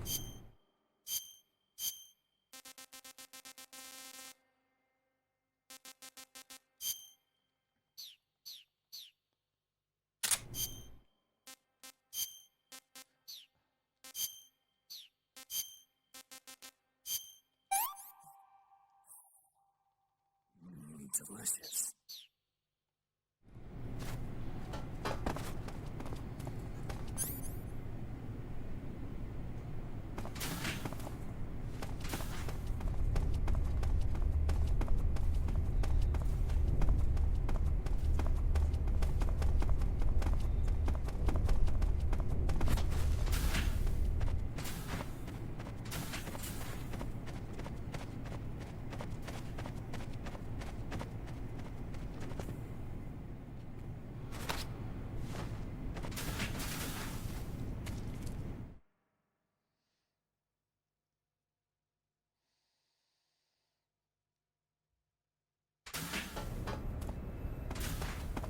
What happens if I eat the spatsa? Will they wake me up? God damn it. Alright, let's try it.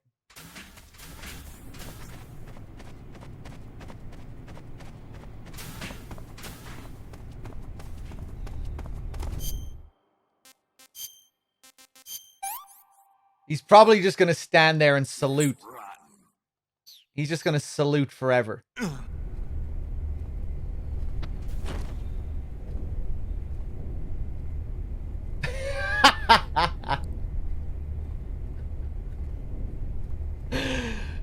That's loyalty.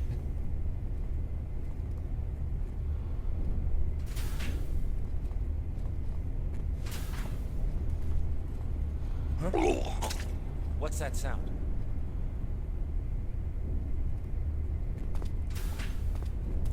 All right then. See you later.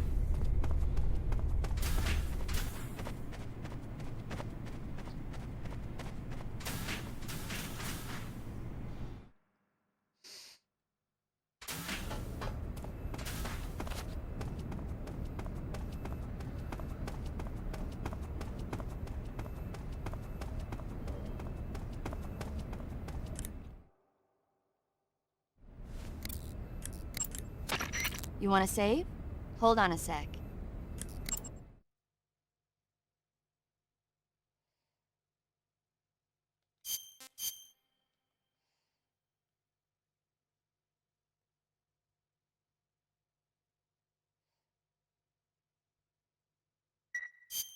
Snake, you know the bridge on the River Kwai?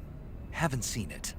It's about a group of Allied prisoners in Japanese-occupied Burma in World War II who worked together to build a bridge. Under the leadership of an English officer, the prisoners and the Japanese gradually bring the project toward completion.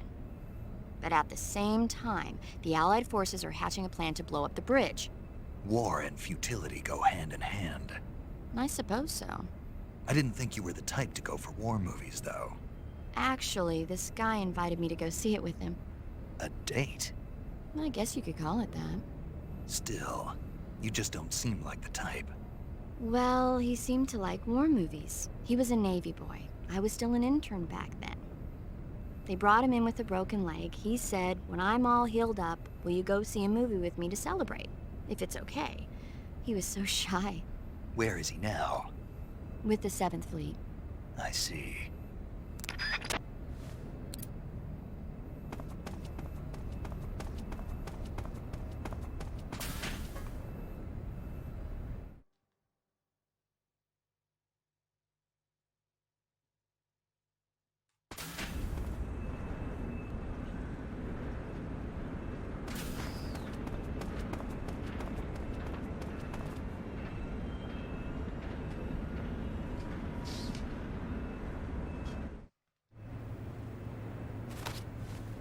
Sir!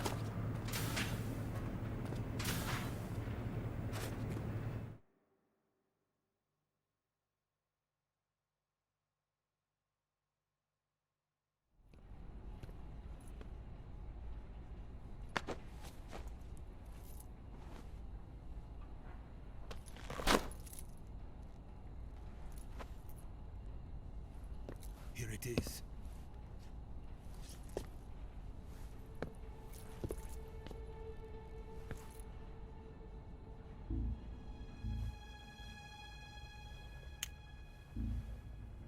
You can count on me. What about the philosopher's legacy? I don't know anything about that. What are you? Are you trying to kill me? What's the matter?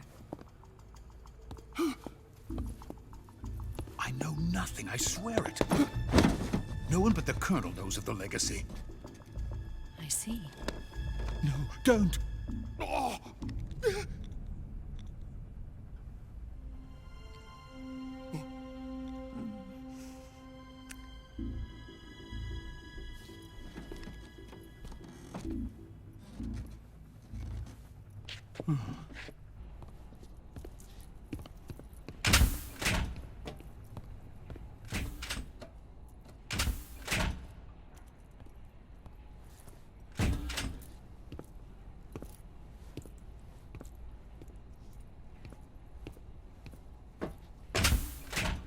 Who's there?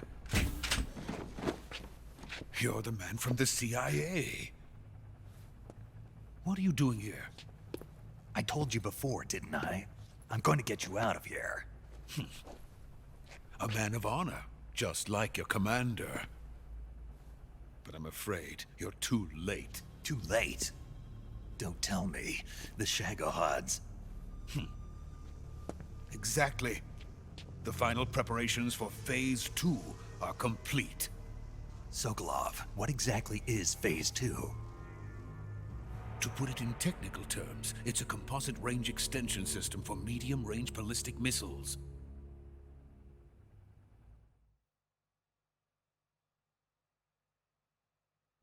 The Shagohod was originally designed as a tank that could launch nuclear missiles from any type of terrain.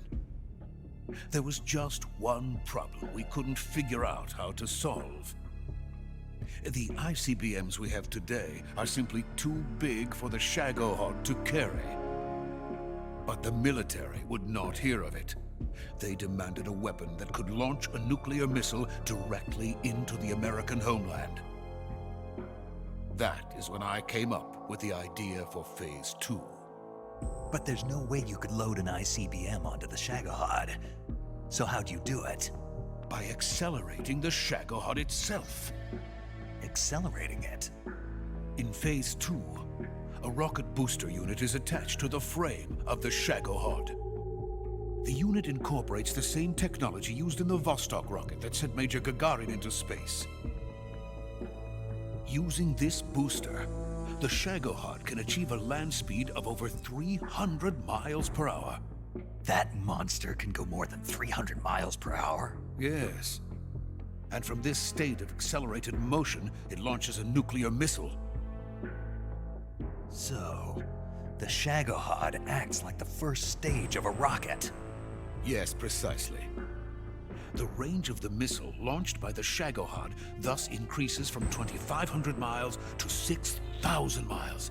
6,000 miles. That's enough to strike anywhere in the United States. Not only that, with the Shagohod, there's no need to construct giant silos like the ones used to house ICBMs. All you need is a runway about 3 miles in length, or its equivalent. And you can launch a thermonuclear strike against any location in the United States from anywhere in the Soviet Union. It cannot be detected by spy planes or satellites. It's a mobile fortress, capable of deploying in secret and launching its payload at any time. A weapon from hell.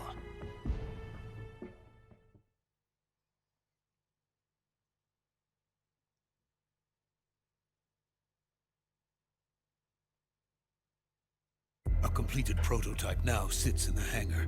At present, it is the only one of its kind.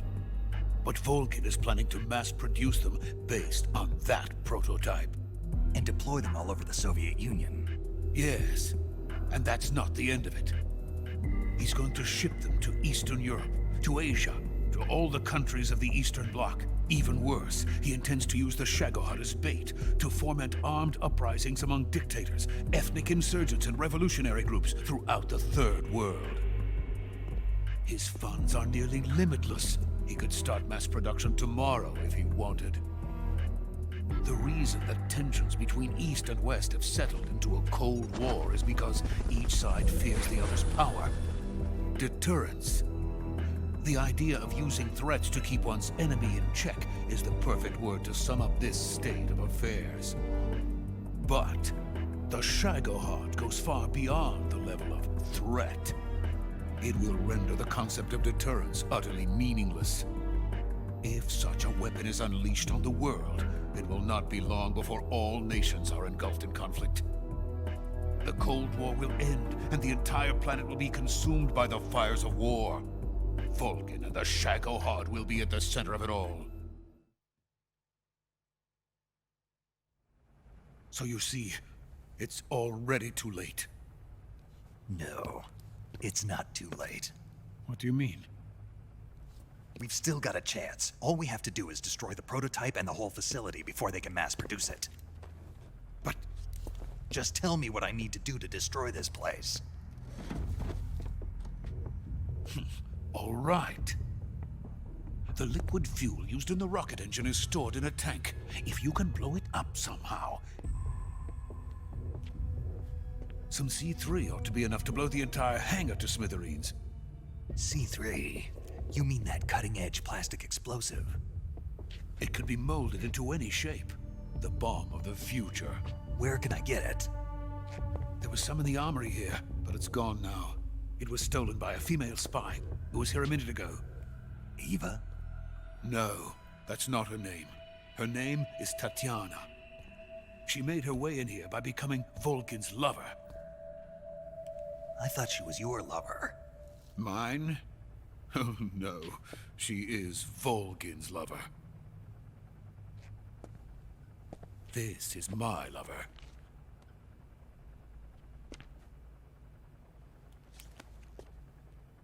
Who are they? My wife and daughter. They're in America. Now I remember. Your family is in the custody of the CIA. How long has Tatiana been here? Only a few weeks. A few days before the Virtuous mission, then. She said that Khrushchev sent her. What did you just give her? All of the experimental data for the Shagohod. Please, it is essential that you destroy the Shagohod. I will, but first I've got to get you to safety. No. I'm not going. My mission is to rescue you. Leave me. Sokolov! Khrushchev has abandoned me. I cannot return to my country. I would most certainly be sent to the gulags. What about the US? Yes, I once thought of that. My family's waiting for me there. But even if I fled to the United States, I would once again find myself creating weapons of mass murder. In the end, it doesn't matter where I go. I am still a weapons scientist. To be honest with you, I'm tired.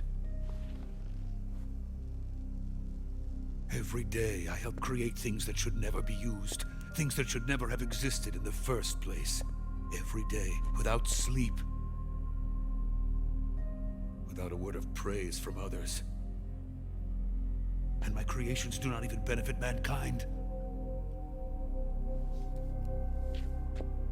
They are merely the tools of politicians.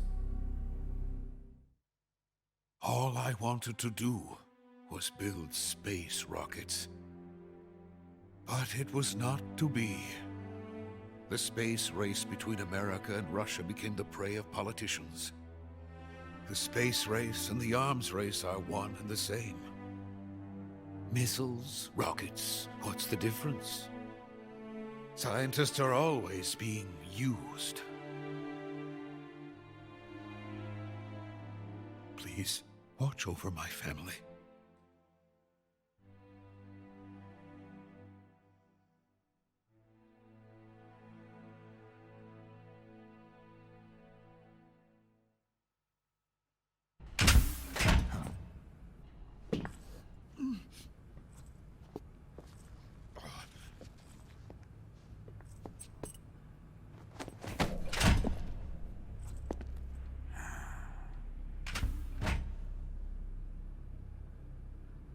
Major, what are you doing here?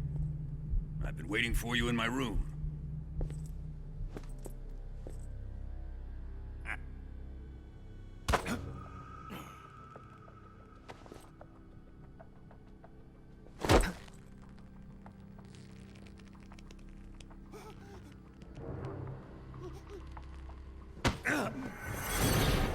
Who are you?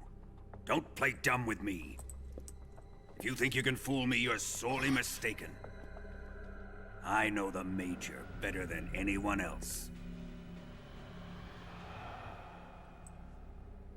I come here looking for Tatiana, and what should I find? But a greasy freebooter.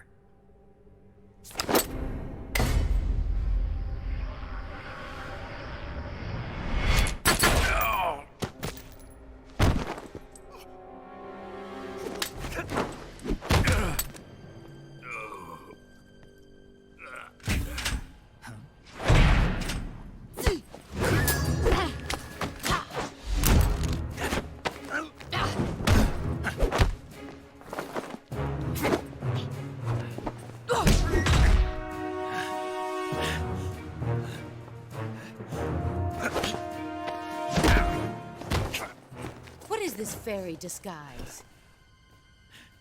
It's gonna rub off on you. And then you'll lose sight of who you really are.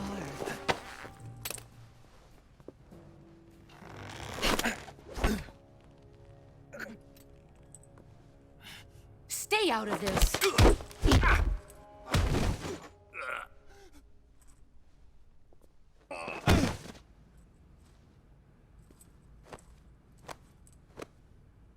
I see why they call you the boss. What was that? Some kind of judo? No, it's called CQC, a basic form of close quarters combat. He and I developed it together. Splendid. I'll take it from here. Are you going to kill him? Of course. But first, I will make him pay for hurting Ivan.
Tell me, Stop it!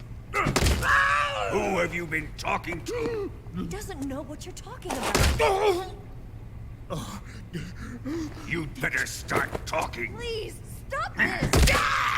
Who is Khrushchev's lapdog? How can you do this to him? I know you gave the data to someone. Never do You!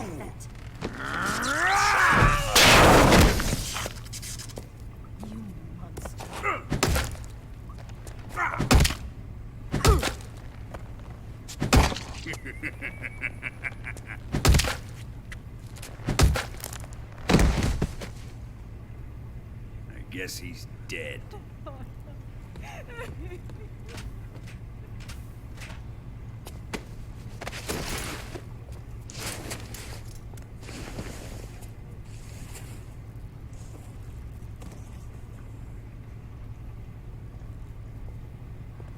Now then, I hope you'll prove more entertaining than he was. But first, let's take a look at your body, shall we? You've certainly seen your share of battles. Consider yourself lucky. I am about to show you what hell is really like. Well then, let's get started.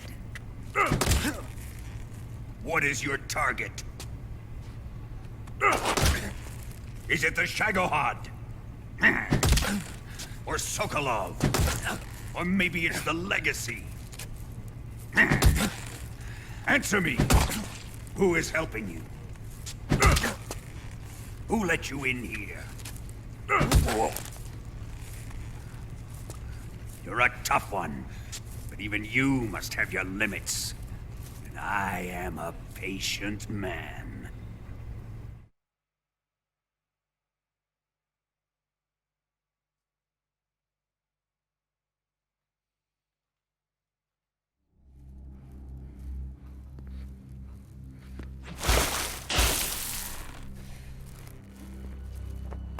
Here's where the fun really begins. My body carries an electric charge of 10 million volts. Let's see how you like this.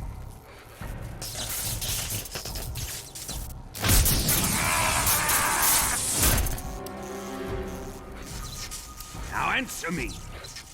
How much does the CIA know?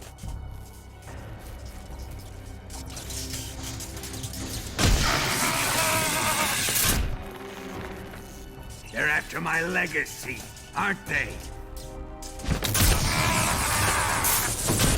Your real target is the Philosopher's Legacy, isn't it?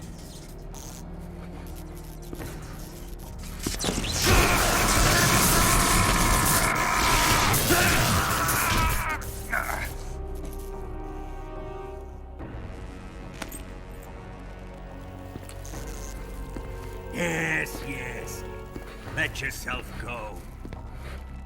That's what I want to see.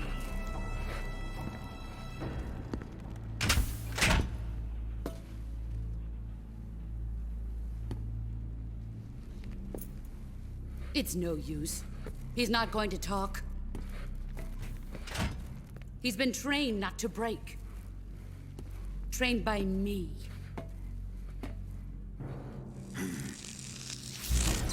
Admit it! We're after the location of the Legacy! The secret fund established by the three great powers during the 2 world wars. That's what you're looking for, isn't it? $100 billion, divided up and hidden all over the world. And you're looking for a record of where all that money is hidden, right?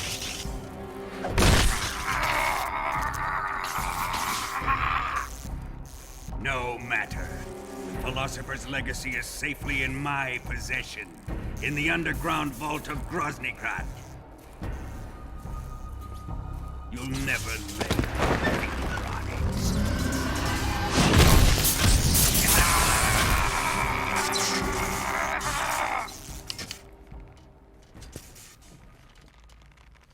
What's this?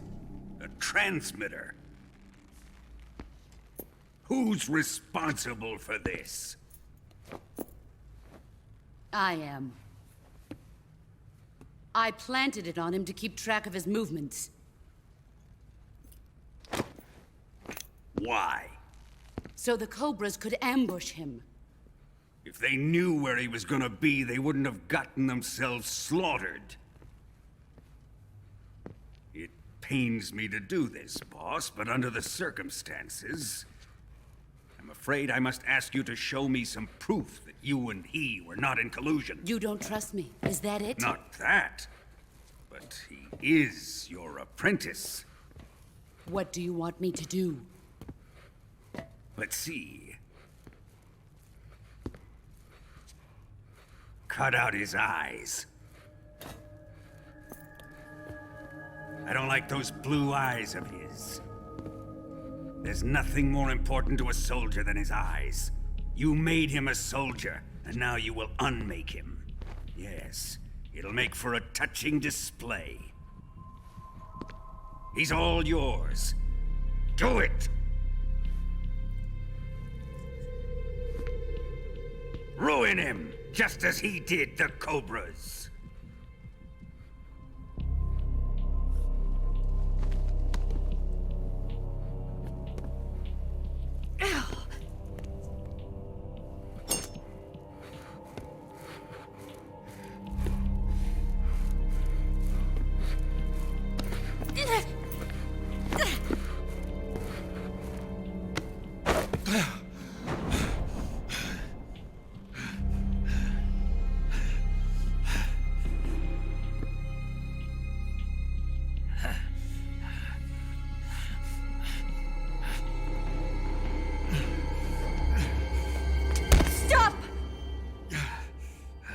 What is it, Tanya?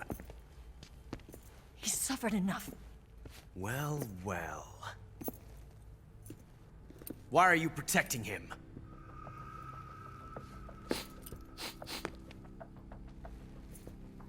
That smell. Tatiana, you're the spy. What are you talking about?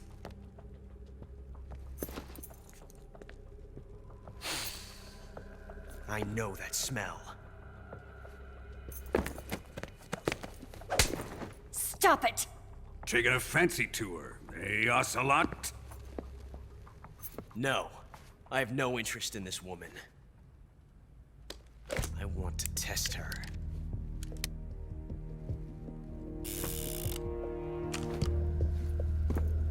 I'll let this be the judge. Do as you like. Here we go.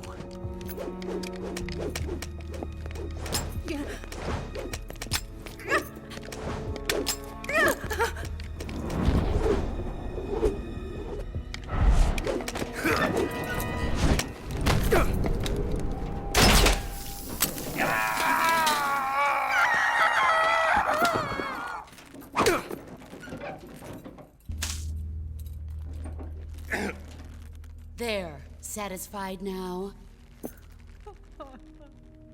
Well, that was refreshing. Come, we're going to my room.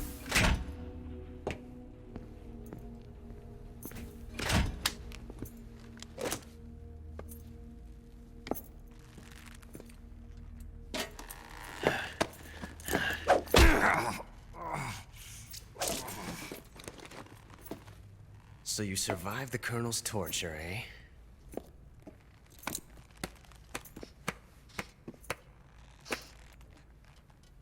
Watching this has made me realize something. It's really not that bad. It's the ultimate form of expression.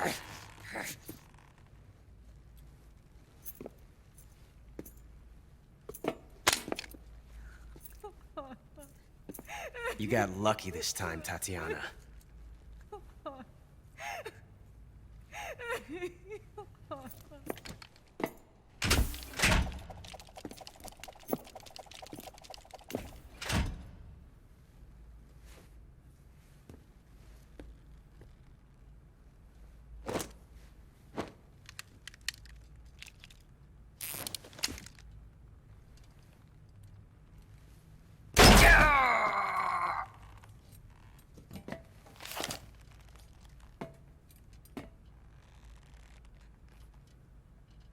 Run!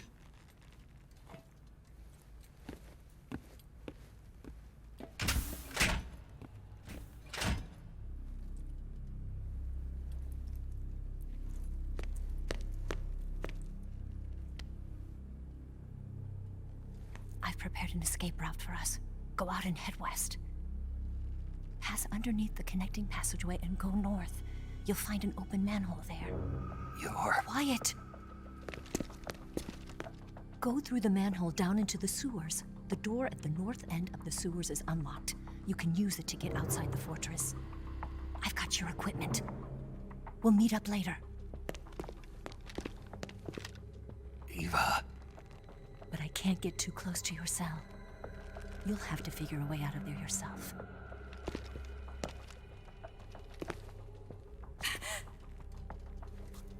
I'll be in touch.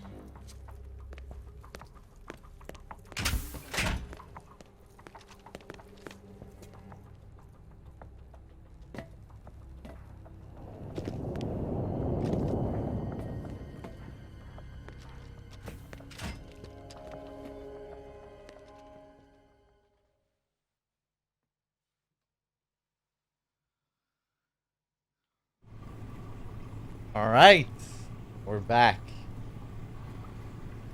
Hey, Johnny. Johnny! Thank you, Johnny. Huh? What? You don't want this?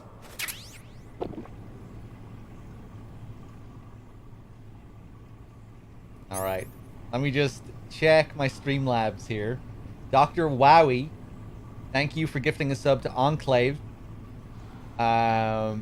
Captain Rick with the Prime sub as well. Thank you. Dr. Wowie with the 4 months as well.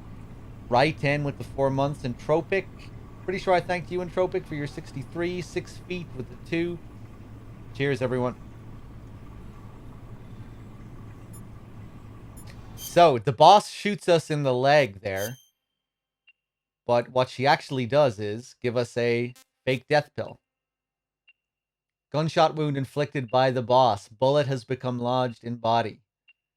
But as we can see, there's a fake death pill in there as well. Ocelot also lodges a transmitter in our back. However, if we keep that transmitter there, we'll get a secret scene later on, which some of you may not have seen. I will take out the bullet, but we need to pick up the fork first because we use the fork to dig the bullet out. There we go.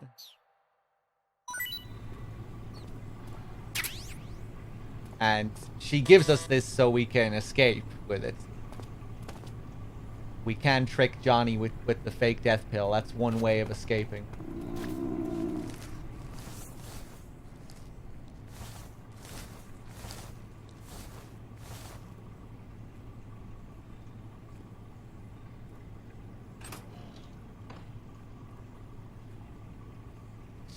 There's also the codec frequency.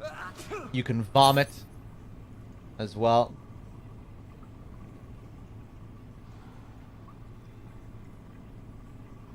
A few different ways of doing it.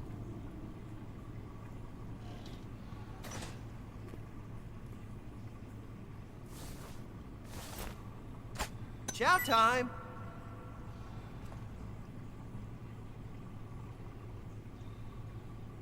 Hey! What's going on here?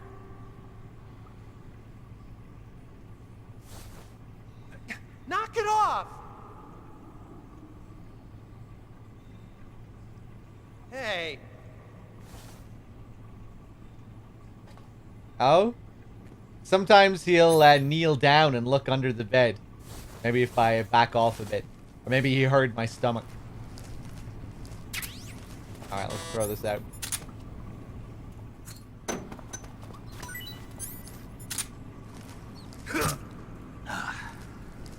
Hey, thanks!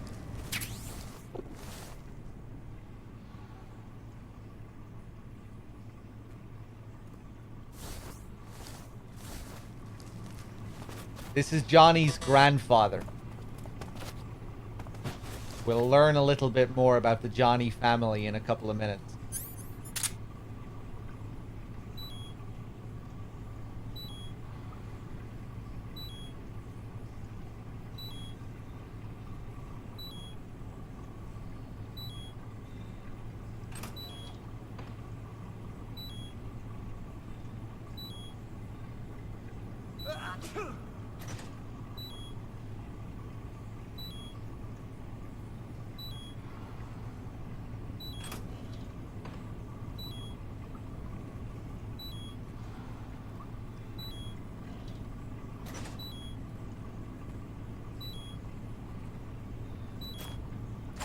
Hey, eat up! Huh? Well, it's your loss.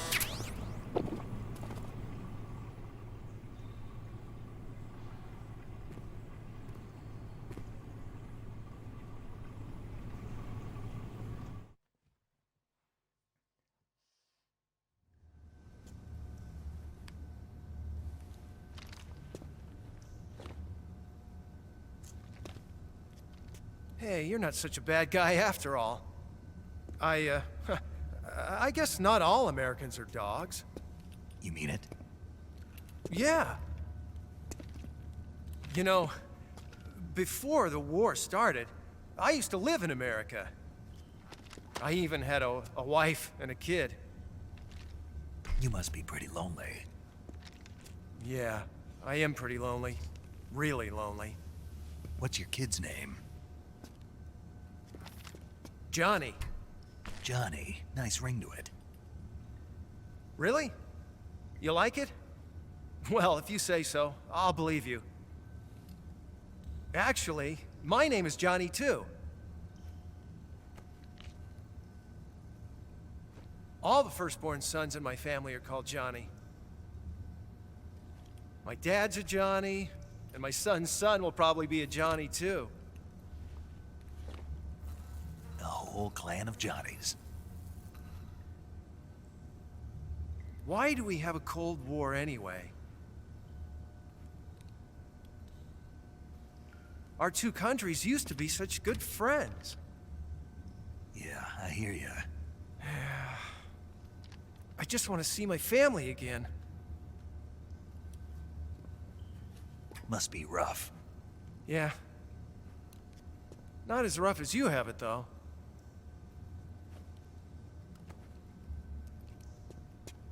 Here. I filched them from your equipment when the Colonel wasn't looking.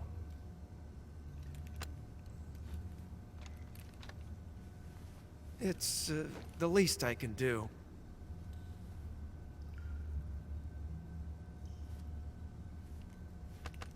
Well? Don't suppose you could let me out of here? Huh? I can't do that. Hey, don't you go getting any funny ideas. If you try to escape, I'll have to shoot you. I've said too much. I gotta go.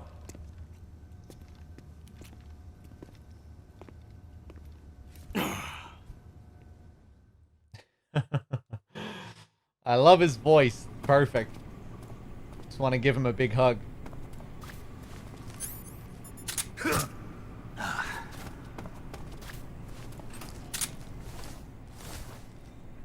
I want to see if I can get this to happen again.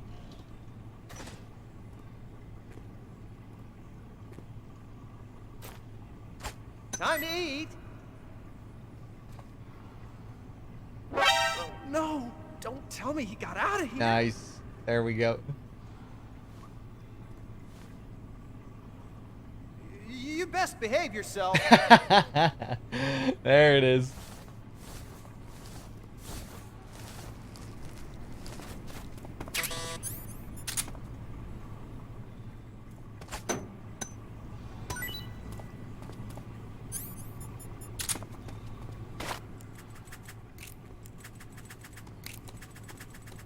What? You don't want this?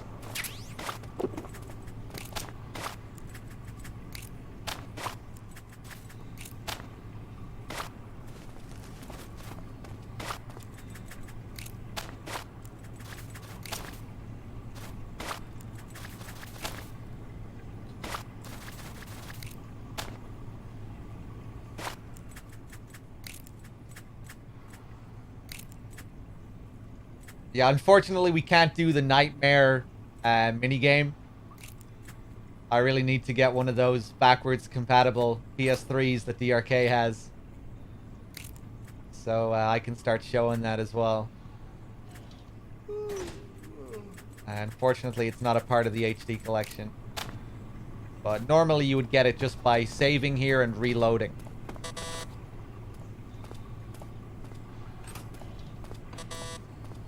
Because that's what Snake does in the world of the game. When you save and exit, Snake sleeps. And when you come back, you will have recovered some health. But here, he'll have a dream.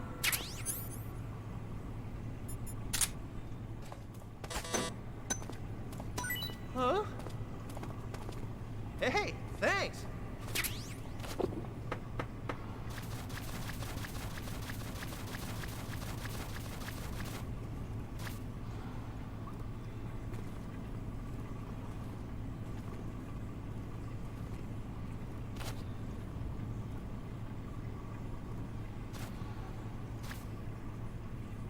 Yeah, I guess I could get another PS2 as well, but it'd be pretty handy to have one of those PS3s. Oh, my stomach. Oh, I can't hold it anymore. Hold on.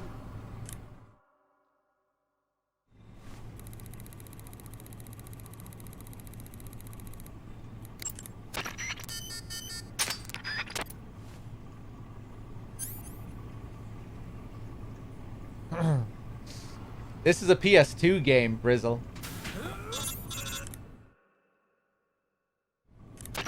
Did you manage to escape? Yeah, I'm out. Be careful. In your present state, you're practically naked. You don't have a single decent weapon, and you'll never survive in a battle. Take some time and pull yourself together. Eva says she's recovered your equipment, so rendezvous with her as soon as possible to get your gear back. Use the escape route Eva set up for you. Go down into the sewers through the manhole in the northwest section of Groznygrad. Start out by exiting the holding cells and heading northwest. Fair enough, Brizzle. Just you were comparing graphics and physics. You know, the only thing the HD edition does is upscale it. Really. In a lot of ways, the PS2 version looks better graphically. The smoke effects are terrible on the HD collection. It has some other weird lighting issues as well. And certain effects issues. But yeah, it's not like the HD collection really updated anything other than upscale. And the better frame rate, of course, which is the big one, really, because the original MGS3 had a pretty poor frame rate. But yeah, with regards to graphics and physics and everything, it's the same. It's coming out! Here it comes! Still going. Someone's still in here. Wow. I didn't think that was possible. Someone in here. That's a record. I said someone's in here. Ugh. Will this even flush? Knock it off!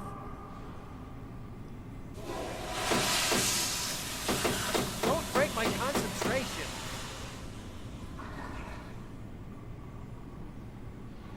Give it up. You're not getting in here. Oh, jeez. Someone's still in here.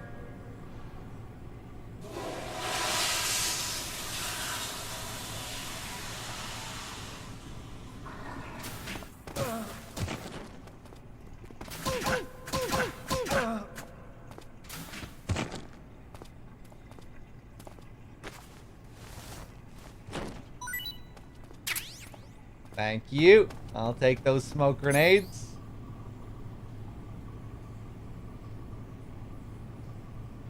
One sec, guys. Yeah, MGS2 was 60 FPS on PS2.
Oh, yeah, I go up to minus 70% when I'm in the spotlight there.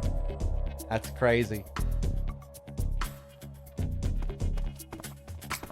We were talking about that last time. See, look at those smoke clouds. That should be a really thick cloud of smoke, but it's kind of fucked on the HD collection.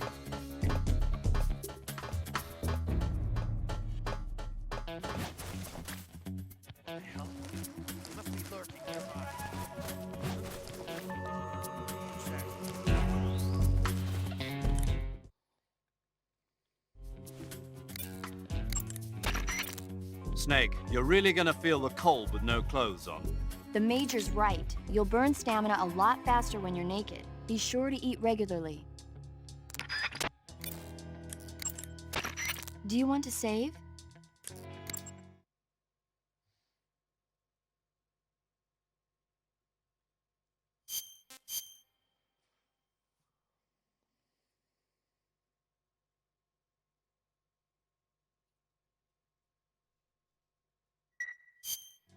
Snake, have you ever seen the Alamo?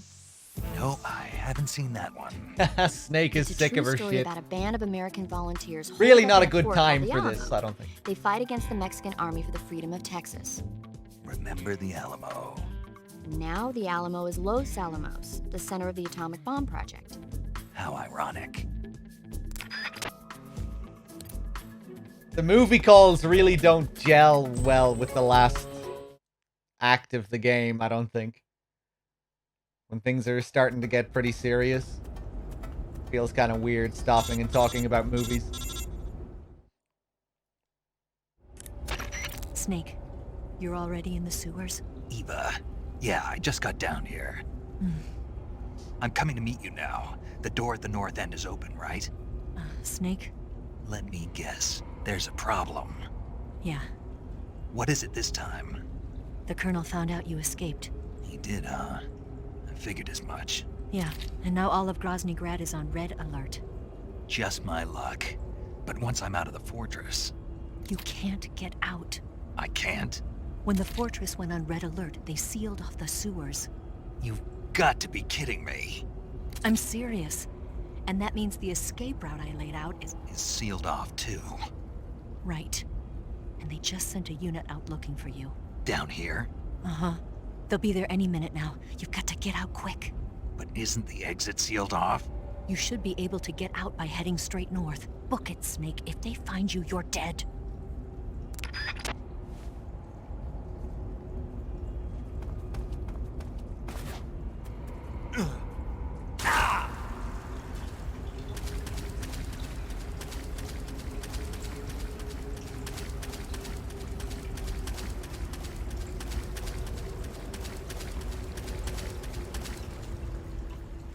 Something I really like about this area, just the way it looks.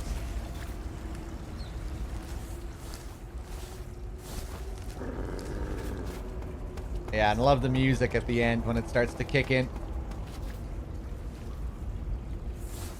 Yeah, the reflections do look nice. The water in general in this game looks really good.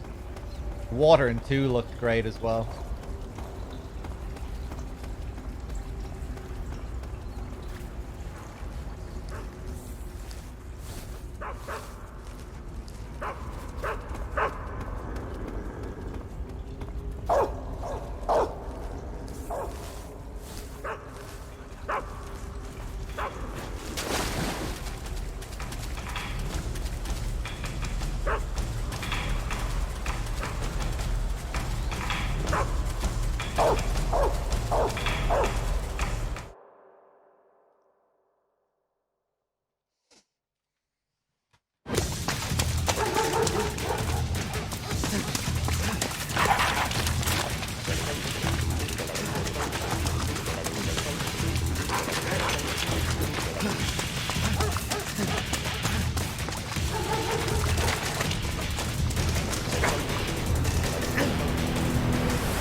I've been waiting for this.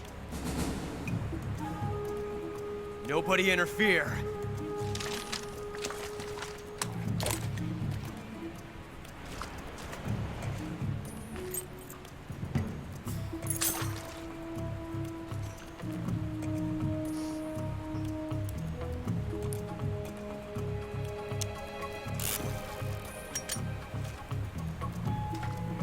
This is where it ends.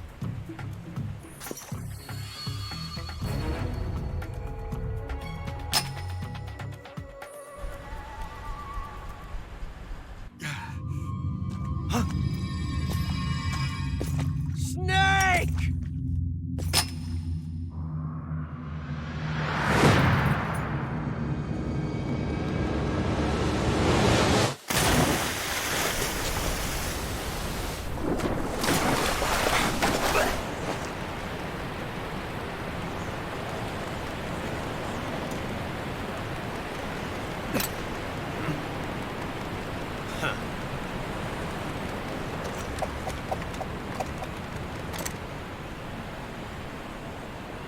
Don't die on me yet.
Are you one of the Cobras? Sad. So sad. A host of sorrows.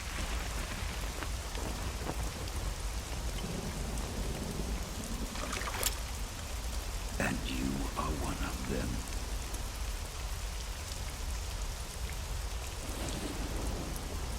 I am the sorrow. Like you, I too am filled with sadness. This world is one of sadness. Battle brings death. Death brings sorrow. The living may not hear them.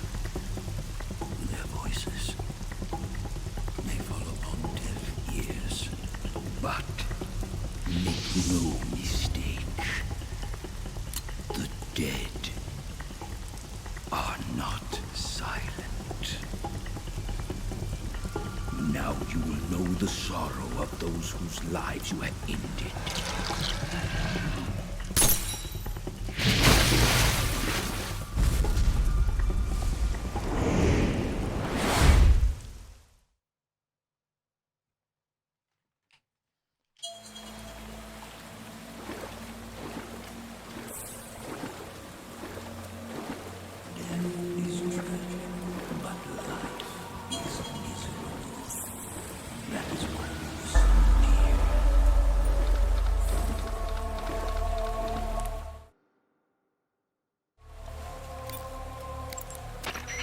Snake, you all right?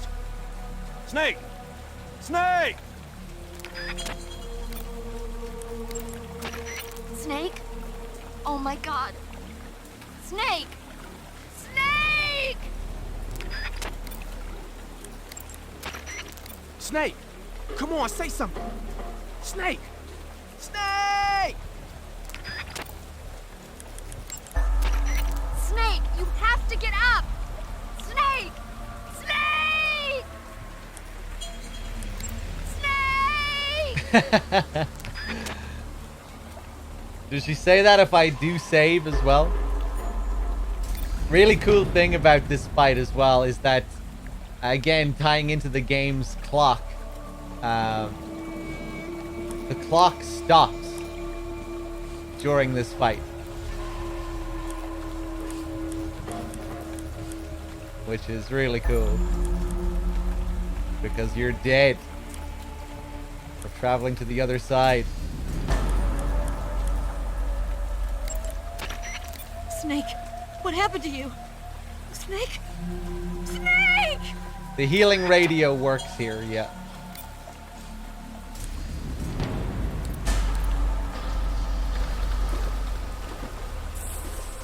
So hold on, actually let's test this out. So if I save... Snake? Oh my god. Snake!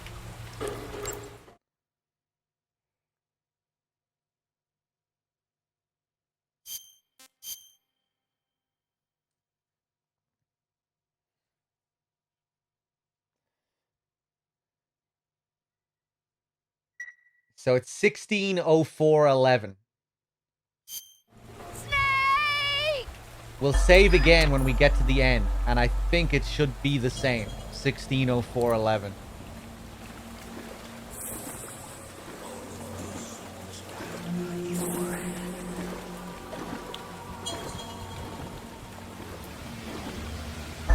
What? How is he the first ghost? Oh!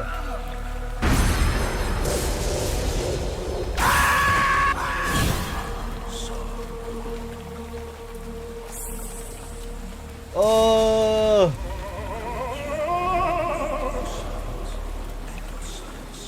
Ooh!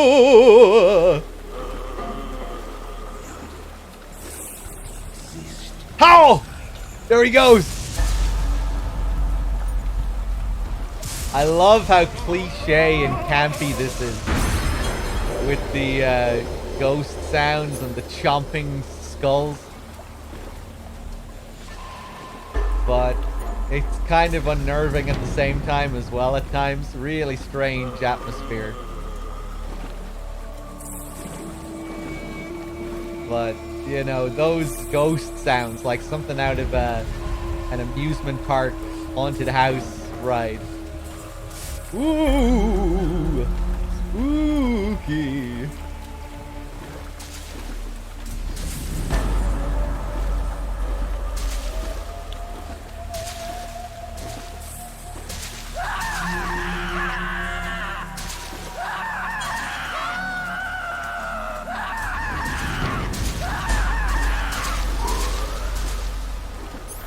My neck is tearing apart.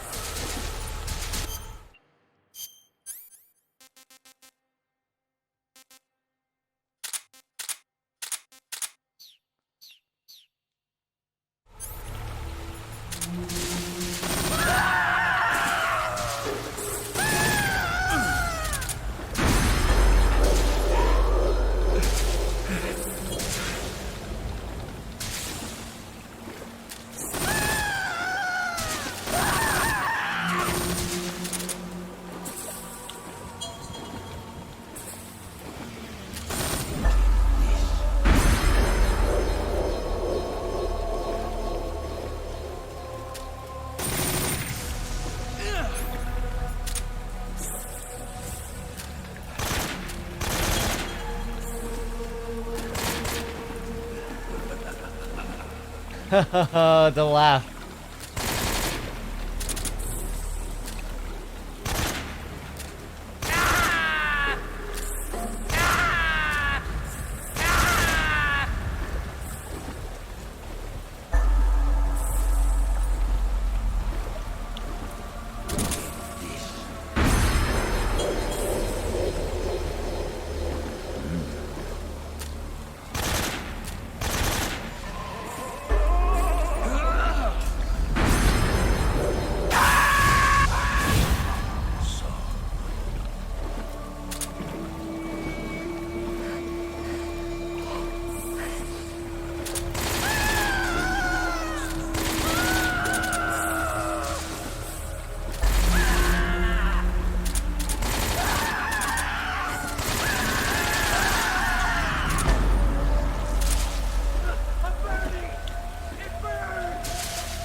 Shot in the dick.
Oh, this is a long one. Oh my god. I hope we can make it to the end. Fuck. Ah! I shouldn't have said anything. I had to move through that guy to dodge that. He was in an awkward position.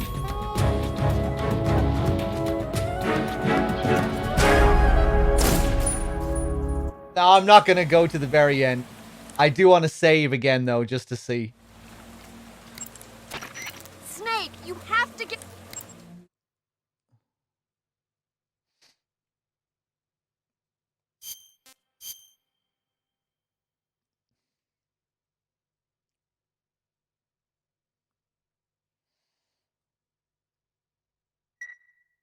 Oh! Interesting. Snake! I thought the clock stopped here.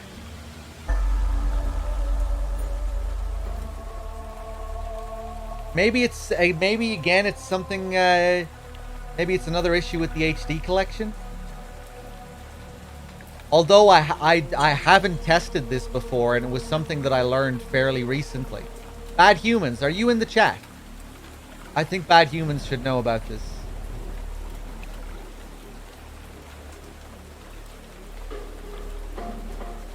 I'm pretty sure it does stop. I was told it stops for speedruns. That's how I found out about it. Yeah, I thought it was something that was discovered by speedrunners. Bad Humans. Yeah, I'm just wondering about the Sorrow fight. The clock should stop during the Sorrow fight, shouldn't it?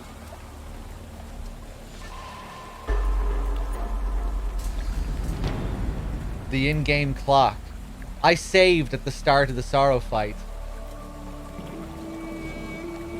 Is in-game time different from save time? Maybe it is.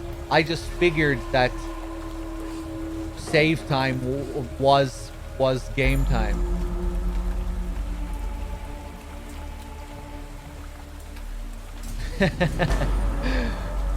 Our in-game time was save time, however you want to describe it. I don't think it is with the PS2 version only.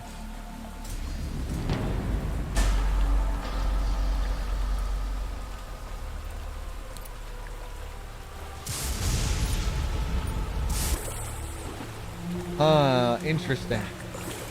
I'll have to look into it.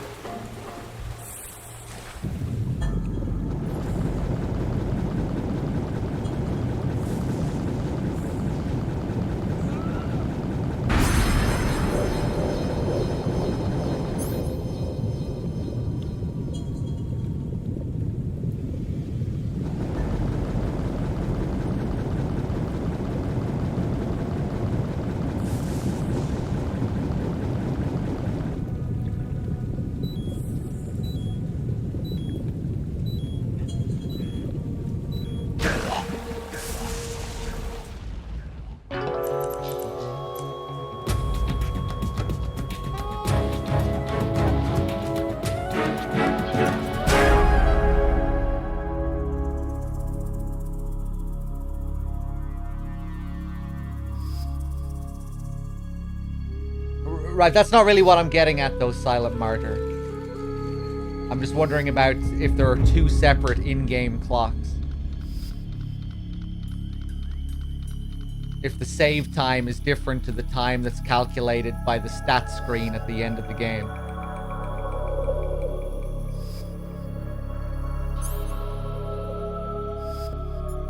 Alright, let's revive.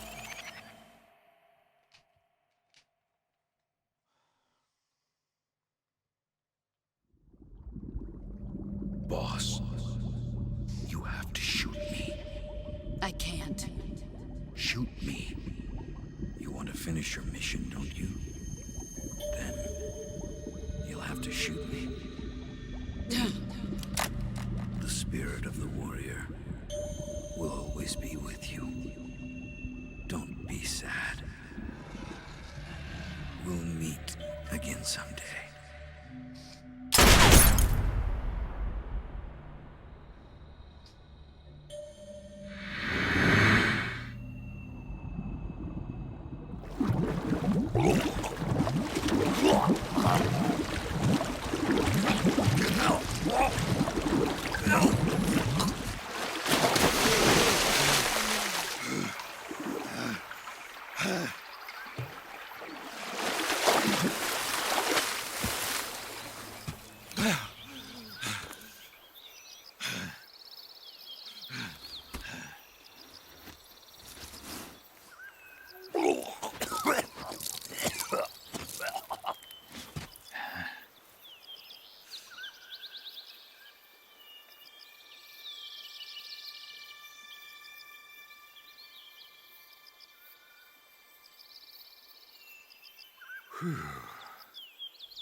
Snake, are you all right?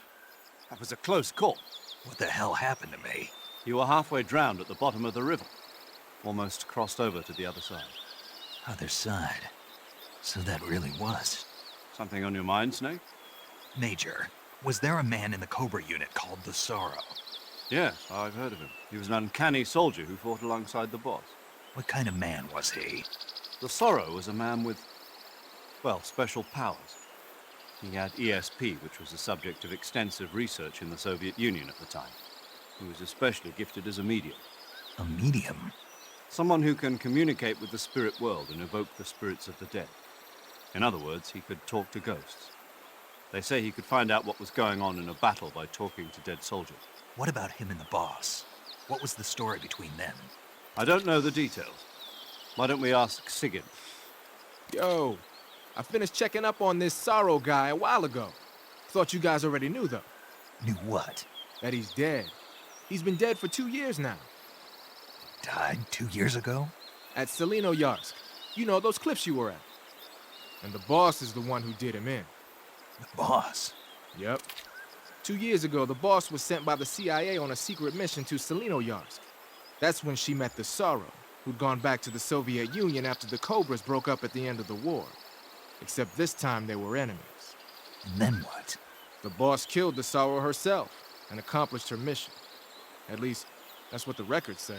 So, he was never there in the first place. He just couldn't let go of the boss. You okay, Snake? Yeah, I'm fine. It looks like it's not time for me to die yet. I sure hope not. Otherwise, the whole mission is shot. We're counting on you, pal. Roger that.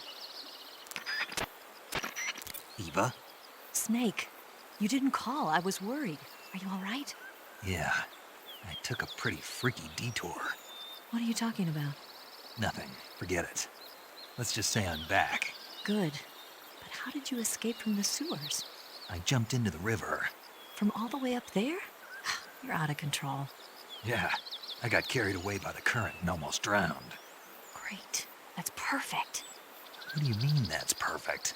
I mean, if you ended up in the river, then I know a good spot nearby. Let's meet up there.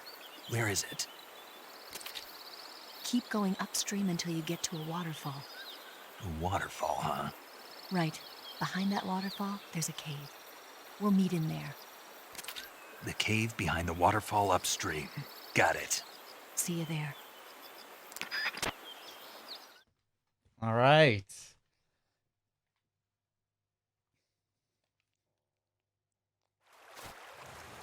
Love this area. Just gorgeous. Something about the light and the trees here. So pretty.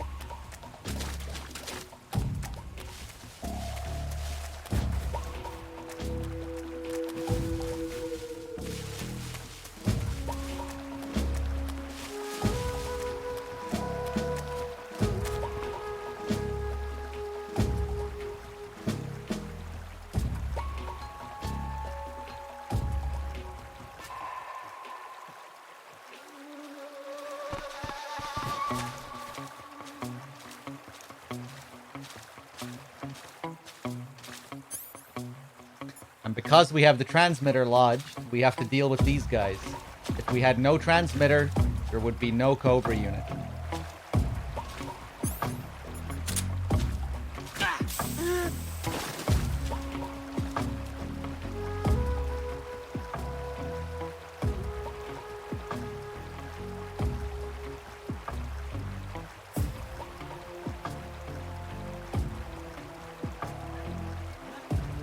go. Just gonna grab that guy's attention.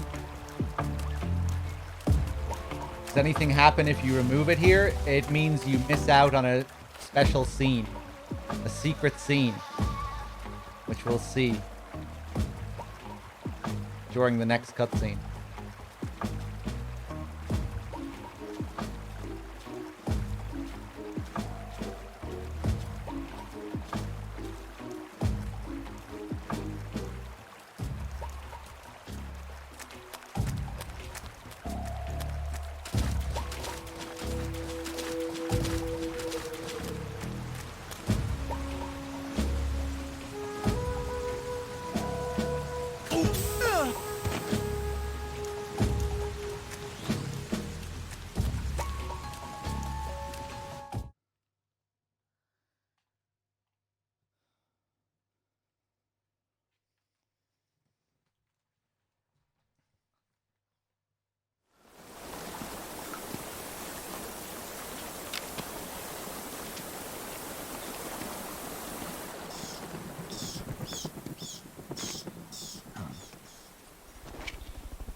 Nice to meet you, Snake.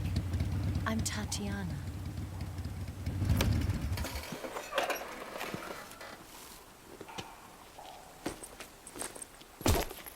Here's your equipment.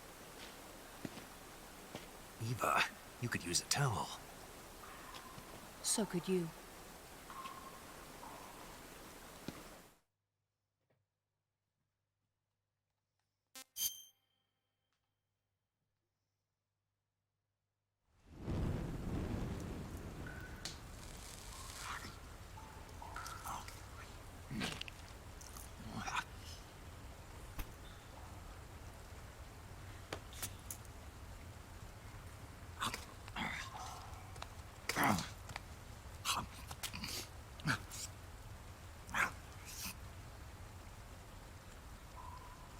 Want some?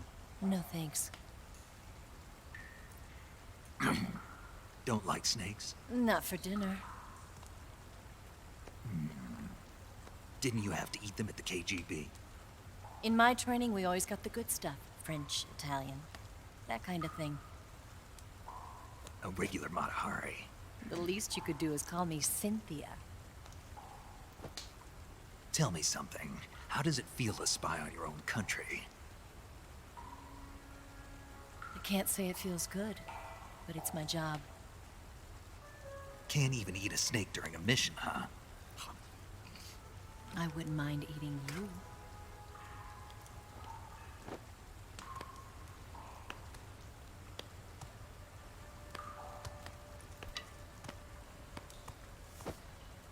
When this mission's over, you'll have to treat me to a nice dinner. What do you want to eat? Let's see. How about sushi? Sushi? It's Japanese. I hear it's all the rage right now. Supposedly, it's made from raw fish. Raw fish? Just the place for my survival techniques.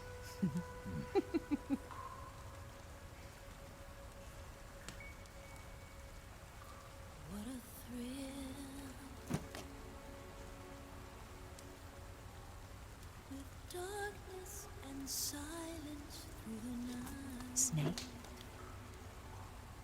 Thank you, Snake.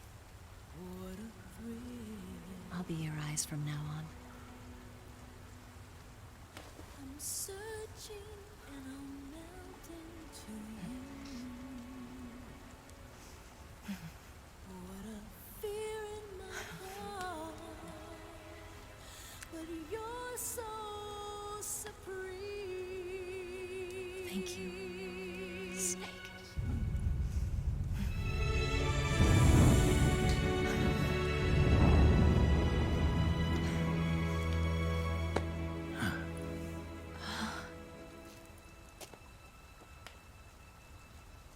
Don't worry about it. Are you all right? It's not like I can't see. I've got one good eye and can still fire a gun. Really? Good.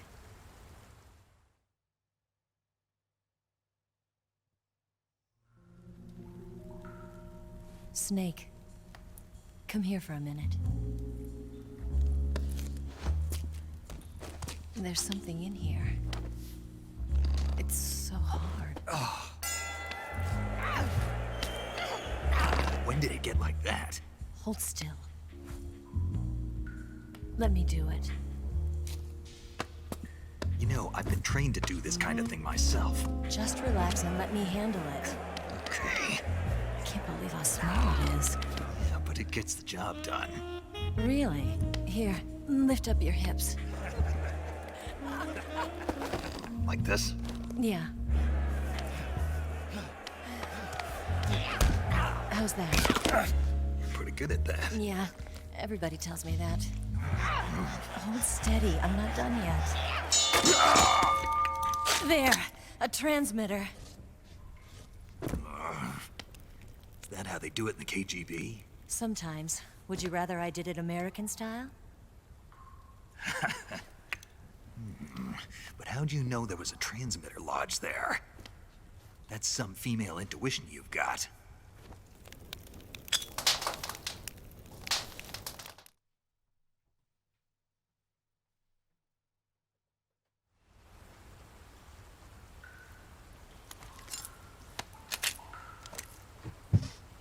Eva, didn't you steal some explosives out of the fortress? C3, a highly potent explosive from the west. It can be molded into any shape, like clay.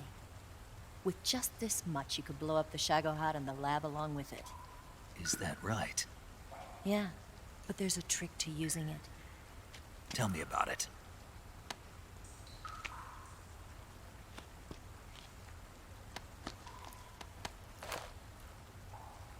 Well, what do you think?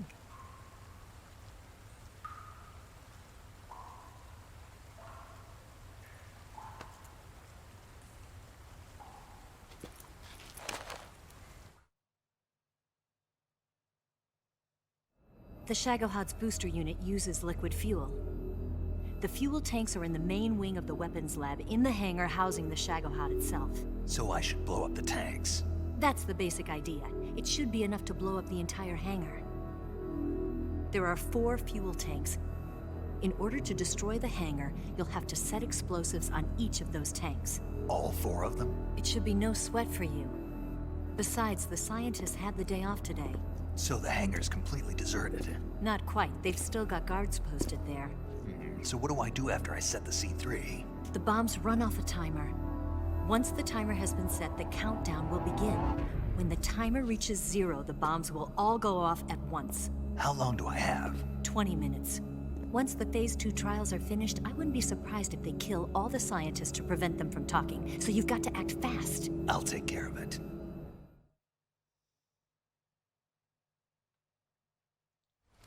Eva, did you get the data on the Shagohod from Sokolov? Yeah, that's the mission I was given. By Khrushchev? Mm-hmm. America doesn't have any use for it, does it? But I haven't forgotten my other mission either. Helping you out.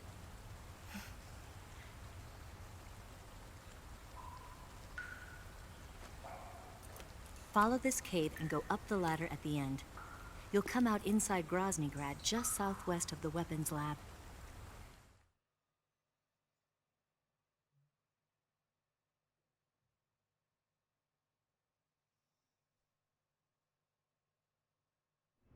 Do you remember when you went to rescue Sokolov? Remember there was a locked door when you entered the main wing from the 2nd floor of the east wing? Yeah. That's the entrance to the Shagohod's hangar.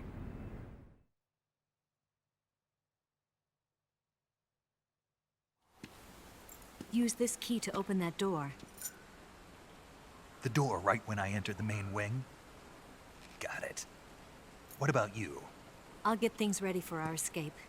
There's a rail bridge to the north. I'm gonna set a bomb there, so I'm taking half of the C3 with me. Right. I'll set off the weapons lab then. Try not to be in the neighborhood when it happens. Gotcha. And watch out for Ocelot. He suspects you're not who you say you are. Don't worry. The Colonel still trusts me. And I have my ways. There's not a man alive who can resist my charms. Besides you, of course. I'm just warning you, Eva. That's all. I know. Okay, let's go. You seem like you were born on one of those. If I didn't ride every day, I couldn't go on living. Huh?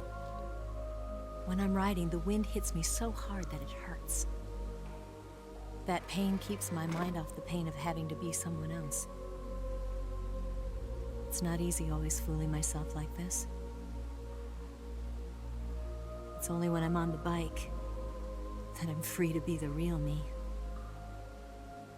I only get off my bike when I fall in love or fall dead. What's your name? Tatiana. No. Your real name. What's wrong with Tanya? Okay, Tanya. Don't let anyone see you. Huh? Oh, this? It's a button camera. What did you do that for? Insurance. To make sure you don't double-cross me.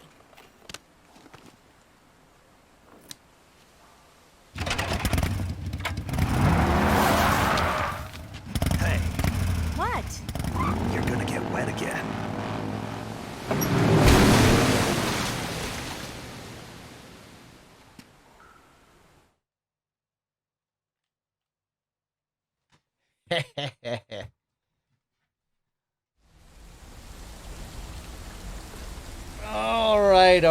All right.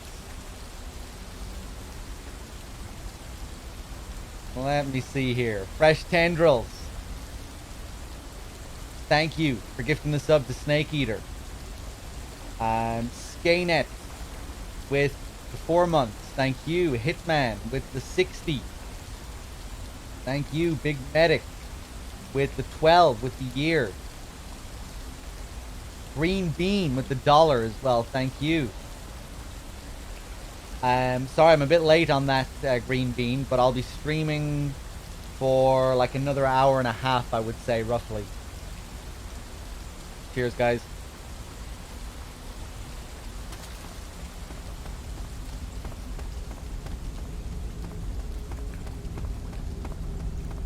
Actually, let's go back out and get that Tsuchinoko.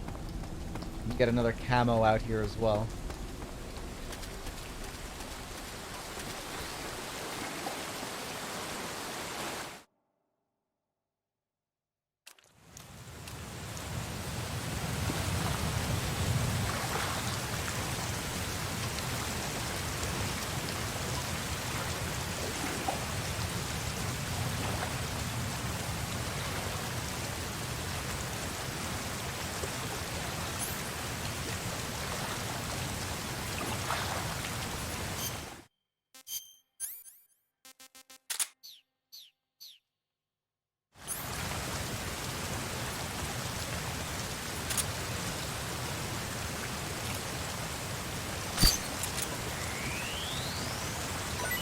The end died of old age this time, yep.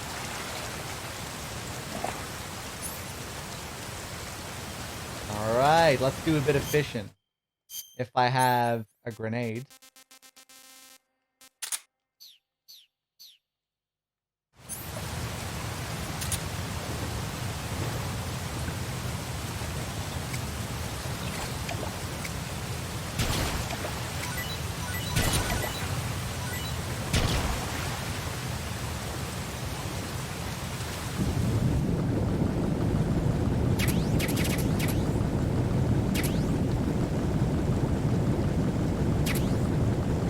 Kabuki.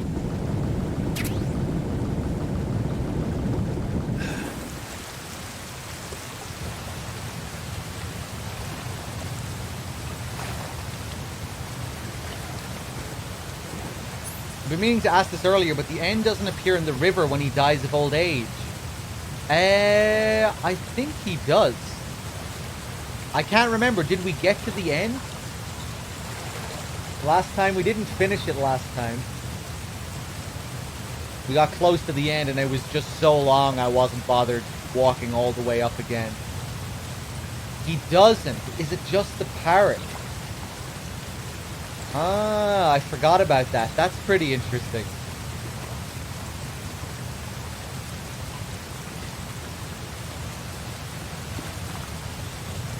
I didn't even stop to notice that the end wasn't there. It was just the parrot.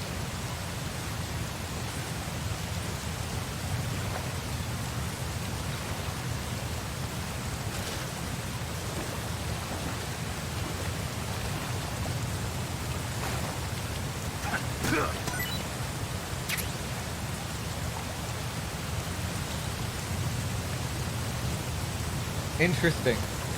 Weird that the parrot shows up. Because we don't kill the parrot.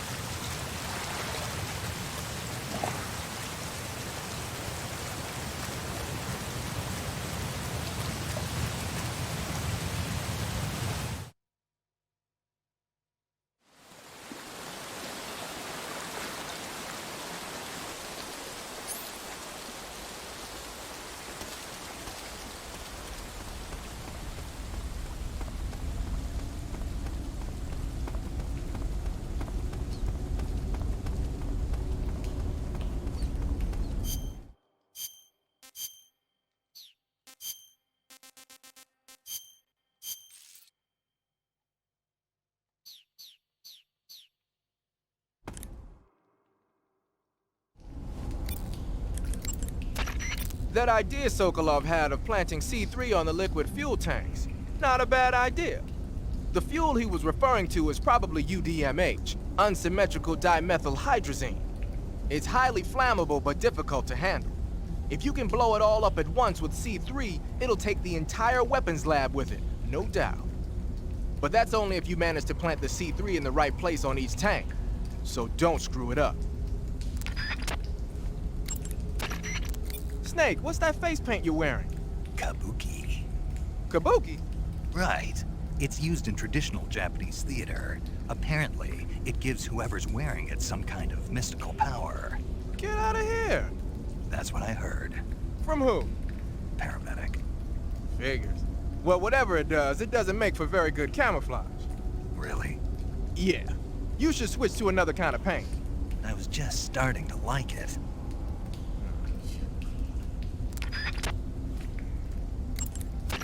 Painting your face with... Snake, I see you've recovered your weapons and equipment. Now I can finally go on the offensive. Time to pay Volgin back for what he did to you. Yeah, and then some. But first, you've got to destroy the Shagohod. The Shagohod is in the hangar in the main wing of the weapons lab. Go back to Groznygrad, make your way into the hangar, and destroy the Shagohod. You can get back into Groznygrad by going to the end of the cave behind the waterfall.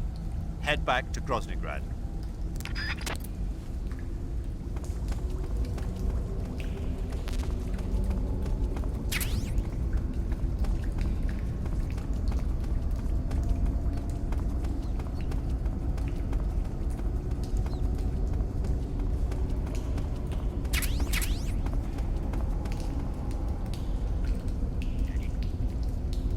I wonder if the Shagohod is supposed to be a James Bond reference, or an Austin Powers reference, rather. Because that has to be an Austin Powers reference in the last scene. You know, with the shadows taking out the transmitter. That's a gag that they did in Austin Powers. So maybe the Shagohod is also a reference.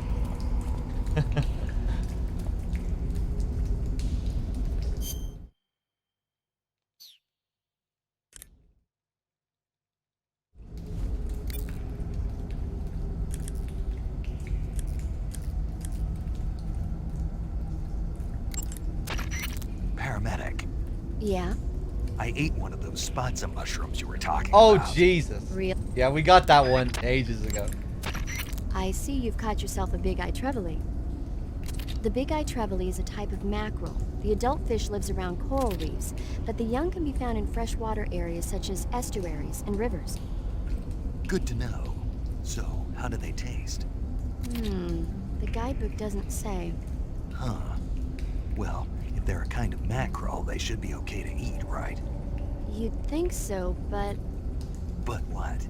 Well, I've heard stories about people getting ciguatera poisoning after eating the adult fish. Ciguatera poisoning? Uh-huh. Fishes that live near coral reefs are sometimes contaminated with a poison known as ciguatera toxin. It apparently gives you food poisoning when you eat it. So I can't eat those big-eyed trevally? I don't know whether those trevally are contaminated with ciguatera or not, but use caution just in case. The Shagohod is in the hangar in the main wing of the weapons lab. Go back to Groznygrad, make your way into the hangar, and destroy the Shagohod. You can get back in... Yeah. The Shagohod is in... Huh? Snake, take a look in your backpack. What the... My food's gone.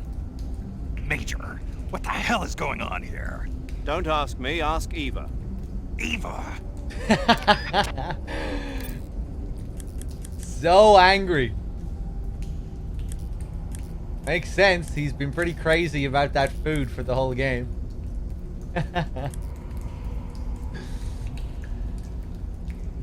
He never gets that angry about anything else, I don't think. There's a ladder at... Yeah. There's a... Don't give me that shit. There's a... Don't give me that shit. There's...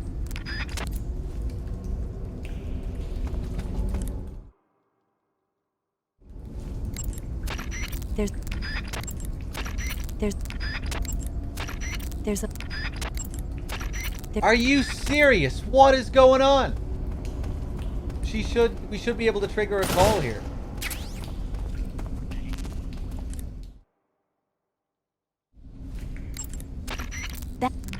That ladder, yeah.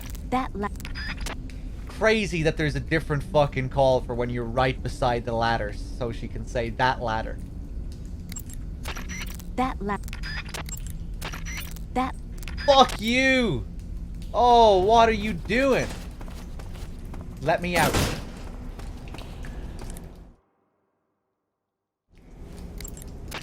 There's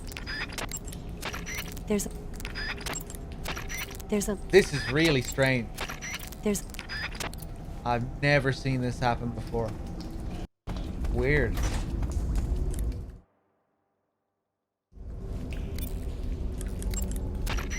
Press. You can get in... The Cynthia that Eva mentioned was a famous lady spy who worked for Britain during the Second World War. Her real name was Amy Elizabeth Thorpe. She was a lovely, intelligent woman, and she used those charms as a weapon to extract numerous secrets from the enemy. They say her most brilliant achievement was getting the French Vichy government's naval ciphers. But don't let yourself be taken in by Eva's charms. I'll be careful.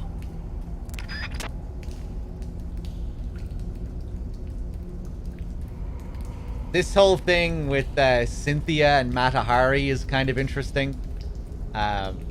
You know, there's the conversation that Snake and Eva have earlier on, where Snake refers to Eva as a regular Matahari, and she says the least you can do is call me Cynthia. It's because the Matahari that Snake is referencing was like an exotic dancer and a prostitute, I think. So Eva doesn't want to be compared to a spy such as her. She wants to be compared to this lovely Cynthia that Zero is talking about. I'll be your eyes. Makes me want to cry. Why's that? Reminds me of something a certain spy once said. His name was Oleg Penkovsky, a Western spy who worked inside GRU. He was arrested by the KGB and executed last year. They say he sent a letter to the DCI at the time saying, "I must remain on this front line in order to be your eyes and ears." His code name was Hero. A hero whose name will never be known. Yes. That's the world we live in. And Matahari got caught and executed. Yeah, that might tie into it as well. I'm not sure if she was a prostitute. Maybe I'm misremembering. I think she might have been. But yeah, you can look into it. Snake? Snake! What? Oh, Major, what do you want? What happened? You've been acting strangely ever since you were washed down the river. I'm fine. I disagree. Really? Yes. Did something happen to you in that river? No. Don't lie, Snake. I'm trying to help you. All right. But you might not believe me when I tell you. I'll believe it. I trust you. Okay, then. When I was in that river... Yes? I saw... the other side. The other side? Yeah. And by the other side, you mean... Well, the world of the dead, I guess. Well... And the sorrow was there. He was sad. No, more than that. He said I was part of his sorrow. I see. Snake, would you excuse me for a moment? Huh? Sure. Paramedic, what in the hell is wrong with Snake? Beats me. Maybe he got a nasty bump on the head. You really think that's all? What are you implying? Major. I mean, he's always been a little bit different. I thought maybe... Good point. I was just thinking that myself. Major! What is it, Snake? I can hear you. Well, in any case, I'm glad you're all right. Yeah, me too. It's good to see you're back to, normal. Love that one. Just how it starts out. All dramatic and segues into that.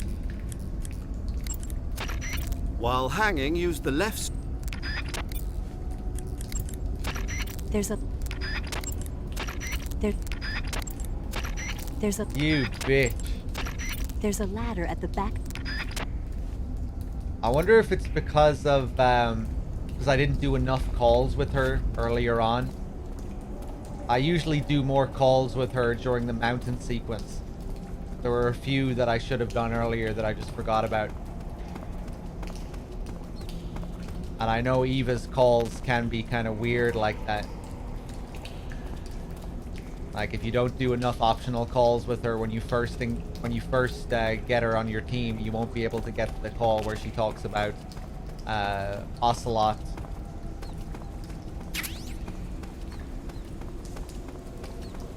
Him being the boss's son and all that. Let's just leave the area completely. Might be able to get it.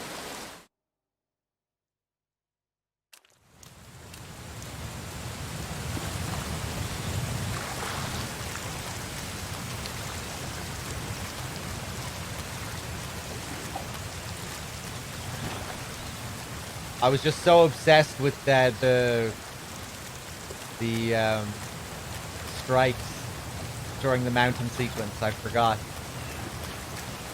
Interrogating all those guys to get the strike frequencies, which is something that I don't usually do, so I think that sort of distracted me. Slam Hammer with the 13 months, thank you. There's a ladder You at the back. bitch! There's... Wow.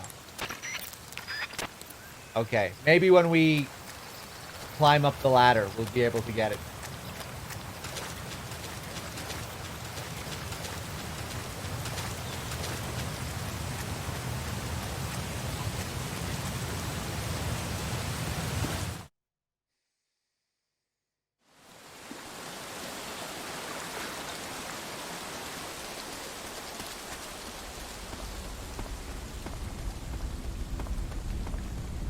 Hey, 21 Snake, I'm glad.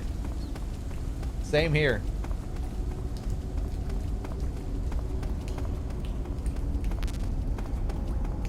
Fuck, I really want to get this call. It's a good one.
Oh shit, Dim. Was that when I brought that up a couple of playthroughs ago?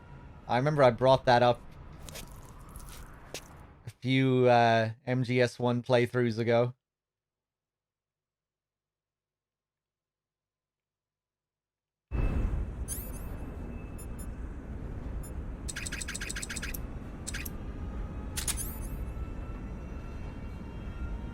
Okay. Eva, please. The Shagohod isn't... Eva, didn't you take a picture of me when I was about to leave the waterfall cave? Oh, that's a button-shaped hidden camera developed by the KGB. I don't think we're gonna get Use it. to take pictures of the fortress and the Shagohod. That's not what I wanted to know. Why did you take a picture of me? Because I wanted a picture of you. If I told you why, would you believe me anyway? That's just weird if we can't get it, you know? Having that call with Zero where she tells us about Eva and, you know, really feels like that call should lead to you calling Eva. But yeah, Eva's calls are just kind of weird with how they're structured.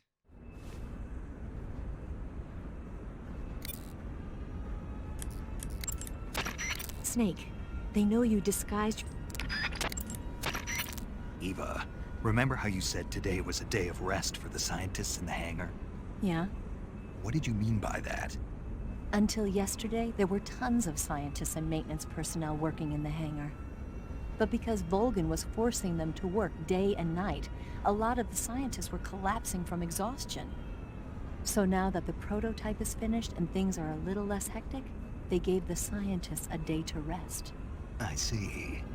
If they were still working like that, it would have been impossible for you to sneak into the hangar. But this doesn't mean the hangar is completely deserted.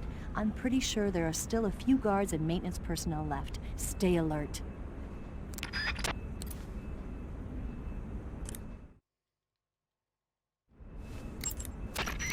The only way...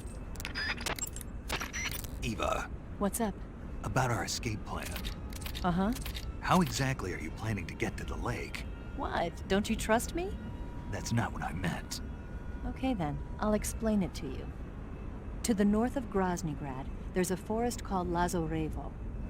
The name Lazarevo means the lush green earth. On the other side of Lazarevo is a large forest called Zauzyorye. Zauzyorye means near the lake in Russian. The lake is just beyond Zauzyorye. And the name of that lake is Rokovoy Biereg, the Lake of Destiny. That's where you hid the wig.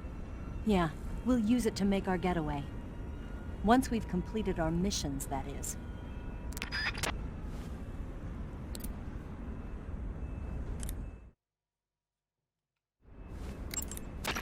The Eva, that Shagohod data you got from Sokolov. Uh-huh. Are you really going to give it to Khrushchev? You think I'm going to answer that? I know I want you to answer me. You're asking me for something I can't give you. Snake, I have a mission to carry out, just like you. Please, try to understand.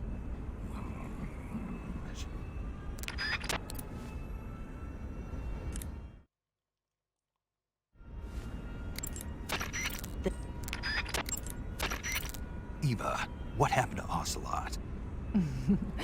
Can't get enough of him, huh? He doesn't trust you. I know. So it's me you're worried about then. Eva. I'm fine. I know how to handle him. Besides, I think he's got his mind set on someone else right about now. What? Figure it out.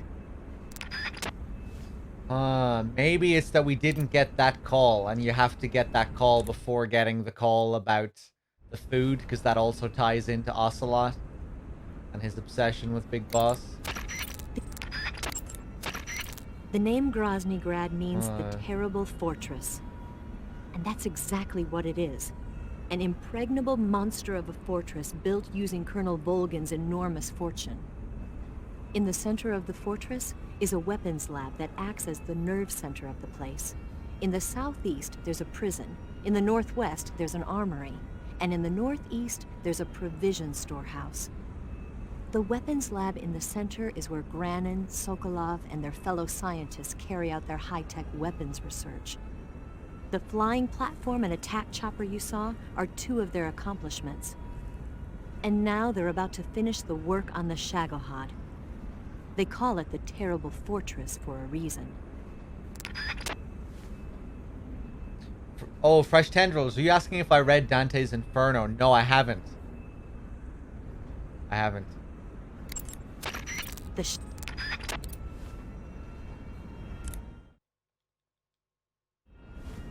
Hey, cheers, Polly.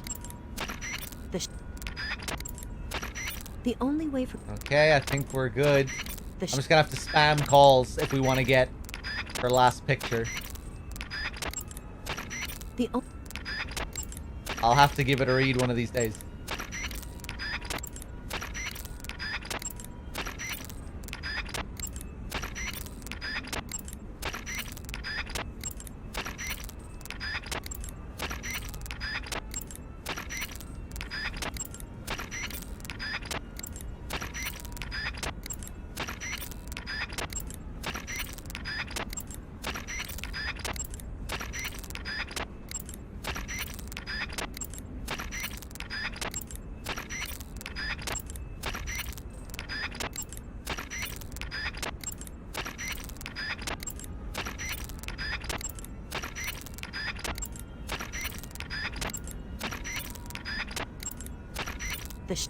Hey, finally. Snake, they know you disguised yourself as Rykov to get in last time. And besides, you lost the hat, so I don't think the disguise is going to work anymore. We'll get a better look later, don't worry. Do you want to save?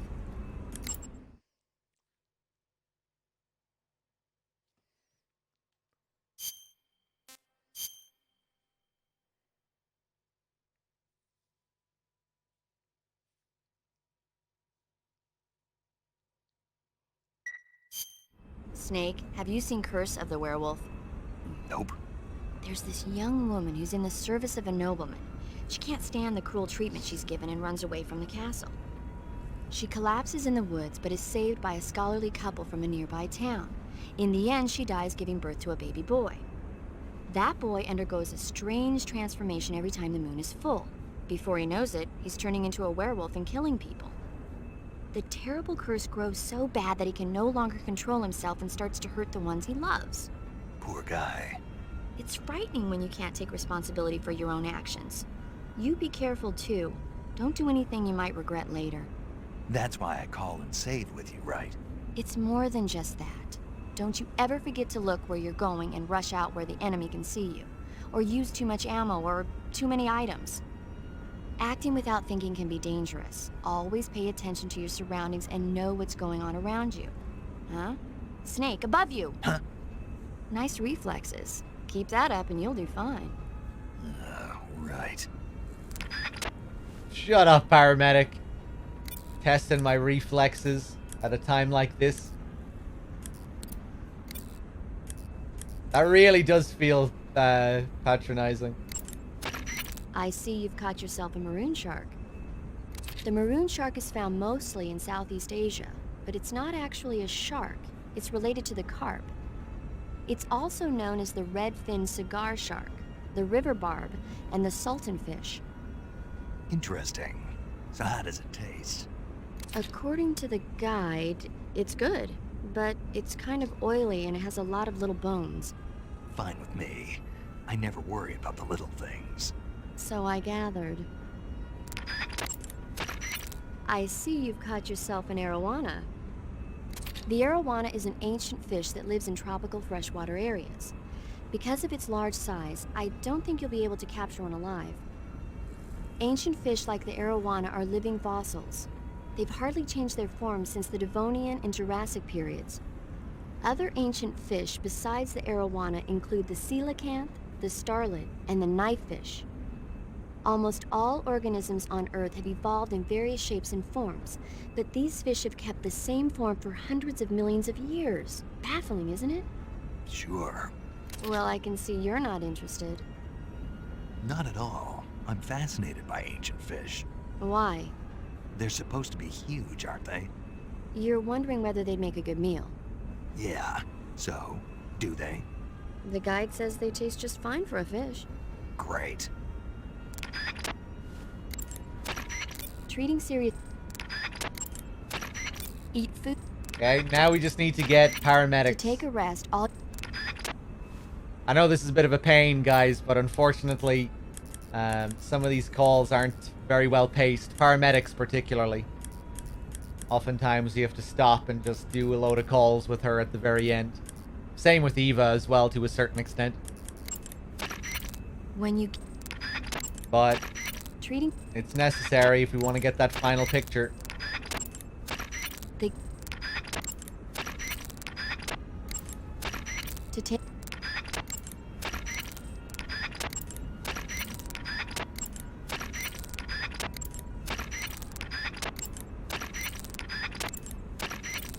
Hey, we got it. You want to save?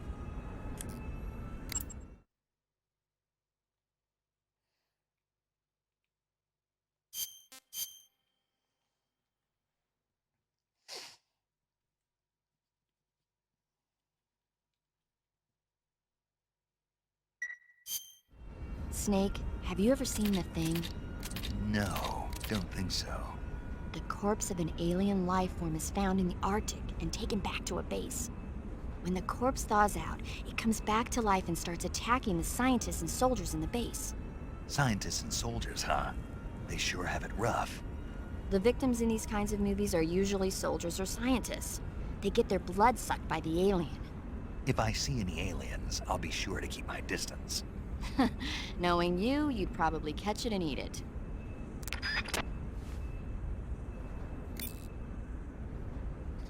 Why do we get bikini pics from them? Well, I don't think they're the ones sending us. I think it's just for the player, you know? I don't think we're supposed to be thinking too logically about how we're seeing these pictures within the game world. But the more optional calls you do, the more pictures and information you unlock. And it's like that for every character. Hey, those tanks look like Object 279s. Object 279s? Yep. We don't have a lot of details yet, but apparently they're a kind of heavy tank designed to operate in situations involving the use of tactical nuclear weapons. They're distinguished by 2 sets of double treads and a disc-shaped shield, which keep it from flipping over in a nuclear blast. Basically, the 4 treads widen the traction area and increase friction with the ground, while the disc-shaped shield deflects the blast above and below the vehicle.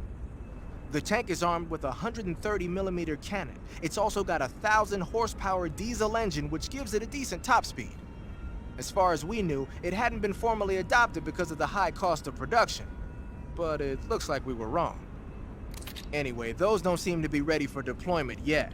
You don't need to worry about them going anywhere. Just keep moving. Snake, you've got to destroy the Shagohod. It's located in the hangar in the main wing of the weapons lab.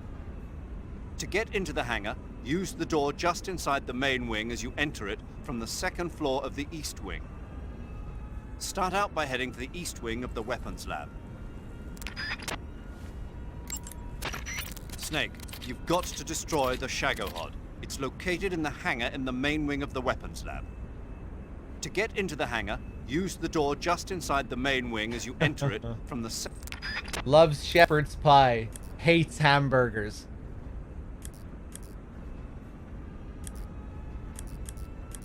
All the stereotypical favorites.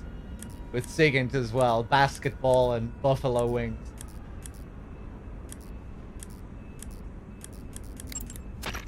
The only...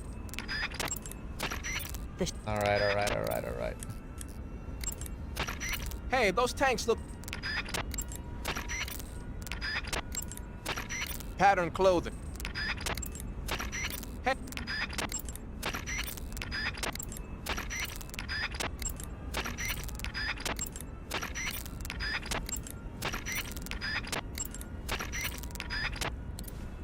Alright, fuck it. We'll get that one a little bit later.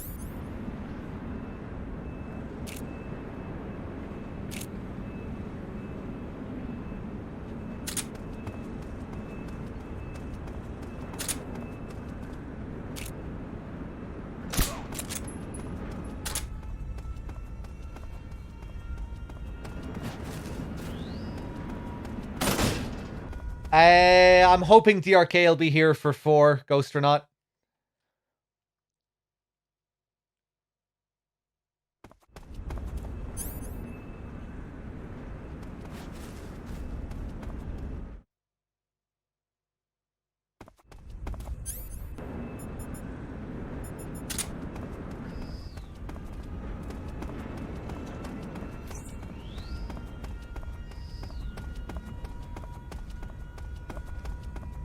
Who was that just now?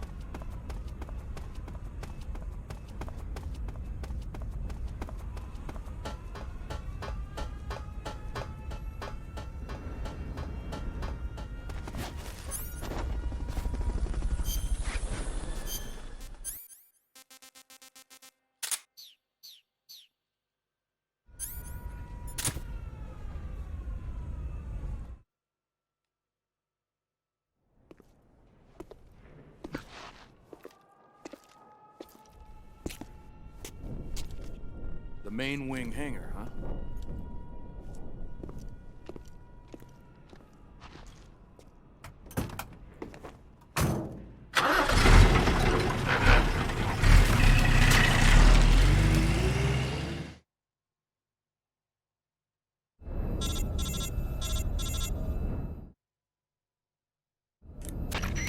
Snake, I see you've managed to sneak into the hangar.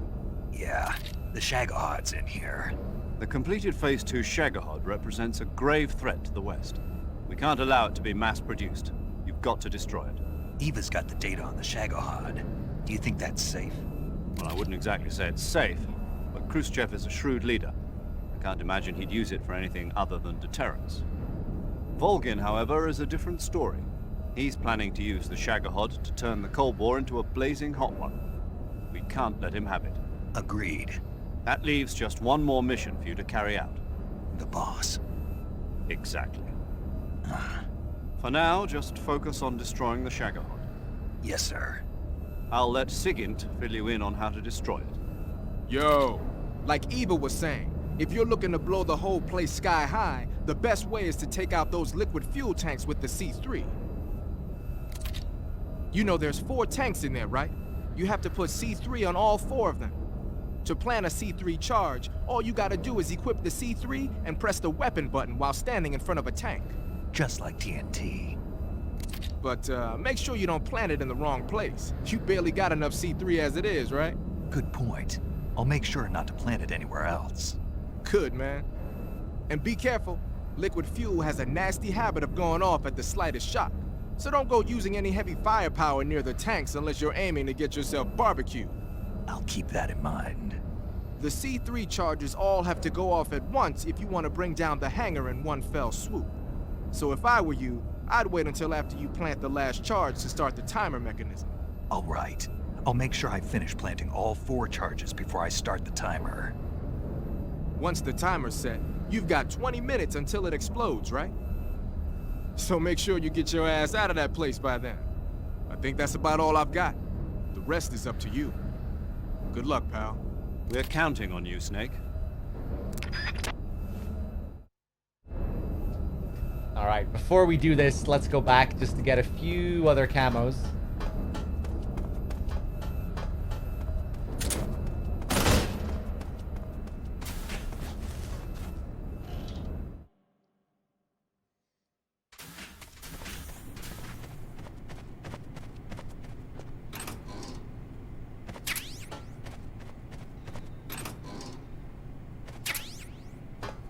Sneaking suit, maintenance, Dr. Construct with the 62 months. Thank you. Sopex with the Prime sub as well. Cheers. Fresh Tendrils. Thank you for gifting a sub to Anglorian. Who else here? Slamhammer with the 13. Pretty sure I thanked everyone else. Cheers, guys.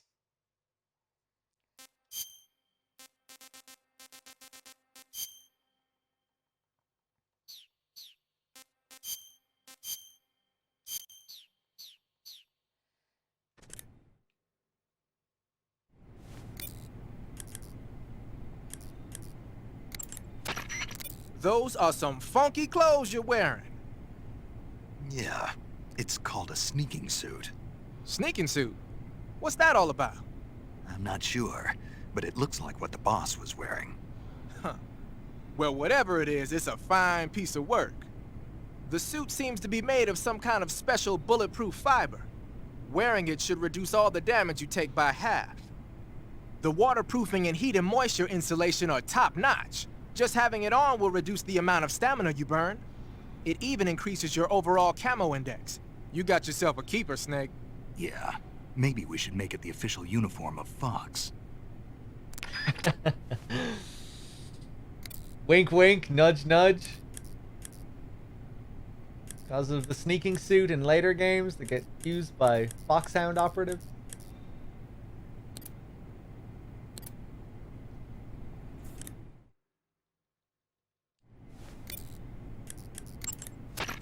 Those are some... Yeah. Oh, wow, you can get the exact same call again? Huh.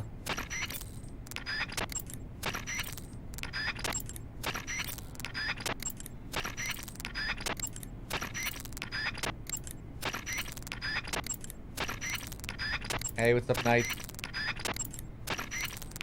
Just looking for his 7th picture. Hey, I think we got it. Whenever you fuck.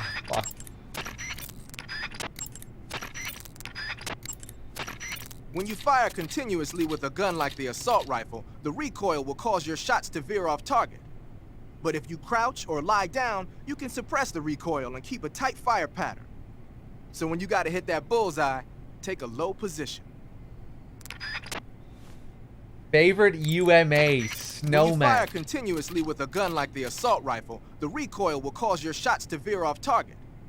But if you crouch or lie down, you can suppress the recoil and keep a tight fire pattern. Number of this year's so when written you gotta hit apology, that bullseye, 21. take a low position. What is the written apologies thing? Is that some racist shit?